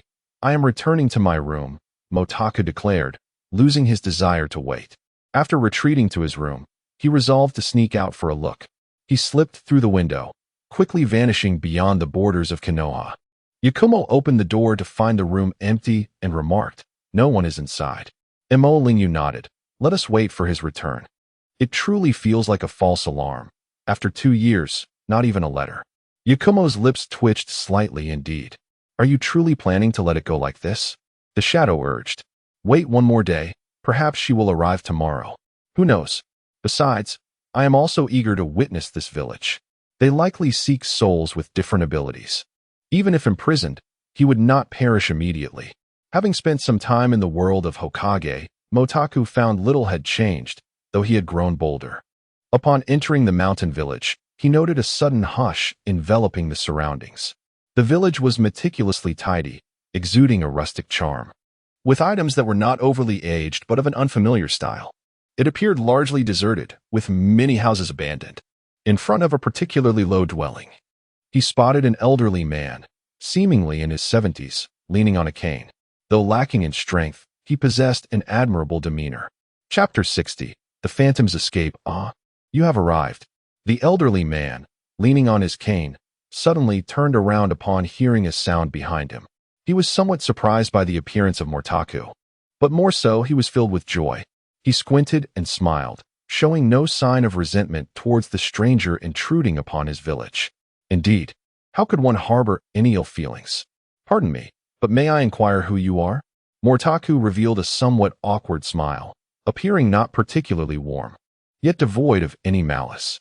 It was akin to a chance encounter, devoid of any ties or animosity. Oh, the task of the Phantom was entrusted to the ninjas of Konoha by me. After all, at my age, I cannot always venture to distant places to ascertain whether any anomalies have occurred. The old man stood where he was, nearly the same height as Motaku, blending seamlessly with the background, much like an ancient figure from a painting, a part of the artwork itself. I see. So what do you refer to as anomalies?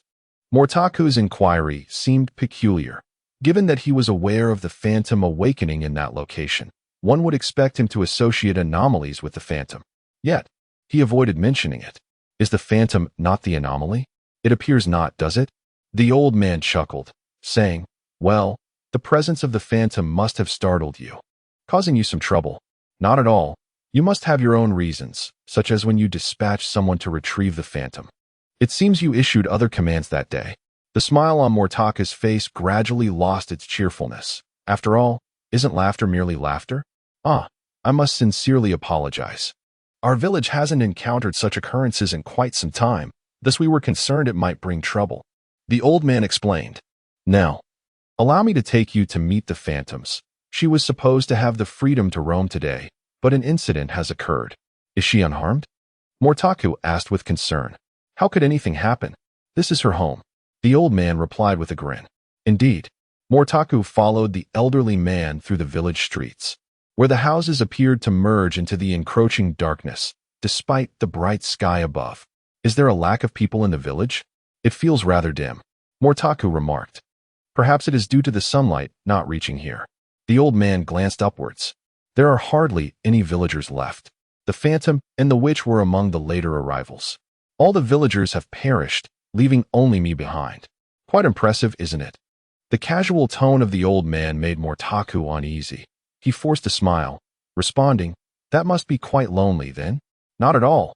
At my age, I could depart at any moment, so there's little to fuss about. I merely stroll around the village, awaiting my end. The old man declared. Is that so? How leisurely. You truly embody the essence of an elder. Mortaku replied. However, it seems the Phantoms are not so leisurely. They are still young, full of vitality and strength. Entrusting certain matters to them indeed brings a sense of reassurance. The old man laughed. In any other village, Mortaku would have dismissed this as trivial. Yet in this peculiar village, he found himself increasingly valuing the old man. That is indeed commendable, Mortaku said, glancing at the tower ahead, inquiring, what is that? Oh, you mean the Tomb of Souls? It was once quite grand, though now only its remnants remain. However, the treasures within are the most significant relics of this village. The old man looked up and spoke. The tower seemed to sink into the darkness, untouched by the slightest breeze, rendering the scene almost surreal. Is this not akin to a painting steeped in artistic essence? By the way, your relationship with the Phantom seems quite amicable. She trusts you greatly. Considering this is her first encounter with an outsider in all these years, the old man remarked. Mortaku pondered over his memories of the Phantom, which had blurred over time, given their brief interactions. Yet, those tranquil moments remained etched in his heart. The more serene the time, the more unforgettable it becomes. The days spent training together and the overwhelming sensation upon meeting her. Perhaps so. Mortaku shook his head. The Phantom he knew was no longer the same individual. Is it still not possible? In the shadowy dwelling, the Phantom was trapped within a coffin, illuminated by the light filtering through the window, revealing her neck's skin. Yet her eyes, in the dark, remained calm like distant jewels. Has the Phantom awakened once more? What should we do? A figure in the shadows queried. That cannot be, for she currently harbors thoughts of self-sealing. It seems she still cannot forget that little rascal named Mortaku, another replied. Indeed, after all these years since her death, she has not truly lived. Ultimately, we underestimated the situation, allowing the Phantom to encounter an outsider in her original state and develop feelings. There is no remedy. Life in this era can hardly be described as peaceful. The witch suddenly appeared. Has the Phantom yet to speak? Not yet, my lord, one responded. Moreover, I believe it is impossible for her to revert to her former self, as that was her initial state, which could easily influence her current thoughts. Is that so? What can be done? The witch inquired. We can only allow the Phantom to seal her own memories, or perhaps recruit that Mortaku. Then the Phantom will continue to serve our plans. I see. I was careless. This is not her fault. Had I known, I would have dispatched someone to monitor that location. The witch lamented. It is not your fault, my lord, considering our limited personnel. The witch glanced at the Phantom lying there, her breathtaking figure shining even more brilliantly in the dark. Yet, he merely cast a neutral glance. Let us refrain from action for now. I shall meet Mortaku. Understood. Once the witch departed, the others remarked. If Mortaku's abilities awaken, the Phantom will become useless, won't she? Indeed. Is this the Tomb of Souls? Mortaku entered the tower, astonished to discover numerous stone statues within. Though the one at the top was not entirely clear, it felt oddly familiar. Indeed, the Tomb of Souls was once far grander than this. Now, only these remnants of stone statues remain. However, there is little to be done, as nothing is everlasting against the passage of time. The old man seemed unexpectedly cheerful. Witch, you have arrived.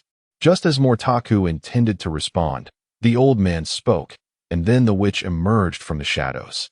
As their gazes met, Mortaku noticed that the witch, like Sasuke, possessed black eyes and black hair. So did he.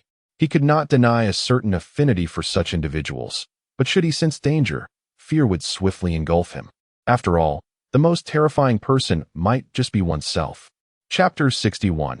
Awakening and Slumber. On the surface, Wuzong bore a striking resemblance to Mortaku, as both were capable of enduring the monotony of daily life. They were methodical individuals, adhering to the belief that following a systematic approach could lead one to surpass others through sheer talent.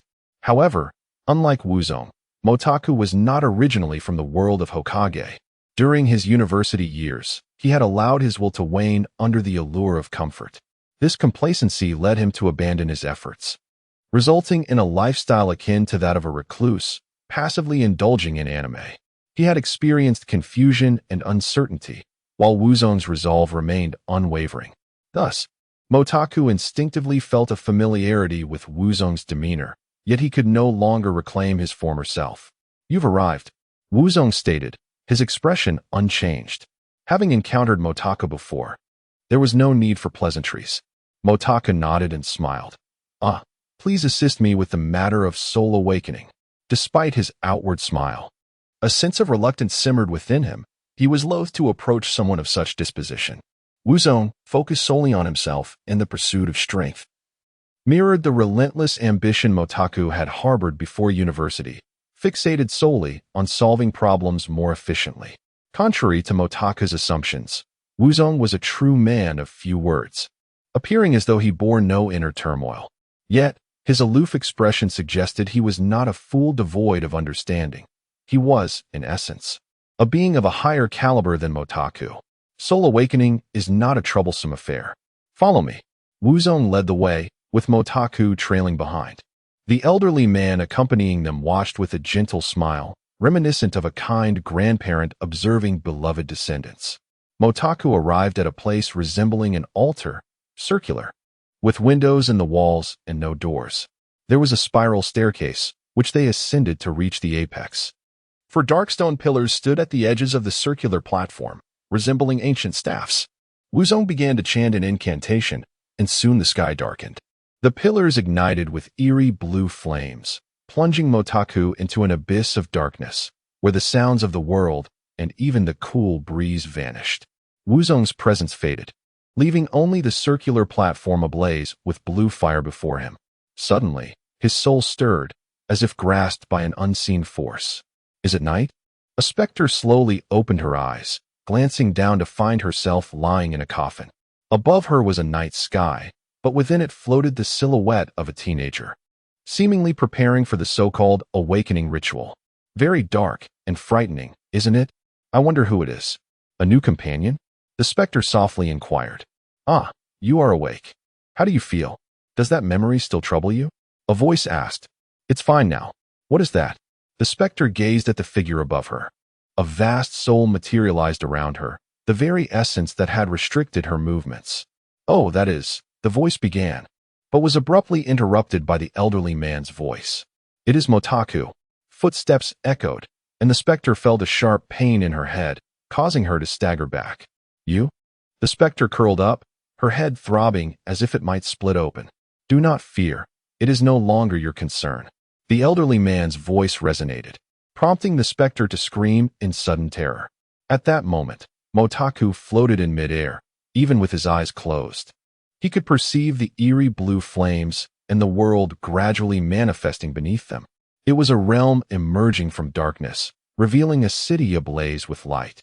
Suddenly, a colossal tree descended from the heavens, landing in the city's center, adorned with white corpses, while the tree glimmered radiantly under the moonlight.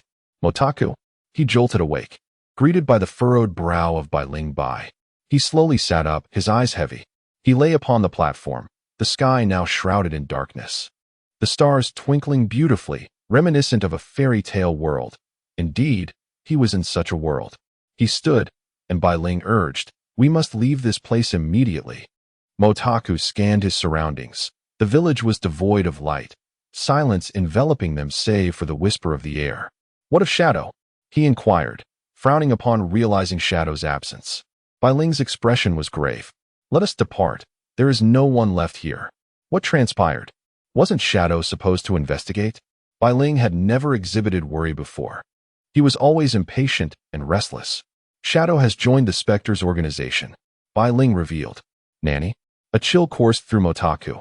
The night began to stir with cautious winds, and the distant chirping of insects filled the air as Motaku walked towards the direction of Konoha, treading carefully along the difficult path. In truth, there was nothing incomprehensible. Shadow was Motaku, and he was merely a vessel for his survival, he mused. Bai Ling remained silent, having gained insight into Motaku's origins after receiving a fragment of his memories. However, as a mere aspect of Motaku, he could not regard Motaku as a traveler from another world, for he was intrinsically a part of him, just as Shadow was. Yet, each spirit, upon acquiring memories, first transforms into a spiritual entity. Thus Shadow and Bai had already become independent spirits. He certainly desires to reclaim his identity, desperately so. I cannot resurrect him, for his body is singular, Motaku lamented, a bitter smile gracing his lips. Moreover, my own soul is evolving, and it shall not easily dissipate. No, Shadow does not seek to reclaim his body. He merely wishes to live again, Bai Ling interjected. Live again?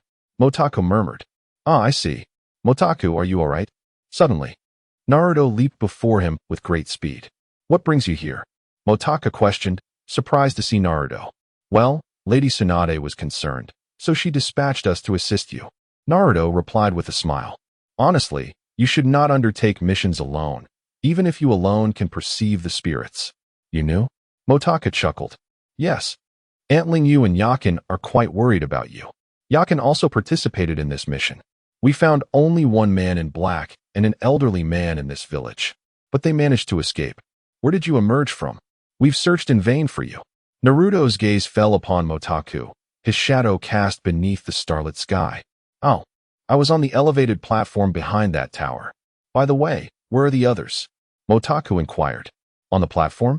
Naruto paused, his expression turning somewhat peculiar. Oh, that platform. I believe I have been there, but did not see you. By the way, is there truly a ghost in this world? Haha, indeed. This world is quite extraordinary. Motaka laughed. Chapter 62.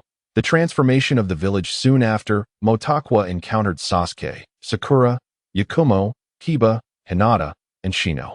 Yakumo cast a glance at Motakwa and inquired, "Where is the phantom?"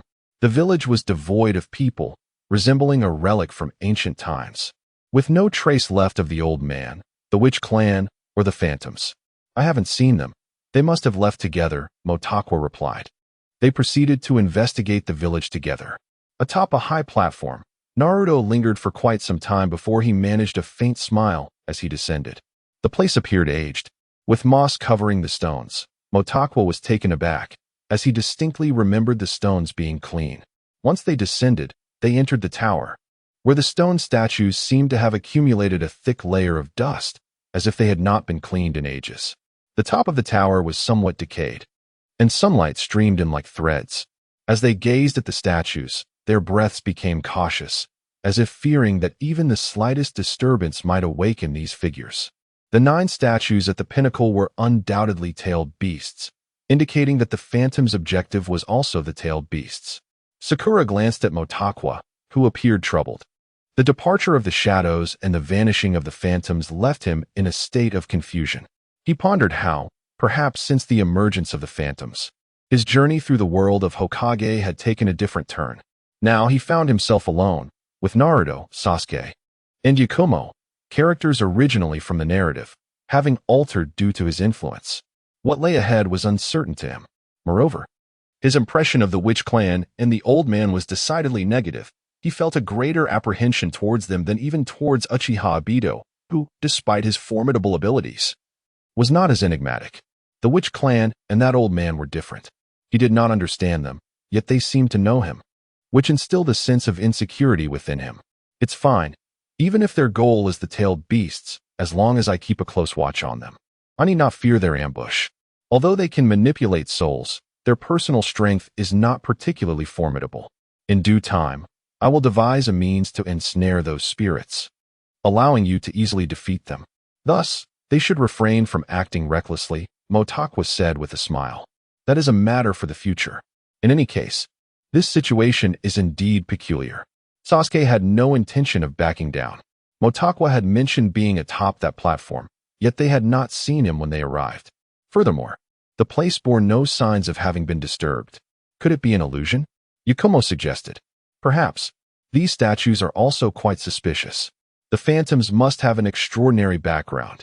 Perhaps they harbor some earth-shattering intent. However, only Motakwa comprehends this task well, so if anything arises, feel free to direct us. Sasuke spoke earnestly. Ah yes. Whenever Motakwa requires assistance, we will surely lend a hand. Sakura exclaimed, somewhat astonished by Sasuke's declaration. Sasuke and I will do our utmost to help you. Hey, we will assist as well. Naruto chimed in eagerly. Yes, I will certainly reach out to you if needed, Motakwa nodded. Yakumo smiled gently. As expected of companions who have grown up together, the bond runs deep. Naruto's face flushed slightly, while Sasuke turned away, pretending not to hear. Sakura gazed at Sasuke with a silly smile. Thus, Motakwa's infiltration plan came to an abrupt failure. The secrecy of this organization must be unparalleled, making it exceedingly difficult to uncover clues without infiltration. This was also why he had chosen to engage with them proactively.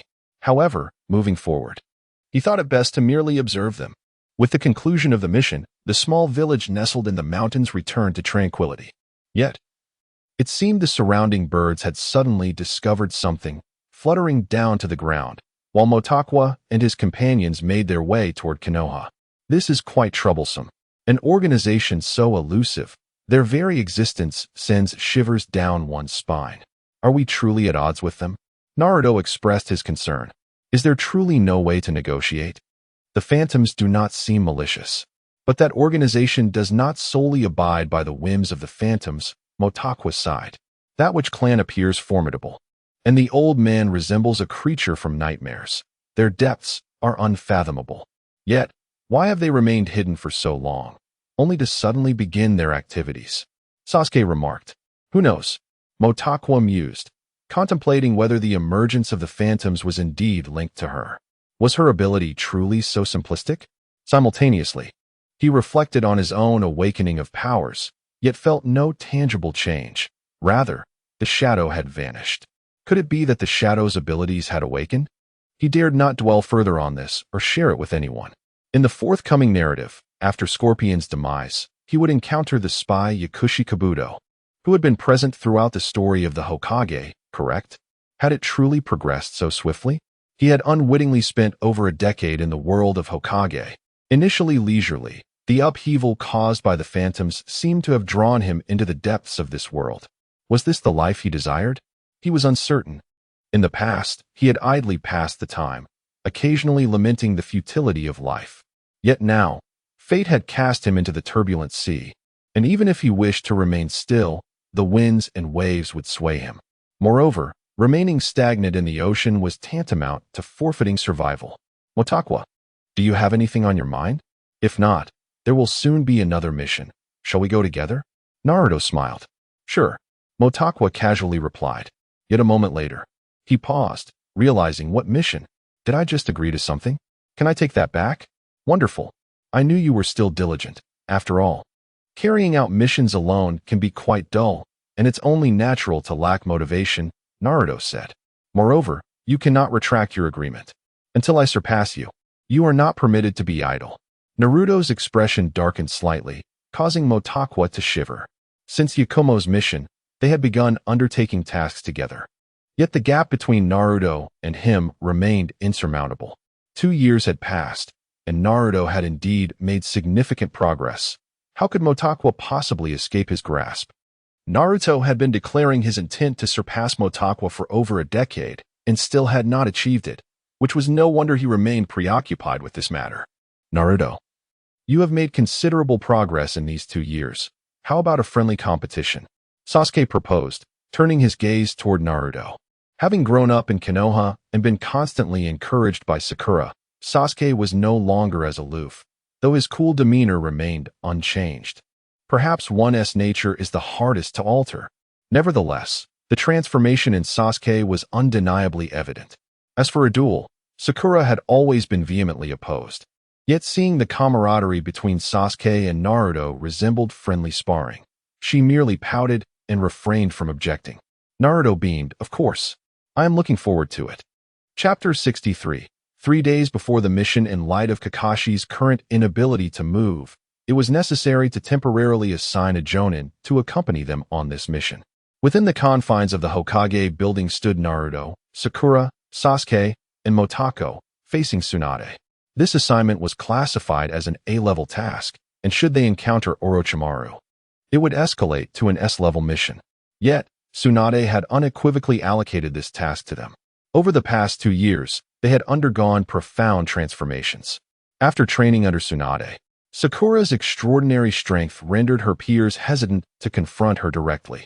Sasuke had awakened a third Tomo in his Sharingan, making his individual prowess arguably the most formidable among them. Meanwhile, Naruto had begun to harness the power of the Nine Tails, coupled with his vast chakra reserves and Rasengan, equipping him with combat capabilities that rivaled those of Motako. As for Motako, his abilities had seen little enhancement, having spent the last 2 years alongside the Phantom Group, primarily honing his lightning release and forbidden techniques. Is Kakashi more powerful? Naruto inquired. Well, you'll find out for yourself once you meet him, Tsunade replied, casting a resigned glance at him. noting his forthright nature. No worries. Our primary objective for this mission is merely to gather intelligence on Orochimaru. Should any unforeseen circumstances arise, such as a spy's betrayal, our priority will be to extricate ourselves. Sakura interjected with a smile. Spy? Naruto pondered, lowering his gaze. The Akatsuki can actually infiltrate Orochimaru's ranks? Spies are not invariably loyal.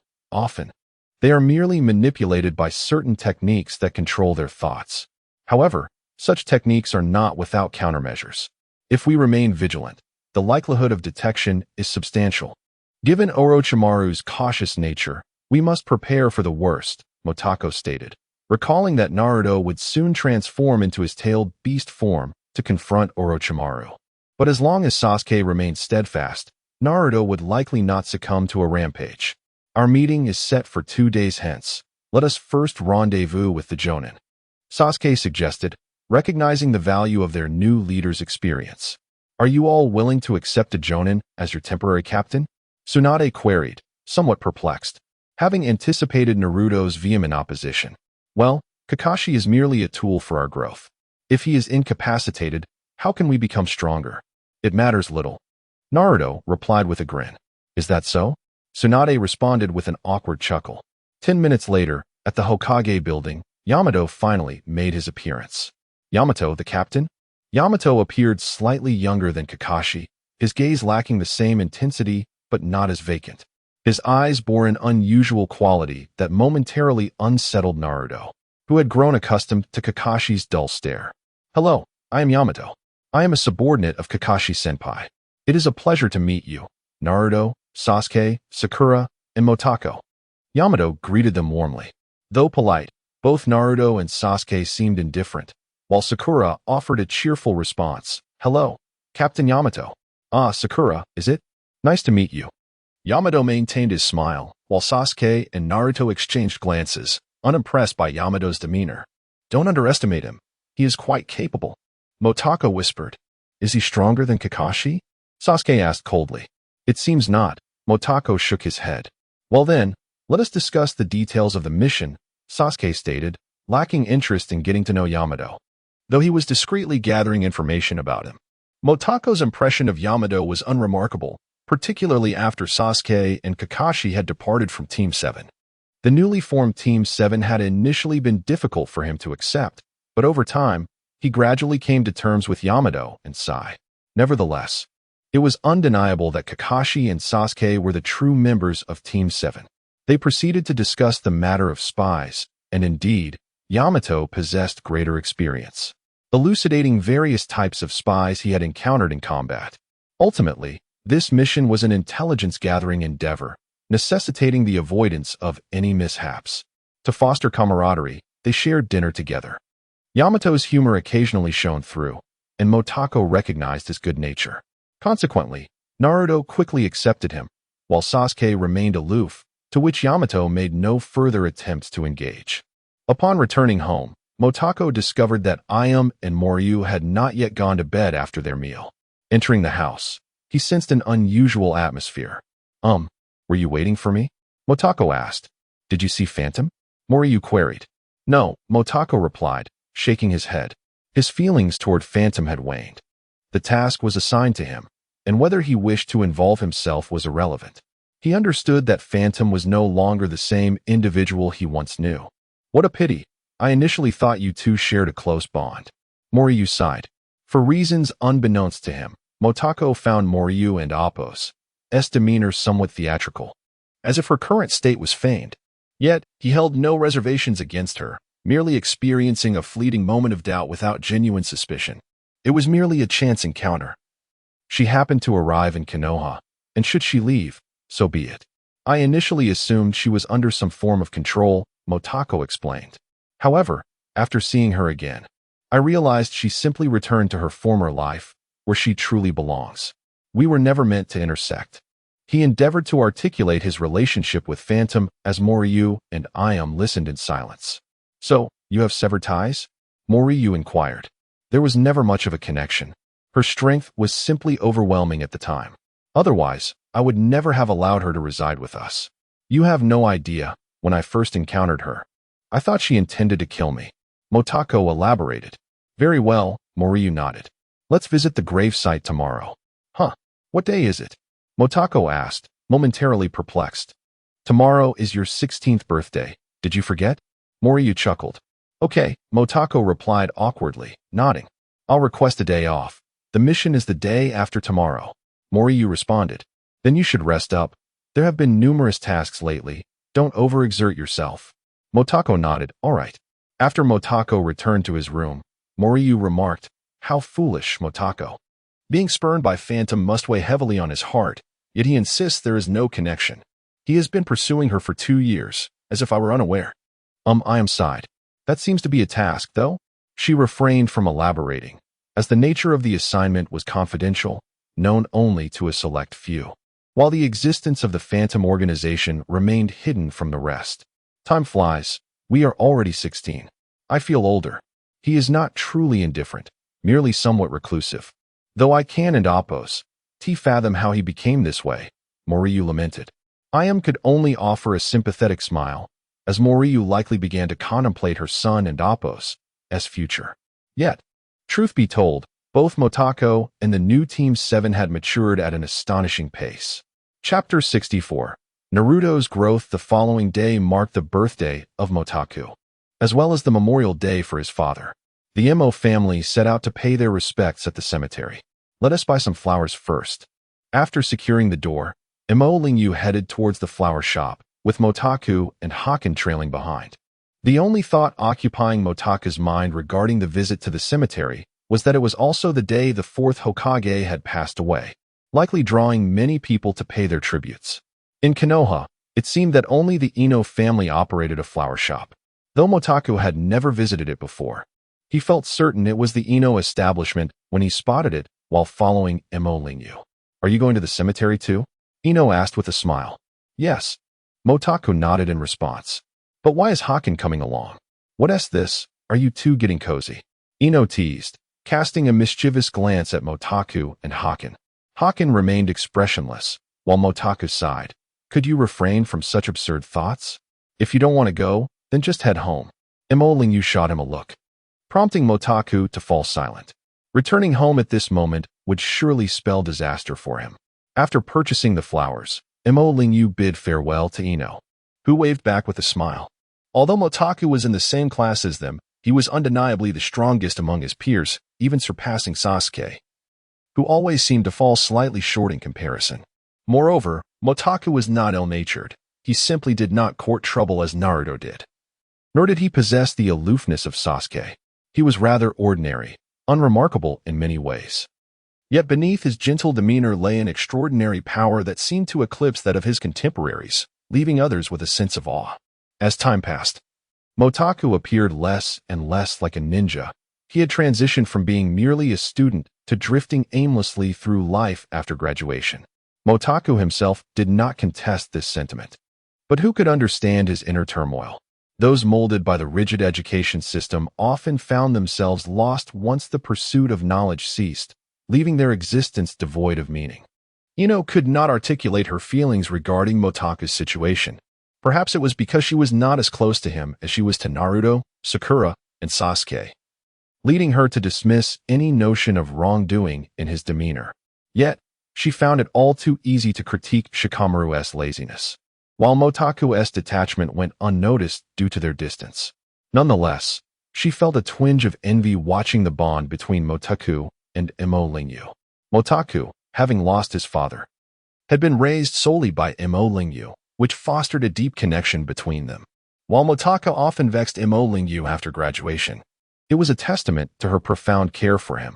He would occasionally accompany her to the market, a rarity among their peers, making their relationship seem uniquely special. Ino perceived a distinct aura surrounding Motaku, one she had never observed in anyone else. Though ninjas were powerful, most were emotionally resilient, seemingly indifferent to the idea of spending time with their mothers. Thus, Ino genuinely believed that Motaku was a trustworthy individual for being capable of such affection. Standing at the doorway, Ino watched as Motaku and the others walked away, her thoughts dissipating. Meanwhile, Motaku unexpectedly encountered Naruto and his companions. Naruto, ever the cheerful spirit, greeted Motaku with a grin. Motaku, we're heading to Captain Yamato's house. Are you coming along? I mentioned yesterday that I would take the day off. I'll join you for the mission tomorrow, Motaku replied, thinking that Naruto was blissfully unaware of their purpose today and the number of visitors paying tribute to the fourth Hokage. After exchanging pleasantries with Mo Lingyu, Sakura remarked, well, your tactics don't seem to matter much. You can just do whatever we tell you when the time comes, right? The ultimate underachiever. Even the tasks are assigned to you. Well, we'll be executing the mission together, so just let me know what I need to do. Motaku smiled. You all go ahead with your memorial. Naruto, Sakura, let us not delay their tributes, Sasuke interjected, noticing the flowers in Mo Lingyu and Haku's hands. Yes, let us take our leave. Motaku agreed. Naruto and Sakura paused, puzzled. What memorial? You don't know? Today is the anniversary of Motaku's father's passing. Sasuke informed them. It is also the 4th Memorial Day, coinciding with both Motaku's and Naruto's birthdays. Oh, Sakura exclaimed in surprise. Naruto scratched his head. Oh no, does that mean I forgot? I hope Aunt Lingyu isn't mad at me. Who knows? Sasuke shrugged, realizing that Mo Lingyu had not spoken to him earlier. Naruto felt a wave of guilt wash over him. Oh no, Aunt Lingyu must really despise me now. Let us just go for now. Since it's your birthday, there might be a celebration tonight. But for now, don't worry about it. Sakura glanced back at Motaku and his group, sensing something peculiar in the air. Logically, Mo Lingyu would not ignore Naruto, yet she had completely overlooked him just moments ago. The alignment of these dates felt too coincidental. Both Naruto and Motaku shared their birthdays, which also marked the memorial for Motaku's father and the 4th Hokage. It all seemed off, and it was inconceivable that Naruto had no parents. They too must have perished, perhaps while protecting the village. This realization made Naruto appear all the more pitiable. In their youth, they had not comprehended the gravity of Naruto's situation, believing he simply lacked parents. Now, however, they understood that Naruto's parents might have sacrificed themselves for the village, just as Motaku's father had. This reality only deepened the sympathy they felt for Naruto. Naruto, if it's your birthday, we should celebrate together. Since we have a mission tomorrow, you could let your family know you'll be home late, Sakura suggested. Naruto hesitated, reflecting on how he had always celebrated his birthday at Motaku's home. However, after starting school, and especially after falling behind academically, he had begun to distance himself. During that time, no one acknowledged him, except for Motaku and Mo Lingyu. Yet even their kindness could not rescue him from his profound loneliness. Now, returning after 2 years of training, he lacked the time to visit Motaku's home, though he had kept it in his heart. Yet, the weight of his past debts made him hesitant to reach out. It seemed that the only person Naruto truly cared about was Mo Lingyu. With a sigh, Naruto pondered his situation. Chapter 65. The painful routine. Some say that time can smooth the creases of memory, yet this is far from the truth. Those who cannot forget will inevitably reflect upon their past, regardless of the years that pass. Motaku does not profess to harbor affection for the Phantom, yet after her departure, she frequently occupies his thoughts. Over the past 2 years, Motaku has drifted through the realm of the living like a judge from the depths of hell, in search of the spirits of his targets. However, he never contemplated binding her with chains. Such is the nature of fate. It orchestrated their encounter and allowed them to know one another, but it did not permit them to remain together. Motaku yearns to forget her, yet this is a task solely for him to undertake. He can only watch her in silence, his inner thoughts long since dulled. In his eyes, the Phantom is a noble witch, beautiful, amnesiac, powerful, and pure, all of which leads Motaku to believe that she is a soul lost to time. A solitary spirit, she inhabits this world without companions, kin, or love. During their time together, he always assumed that the Phantom would never depart, with no companions of her own. He believed he could keep her close. He fancied that she would perceive him as special for being able to see her, and thus would choose to stay by his side. Yet, the events that transpired left Motaku with a profound sense of loss. When the Phantom left, a wave of panic surged through him. She was under someone else's control, and those individuals appeared formidable. Could he rescue her? Even amid his fear, he maintained the belief that she had merely lost her memories. Upon witnessing the Phantom lead a normal life in a distant town, now accompanied by others, he felt a sense of relief. He thought to himself that if she chose to forget him, it was of little consequence as long as she found her companions. They were merely transient figures in each other's lives. He had convinced himself of this. Yet, how could they exist in the same world, beneath the same sky, without any connection? Since Tsunade entrusted him with the Phantom's mission, he has repeatedly cautioned himself that this is merely a task. The Phantom often spends her time in solitude, occasionally venturing out with villagers. Whenever she is alone, Mortaka senses that she is not truly present. Her thoughts undoubtedly linger in a bygone era. When she stands in the wind, she is nostalgic. When she sits beneath a tree, she is nostalgic. When she gazes at the clouds above, she is nostalgic. It seems as though the present offers her nothing of desire, and he wonders what it is that she has lost. What struggles does she now endure? That which is lost is often irretrievable.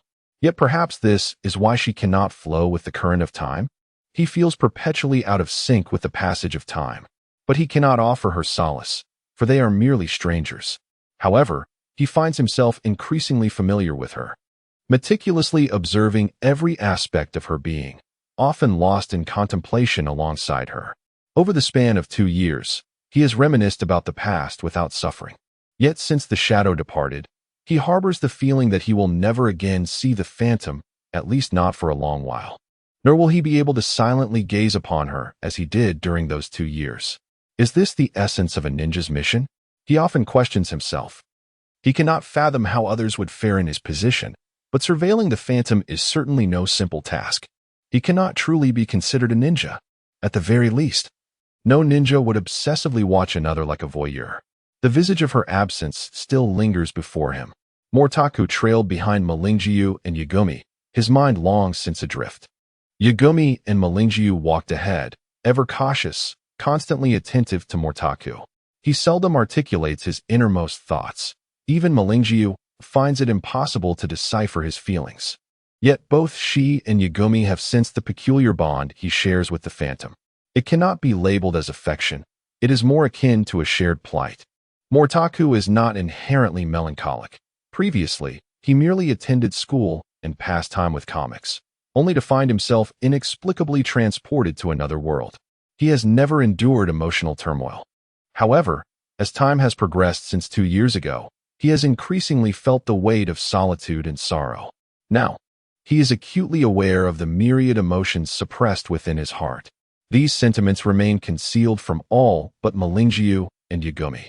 Although Tsunade assigned him this mission, she is unaware of the delicate nuances between Mortaku and the Phantom. Mortaku has never elucidated this to her, which leaves him burdened with complex feelings as he silently observes the Phantom. In the hearts of Naruto, Sasuke, and Sakura, Mortaku is a peculiar creature who, despite his lack of effort, surpasses them. He has never trained to the point of evoking admiration. He simply follows a methodical regimen, seemingly without fatigue. Yet his strength steadily burgeons. Conversely, Naruto and Sasuke have toiled relentlessly, their growth evident. Yet when compared to Mortaku, they still perceive a gap. Without the Sharingan and the Nine Tails, Sasuke and Naruto would likely be despondent. Thus, when Mortaku is with Naruto and the others, none pay heed to the contemplations that occupy his mind. He carries his burdens in silence, never once sharing them with them. Over the course of 2 years, amidst countless interactions, he has acted as if he has never cherished the Phantom. When the trio arrives at the cemetery, a chill wind stirs, snapping Mortaku back to reality. The cemetery is populated, yet they remain inconspicuous. Malingjiu does not greet anyone, but proceeds directly to Mortaku's father's gravestone. Among the numerous headstones, it too is unassuming, and Mortaku struggles to reconcile that his father was once a ninja renowned even among the legendary Sannin. In truth, he does not consider himself the son of that man. Malingjiu meticulously cleans the gravestone, her expression grave, while Yagumi silently lays flowers before it. In Malingjiu's memories, Mortaku has always been a considerate child, remarkably so. In stark contrast to Naruto, though she has never voiced it, Naruto often causes her concern. While Mortako has never been a source of trouble, his academic performance has never caused her distress, and he frequently accompanies her, revealing himself to be a gentle child. Yet he possesses the traits of youth. Occasionally, he forgets to return home, which deeply saddens her. Nonetheless, her continued existence is solely due to Mortako. Recently, however, Malingjiu has sensed Mortaku's emotional distance. Though he does not display it, as a mother, she can perceive that he harbors secrets. He is no longer the carefree child of 2 years past. In moments of anguish, individuals often find themselves blaming fate. Malingjiu is no exception. She longs to question why Mortako withholds matters from her. Yet she must accept that he will inevitably depart from her embrace. Mortako is consumed by thoughts of the phantom. She is aware of this, however. The phantom is a girl devoid of a home, leaving her perplexed as to what Mortako finds admirable about her. As time elapses, Mortako matures. Yet he remains a child at heart, habitually believing that his burdens are of no concern to Malingjiu, Naruto, or Sasuke. After all, he perceives himself as the most solitary of souls. Chapter 66. The birthday party after the tomb sweeping ceremony. Mo Lingyu's mood finally improved somewhat. She glanced at Mortako and said, "You have a mission, right? Go find Naruto and invite him over for dinner after it's done." Mortako nodded. All right. However, he was unaware of where the Yamato family resided, so he decided to search haphazardly. He wandered around the areas where the Jonin were likely to live for a while before asking Bai Ling to help him find them by passing through walls. As expected, the Jonin preferred quiet and somewhat secluded locations, so he headed directly towards one. Meanwhile, Naruto and his friends were gathered in the living room, feasting at a table laden with delicacies. Sasuke casually remarked, "Mortako is coming soon." Naruto and Sakura were unfazed, but Yamato paused, pondering how Sasuke knew that. Sure enough, the doorbell rang shortly thereafter, prompting Yamato to rise and open the door. Upon seeing Yamato, Mortako immediately bowed, recognizing him as an important character in the narrative, someone familiar to him. "Hello, Captain Yamato. I am Mortako, a temporary member of Team 7. Yamato was taken aback by the sudden appearance of such a well-mannered boy, perhaps influenced by the antics of Naruto and Sasuke. However, their impact was indeed significant. Yamato found himself slightly thrown off balance upon meeting him. Mortako cheerfully entered and noticed Naruto and Sasuke enjoying their meal. He exclaimed, "You all managed to have Captain Yamato treat you so soon. It seems you are getting along splendidly." Sakura interjected, "It's nothing special. It just happened that Captain Yamato offered to treat us. He won't be doing it all the time. Indeed, Captain Yamato's wallet must have its limits." Naruto chimed in kindly. Yamato felt a bit embarrassed, yet managed a somewhat forced smile as he asked, "Does Kakashi-senpai often treat you to meals?" "Yes, Kakashi-sensei's fish is delicious. Once he recovers, I'll definitely invite Captain Yamato to his home for a visit," Mortako replied. "Really? Kakashi-senpai can cook?" Yamato inquired. "Kakashi is indeed an exceptional man, handsome, powerful, and with those Sharingan eyes, who can compete with him? Cooking is merely a minor skill," Mortako said casually. "Well, he's hospitalized this time due to overusing the Sharingan." Sasuke couldn't help but interject sarcastically. "All right, since it's my first time meeting Captain Yamato, we should chat for a bit," Mortako suggested.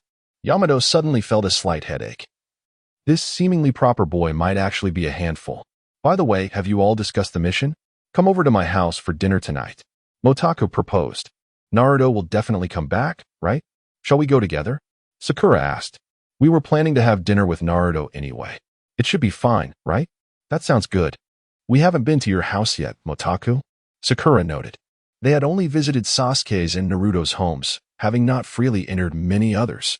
"Not a problem," Sasuke replied in a cool tone, as if making a difficult decision, but he agreed, which was all that mattered. As for Yamato, he smiled and said, "Well, I have other matters to attend to tonight, so I won't be joining." "What a pity. Aunt Lingyu's cooking is truly delicious," Naruto lamented. "There's nothing to be done. We have a mission to execute tomorrow," Yamato stated. At that moment, Mortako realized that the timing of the narrative tasks seemed to be in disarray. He had no idea when events would transpire. Yet, that very uncertainty allowed him to gradually immerse himself in the current story. Thus far, there had been no significant issues arising from the timelines, which eased his worries. After the group made their arrangements, they bid farewell to Yamato and left. Naruto, why don't you stay at our house tonight? You still have some things to pick up, so you should go back and get them now, Motaka suggested. Oh, sure. Naruto nodded. The four of them first went to Naruto's house. For Sasuke and Sakura, it was their first visit. Sakura curiously surveyed the surroundings, while Sasuke merely glanced around. Naruto's home was quite simple, almost to the point of questioning its suitability for daily living. However, Naruto paid no mind, and after checking his belongings, it was already past 3 in the afternoon. With some time left before the evening, they decided to find a place to relax. I know a great spot. As soon as Naruto spoke, Motaka knew he was referring to the Hokage statue. Sure enough, Naruto proudly declared, "Look at this view. It overlooks the entire Leaf Village." It's as if all the Hokage are watching over the village, Sakura whispered. One day, I want my statue to be up there too. Upon arriving at the location, Naruto immediately shared his dream. However, just as Motaka was about to comment, he found himself pondering what his own dream was. Ultimately, he concluded that his aspiration had already been fulfilled. He wished to become an exceptional ninja, and now, he felt quite satisfied with his abilities, especially since he could hold his own against Sasuke, which was proof enough. Yet, this realization left him with a bittersweet smile. Time passed in a tranquil manner. Occasionally, one yearns to do something special and meaningful at a particular moment, but Motaku's experiences taught him that life often unfolds in a mundane fashion. That evening, Motaka's home was unusually lively, and Naruto was quite well behaved, having matured.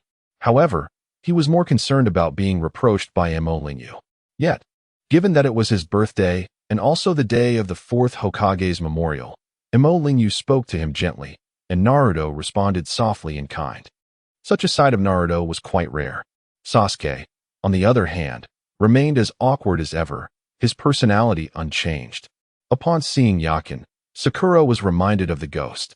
Nevertheless, she greeted Yakin with a smile, which he reciprocated. Sakura had become increasingly beautiful and now resembled a true leading lady. By the way, I remember there used to be a lovely girl in your family named Ghost. Has she left? After Emo Lingyu finished speaking with Naruto, he suddenly asked. Upon hearing this, both Emo Lingyu and Yakin's expressions shifted slightly, while Motaka paused. You remember her? She left a long time ago.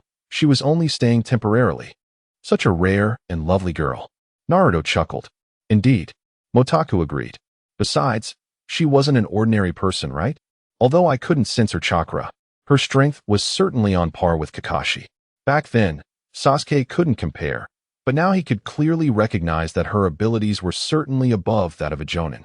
And quite formidable at that. She was a witch. Motaku replied. A witch? No wonder she was so beautiful and graceful. This time, Sakura was astonished. How did you meet her? It was quite a simple encounter, just like an accident, but in retrospect, it felt almost destined. Motaka said. Wasn't it? After all, many things transpired because of that meeting. However, this was Motaka's first time discussing the ghost. Despite his calm tone, it left Emo Lingyu feeling somewhat uneasy. Chapter 67. Encounter Mode Qua believed that matters of the heart would pose no problems as long as they remained unspoken. He regarded his meeting with the ghost as a kind of fate, yet he accepted that they were destined to remain strangers. He did not consider himself to be pining for the ghost. Had it not been for the mission, he was confident he could have completely forgotten her. Such was his nature, and he held firm in this belief. However, fate often proves to be unjust. Was he to wait until the mission concluded before he could truly forget the ghost? Although executing the ghost's mission felt like a torment, no one was aware of his inner turmoil. As a ninja, he was compelled to see the mission through to completion. To withdraw midway would be even more peculiar. Wouldn't it? He felt as if he had become a paradox, both lonely and yet not lonely. It was a contradiction, but it was the emotion he presently experienced. Despite having companions like Naruto, he should not have felt lonely. Yet even in their company, he often felt isolated. In summary, he felt a sense of confusion. There were moments when he longed to lose himself beneath the vast expanse of the sky, simply gazing into the boundless distance, unsure of where to go. If only someone could come to rescue him, he mused. Motakwa? He momentarily fell into deep thought until Mo Lingyu's concerned voice broke through. Ah. Motakwa looked up to find everyone gazing at him, and he offered a smile. Well, we have a mission tomorrow, so gathering for a meal now feels somewhat tense. It's just a mission, after all, Naruto replied. Sometimes, I have a mission the next day and stay up all night before. I still manage to complete the task. Indeed, Naruto, no wonder you used to be the shortest. It must have been the late nights. Sakura interjected, noticing Mo Lingyu's restrained urge to admonish him. What can I say? Back then, the only ones who acknowledged me were Motakwa and Aunt Lingyu. I was always at the bottom, so of course, I felt a sense of frustration. Naruto exclaimed. At that time, I wanted to be as strong as Kwa, and without realizing it, I clung to that desire, thinking that I might surpass him. But it seems that was futile. Sasuke remarked coldly, sharing a resonance with that sentiment. True enough. However, as long as we possess sufficient strength, regardless of the mission, if we approach it earnestly, even if we are not at our best, I hope we can complete it. I yearn for that kind of strength. It would make me feel as though I have truly grown stronger, Naruto declared, clenching his fists. But regardless, I owe my persistence to Quoda and Aunt Lingyu. All right, if we have a mission, it's best to rest early and adjust our state. It would be quite frustrating to be defeated by someone weaker due to poor condition or lack of sleep, Mo Lingyu complained. This mission is no trivial matter. It's dangerous. Naruto and Motakwa exchanged awkward smiles. Indeed, missions can be life-threatening. Subsequently, Naruto stayed at Motakwa's home while Sakura and Sasuke took their leave. Night had fallen, and Sasuke waved his hand before leaping away. Sasuke, why are you so shy? Sakura grumbled as her voice faded. And soon the lights in Mo Lingyu's and Yagumo's rooms were extinguished. Motakwa and Naruto changed into their pajamas and turned off the lights as well. Suddenly, the door creaked open and moonlight poured in. Naruto lay on the inner side, the moonlight illuminating his face perfectly. Motakwa turned to see Naruto's visage. How to put it? Who is this handsome fellow? He wondered what expressions others would have upon seeing Naruto in such a state. However, Naruto lay with his eyes closed, quickly slipping into slumber. He fell asleep so fast. Motakwa thought Naruto was as restless as he was. Consequently, he found himself awkwardly battling insomnia. Yet, as Naruto had said, even without sleep, he would rise refreshed in the morning, and his mental energy could be regulated at any time. So there was no pressure at all. As Motakwa and Naruto stepped outside, Captain Yamato was already waiting for them.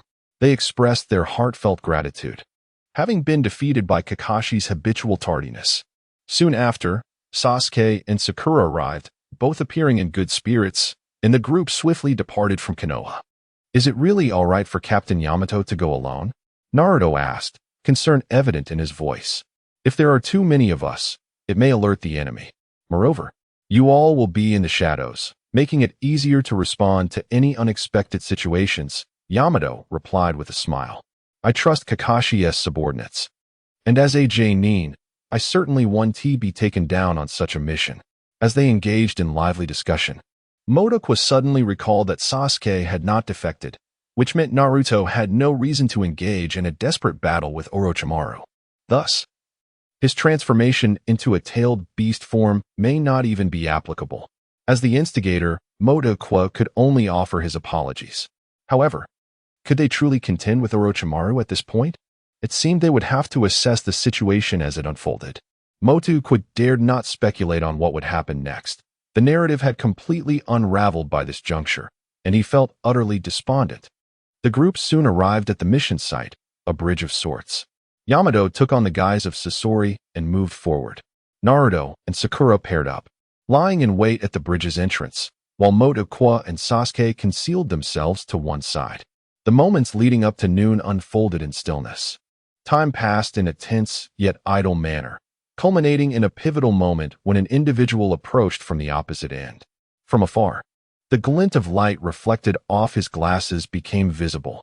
At that moment, Kabuto wore an expressionless visage, his eyes vacant, presenting no threat whatsoever. Yamato gradually approached, and the two quickly made contact. Then, in an instant, several individuals leapt towards Yamato. Oh no!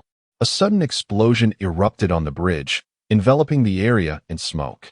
Motoko and Sasuke soared through the air, and as they moved, the two figures on the bridge noticed them, exchanged slight smiles, and charged forward. Naruto and Sakura dashed across the bridge, dispersing the smoke to reveal Kabuto, whose smile was ambiguous, and two peculiar figures beside him. Kabuto glanced at the shattered shell of Yamato, his chakra dissipating slowly as he remarked, "Yamato? An elite Umbu, inheritor of wood release." Yamato's wooden exterior receded, revealing his true form as he retorted, "Kabuto? Just how many identities do you possess as a spy?" As a prominent spy of the Hokage, Kabuto merely smiled and replied, "I am loyal solely to Lord Orochimaru." "Is that so? Does that mean we cannot extract any information from you?" Chapter 68. Rivals. Although aware of the impending encounter with Orochimaru, Motoko found himself in a mix of amusement and exasperation. Even with the shift in narrative, did so many adversaries need to converge all at once? Furthermore, the individuals approaching him and Sasuke seemed to be none other than Orochimaru and Kimimaro. "Sasuke, be cautious. These two are either after you or me," Motoko said, his expression morose. Now he had to be wary of Orochimaru as well, a feeling akin to having swallowed something unpleasant. Sasuke glanced at the situation on the bridge. Captain Yamato appeared unscathed, and to his surprise, the so-called spy was none other than Kabuto. Sharingan and forbidden techniques?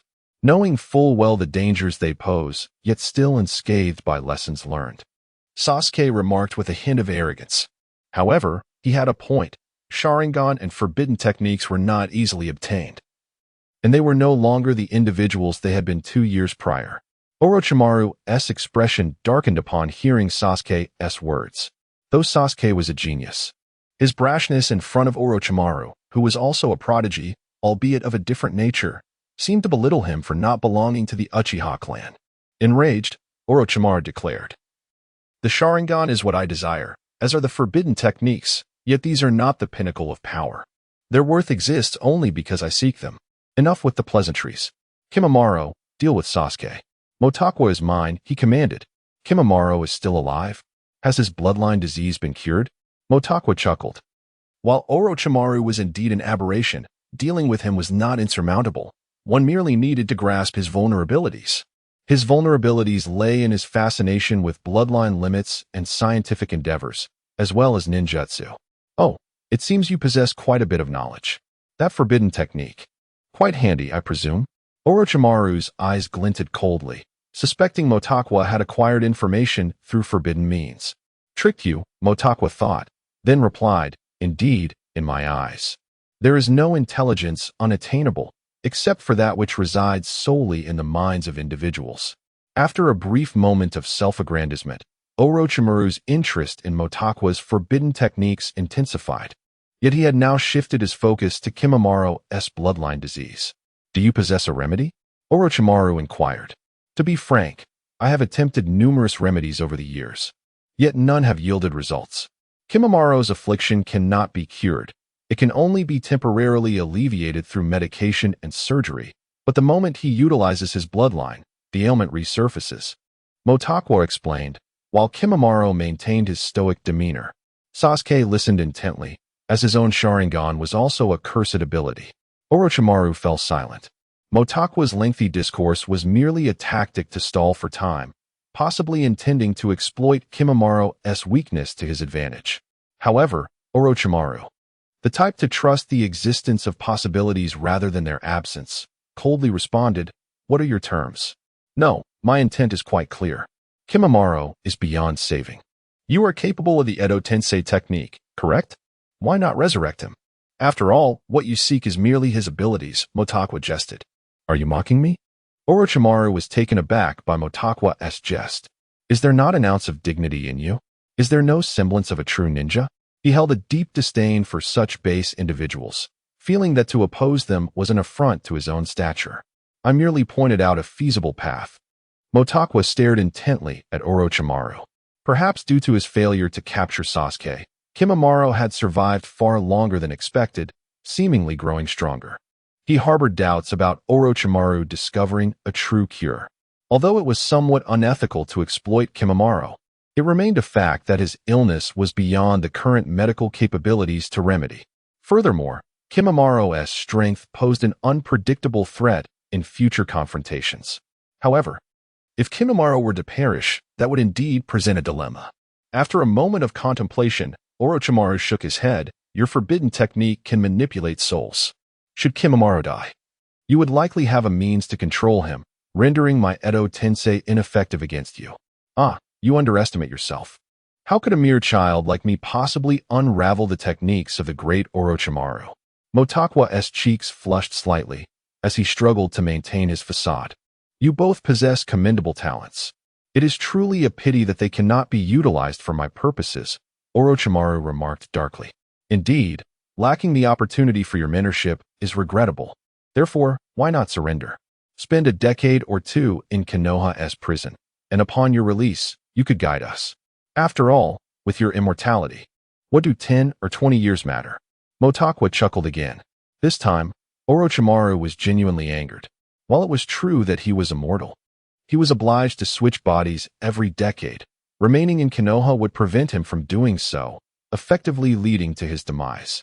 Thus, for Orochimaru to achieve his desired longevity, he must establish his own village, a place where he would be the law. Orochimaru had always lived for himself, possessing the capability to create a vast underground organization. Even in solitude, he had trained countless exceptional ninjas and developed numerous forbidden techniques, among other accomplishments. In essence, Orochimaru was a formidable figure, a man of near mythical status. Had it not been for the Uchiha brothers, Itachi and Sasuke, he might have avoided such tragedies. Meanwhile, on the bridge, the battle between Yamato and Kabuto had reached a fever pitch. Though Kabuto was formidable, Yamato's release offered a significant advantage, making it challenging for Kabuto to launch effective attacks. Conversely, Yamato's offensive maneuvers proved to be quite troublesome. Yet, Kabuto was no ordinary adversary. Thus Yamato found it difficult to seize the upper hand. Naruto, on the other hand, faced a mere child, reluctant to engage. He had suffered considerable setbacks and found himself embroiled in a fierce struggle. Naruto? Sakura exclaimed with concern as she witnessed him topple once more. I'm fine, damn it. Naruto grunted as he struggled to his feet, his eyes brimming with defiance. His stamina was rapidly depleting, rendering him unable to perform at his usual capacity. His opponent's troublesome fire techniques left him with little recourse but to rely on cunning. With this realization, Naruto resolved to take action. Kid, it's time to counterattack. Sakura's opponent specialized in taijutsu, which reminded her of the brawny duo from before. This fighter's style resembled free fighting rather than any specific martial art, and having sparred with him for a while yielded no insight into his tactics. She had no choice but to proceed with utmost caution. Their current predicament was dire, with Yamato unable to subdue his foe and Naruto at a disadvantage. Although Motakwa and Sasuke had yet to engage, the mere presence of Orochimaru had instilled fear in Sakura, and the individual accompanying Orochimaru appeared equally formidable. Motakwa, leave Orochimaru to me. As for that bloodline limit, you merely need to hold him off. With your abilities, it shouldn't require much effort to contain him, Sasuke declared. What? You wish to face Orochimaru alone? Motakwa gasped. Orochimaru's choice of opponents was always deliberate. Could Sasuke afford such arrogance? Nevertheless, Sasuke had already charged forward with fervor, his eyes gleaming with determination, while Motakwa sighed and positioned himself in front of Kimamaro. Two lightning swords ignited simultaneously as Sasuke launched himself at Orochimaru, and the lightning in Motakwa's grasp shimmered like a beacon. Chapter 69. The battle. It appears you have little interest in formidable opponents. After being obstructed by Mortaku, Junmaru swiftly distanced himself and finally spoke. Oh, is that what you meant? It matters not. Besides, you should be easier to deal with than Orochimaru, allowing me some respite. Junmaru's unexpected conversation startled him. Lord Orochimaru has declared that your abilities are a marvel of this world, and he greatly desires that technique. Thus, let us treat you with courtesy. This is the first time in many years that Lord Orochimaru has issued such an order. As Junmaru spoke, his bones began to creak ominously. Is that so? That truly puts you at a disadvantage. Mortaku replied, glancing towards Sasuke. Since acquiring the forbidden technique, Sasuke and Appo's mastery of lightning release surpassed his own. However, Sasuke's chakra leaned towards a ferocious offensive, while Mortaku's was comparatively gentle and defensive. After all, his combat talent was modest, only capable of counterattacking. With the enhancement of the forbidden technique, Sasuke had already exhibited the prowess of a high-ranking ninja, yet it was uncertain how long he could maintain this state. Furthermore, with the Sharingan and the forbidden technique, he would not easily succumb to Orochimaru. Their battle was intense, and it wouldn't be long before a victor emerged. Once Sasuke unleashed lightning release, the battleground quickly shifted to the forest by the bridge, where trees were obliterated in swathes. Mortaku and Junmaru were forced to relocate further away. Yet Mortaku remained uneasy about Sasuke, keeping a vigilant eye on the battlefield's unfolding events. Naturally, Junmaru would not retreat due to the chaos of battle. His bones, empowered by chakra, transformed into sharp and sturdy weapons. Mortaku's taijutsu was not particularly formidable, but his sensory abilities and the first gate of the 8 gates allowed him to evade attacks with relative ease. However, Junmaru's bone attacks manifested without warning. Unlike earth or water techniques that could be foreseen through sensory perception, leaving Mortaku vulnerable to some degree. Mortaku's offensive methods relied on lightning, and his taijutsu could only keep pace with the current rhythm, rendering physical attacks impractical. Over the past 2 years, Mortaku's mastery of lightning release had significantly improved. Although he had yet to grasp nature transformation, progress was imminent. Lightning release, lightning fall.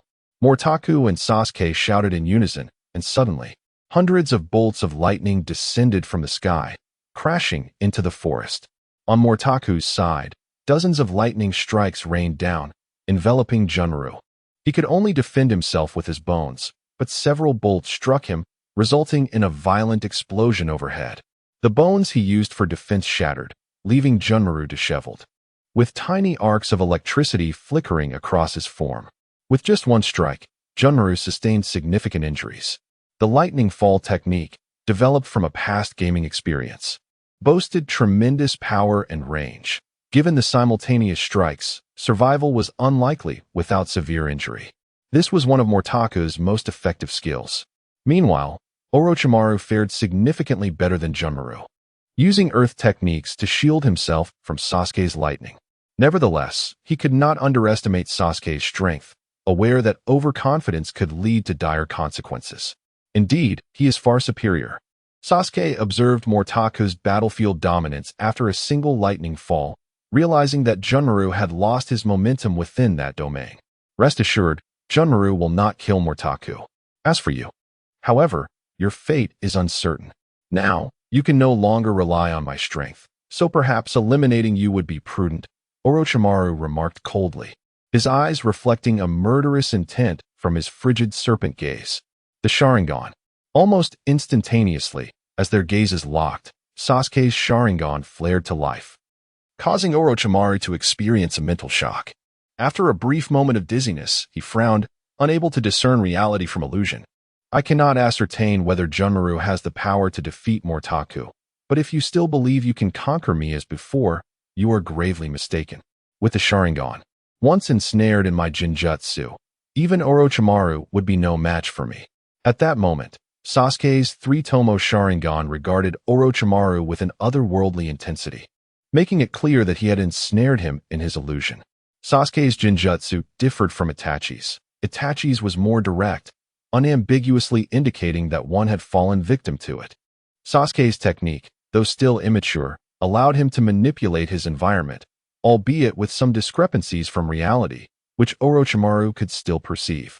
Aware that his Jinjutsu would not last long against a shinobi of Orochimaru and Appo's caliber, Sasuke nevertheless felt confident. A finely crafted sword materialized in his hand, its blade capable of altering its length at will. The appearance of this sword signified that Sasuke had indeed surpassed Mortaku. This blade approached the nature transformation of lightning release, enveloped in a layer of ghostly blue flames, embodying both searing heat and volatile electricity. At that moment, even if Orochimaru could perceive this technique within the Jinjutsu, evasion was beyond his reach. Thus, next time, do not gaze into my eyes. Otherwise, you shall meet your demise even more swiftly, Sasuke declared as he advanced. And in the next instant, he pierced Orochimaru's heart. Orochimaru's body was reduced to a charred mass, fragmented and scattered across the ground. The battle abruptly ceased, as none could have anticipated that Sasuke, wielding the Sharingan and forbidden techniques, had ascended to such heights. Who could possibly contend with him now? However, after expending all his techniques, Sasuke found himself utterly drained. The nature transformation of lightning release had consumed most of his mental energy, leaving him with an unsettling sense of disappointment. Was Orochimaru no longer a threat? Sasuke felt a twinge of confusion. With the forbidden technique and Sharingan, his advantages were overwhelming. Yet, he was suddenly enveloped by fear. But in an instant, he regained clarity, for just as he believed Orochimaru to be gravely injured, he reappeared. Orochimaru made no move to attack. Instead, he regarded Naruto and Sakura. The bridge lay in ruins, and the six of them stood on the water's surface engaged in battle. Though Sakura's opponent was cunning and agile, she seized an opportunity to land several blows, unlike Naruto, who had already left him on the brink of collapse. Following his counterattack, the opponent's intelligence rapidly surged. Initially, they had underestimated Naruto's tenacity, but his resilience was beyond their expectations. The chakra and stamina that had once instilled terror in countless adversaries were no exception for this young man. Meanwhile, Yamato had emerged victorious against Kabuto. Kabuto suffered a humiliating defeat, as his chakra blade proved ineffective against wood release, and in cunning, he had also fallen short. Yamato's mastery of wood release clones was unparalleled, ultimately leading to Kabuto's demise. Witnessing this scene, Orochimaru reflected on Konoha, memories of Tsunade, and others he had long since abandoned resurfacing before him. So it seems, yet again, I have failed. Orochimaru's gaze remained as cold as ever. However, he still possessed numerous hidden techniques yet to be employed. Nonetheless, he had resolved not to linger here any longer. A defeat is merely a defeat. He had experienced such losses before. Yet, the rapid advancement of these young shinobi from Konoha was somewhat astonishing. During the Chunin exams, these youths appeared utterly oblivious, and now, in the blink of an eye, they dared to confront him head-on. Genius often flourishes at an astonishing pace. As for him, how long had it been since he had made any significant progress? It appears that enhancing his own strength has become a necessity. Otherwise, should he be surpassed by these youngsters, he would lose the ability to exert dominance over them. Chapter 70. The emergence of shadows after being struck by lightning. Junmaru was compelled to employ the power of his cursed seal to engage in battle with Motako. The pressure on Motako surged dramatically. Although he could perceive Junmaru's movements, his physical reactions lagged behind. After sustaining several hits and sensing Orochimaru's retreating power, Junmaru refrained from further assault. It was only after Junmaru departed with Orochimaru that Motako exhaled in relief. "Are you alright, Motako?" Upon defeating their adversary, Naruto rushed toward Motako, with Sasuke emerging from the ravaged forest. Sasuke had surprisingly gained the upper hand against Orochimaru, a development that left Naruto perplexed. Sasuke's countenance was not favorable. Though he typically exuded an air of coldness, his expression now bore an unsettling intensity, as if he had transcended a certain boundary. Yet, Motako recognized that Sasuke's thirst for vengeance had likely reignited. Following his victory over Orochimaru, Sasuke appeared eager to confront Itachi. Naruto, unaware of the underlying motivations, suspected that Sasuke had employed some other method to enhance his strength. Sasuke, impressive work, but Orochimaru must not have exerted his full power, right? After all, if he were serious, even if Naruto transformed into his tailed beast form, he might not be able to vanquish him, Motako remarked with a chuckle. Motako's words finally alerted Sasuke and Naruto. Sasuke nodded. "I used all my techniques, yet he seems merely fatigued." Fatigued? Motako clicked his tongue, deducing that Orochimaru likely had not suffered any significant setbacks. What, then, is his purpose in being here? Merely to engage in a skirmish and leave behind two nearly defeated subordinates? Motako glanced at the child bound by Yamato and Appos, S would release, and the taijutsu expert. stroking his chin thoughtfully. What about our mission? Naruto inquired, suspecting Sasuke was merely astonished by his newfound power, but it appeared that Orochimaru had indeed held back. Clearly a failure. Our task was to gather intelligence, and we emerged empty-handed while encountering Orochimaru. Upon returning to the village, we will undoubtedly face trouble. Motoko anticipated the repercussions of Orochimaru's reappearance, which would certainly draw the village's attention. Sakura was tending to Yamato's injuries, although victorious over Kabuto. Yamato had suffered a severed tendon in one hand. The group awaited Yamato's recovery before preparing to return to the village. However, Motoko suddenly froze, his gaze drawn to an unexpectedly manifest figure.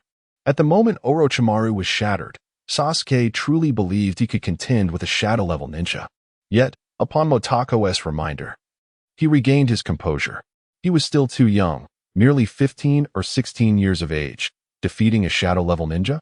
Unthinkable. He was unaware whether Motoko had intended it. But throughout the years, Motoko had silently remained by his side, ever since using forbidden techniques to prevent his defection. It seemed that Motoko always understood his thoughts. In their school days, Sasuke had not recognized this, but as their relationship deepened, it felt as if Motoko comprehended everything about him. Sasuke instinctively focused on Motoko, and unbeknownst to him, Motoko began to resemble the Itachi of his past, yet not quite. Itachi had always betrayed trust, and Sasuke's admiration for him was purely reverential. In contrast, Motoko provided a genuine sense of companionship and tangible assistance. This, perhaps, was friendship? Sasuke understood that only a friend would extend such help.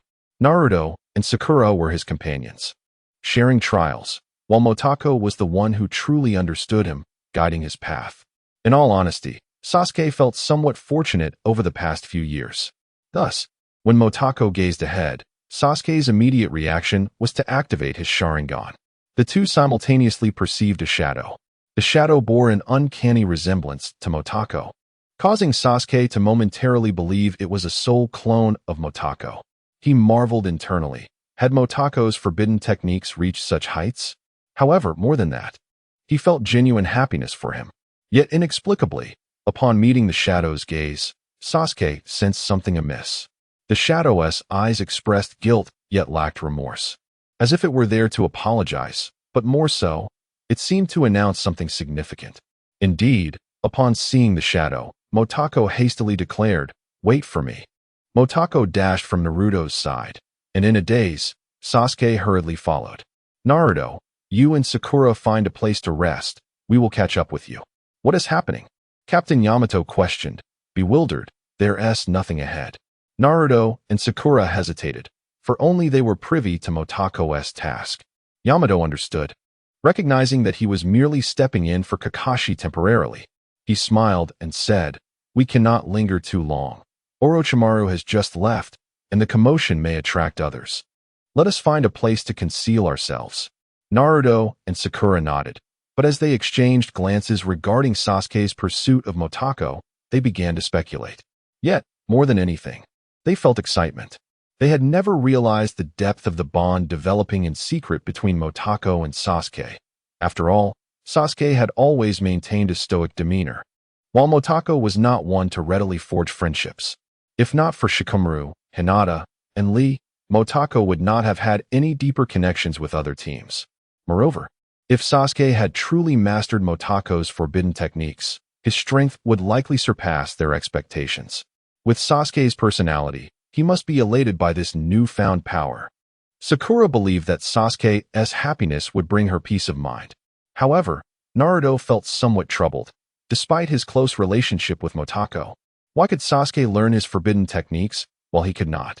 No, he must ensure that Motoko teaches him the forbidden techniques. Motoko, feeling helpless about Sasuke's pursuit, acknowledged that the truth would eventually come to light. The shadow is a clone of mine, but its consciousness has developed into an independent entity through forbidden training. Moreover, this clone possesses unique abilities akin to a specter. It appears to have joined a ghostly organization, Motoko explained. Sasuke, somewhat bewildered, pondered before asking. The ghostly organization, do they possess a deeper understanding of the soul's abilities than you?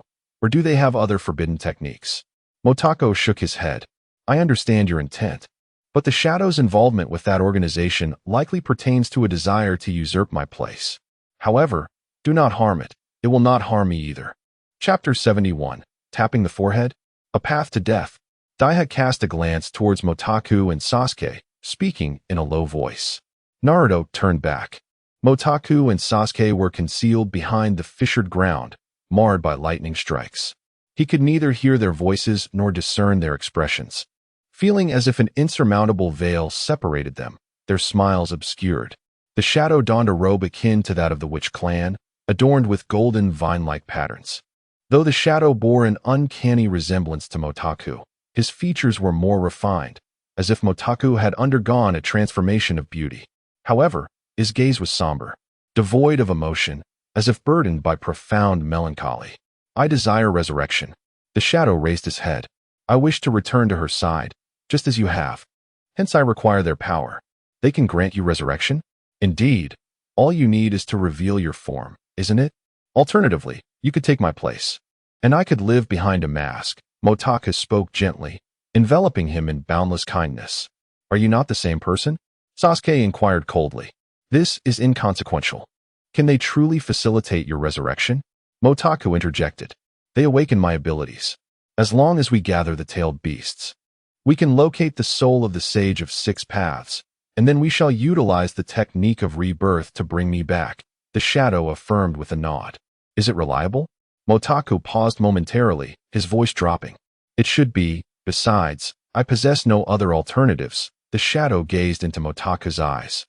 I did not intend to betray you. When my abilities awakened, I returned to your body, and then my powers surged. You currently lack the strength to aid my resurrection. Even forbidden techniques will not suffice. The ghost is unharmed, yet her memories are entirely sealed.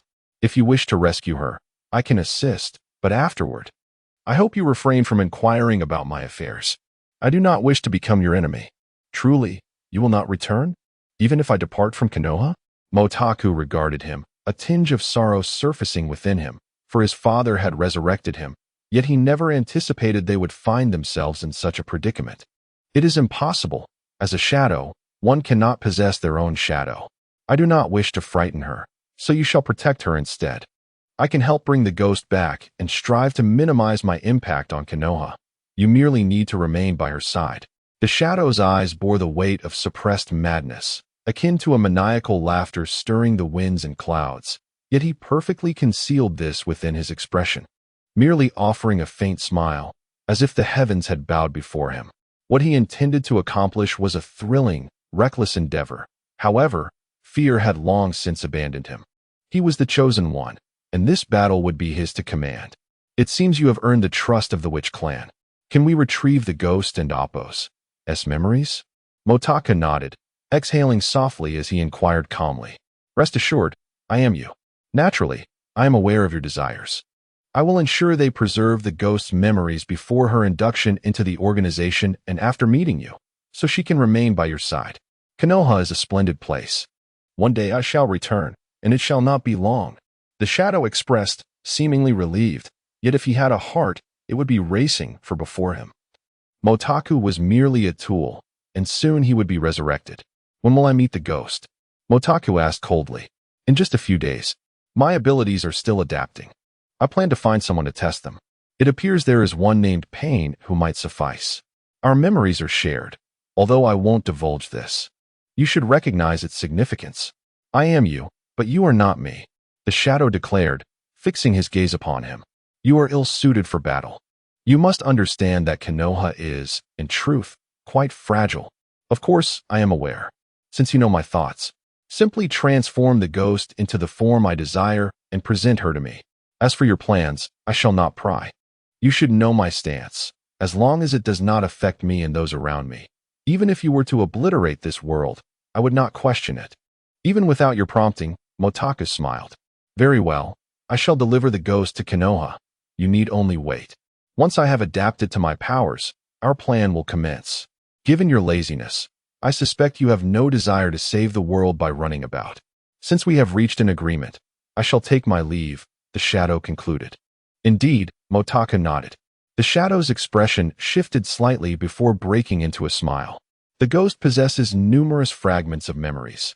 Shall I retrieve them for you? Her abilities allow for such feats, far exceeding your expectations. With that, the shadow vanished, moving with a speed that rendered him almost untraceable. What a nuisance, Motaku remarked after the shadow's departure. But the ghost shall return, ensuring my mother can rest easy. Sasuke, however, asked ominously, are you concealing something from us? Indeed. Would you like to know? Motaku replied, glancing over and mischievously tapping his forehead. Sasuke's Raijin in his hand gradually coalesced into a long sword, his eyes brimming with murderous intent, causing Motaku to startle and hastily retreat. Just as his sensory abilities activated, he felt a sword whizzing toward his forehead, and he swiftly performed the body flicker technique to evade Sasuke's attack. Quick reflexes, Sasuke noted, astonished. However, upon landing, Motaku erupted with curses. Damn it! Were you trying to kill me? I nearly met my end. Motaku, still shaken, found Sasuke's sword condensing once more. Motaku, today we shall settle this once and for all.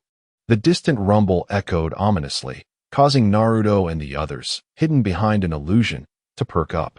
Sakura quickly dispelled the illusion and rushed out with Naruto. It's begun. What is happening? Are there enemies again? Naruto inquired.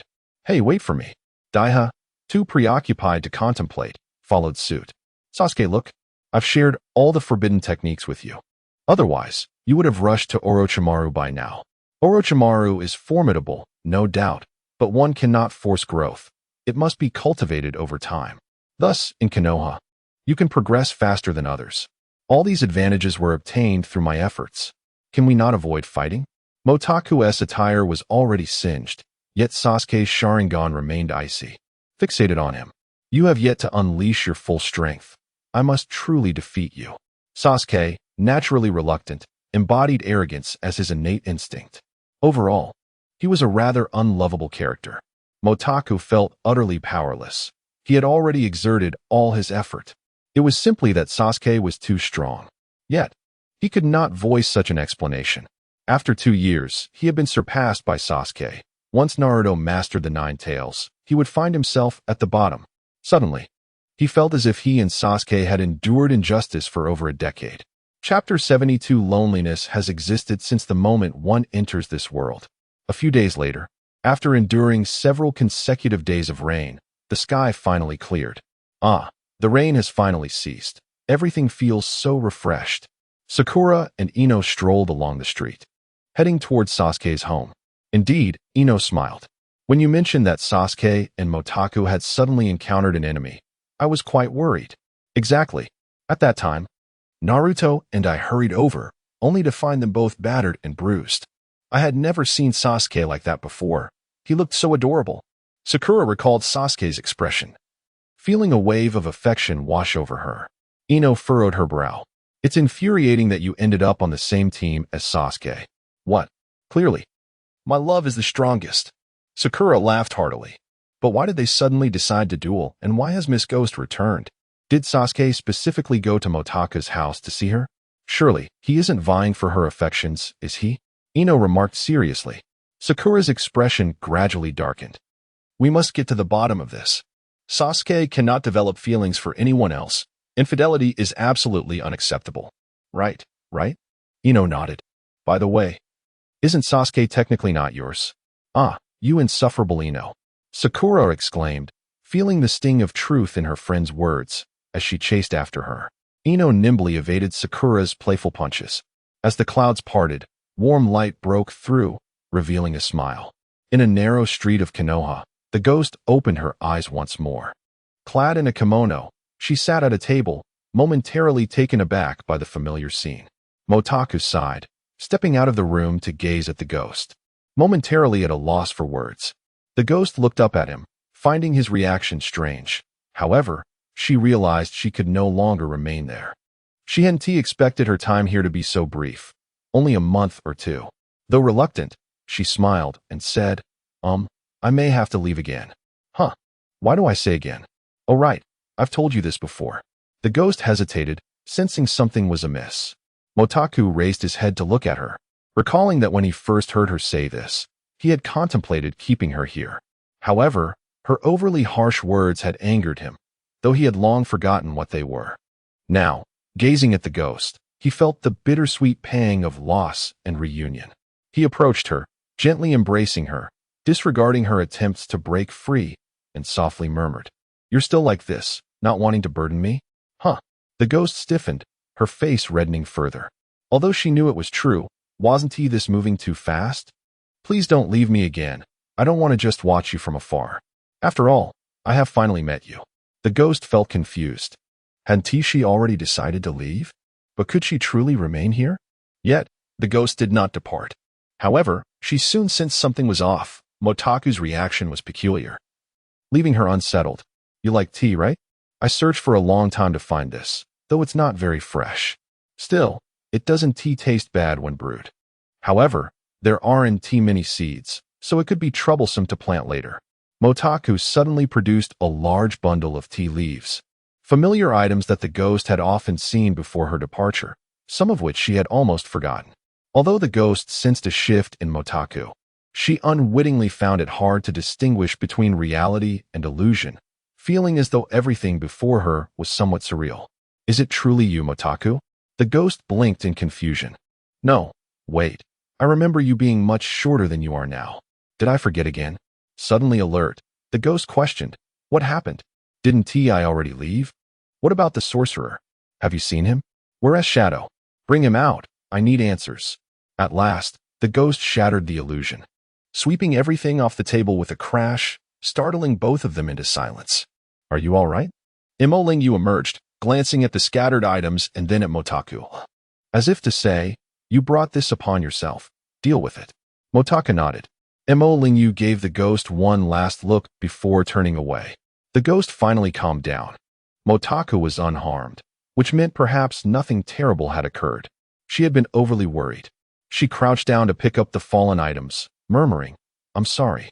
"It's fine." Motaku quickly bent down to help, and in a dramatic turn of events, they both reached for the last piece simultaneously. Motaku, quick to react, seized it first and stood up, stating, "Shadow 1T return. He has taken your place, so you don't need to go back." "You already know?" the ghost whispered. Motaku set the items down and helped her to her feet. "I've learned quite a bit, but it wasn't my intention for Shadow to replace you. He joined your organization on his own accord, seeking resurrection. I too, recently know, it was back then." "No, wait." The ghost pondered, trying to articulate her thoughts. "I know. It's about the sudden urge to return to that organization before you left, right? I've come to understand your abilities as well. You can delete unpleasant memories at will." Motaku nodded. "It's quite a remarkable ability, but it won't be needed anymore." The ghost's shoulders gradually relaxed as she looked at Motaku and asked, "Can you hold me?" Motaku gently embraced her. The ghost lowered her head and murmured, "That memory is terrifying. It must be erased. I absolutely cannot recall it. While I was gone, did I do anything excessively wrong?" Motaku recalled the ghost's actions upon her departure, the violence, and the memories she wished to forget, leaving him feeling troubled. Yet he shook his head. "No, because your abilities could no longer aid them. Their plans have yet to formally commence. These past 2 years, you've merely been wandering aimlessly." As he spoke, Motaku recounted the moments he had secretly investigated the ghost's village over the past 2 years. From the moment he found her until now, he had transitioned from merely observing her to sharing all his lingering doubts and curiosities with her. "I can truly relate to loneliness. Despite my youth, I have experienced it since my arrival in this world. But meeting you has been a true blessing." Though the ghost still struggled to comprehend it all, she decided to trust him for now. Moreover, she had long suspected that Motaku harbored secrets, and now she could continue to unravel those mysteries. Meanwhile, at Sasuke's residence, Sasuke found himself entangled with Sakura and Ino. Sasuke, he thought, "I feel as though I could die from this." Chapter 73. 5 years after nearly an entire morning of conversation with Motaku, the Phantom finally grasped the general situation. Over 2 years had elapsed during which the Phantom's organization had been gathering intelligence. However, the changes in Motaku left the Phantom feeling somewhat disoriented, as if uncertain how to face him after such a long absence. Am I still staying here? The Phantom inquired. What's wrong? Was it you who suggested living at our home? Motaka replied. Initially, I only knew you, so where else could I stay? Now that I am somewhat familiar with Konoha, shouldn't I seek a place of my own? The Phantom stated. Well, why didn't you mention this before? Motaku countered. The time was too short before. Given more time, I would naturally wish to find my own residence. I don't want to overstay my welcome at someone else's home. The Phantom explained. But are you sure you can manage on your own? Motaku asked. With your memories incomplete, being alone can be concerning. You're overthinking it. At first, I couldn't remember anything, but now I am quite lucid and want to be like a fool who knows nothing, the Phantom asserted, raising a fist. Uh-huh. Is that so? Motaka chuckled awkwardly. Of course, the Phantom replied, dashing out of the house. As Motaku prepared to follow, Emo Lingyu cleared her throat and descended the stairs, demanding, You must tell me, who exactly is the Phantom? You heard her. She hails from a hidden village. Lady Tsunade assigned me to investigate that village, which is how I came to learn about her. She has since left that village and stayed in Konoha, Motaku explained. What sort of village is it? It wouldn't be an illegal organization, would it?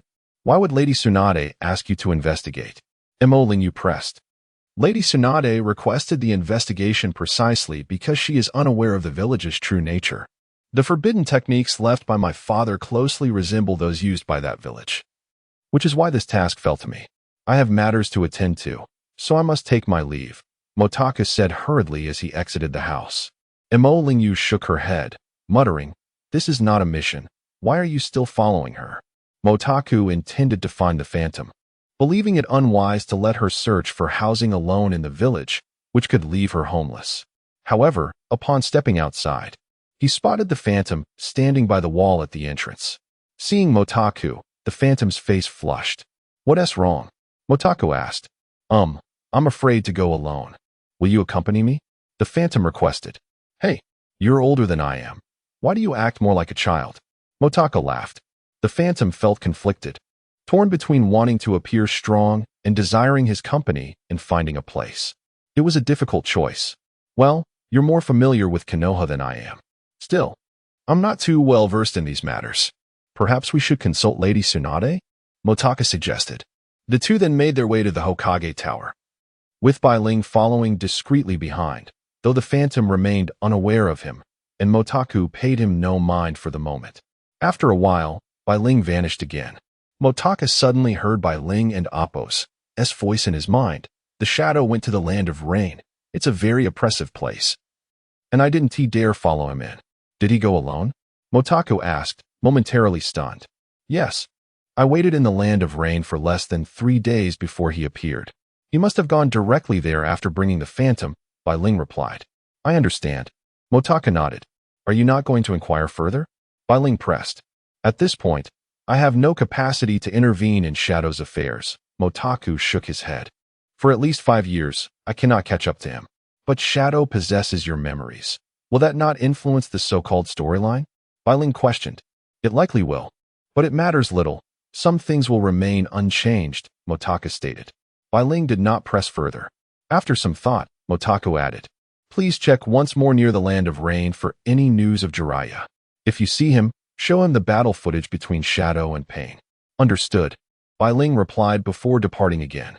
Throughout this time, the Phantom remained oblivious to Bai Ling's presence, seemingly having forgotten about his abilities. Upon finding Tsunade, she showed great concern for the Phantom, bombarding Motaku with questions for an extended period. Motaku endeavored to focus on the crucial points, revealing that the hidden village in the mountains was also gathering tailed beasts. Tsunade furrowed her brow. Although Motaku had forged an understanding with Shadow, she remained uneasy and inquired. You claim we cannot defeat Shadow within 5 years. What about thereafter? Will we certainly succeed? More or less. Shadow's strength lies in his abilities. And after 5 years of honing them, he should handle the Nine Tails with relative ease. By then, Naruto and Sasuke will also be nearing their peak. What role would he have then? Motaku explained. Thus, from the moment Shadow awakens his powers, he becomes a shadow-level ninja? And what of the leader of Akatsuki? Tsunade asked. Indeed, the hidden village in the mountains that Shadow joined including the Phantom and Shadow, comprises only 6 individuals. Yet, their current strength could rival that of Akatsuki. Both organizations seek the tailed beasts, so we will surely be drawn into this conflict. Therefore, prepare yourself mentally to face these adversaries, Motaku advised. This is far too terrifying. Why don't we select a 6th Hokage, allowing him to lead you against those fiends? Tsunade lamented. That is simply impossible. But don't you feel honored, Lady Tsunade? You could lead the village in defeating such formidable foes. You would be the Hokage who faced the most perilous wars and terrifying powers. Surely, that must stir your blood? Motaku remarked. I think I need to rest. Perhaps I'm falling ill. How could such a terrifying organization suddenly emerge in such numbers? Am I dreaming? Tsunade despaired over the state of the world. It is indeed terrifying, but not a dream, Motaku replied, shaking his head. So please, find a place for the Phantom to live. You have work to attend to, don't you? Motaku cast a glance at the thick stack of documents on the table. Tsunade, filled with exasperation, nearly punched him, then grit her teeth and handed him a file, saying, Motaku, I will ensure you are placed in this position someday, so you can experience the life of a Hokage. If that happens, Naruto will surely kill me. Motaku accepted the file with a wave of his hand. Farewell, Lady Tsunade. Chapter 74. 6 Paths and Spirits on the Streets of Konoha. Motaku smiled at the specter, saying, it appears to be a transfer acknowledgement. With this, you are essentially a member of Konoha. The specter nodded in agreement, yet the village before her was overwhelmingly radiant. The bright sunlight and spacious streets enveloped her in a dreamlike reverie. Indeed, Motaku nodded, then chuckled self-deprecatingly. He realized that he felt a sense of fulfillment, which seemed rather implausible. After all, he was still himself. Motaku's family resided in an old house that had seen better days, and whenever he compared it to others, his home paled in comparison. In contrast, the new residence of the specter appeared newly constructed, adorned with the latest decor that, if technology advanced a tad further, could rival the 21st century. While Motaku lamented the specter and Appo's modern abode, the spirit by Ling soared once more towards the land of rain. Upon his arrival, he found that the rain had ceased, yet dark clouds still loomed overhead, with not a single drop falling. In this rainless land of rain, the oppressive feeling of desolation dissipated. As Bai Ling pondered whether to explore further, he recalled Motaku's suggestion to seek out Jiraiya, prompting him to wander through the land. The land of rain bore the marks of decay, with exposed steel transformed into a dull brown hue. Despite the desolation, Bai Ling hesitated to venture inside. After entering into a contract with Motaku, he had shared in Motaku's memories, and as the third individual privy to the unfolding narrative, he harbored a growing trepidation towards certain figures. The wielder of the Rinnegan, particularly the 6 Paths, posed a significant threat. A mere glance from such a being could spell doom. Aside from the mountainous hidden village, Bai Ling felt no fear towards anyone else. He had reached the pinnacle of the 2nd tier, mirroring the initial state of the specter, just a step away from ascending to the 3rd tier of spiritual existence. The pinnacle of the 2nd tier allowed him to cultivate his spirit, effectively doubling the strength of his contractor as well as commanding other souls.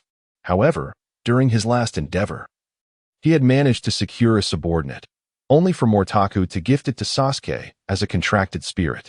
Now, Bai Ling found himself undertaking all tasks solo, longing for the fleeting sensation of leadership he had experienced. Yet, since then, he had not encountered any other spirits, which weighed heavily on his heart.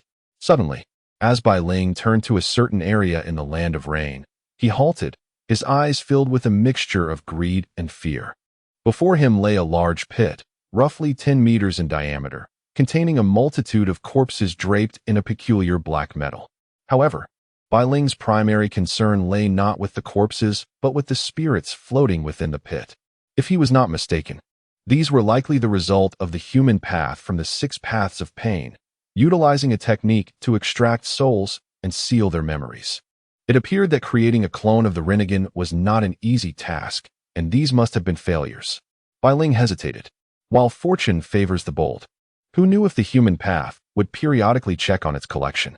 Upon reflection, he realized he might be overthinking it.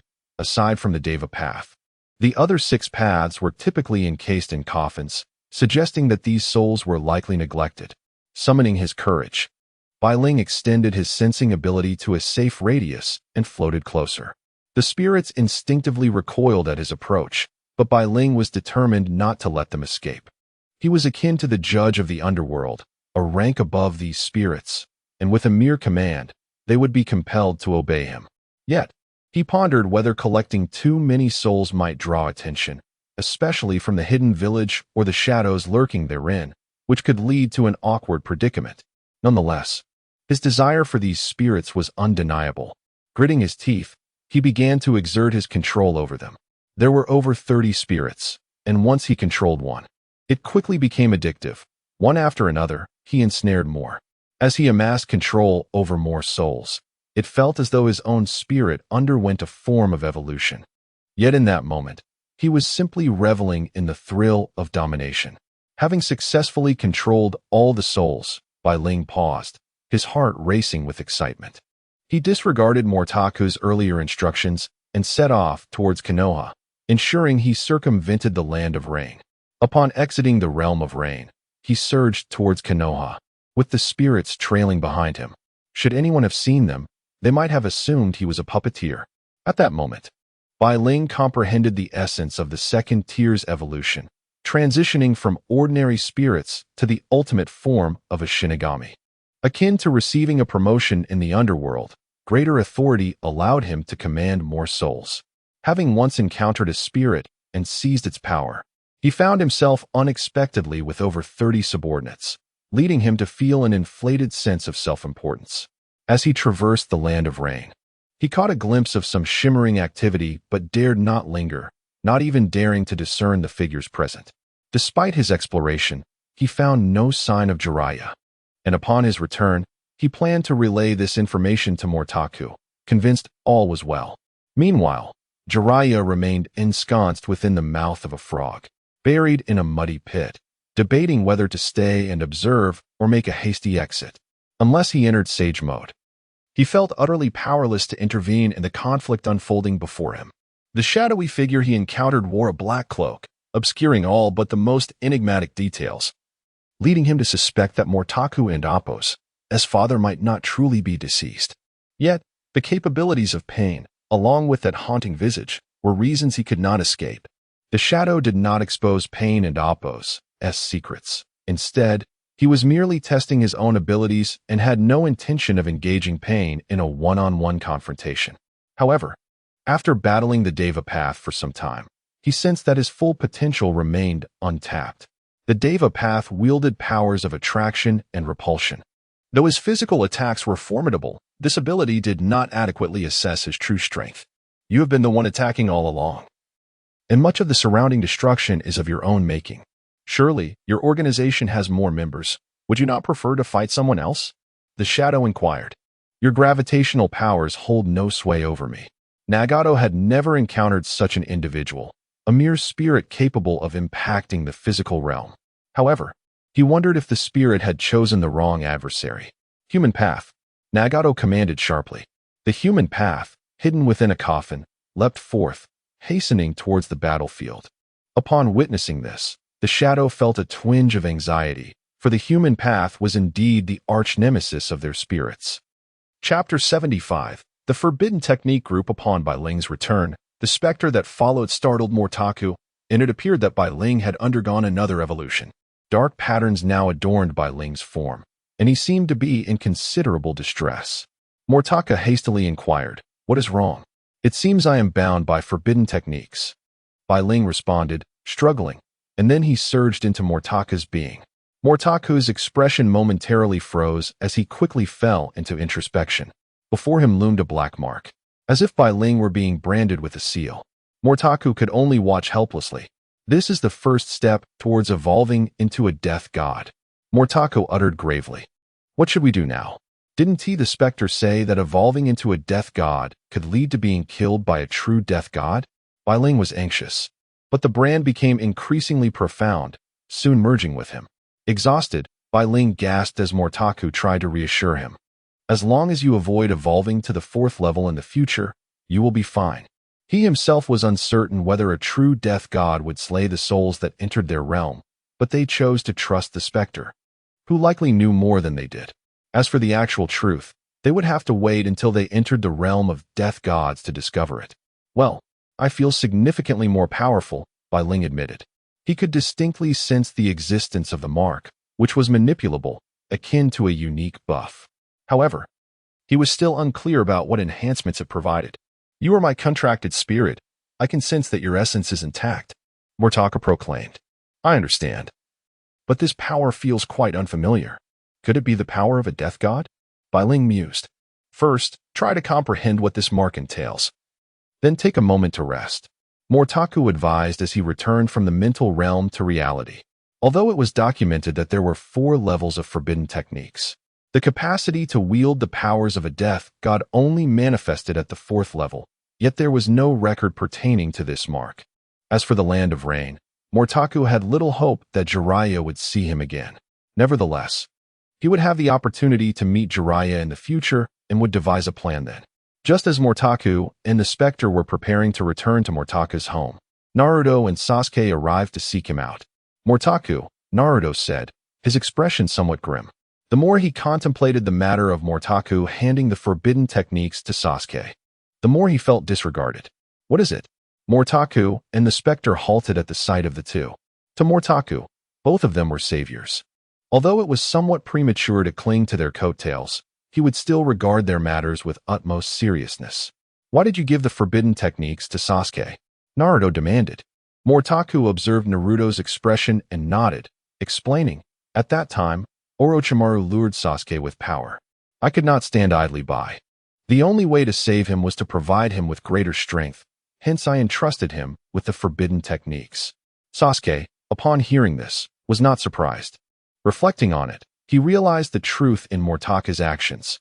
This way, he owed Mortaka nothing, indicating that Mortaku feared becoming his adversary. Had he not defected, Mortaku would have avoided considerable trouble, making it a win for Mortaku. After all, had he trained under Orochimaru, he might have become extraordinarily powerful by now. Honestly, Sasuke, if you want to grow stronger, why not just train diligently? Are you afraid of being surpassed by my efforts? Naruto jested. Idiot. Sasuke would never admit to such a thing. Fine. If you wish to learn, I can give you the forbidden techniques as well. Mortaku, unconcerned about competition regarding the forbidden techniques, was willing to share with those he considered allies. I want to learn too. The Spectre interjected suddenly. Mortaka nodded. It would be most welcome. What is this? Why is it easy for the Spectre to learn, yet I have to ask you? Naruto protested. Sasuke retorted, You fool. Although Mortaku had never explicitly stated it, his unwavering dedication to the Spectre suggested that his feelings for her were indeed different. It was evident. However, Mortaku was unsure why that was the case. If the Spectre learned his forbidden techniques, she would truly be considered his companion, perhaps even joining forces against the cult in the future. Thus, the number of individuals learning the forbidden techniques increased by 2, along with Yakumo and Sasuke. They could form a genuine 5-person team. Bai Ling would still provide the Spectres, and given Bai Ling's newfound wealth, he readily offered them to Naruto and the Spectre without hesitation. However, upon reaching the 2nd level, he thought, wait, I am not merely a spirit ATM. Then, let us send one to Yakumo as well. Mortaku suggested, though he felt it somewhat inappropriate to pass the spirits around so casually. He hoped Yakumo would not mind. Yakumo was also in search of spirits, but acquiring them was not as simple as one might think. Firstly, shadows were souls that had died at birth, while Bai Ling had perished because he lived for others. Upon being severed, he too had succumbed. All the spirits they now possessed were cleansed souls from the human realm. Otherwise, the cult would not be ceaselessly hunting spirit beasts for control. Currently, although the Akatsuki had lost Scorpion and would continue to lose more members, they remained formidable. The addition of shadows to the hidden mountain village would undoubtedly bolster their strength, rendering the 5 great nations even more precarious. Who would have thought that the illustrious 5 great ninja villages could falter against just a few individuals? Yet, that was the reality, and Mortaku was powerless to change it. Although he had agreed not to meddle in the Shadow's affairs, sooner or later, this would impact Naruto. When that time came, it would inevitably lead to a fierce battle, and they needed to prepare in advance. Caught between concern and reassurance, Mortaku felt confident that Naruto and Sasuke would manage everything. However, he remained apprehensive about the sudden emergence of the Spirit Organization. Should they acquire the Nine Tails, or even the Ten Tails essence, this world might face annihilation in an instant. The Akatsuki's organization envisioned a world devoid of war. Ultimately, failure could escalate into a global conflict. While the Shadows might not be interested in war, they would undoubtedly participate to achieve their own objectives. Mortaku could only hope for a mutually destructive outcome, allowing him to reap the benefits. Yet, as Mortaku recalled Orochimaru, he realized it was time for him to enhance his own strength. After his battle with Kimimaro, his physical prowess had fallen behind. It mirrored Haiden, who, despite possessing immortality, was ultimately defeated by Shikamaru due to his inadequate physical skills. His lightning release and sensory abilities were commendable, but his taijutsu required improvement. It seemed he needed to consult Jiraiya about learning sage techniques. Sage techniques were among the arts Mortaku most yearned to master.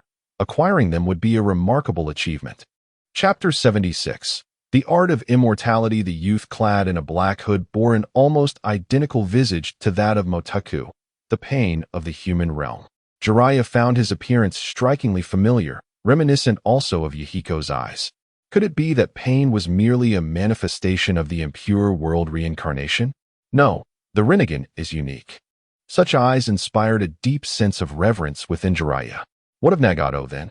Had that pair of eyes led to their mutual destruction? Or had it already come to pass? Layers of thought surfaced like ripples in a tranquil pond, as Jiraiya swayed within that metaphorical water. Suddenly, the summoning frog leapt aside, diving swiftly into the drainage system. It swam through the tunnels for approximately 20 minutes before emerging beneath a manhole cover at the edge of the Land of Rain. With a resounding thud, the summoning technique was dispelled. Jiraiya glanced back, pondering the implications of Yahiko's Rinnegan and peculiar demeanor. What had transpired? Had Nagato's dreams been irrevocably shattered? Had the child of destiny succumbed to such betrayal? After utilizing the body flicker technique to depart, Jiraiya wandered aimlessly, lost in thought. For a ninja of his caliber, evading detection was a trivial endeavor. Jiraiya-sama, you haven't gone to gather materials. The sun must have risen in the west, hasn't it? As Jiraiya remained distracted, he thought he heard a familiar voice. Raising his gaze, he indeed spotted Mortaku and the Phantom. It had been quite some time since he last saw Mortaku, and compared to the individual he had just encountered, the only discernible difference lay in the hairstyle. You resemble that spirit. Do you not intend to provide an explanation? Jiraiya felt a pang of weariness. The three disciples with whom he had once forged a bond had changed so drastically. It felt as if someone had torn apart the fabric of his heart. It is my fault. My clone, for various reasons, has now joined that spiritual organization. It seems you have met him, Mortaku remarked. Let us converse as we walk, Jiraiya suggested with a nod. You have been investigating that organization, correct? What have you discovered? Well, the findings are quite evident. Mortaku chuckled, glancing at the Phantom. Jiraiya smiled knowingly as Mortaku continued. The Phantom's memories within that organization have been completely sealed, and he has gained Tsunade-sama's acknowledgement. He is now a member of Konoha. As for that organization, it appears to share similar objectives with the one you are investigating, namely, the pursuit of tailed beasts. Was that individual also vying for the tailed beasts? Jiraiya inquired. The Shadow has only recently joined and has yet to act decisively. But it is only a matter of time before they engage in the battle for the tailed beasts. The Akatsuki's activities have been growing increasingly frequent. If their plans continue uninterrupted, the entire ninja world will inevitably be thrust into the Fourth Great Ninja War, Mortaku elucidated, confident that Jiraiya and Tsunade would grasp the implications. Jiraiya nodded. What brings you to seek me out? Would you care to join me for a drink? Mortaku inquired with a grin. Very well. Jiraiya, lured by the promise of fine wine, followed Mortaku without a second thought. Mortaku then withdrew his savings, leading them to a luxurious hotel where Jiraiya indulged heartily. Once they had feasted and sipped their fill, Motako finally broached the serious matter at hand. Although Tsunade-sama has entrusted the entire mission to me, my own capabilities are insufficient to accomplish it alone. Thus, I wish to ask you, Jiraiya-sama, to teach me a few formidable techniques. To what level have you progressed? Have you attained the status of Jonin? Jiraiya queried. Close, but over the past 2 years, my taijutsu has suffered greatly due to a lack of practice. If I could elevate my taijutsu to Jonin level, combined with my lightning release and forbidden techniques, I could undoubtedly defeat Jonin-level opponents. Hence, I seek techniques in that realm. Motako candidly replied. Taijutsu was the most arduous and demanding discipline, unlike ninjutsu or jinjutsu, which only required proficient chakra control. Taijutsu necessitated rigorous muscular training, a torment for Motako. Without the enhancement offered by lightning release, his taijutsu would likely remain at the Chunin level. Moreover, Motako primarily utilized cellular energy.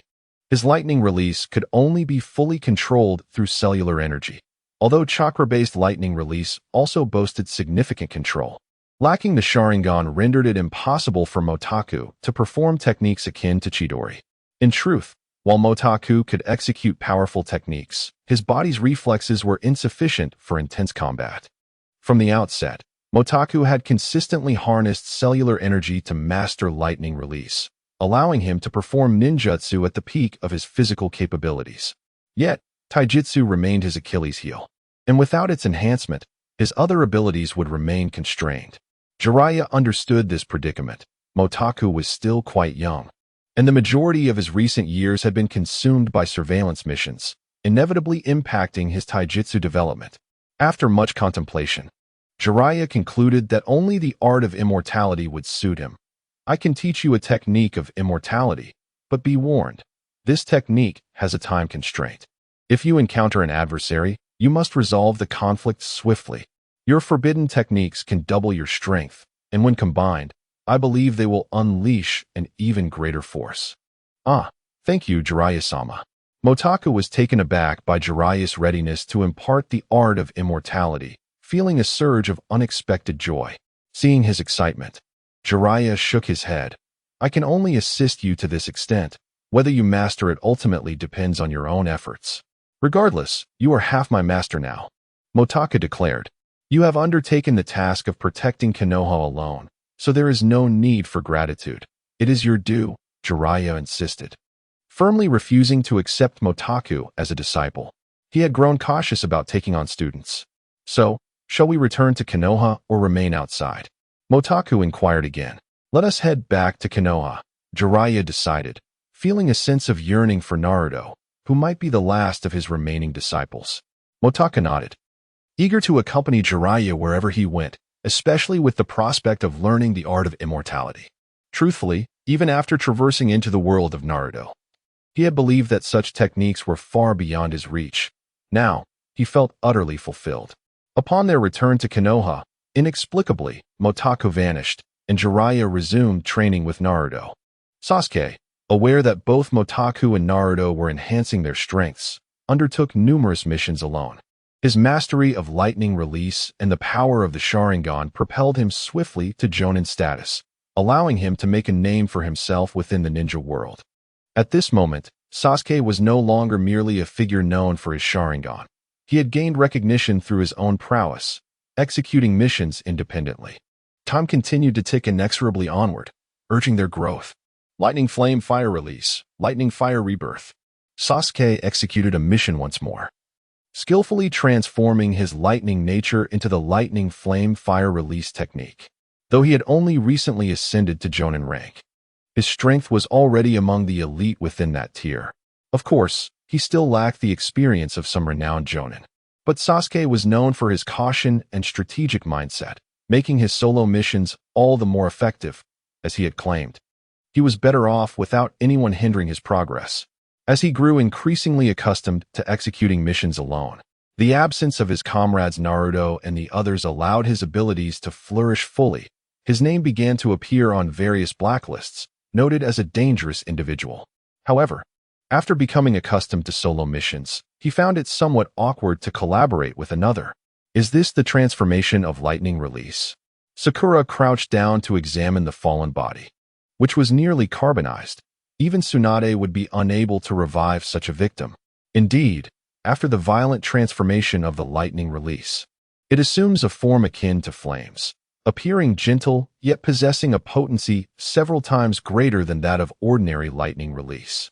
However, upon inspecting his arm, Sasuke noticed a bluish hue manifesting. The excessive use seemed to engorge the veins within his arm. Sakura, witnessing this, felt a pang of concern and hastily employed her medical ninjutsu, inquiring, "Will there be any lasting effects? Should we visit the hospital?" "It's fine, after some rest. It will be all right," Sasuke replied coldly, glancing at Sakura as she tended to his wounds. "No, there is a significant risk of vascular rupture. And you wouldn't want to see your arm rendered useless, would you?" Sakura insisted. "Is it really that serious?" Sasuke was about to counter. But the discomfort in his arm was undeniable, and the thought of losing its functionality instilled a sense of fear within him. Observing his expression, Sakura recognized his apprehension and said, "All right, just listen to me this once. Let us head back." Seizing the moment, she grasped Sasuke's hand, pulling him along. But he forcefully withdrew, asserting, "I can walk by myself." As Sakura walked ahead, she playfully rubbed her hand against her face, nearly provoking Sasuke to choke with frustration and an impulse to retaliate. The two returned to Konoha side by side, a pair of striking figures. Recently, Sasuke had garnered respect within the village, and many greeted them as they passed. Now 16 or 17, Sasuke had grown to a height comparable to that of an adult. After a brief passage of time, they arrived at the Konoha Medical Hospital. Though Sasuke merely nodded in acknowledgement to others, it brought Sakura joy to see him respond. Moreover, rumors circulated about their relationship, which Sakura found delightfully evident. Lost in her beautiful daydreams, she contemplated their future together, even envisioning their wedding. Unaware of Sasuke's singular focus on enhancing his strength and seeking vengeance against Itachi. "Sakura, Sasuke is here too," Naruto exclaimed, his excitement palpable upon seeing Sakura, but his mood dampened upon noticing Sasuke. "Oh, Naruto, you're back?" Sakura felt a fleeting joy at the sight of Naruto, yet recollected the disturbance he caused during her kiss with Sasuke at the wedding, teetering on the edge of frustration. "Just returned. Is Taka around?" Naruto inquired. Now standing at the same height as Sasuke, he exuded a handsome charm, yet it seemed Taka was not present. Chapter 77. Transformation of Nature. Ku was still absent from Konoha, and Naruto felt a twinge of disappointment. However, over the past year, his training with Jiraiya had significantly enhanced his strength. "Sasuke, congratulations on your promotion to Jonin," Naruto exclaimed, forcing the words out despite the jealousy gnawing at him. He had heard from Jiraiya that Sasuke had apparently advanced to Jonin, and though he was seething with envy, he reminded himself that it was a significant milestone for Sasuke. "Idiot," Sasuke coldly retorted, choosing to ignore him. Frustrated, Naruto clenched his teeth, wanting nothing more than to punch him, but restrained himself. "How about we grab some ramen together?" he suggested. "No," Sasuke replied icily. Unable to contain himself any longer, Naruto lunged forward, only for Sasuke to effortlessly block his punch, his Sharingan glaring at him. In that instant, as Naruto met Sasuke's gaze, it felt as though Sasuke could see right through him. The Sharingan had matured considerably, and Sasuke, now brimming with confidence, attempted to invade Naruto's body, catching a glimpse of the Nine Tails. Faced with that terrifying chakra, Sasuke felt an almost tangible pressure. Yet he was determined not to be bested by a sealed beast. He reached out and crushed the Nine Tails chakra with ease. When Naruto awoke, he found himself in the form of a tailed beast, standing in the middle of the street, surrounded by a crimson chakra that made him conspicuous.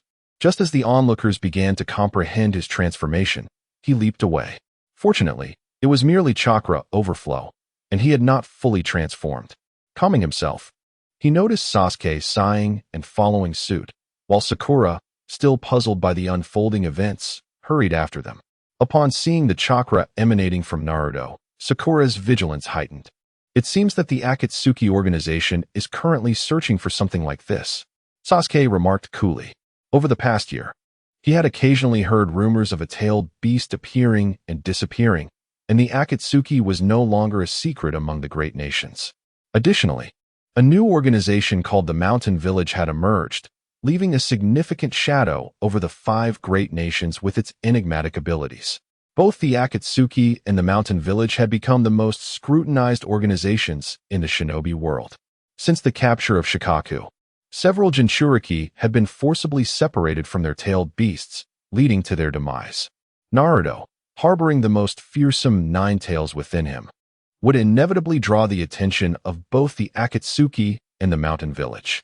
If left alone, Naruto would surely face death, but the cost of protecting him would be monumental, placing him in a position of conflict. His presence would undoubtedly embroil the village in war, a scenario Naruto desperately wished to avoid. Sasuke, with his current aloof demeanor, left Naruto wondering how he would confront such challenges. With a stern expression, Sasuke approached, prompting Naruto to grow cautious. Suddenly, Naruto tilted his head and exclaimed, "Oh no, I was looking for Motoku. Since he is not here, I need to head back. Jiraiya is waiting for me." And with that, Naruto dashed away. "Wait," Sasuke called after him, but he was left trailing as Naruto hurried off, while Sakura, with tears in her eyes, began to grasp the situation. No wonder Sasuke rejected her. Could it be that he harbored feelings for Naruto? The more Sakura pondered this, the more plausible it seemed. Realizing that Sasuke and Naruto had already disappeared, she hurried after them. Hee. Although it took a year to gain only 10 minutes of combat prowess, I feel incredibly powerful now. It's as if I have transformed into a Super Saiyan. Motoku was still bantering with Jiraiya, while the ghost beside them, unfamiliar with the term Super Saiyan, sensed its significance. With Sage Mode combined with forbidden techniques, you must have surpassed me by now, Jiraiya sighed, astonished that Motoku, at just 16 or 17, had mastered Sage Mode in such a short time. Motoku shook his head. Not at all. The gap remains considerable. Even if forbidden techniques and Sage Mode can indefinitely augment my strength, the actual combat power derived from it is still minimal, perhaps enough to defeat a few Jonin. Jiraiya nodded, acknowledging that he had not learned Motoku's forbidden techniques. His own combat power was currently on par with Motoku's, although learning forbidden techniques could enhance his abilities.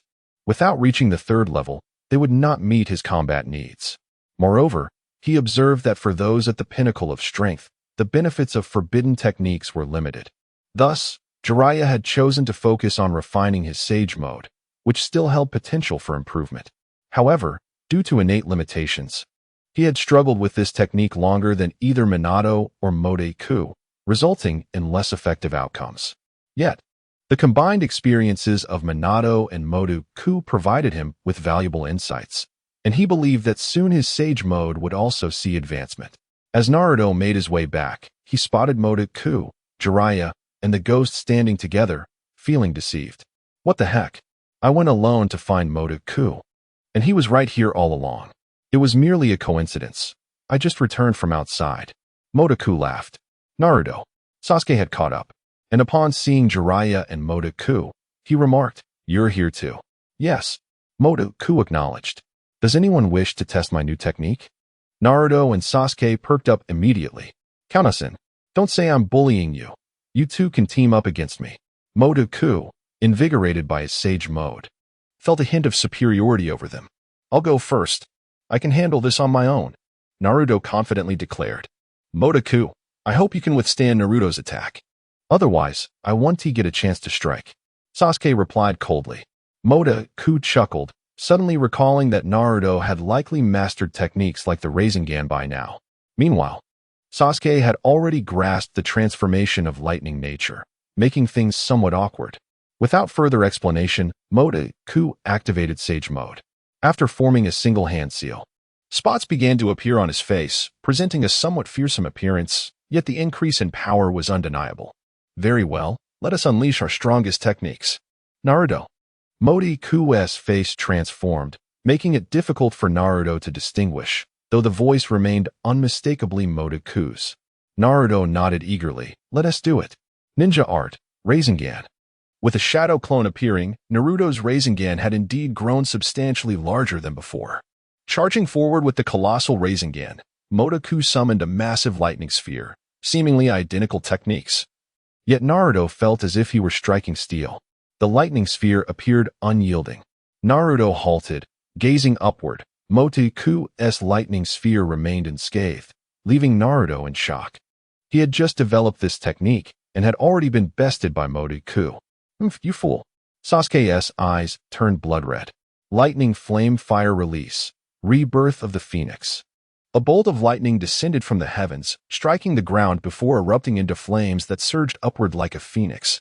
Motoku dodged the lightning but could not evade the reborn phoenix, forcing him to leap into the air, using the lightning sphere to defend himself. The two opposing forces clashed, and Motoku's lightning sphere began to crack, resembling decaying metal, crumbling bit by bit. Another transformation of nature? Motoku mused, observing Sasuke. While Sage Chakra was formidable, Sasuke's mastery of lightning release had effectively countered his Sage techniques. Impressive. Naruto marveled, realizing that Sasuke had become remarkably powerful without him noticing.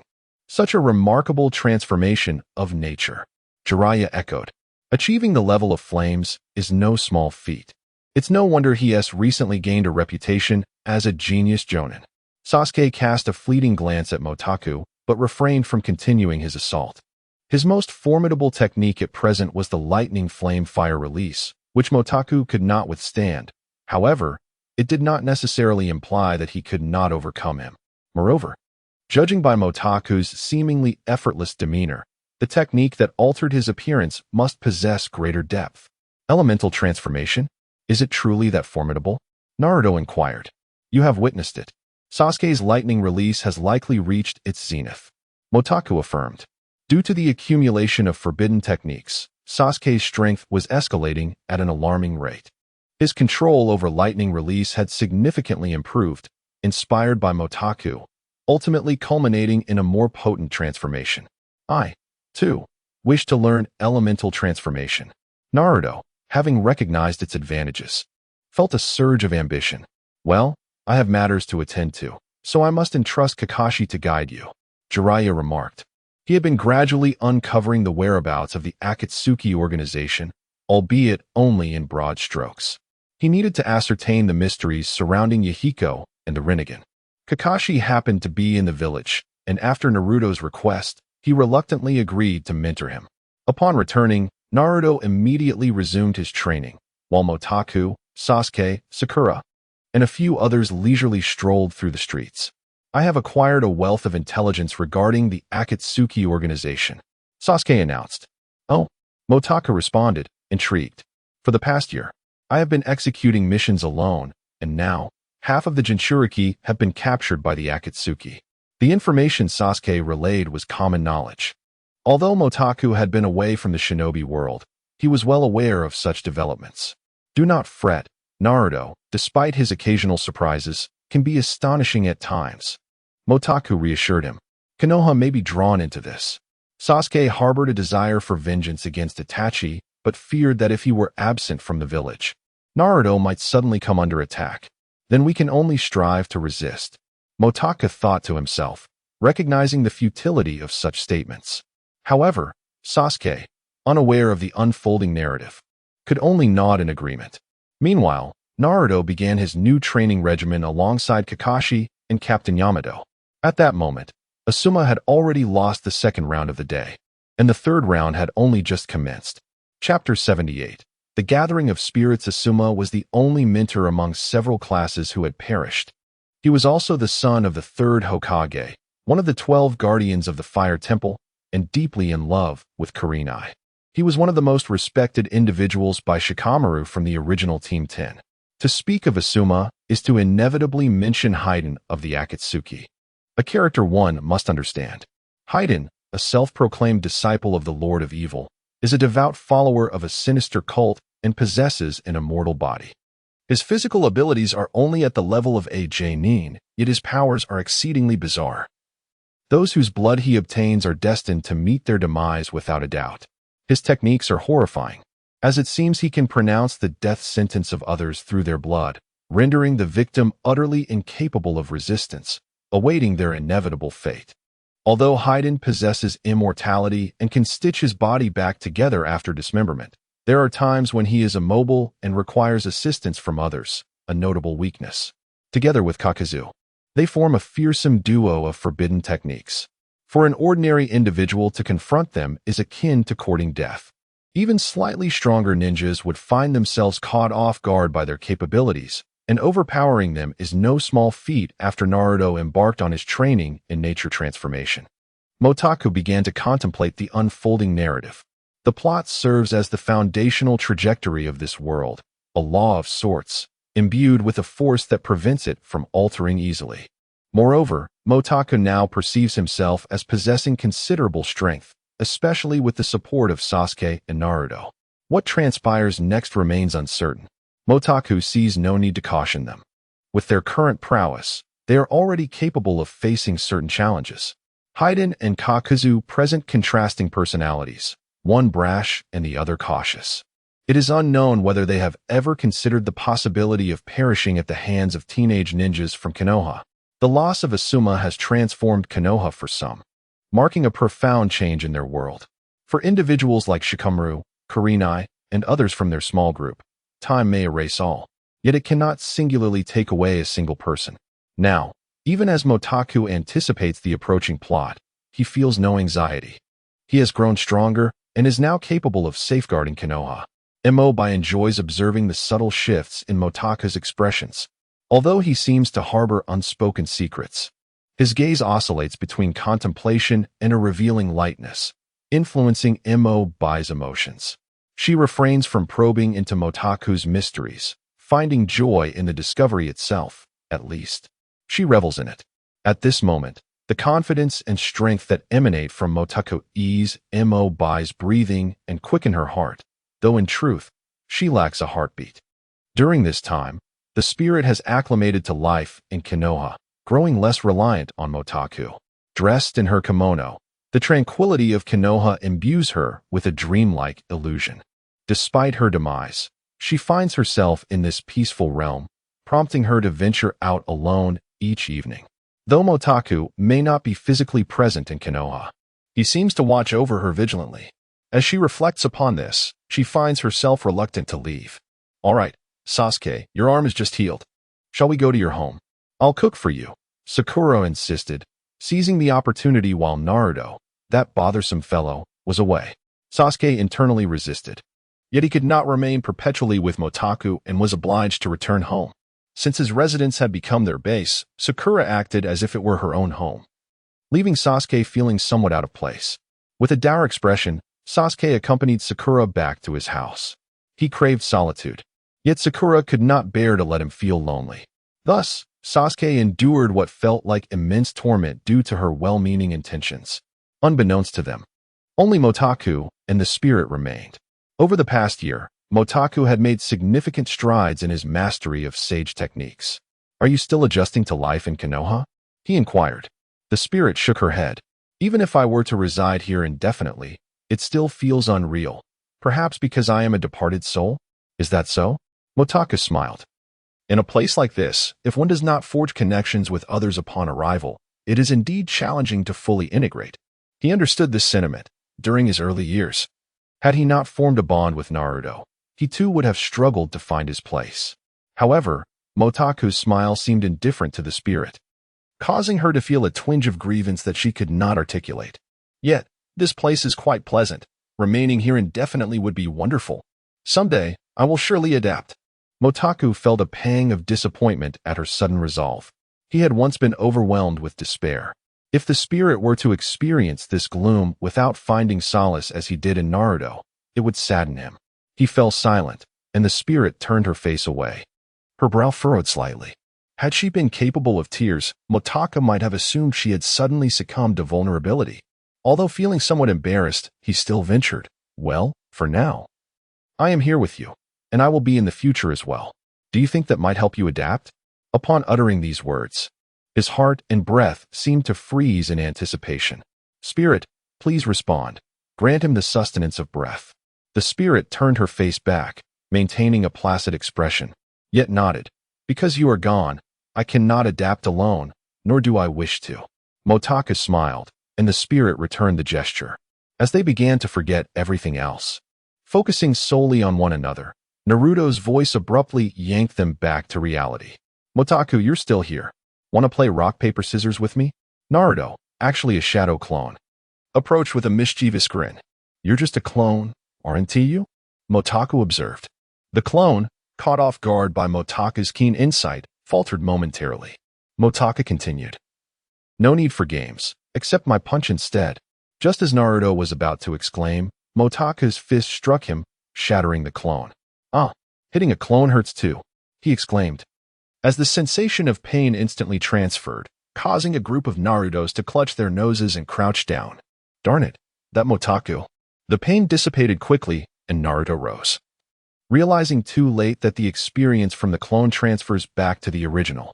Motaku is such an idiot, he thought, mistakenly believing Motaku had deliberately attacked his clone. Meanwhile, after concluding his guidance with Naruto, Asuma did not continue his game of shogi with Shikamaru. As for his whereabouts, well, he was at Ino's family flower shop. Among the male teachers, he was the only one who seemed to enjoy life. No wonder he met his end at the author's hands. Indeed, karma had caught up with him. Attention, Original Team 10. Tsunade declared sternly from the Hokage building. This mission involves a quartet of notorious killers operating along the borders of the Fire Country. They go by the names F-Do, F-Ho, F-Un, and F-Ka. One of them is androgynous, and while I'm uncertain of their gender, there is a female among them whose name is also one of the four. She committed the most heinous act by stealing Naruto's first kiss. Naruto, often a source of annoyance in Konoha, was surprisingly popular outside the village. His charming demeanor frequently caught the attention of princesses, and his flair for dramatics and persuasive speech made him a quintessential flirt. Although he occasionally crossed the line, it was undeniably true. Yet, one must admit that Naruto's consistently positive attitude easily captivates others. Thus, this tale revolves around a youth named Sora, but alas, Naruto finds himself kissed as well. What the heck? My training has only just begun, Naruto complained. In the past, you complained about not having tasks, and now that tasks are available, you still grumble. Motaku remarked. The situation is different. Naruto scratched his head. By the way, Motaku, even if it's a shadow clone, do not hit me so carelessly. The experiences from the shadow clones will transfer back to the original. I know that. Motaka nodded. Naruto was furious. Then why do you still hit me? Well, it's just a clone. Motaka looked at him innocently. Naruto exclaimed, a clone is still me. Is it? Motaka nodded. Naruto was on the verge of tears, and the ghost behind him laughed out loud, while Sakura sighed, saying, defeated by Naruto. Fool, Sasuke said coldly. Suddenly, another figure appeared, echoing, fool. Sasuke, you brought Zailing too? Sakura exclaimed, reaching out to touch, only to be deftly avoided by Zailing. Do not come near me, nor approach Lord Sasuke. Could you repeat that? Sakura glared at it. Naruto summoned his own tail spirit, but, unfortunately, the tail spirit was very shy and immediately shrank back. Sakura laughed heartily. Even shyer than Hinata, how will the tail spirit fight? Naruto felt helpless. Why did situations always arise when it came to him? Was the spirit given to me by the white spirit inherently flawed?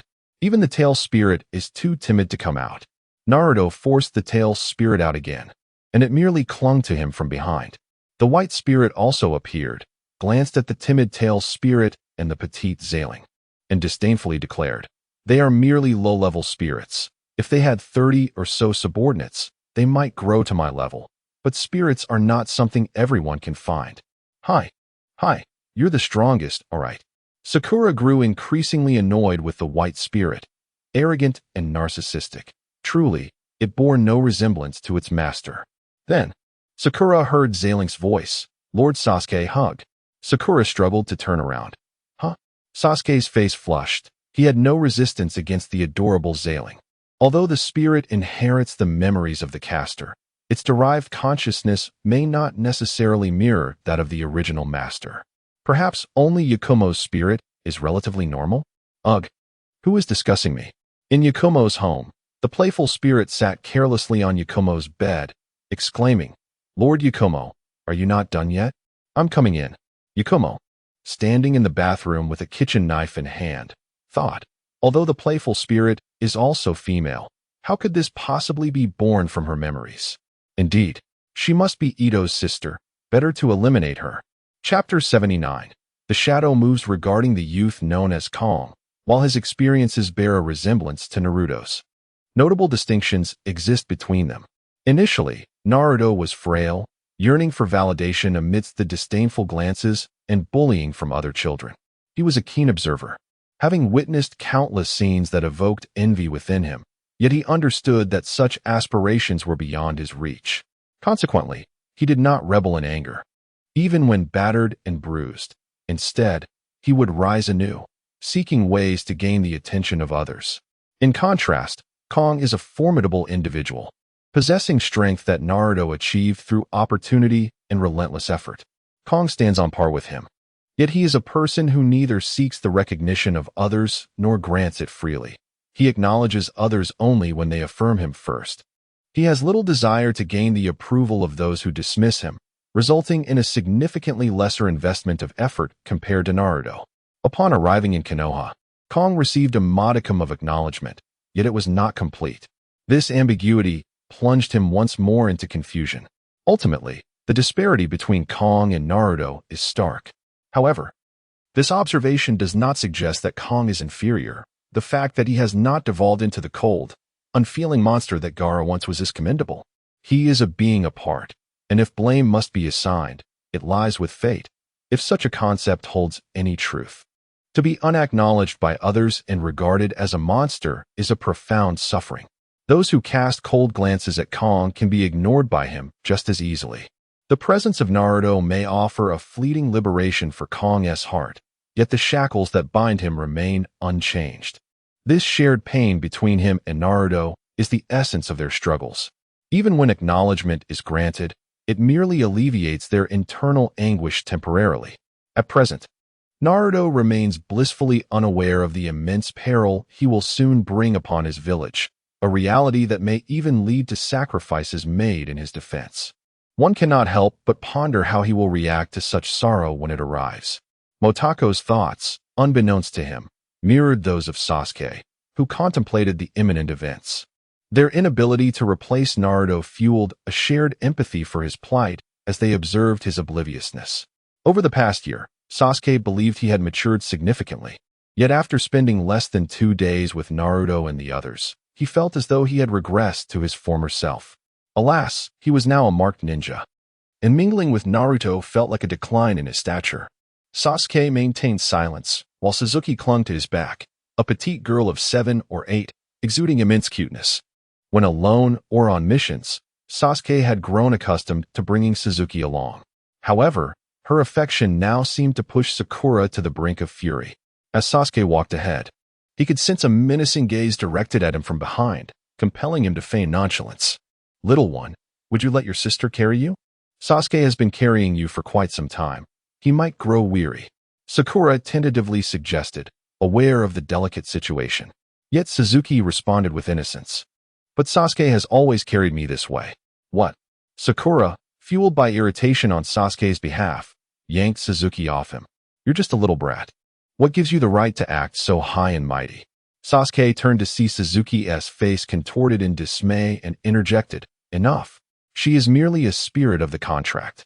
Sakura, not easily placated, watched as Suzuki struggled, muttering, "You're jealous of me, aren't you? I'll tell Sasuke to ignore you from now on." "Ah, you dare?" Sakura tightened her grip, and Suzuki nearly wept. Yamato, difficult to manage, remained quiet, walking behind them, blending into the background. "All right, let us put the spirit away for now.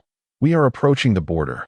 Motako glanced at the white spirit, who was being carried by 4 others, appearing quite majestic. Yet, once returned to the contractor, silence would reclaim him. Now, was Kaku still preoccupied with her bounty mission? Motako mused, sensing that he had grown somewhat arrogant, eager to confront the immortal duo. Finally, stability had been achieved. The Rinnegan should not be underestimated. The shadow opened its eyes and inquired, "Is the statue of the tailed beast reconstructed?" "It is complete. Shall we deal with the 9 tails first?" The shadow responded. "Is that wise?" An elder's voice echoed. "What do you mean?" The shadow asked. Let the Witch Clan handle the Nine-Tails matter. We have gathered intelligence on 2 other tailed beasts. You should take a look. Absolutely not. The Nine-Tails affair must be managed by me alone. The Shadow firmly refused to delegate to the Witch Clan, knowing that should they destroy Konoha, he lacked the Rinnegan's power to resurrect anyone. While this might disrupt Pain's plans, Pain would ultimately fail, which wouldn't necessarily interfere with the storyline. Moreover, all he sought was the soul of the Nine-Tails. Naruto would remain unharmed. If the Nine-Tails were to perish, he would inadvertently assist Naruto. The elder's voice ceased, and the Shadow remained resolute, plunging into silence. Let him go. I will take care of those 2-tailed beasts. The Witch Clan suddenly interjected. Very well. The elder seemed slightly vexed. But the Shadow disregarded this and departed the base alone. How could Motoko possess 2 souls? The Witch Clan suddenly questioned. One should be a spirit. Such occurrences have only transpired once before. He likely harbors no ulterior motives. The elder sighed, while the Witch Clan fell into silence, ultimately vanishing. Once the Shadow departed from Motoko, he felt an exhilarating sense of freedom that had long been absent. He yearned to be the one at Moto Lingyu's side, for he understood the entirety of the truth, yet felt powerless. Revival was his final hope. The Motoko he knew was not of this world, and his care for Moto Lingyu was lacking. He often incited her anger and sometimes neglected her altogether. Ever since the Shadow could no longer bear to let Motoko replace him in his interactions with Moto Lingyu, he could not accept being supplanted in such a manner. His father sought to revive him, thus he must strive diligently. During his previous confrontation with the human path, the Shadow had fought against the 6 paths of pain, resulting in a near draw. His mastery over his abilities was still in its infancy. Aside from the human path's occasional advantage over him, the others posed little challenge. Telekinesis was his most fundamental ability, yet he could also sense the natural energy in the air and manipulate it with telekinesis. This was his most basic skill set. Meanwhile, Motoko and his companions soon encountered Wind Fury, and after becoming trapped beneath the terrain, Motoko found himself somewhat bored. This technique had lost its potency against them. With his perception ability activated, he could see the landscape, traps, and even the user. Despite their separation, they were left to confront their respective challenges. Motoko retained a modicum of interest in the terrain-related techniques. Such vast ninjutsu had been developed by that ambiguous figure. Upon sensing Naruto, Motoko made his way towards him. Should he encounter that deranged woman again, he would undoubtedly come to Naruto's aid. After all, Naruto was a married man, for Hinata's sake. Motoko could not allow that woman to act with impunity. Moreover, this chakra-draining technique was excessively grotesque. He wondered how many had succumbed to that woman's advances. The thought of Naruto being sullied by such a person ignited a fierce determination within him. Faced with 2 paths once more, Naruto pondered carefully before selecting one at random. Just 2 steps in, the ground suddenly gave way, prompting Naruto to swiftly retreat and mutter, "So this must be the correct path." The trap beneath his feet vanished abruptly, and Naruto advanced. However, upon reaching the intersection, a massive boulder, akin to a meteor hammer, came rolling towards him. "Ah!" Naruto shouted, hastily retreating. Lightning release. A thunderous sound resonated as Morta appeared before Naruto. "Morta, save me!" Naruto cried out. Understood. Morta thought to himself, finally catching up, and unleashed a bolt of lightning that struck the boulder. Once the stone shattered, Morta halted, sensing a presence approaching, yet that figure retreated. "Humph," Morta mused, recognizing the wisdom in her retreat. "Naruto, let us proceed." "All right." Naruto nodded, swiftly ascending. When faced with obstructing rocks, Morta blasted them away with lightning. As they leaped higher, they discovered Sasuke had already made it up, while Sakura likely remained below. "Who are these people? They do not seem like mere tomb raiders," Sasuke remarked coldly upon seeing Naruto and Morta. "Shall we capture one and inquire?" Morta chuckled. "A splendid idea." Sasuke surveyed the surroundings with a frigid gaze before leaping in a chosen direction. Naruto and Morta each targeted an individual to apprehend, yet Naruto encountered that woman again. It seemed Morta could not rescue him this time. While Morta and Sasuke had noble intentions, they likely did not anticipate that Naruto would be the Shadow's primary target. and it had already sensed his location. Indeed, Naruto struggled to cope. Although he had used shadow clones to toy with the opponent, it only incited their wrath. With 4 elemental chakra types, Naruto was caught off guard and overwhelmed. Meanwhile, the shadow finally arrived. Roar! The shadow invaded Naruto's mental space, causing his eyes to blaze a fiery red, yet he lost the ability to move. Wind was perplexed by Naruto's fragility and, taking advantage of the solitude, began to kiss Naruto wantonly. Naturally, Naruto could not resist. He was ensnared in his mental realm. Morta? Or is it the shadow? Naruto stared at the shadow, momentarily stunned. This was not the same adversary as before. Naruto had no choice but to take it seriously. Naruto, the shadow spoke. I do not wish to harm you. Surrender the 9 tails to me. You wouldn't want it to remain within you, would you? Rest assured, I will only extract its soul, the shadow declared. As the 9 tails continued to roar in protest, Naruto hesitated, shaking his head. If I do that, I will die too, right? I guarantee it won't happen. Moreover, you will no longer be troubled by the 9 tails in the future. What do you say? Despite your resemblance to Morta, you are merely a clone, correct? I wonder if your experiences will transfer back to him. Nevertheless, I cannot comply, even if what you say is true, and I am still to be troubled by the 9 tails. I will not accept your proposal. You are a traitor to Morta, and to trust you would be to betray him again. Is that so? You truly are no ordinary fool. The shadow remarked sincerely, acknowledging the potency of Naruto's verbal defense, which even swayed him momentarily. However, he had no intention of harming Naruto. For now, it was best for him to have a restful slumber. Upon concluding his statement, the shadow prepared to act.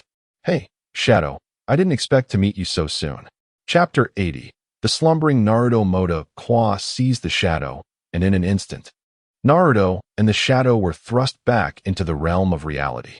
Fenghe continued to fervently kiss Naruto, prompting Motu Kwa to lightly tap her, exclaiming, Hey, you're interrupting. Fenghe lifted her head and smiled, inquiring, What is the nature of your chakra? Upon awakening, Naruto realized he had dwindled down to a mere vestige of chakra, lying on the ground and momentarily immobilized. Lightning, Motu Kwa proclaimed. Oh, the audacity of Motu Kwa elicited a cold smirk from Fenghe. With Naruto now devoid of combat capability, she regarded Motu Kwa with indifference in their one-on-one scenario, yet Motu Kwa's demeanor amused her. Care to experience it? Motu Kwa extended his hand, unleashing a bolt of lightning that erupted with a deafening crack as a mound of earth materialized abruptly before Fenghe. Fenghe and Feng Yin, in a state of disarray, rushed in from a distance, with Sasuke trailing behind, wielding lightning in pursuit. Withdraw. Fenghe discerned the sudden emergence of a wall before her, signaling trouble. Spotting Fenghe and the others, she wasted no words and fled alongside them. Motu Kwa, standing behind the earthen barrier, merely glanced but did not give chase. Sasuke leaped forth, alighting atop the earthen wall, surveying Motu Kwa, Naruto, and the shadow from a vantage point. The shadow materialized, its expression transitioning from terror to calmness. Motu Kwa's ability to grasp his corporeal form astonished him. How did you accomplish this? Isn't this feat exclusive to the human realm? The shadow questioned. Quite simply. At that moment, Bai Ling appeared, a black and white mark emerging upon his visage. Anyone who has entered into a pact with Motu Kwa bears this mark. If my conjecture holds, it must be the handiwork of the instigator behind all this, Motu Kwa's father. The shadow paused, somewhat perplexed.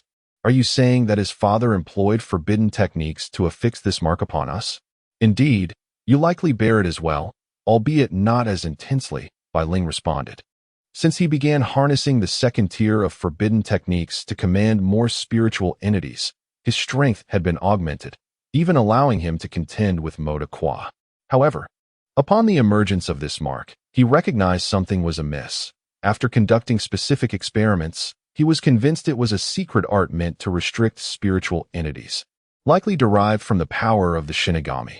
Initially, Bai Ling believed this mark could augment his strength, as he sensed a potent aura emanating from it.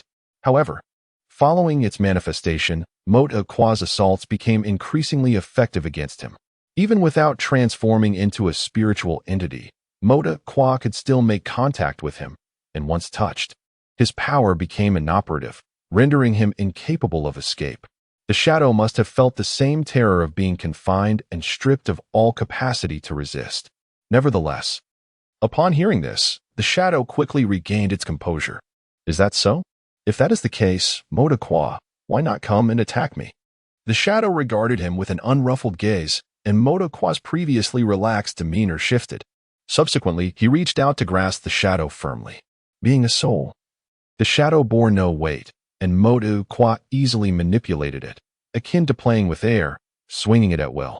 The shadow contorted under Moda Kwa's playful grip, and in a moment of mischief, he began to tug and pull at it. How unexpected that a soul could be touched. Why can I feel it? Moda Kwa mused, astonished that he could perceive the essence of the soul rather than a mere ethereal projection. I surmise that individual must have endowed you with some capacity of the Shinigami from the outset, but the shadow quickly reverted to its original form. My soul cannot be judged at will, even by the Shinigami. For my awakened ability is the Sage Soul Technique. Sage Soul Technique? Moda Kwa inquired, gazing at the shadow he held captive. It resembles the soul of the Sage of Six Paths. Our objectives are twofold: to locate the soul of the Sage of Six Paths and to acquire the tailed beasts. Only upon fulfilling both conditions can the portal to another world be opened. The souls of the Six Paths can be manifested through the tailed beasts. The spirit is merely a vessel for the Six Paths essence. Her soul is unique. Altering her memories equates to transforming her identity. Yet, she is no longer necessary. For my soul parallels that of the Six Paths. Moda Kwa grasped the implications. But Sasuke interrupted with a cold inquiry.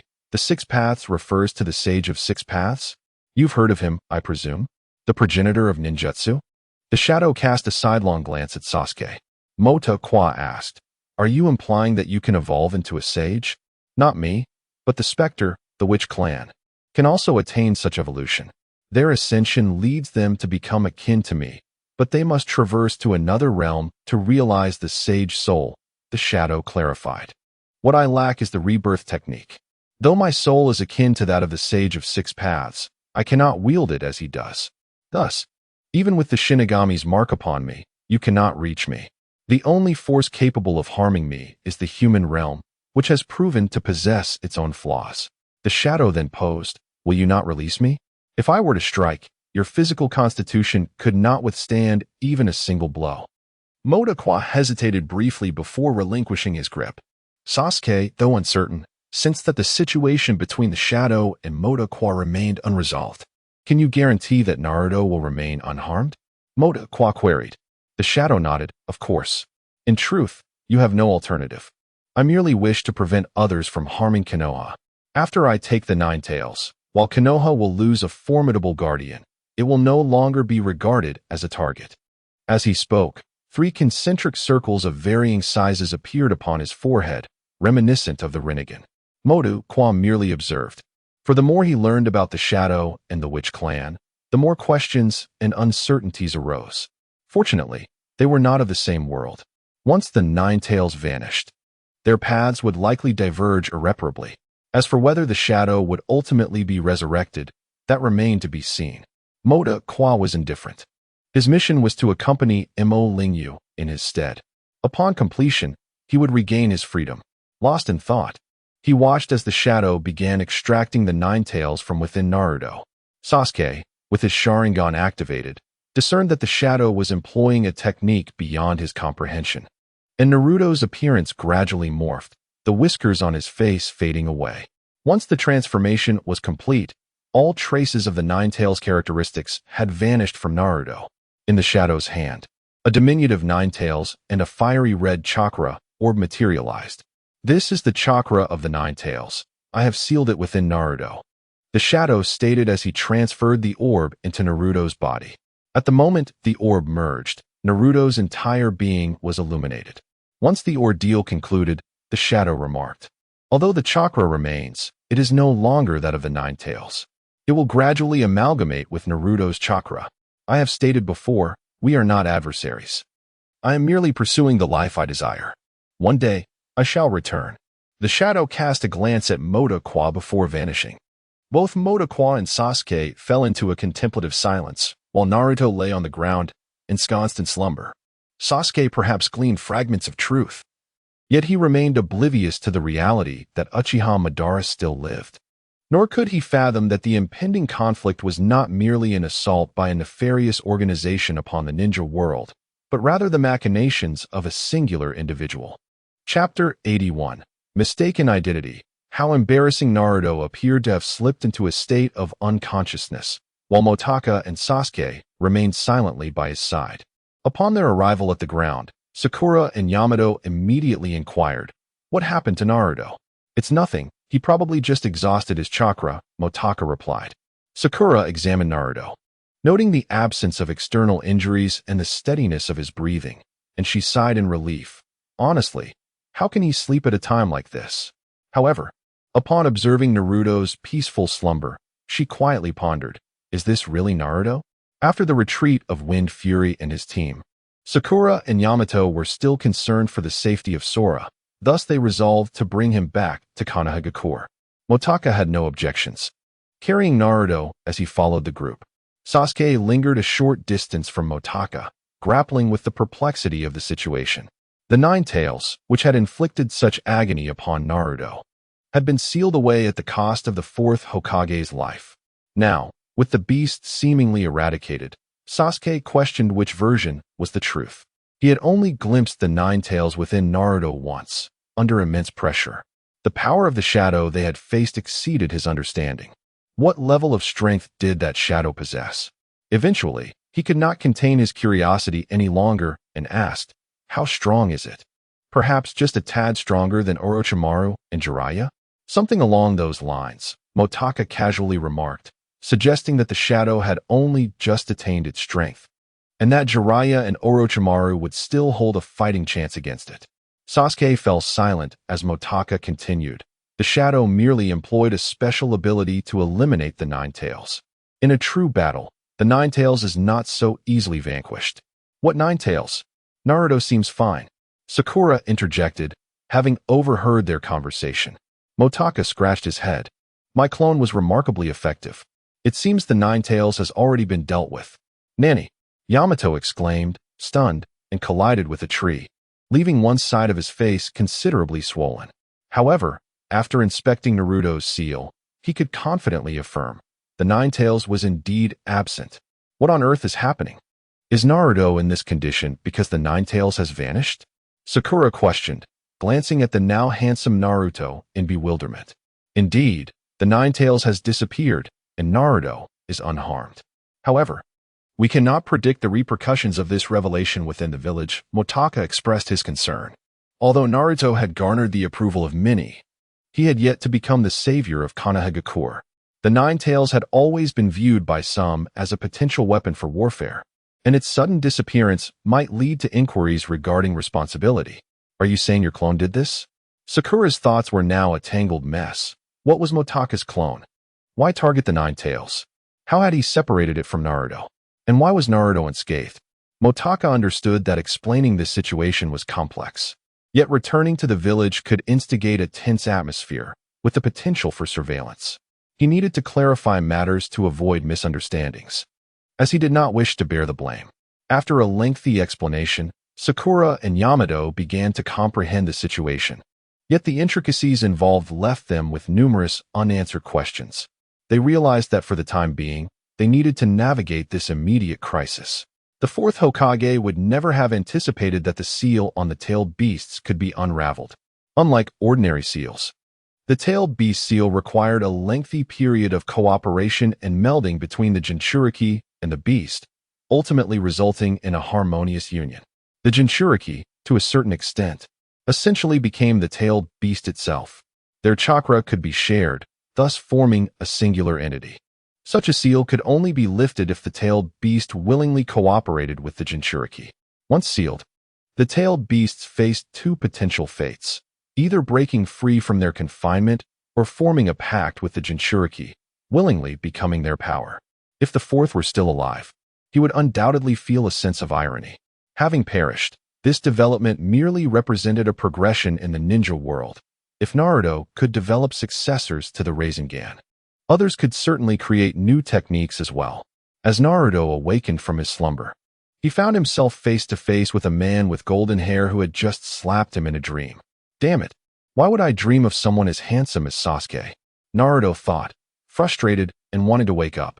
However, since the fourth had made an appearance, he felt compelled to hear the rest of his will. Finally having the chance to see his son, the fourth felt a surge of excitement. Naruto, I had expected our meeting to be much further in the future. It seems the ninja world has undergone significant changes. Wait, the person in my dream knows my name? Naruto gasped, nearly waking himself up in shock. Ahem, this isn't a dream. The fourth chuckled at Naruto's reaction. You're quite lively. Truly, you are Naruto. Not a dream? Then where am I? This can't be heaven, can it? That shadow tricked me? How could I fall for such a ruse? I'm supposed to be the next Hokage. And yet I end up dead at the hands of Motaka's clone? Naruto struggled to comprehend the situation. Haha, you're not dead. He didn't deceive you.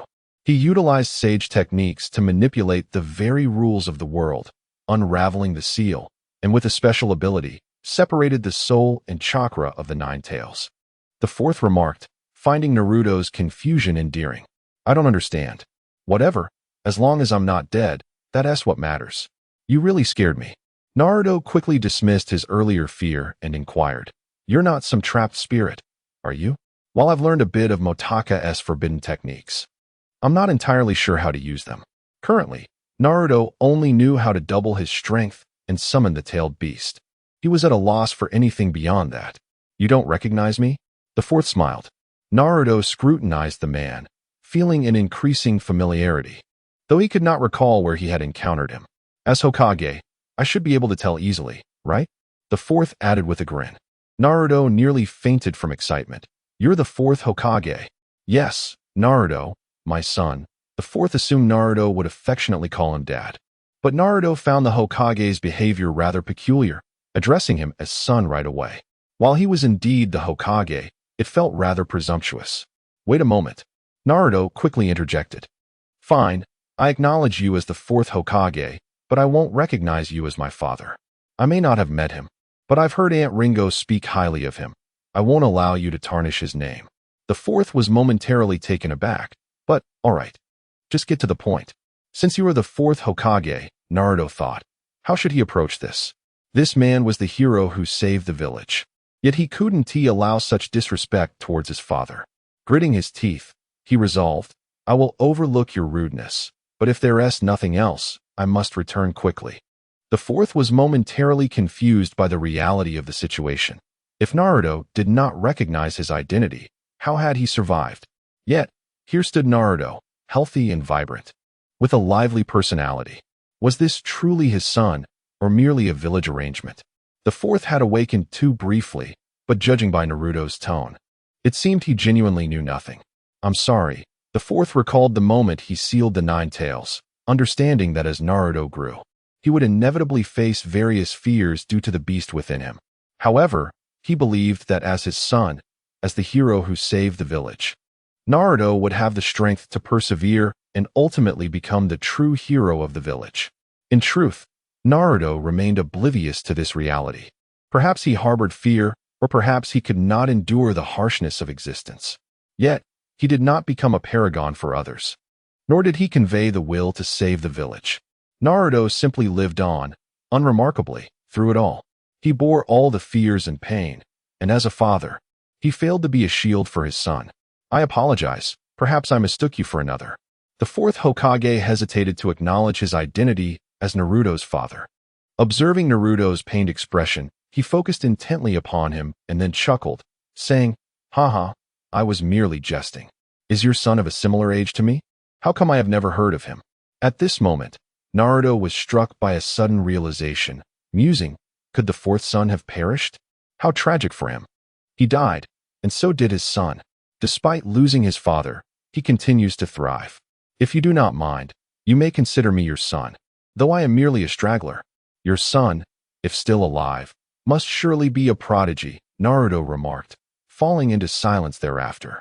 The fourth Hokage, witnessing Naruto's sympathetic demeanor, felt a surge of comfort within. He had survived through his own strength and remained in good health. He ought to be happy for him. How could he possibly mind? Naruto, you are my proud son, the fourth declared. Though it was a falsehood, Naruto's heart was deeply moved. In that fleeting moment, he wished it to be true. He even contemplated inviting the fourth to his home for a shared dinner, vividly imagining the warmth of the evening light. Yet, reality remained unyielding. Thank you, father. The fourth nodded. I apologize for the discomfort I caused you. Now, let us discuss matters of importance. No, let us speak of the events following the disappearance of the Nine Tails. Naruto's affairs were indeed the priority, the most significant matters at hand. The Nine Tails was merely an aside. The fourth quickly began to reflect within himself. Upon hearing this, Naruto became serious. Though the Nine Tails is a demon fox, it serves as a source of my power. I can harness this strength to protect my friends and Konoha. Even while bearing the title of Jinchuriki, I do not wish to relinquish that power. I must confess, I merely need this strength and do not want it taken from me. However, it seems I have been unable to prevent all of this. Naruto spoke earnestly. The fourth nodded. Thus, I must entrust you with my techniques in advance.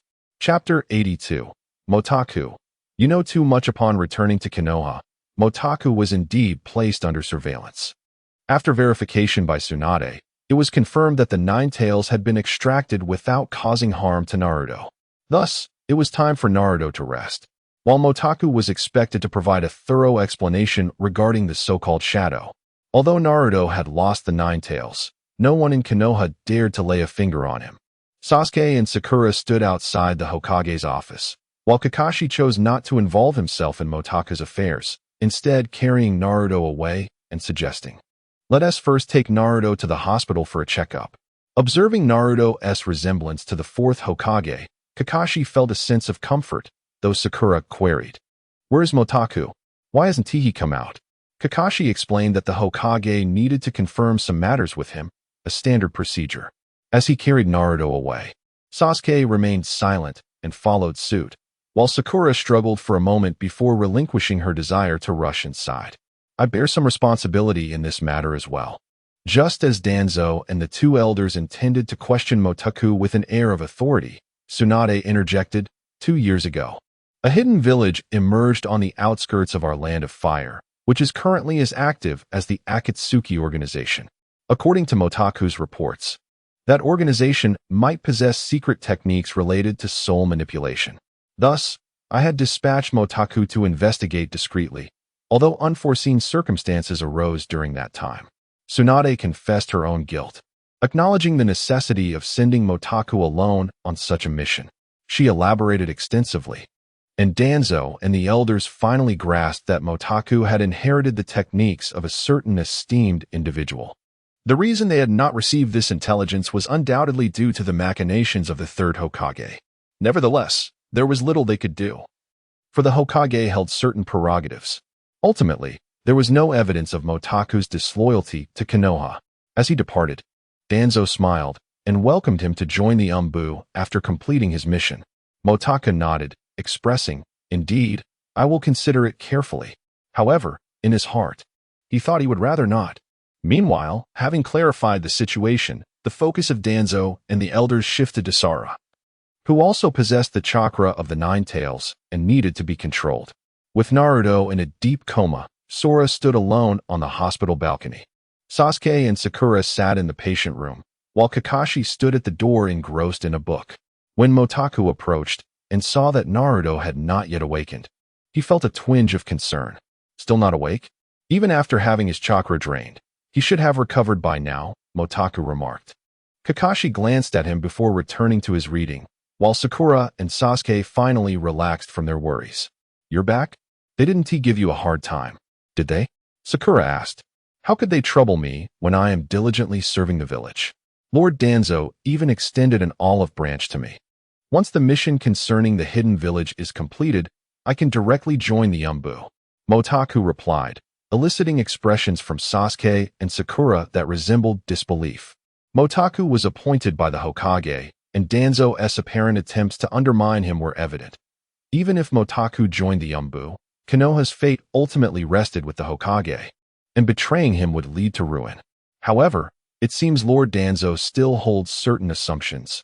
He is our enemy, and perhaps one day, he will meet his end at our hands, Motaka scoffed. That is going too far. While Danzo may not align with the Hokage's faction, he does consider the village's interests, Kakashi said without turning around. I believe Motaku is not someone who would speak without reason. I suspect he is concealing something from us. Suddenly, a ghost floated in through the window. At this point, everyone was aware of her identity and felt no fear. Moreover, each of them now had a similar contract partner, fostering a sense of familiarity. What is going on? Sakura and Sasuke inquired, turning to Motaku. I have yet to uncover the truth. But I feel it will not take long, Motaku replied, glancing at Sasuke, who immediately thought of Itachi.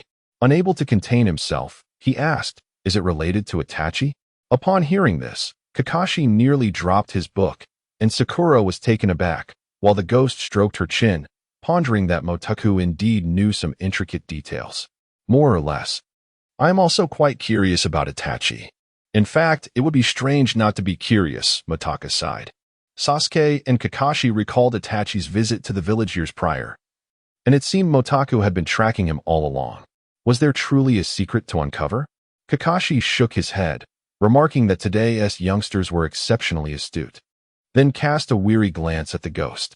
Sasuke's emotions surged, and Motaka's fingers suddenly pressed against his forehead, leaving him momentarily stunned. Do not overthink it. I will not abandon this matter, Motaka stated solemnly. The affairs concerning Itachi are my own. Once again, Itachi, Kakashi murmured. What was Motaka hinting at? Sasuke stared intently at Motaku, reflecting his former self who had suddenly lost everything. Why are you looking at me? Is it wrong for me to admire Itachi? Motaku retorted. His attitude towards Itachi seemed perpetually ambiguous, and the title of god Itachi was not new to him. However, why did Motaku idolize Itachi? The two were fundamentally different individuals. Itachi, after all, was merely a traitor, a devil, and an enemy, whereas Motaku had always stood by him and lived in Konoha. How could he simply idolize Itachi? Why not choose someone else? The third Hokage, Kakashi, Jiraiya, Konoha was not without its powerful figures. Motaka's actions left Sasuke's heavy heart in disarray. Motaka understood that it was unlikely for Sasuke to accept the truth all at once. In fact, Motaka could have chosen silence, just as Itachi desired, continuously provoking Sasuke to hasten the evolution of his Sharingan. Yet, Motaku could not bring himself to do so. If Sakura were to discover the truth, he certainly did not wish for Sasuke to bear such a burden. It was remarkable that Sasuke had not collapsed on the spot, given that he had to confront the reality of having his beloved brother take his life. But how could Sasuke continue to exist in this world? What did it matter if he gained strength? His heart would forever remain adrift, unable to find solace. Sakura wished for Sasuke to have a place to rely on, and thus, out of goodwill, Motaku decided to intervene in this matter. However, the complexity of the situation was daunting, as it entailed far-reaching implications and involved high-ranking individuals. The Akatsuki, the upper echelons of Konoha, Danzo, and Uchiha Madara, any one of them was a formidable adversary, and communication with Itachi was imperative. Itachi, as a member of the Uchiha clan, could only offer Sasuke hatred and the legacy of his Sharingan. He was merely caught in a circumstance beyond his control, being a good person who cared for the village and a brother who loved his sibling. Yet, when Itachi was mentioned, Sasuke recalled that he could seek vengeance against him. With the threat of the Nine Tails now eliminated, he could confront Itachi without any lingering concerns. The flames of revenge rekindled within Sasuke, and both Kakashi and Motaku observed silently, choosing not to dissuade him. When Naruto finally awoke, it felt as though he had emerged from a long dream, one that had lasted far too long, longer than Iruka's lectures. However, upon awakening and seeing Motaku, Sasuke, and Sakura, Naruto chuckled. That dream was quite rewarding. Guess who I dreamed of? Motaka scratched his head. Who? You would never guess, but I dreamt of the fourth Hokage. He even taught me some extraordinary ninjutsu. Recently I've been learning so many new techniques that even the shadow clone jutsu feels somewhat overwhelming. However, Sasuke, do not envy me too much, after all. Such dreams can only be experienced by a genius like myself. Upon hearing this, several individuals rolled their eyes in exasperation. Sasuke exclaimed, "You fool." Sakura added, "Naruto, are you not well rested? Are you talking nonsense in your sleep? You should just go back to sleep." Motakuro was astonished. "You actually met the fourth?" "Indeed." Naruto, pleased to find someone who believed him, cast a disdainful glance at Sakura and Sasuke and began to recount all that he had learned. He felt it was peculiar. If it were merely a dream, it was remarkably vivid, leading him to ponder whether the spirit of the fourth had lingered to impart knowledge to him. Motakuro, still excited, inquired, "What ninjutsu did he teach you?" "The Flying Thunder God technique," Naruto proclaimed, his heart racing at the mere mention of its name. This technique was the most formidable and complex he had ever encountered. It took him half a day to barely grasp its intricacies. "Wait, you've already mastered it?" Motakuro and Kakashi were nearly speechless. "Not entirely. Mastering the nuances is quite challenging, and I exerted considerable effort to learn it," Naruto replied. "Goodness. It's evident that you've mastered it." Motakuro marveled.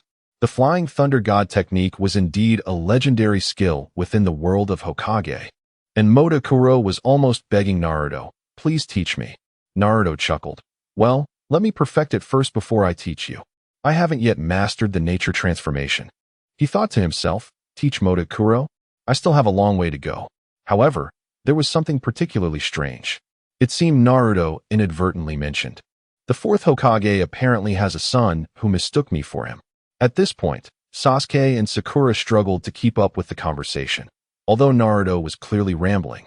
Motakuro and Kakashi reacted with astonishment and disbelief, their responses intense. Yet, upon hearing the last statement, Motakuro looked at Naruto and solemnly remarked, "Naruto, the fourth Hokage is, in fact, your father. Is that so? I thought there was a resemblance."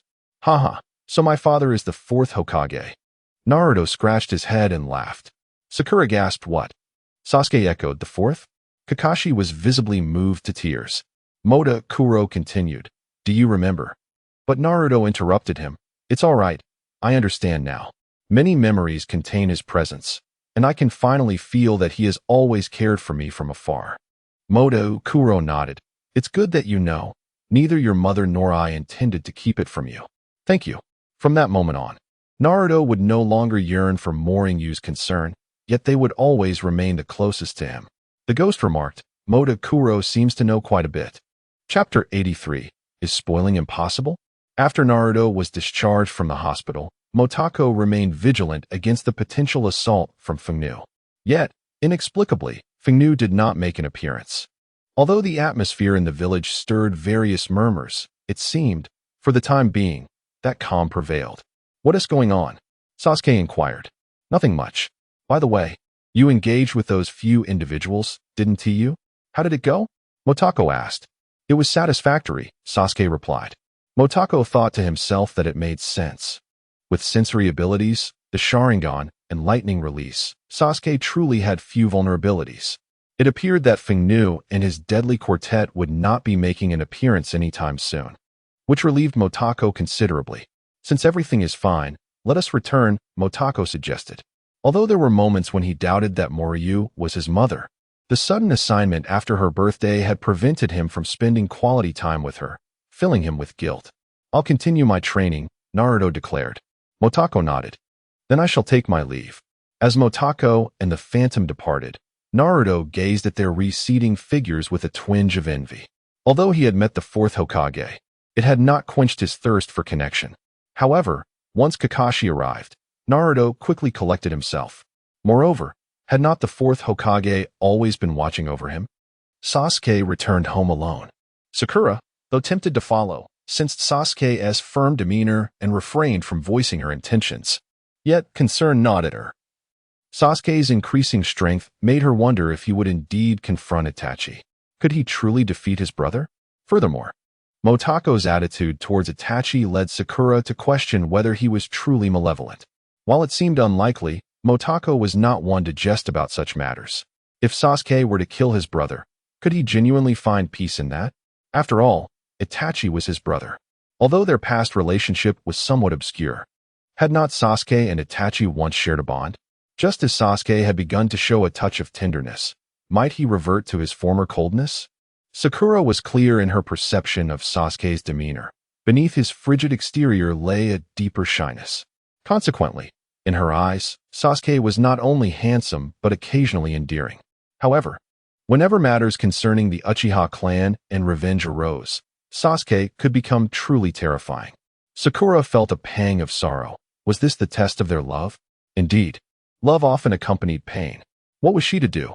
Sasuke would undoubtedly refuse any interference in his quest for vengeance, and his formidable strength made her feel as though he was ever beyond her reach. Sasuke was exceptionally talented, and indeed, that was quite troublesome. It seemed all that was required was for him to be handsome and charming. Clearly, a visit to Motoko was in order. He surely possessed greater insight and shared a closer rapport with Sasuke. Sakura clenched her fists, recognizing that this was a pivotal moment for her love. She had to muster her courage. Upon arriving home, Motoko was greeted by a surprised Moryu. "Why are you back so early today?" "Ah, I completed my task. I feared you might be bored alone, so I returned," Motoko explained. "What? You used to have Yakumo with you? With the Phantom no longer living with us, I find myself rather unaccustomed," Moryu complained. The Phantom felt awkward, having chosen to live independently. Sensing Moryu's irritation, she promptly declared, "I'll visit more often." Moryu pouted, "Well, since you're back early, what do you want to eat? I'll go grocery shopping. How about we go together? After all, I'm quite adept at shopping." Motoko mused, hoping that would suffice. Moryu glanced at him and nodded, "All right." Thus, the three set out, though it was still before noon. The unpredictable nature of the streets meant they could encounter crowds or find themselves with a lengthy shopping list, making it impossible to resist impulse buys later. Soon, their outing evolved into a group of 4. "Why has it turned into this?" "I came to inquire about Sasuke," Sakura lamented. "Well, it seems you have a favor to ask of me," Motoko chuckled. "Are you challenging me to a duel?" Sakura clenched her fists playfully. "How could that be?" Motoko smiled. "But it seems we cannot avoid this situation now." "Forget it. As long as the Phantom is with me, you can go handle your business," Moryu interjected. "Long live understanding." Motoko hastily slipped away. "Let us head to Sasuke's home. You came to find me because you were too timid to go alone, didn't you?" Motoko remarked. Now only with Sakura. "Truly, you know me well, Motoko. Though I initially planned to ask you and return home directly, it seems fine now." "Let us hurry," Sakura replied. Indeed, Motoko nodded. Though Sakura's persona appeared erratic, violent, and overly fixated on Sasuke, she possessed redeeming qualities, chiefly her unwavering determination. "All right, I'm so excited to visit Sasuke's house," Sakura exclaimed, her enthusiasm palpable. Despite Motoko believing he had quickened his pace, he found himself unable to match her speed. Upon reaching Sasuke's doorstep, Sakura pushed the door only to discover it was locked. She knocked and called out, "Sasuke, are you home?" "Isn't he always alone at home?" Motoko scoffed. "Sasuke?" Sakura chose to ignore Motoko's remark, but still, there was no response from Sasuke. What's wrong? A sudden unease gripped Motoko. Could it be that Sasuke was not present? He hastily stepped forward and kicked open the door, only to hear Sasuke's voice from behind. "What are you two doing?" "Huh?" Both Sakura and Motoko froze, their previous tension dissipating. Sakura felt a twinge of guilt, relieved that she had not smashed the door open herself. What a close call. Motoko glanced at Sasuke, who was holding a shopping bag, and asked, "Did you go out to buy something?" Sasuke cast a glance at them. What else could it be? "Were you planning to dismantle my home if I returned a moment later?" "Sasuke, please believe us. This is all a misunderstanding," Motoko hurriedly explained. "Yes. And you could have simply invited me to join you in shopping," Sakura added, her cheeks flushed. Sasuke felt too fatigued to be angry and walked inside. The door, now in the way, prompted Motoko to quickly lift it and place it back in its original position. "Why do I have teammates like this?" Sasuke muttered. Yet, since they were there, Sasuke, feeling magnanimous, could not bring himself to shoo them away and reluctantly permitted their entry. After placing the items in the fridge and each grabbing a drink, Sasuke consumed his beverage, fighting the urge to express his frustration. Why had he grown accustomed to such absurdities? Everything felt so tragically comical. Since Sakura came to inquire about Itachi, I had no choice but to bring her along and share all the information I possess, Motoko stated. Sasuke finally adopted a serious demeanor, while Sakura, clutching her drink can, wore a silly grin, contemplating whether it was meant for collection. It was slightly exaggerated, so she opened it and drank. Regarding Itachi, I harbor no animosity towards him. I must make that clear, Motoko asserted, prompting Sakura to finally adopt a serious expression. Sasuke nodded. If Motoko held deep resentment towards Itachi, then his intelligence would bear little value. Itachi was a mere 6 or 7 years old when he defected, wasn't he? Motoko continued. Another mention of Itachi? Sasuke frowned but nodded. So what? Are you implying that all of that was merely an illusion? Motoko quickly shook his head. No, of course that was reality. It was Itachi's most artistic moment. What exactly are you trying to convey? Sasuke questioned.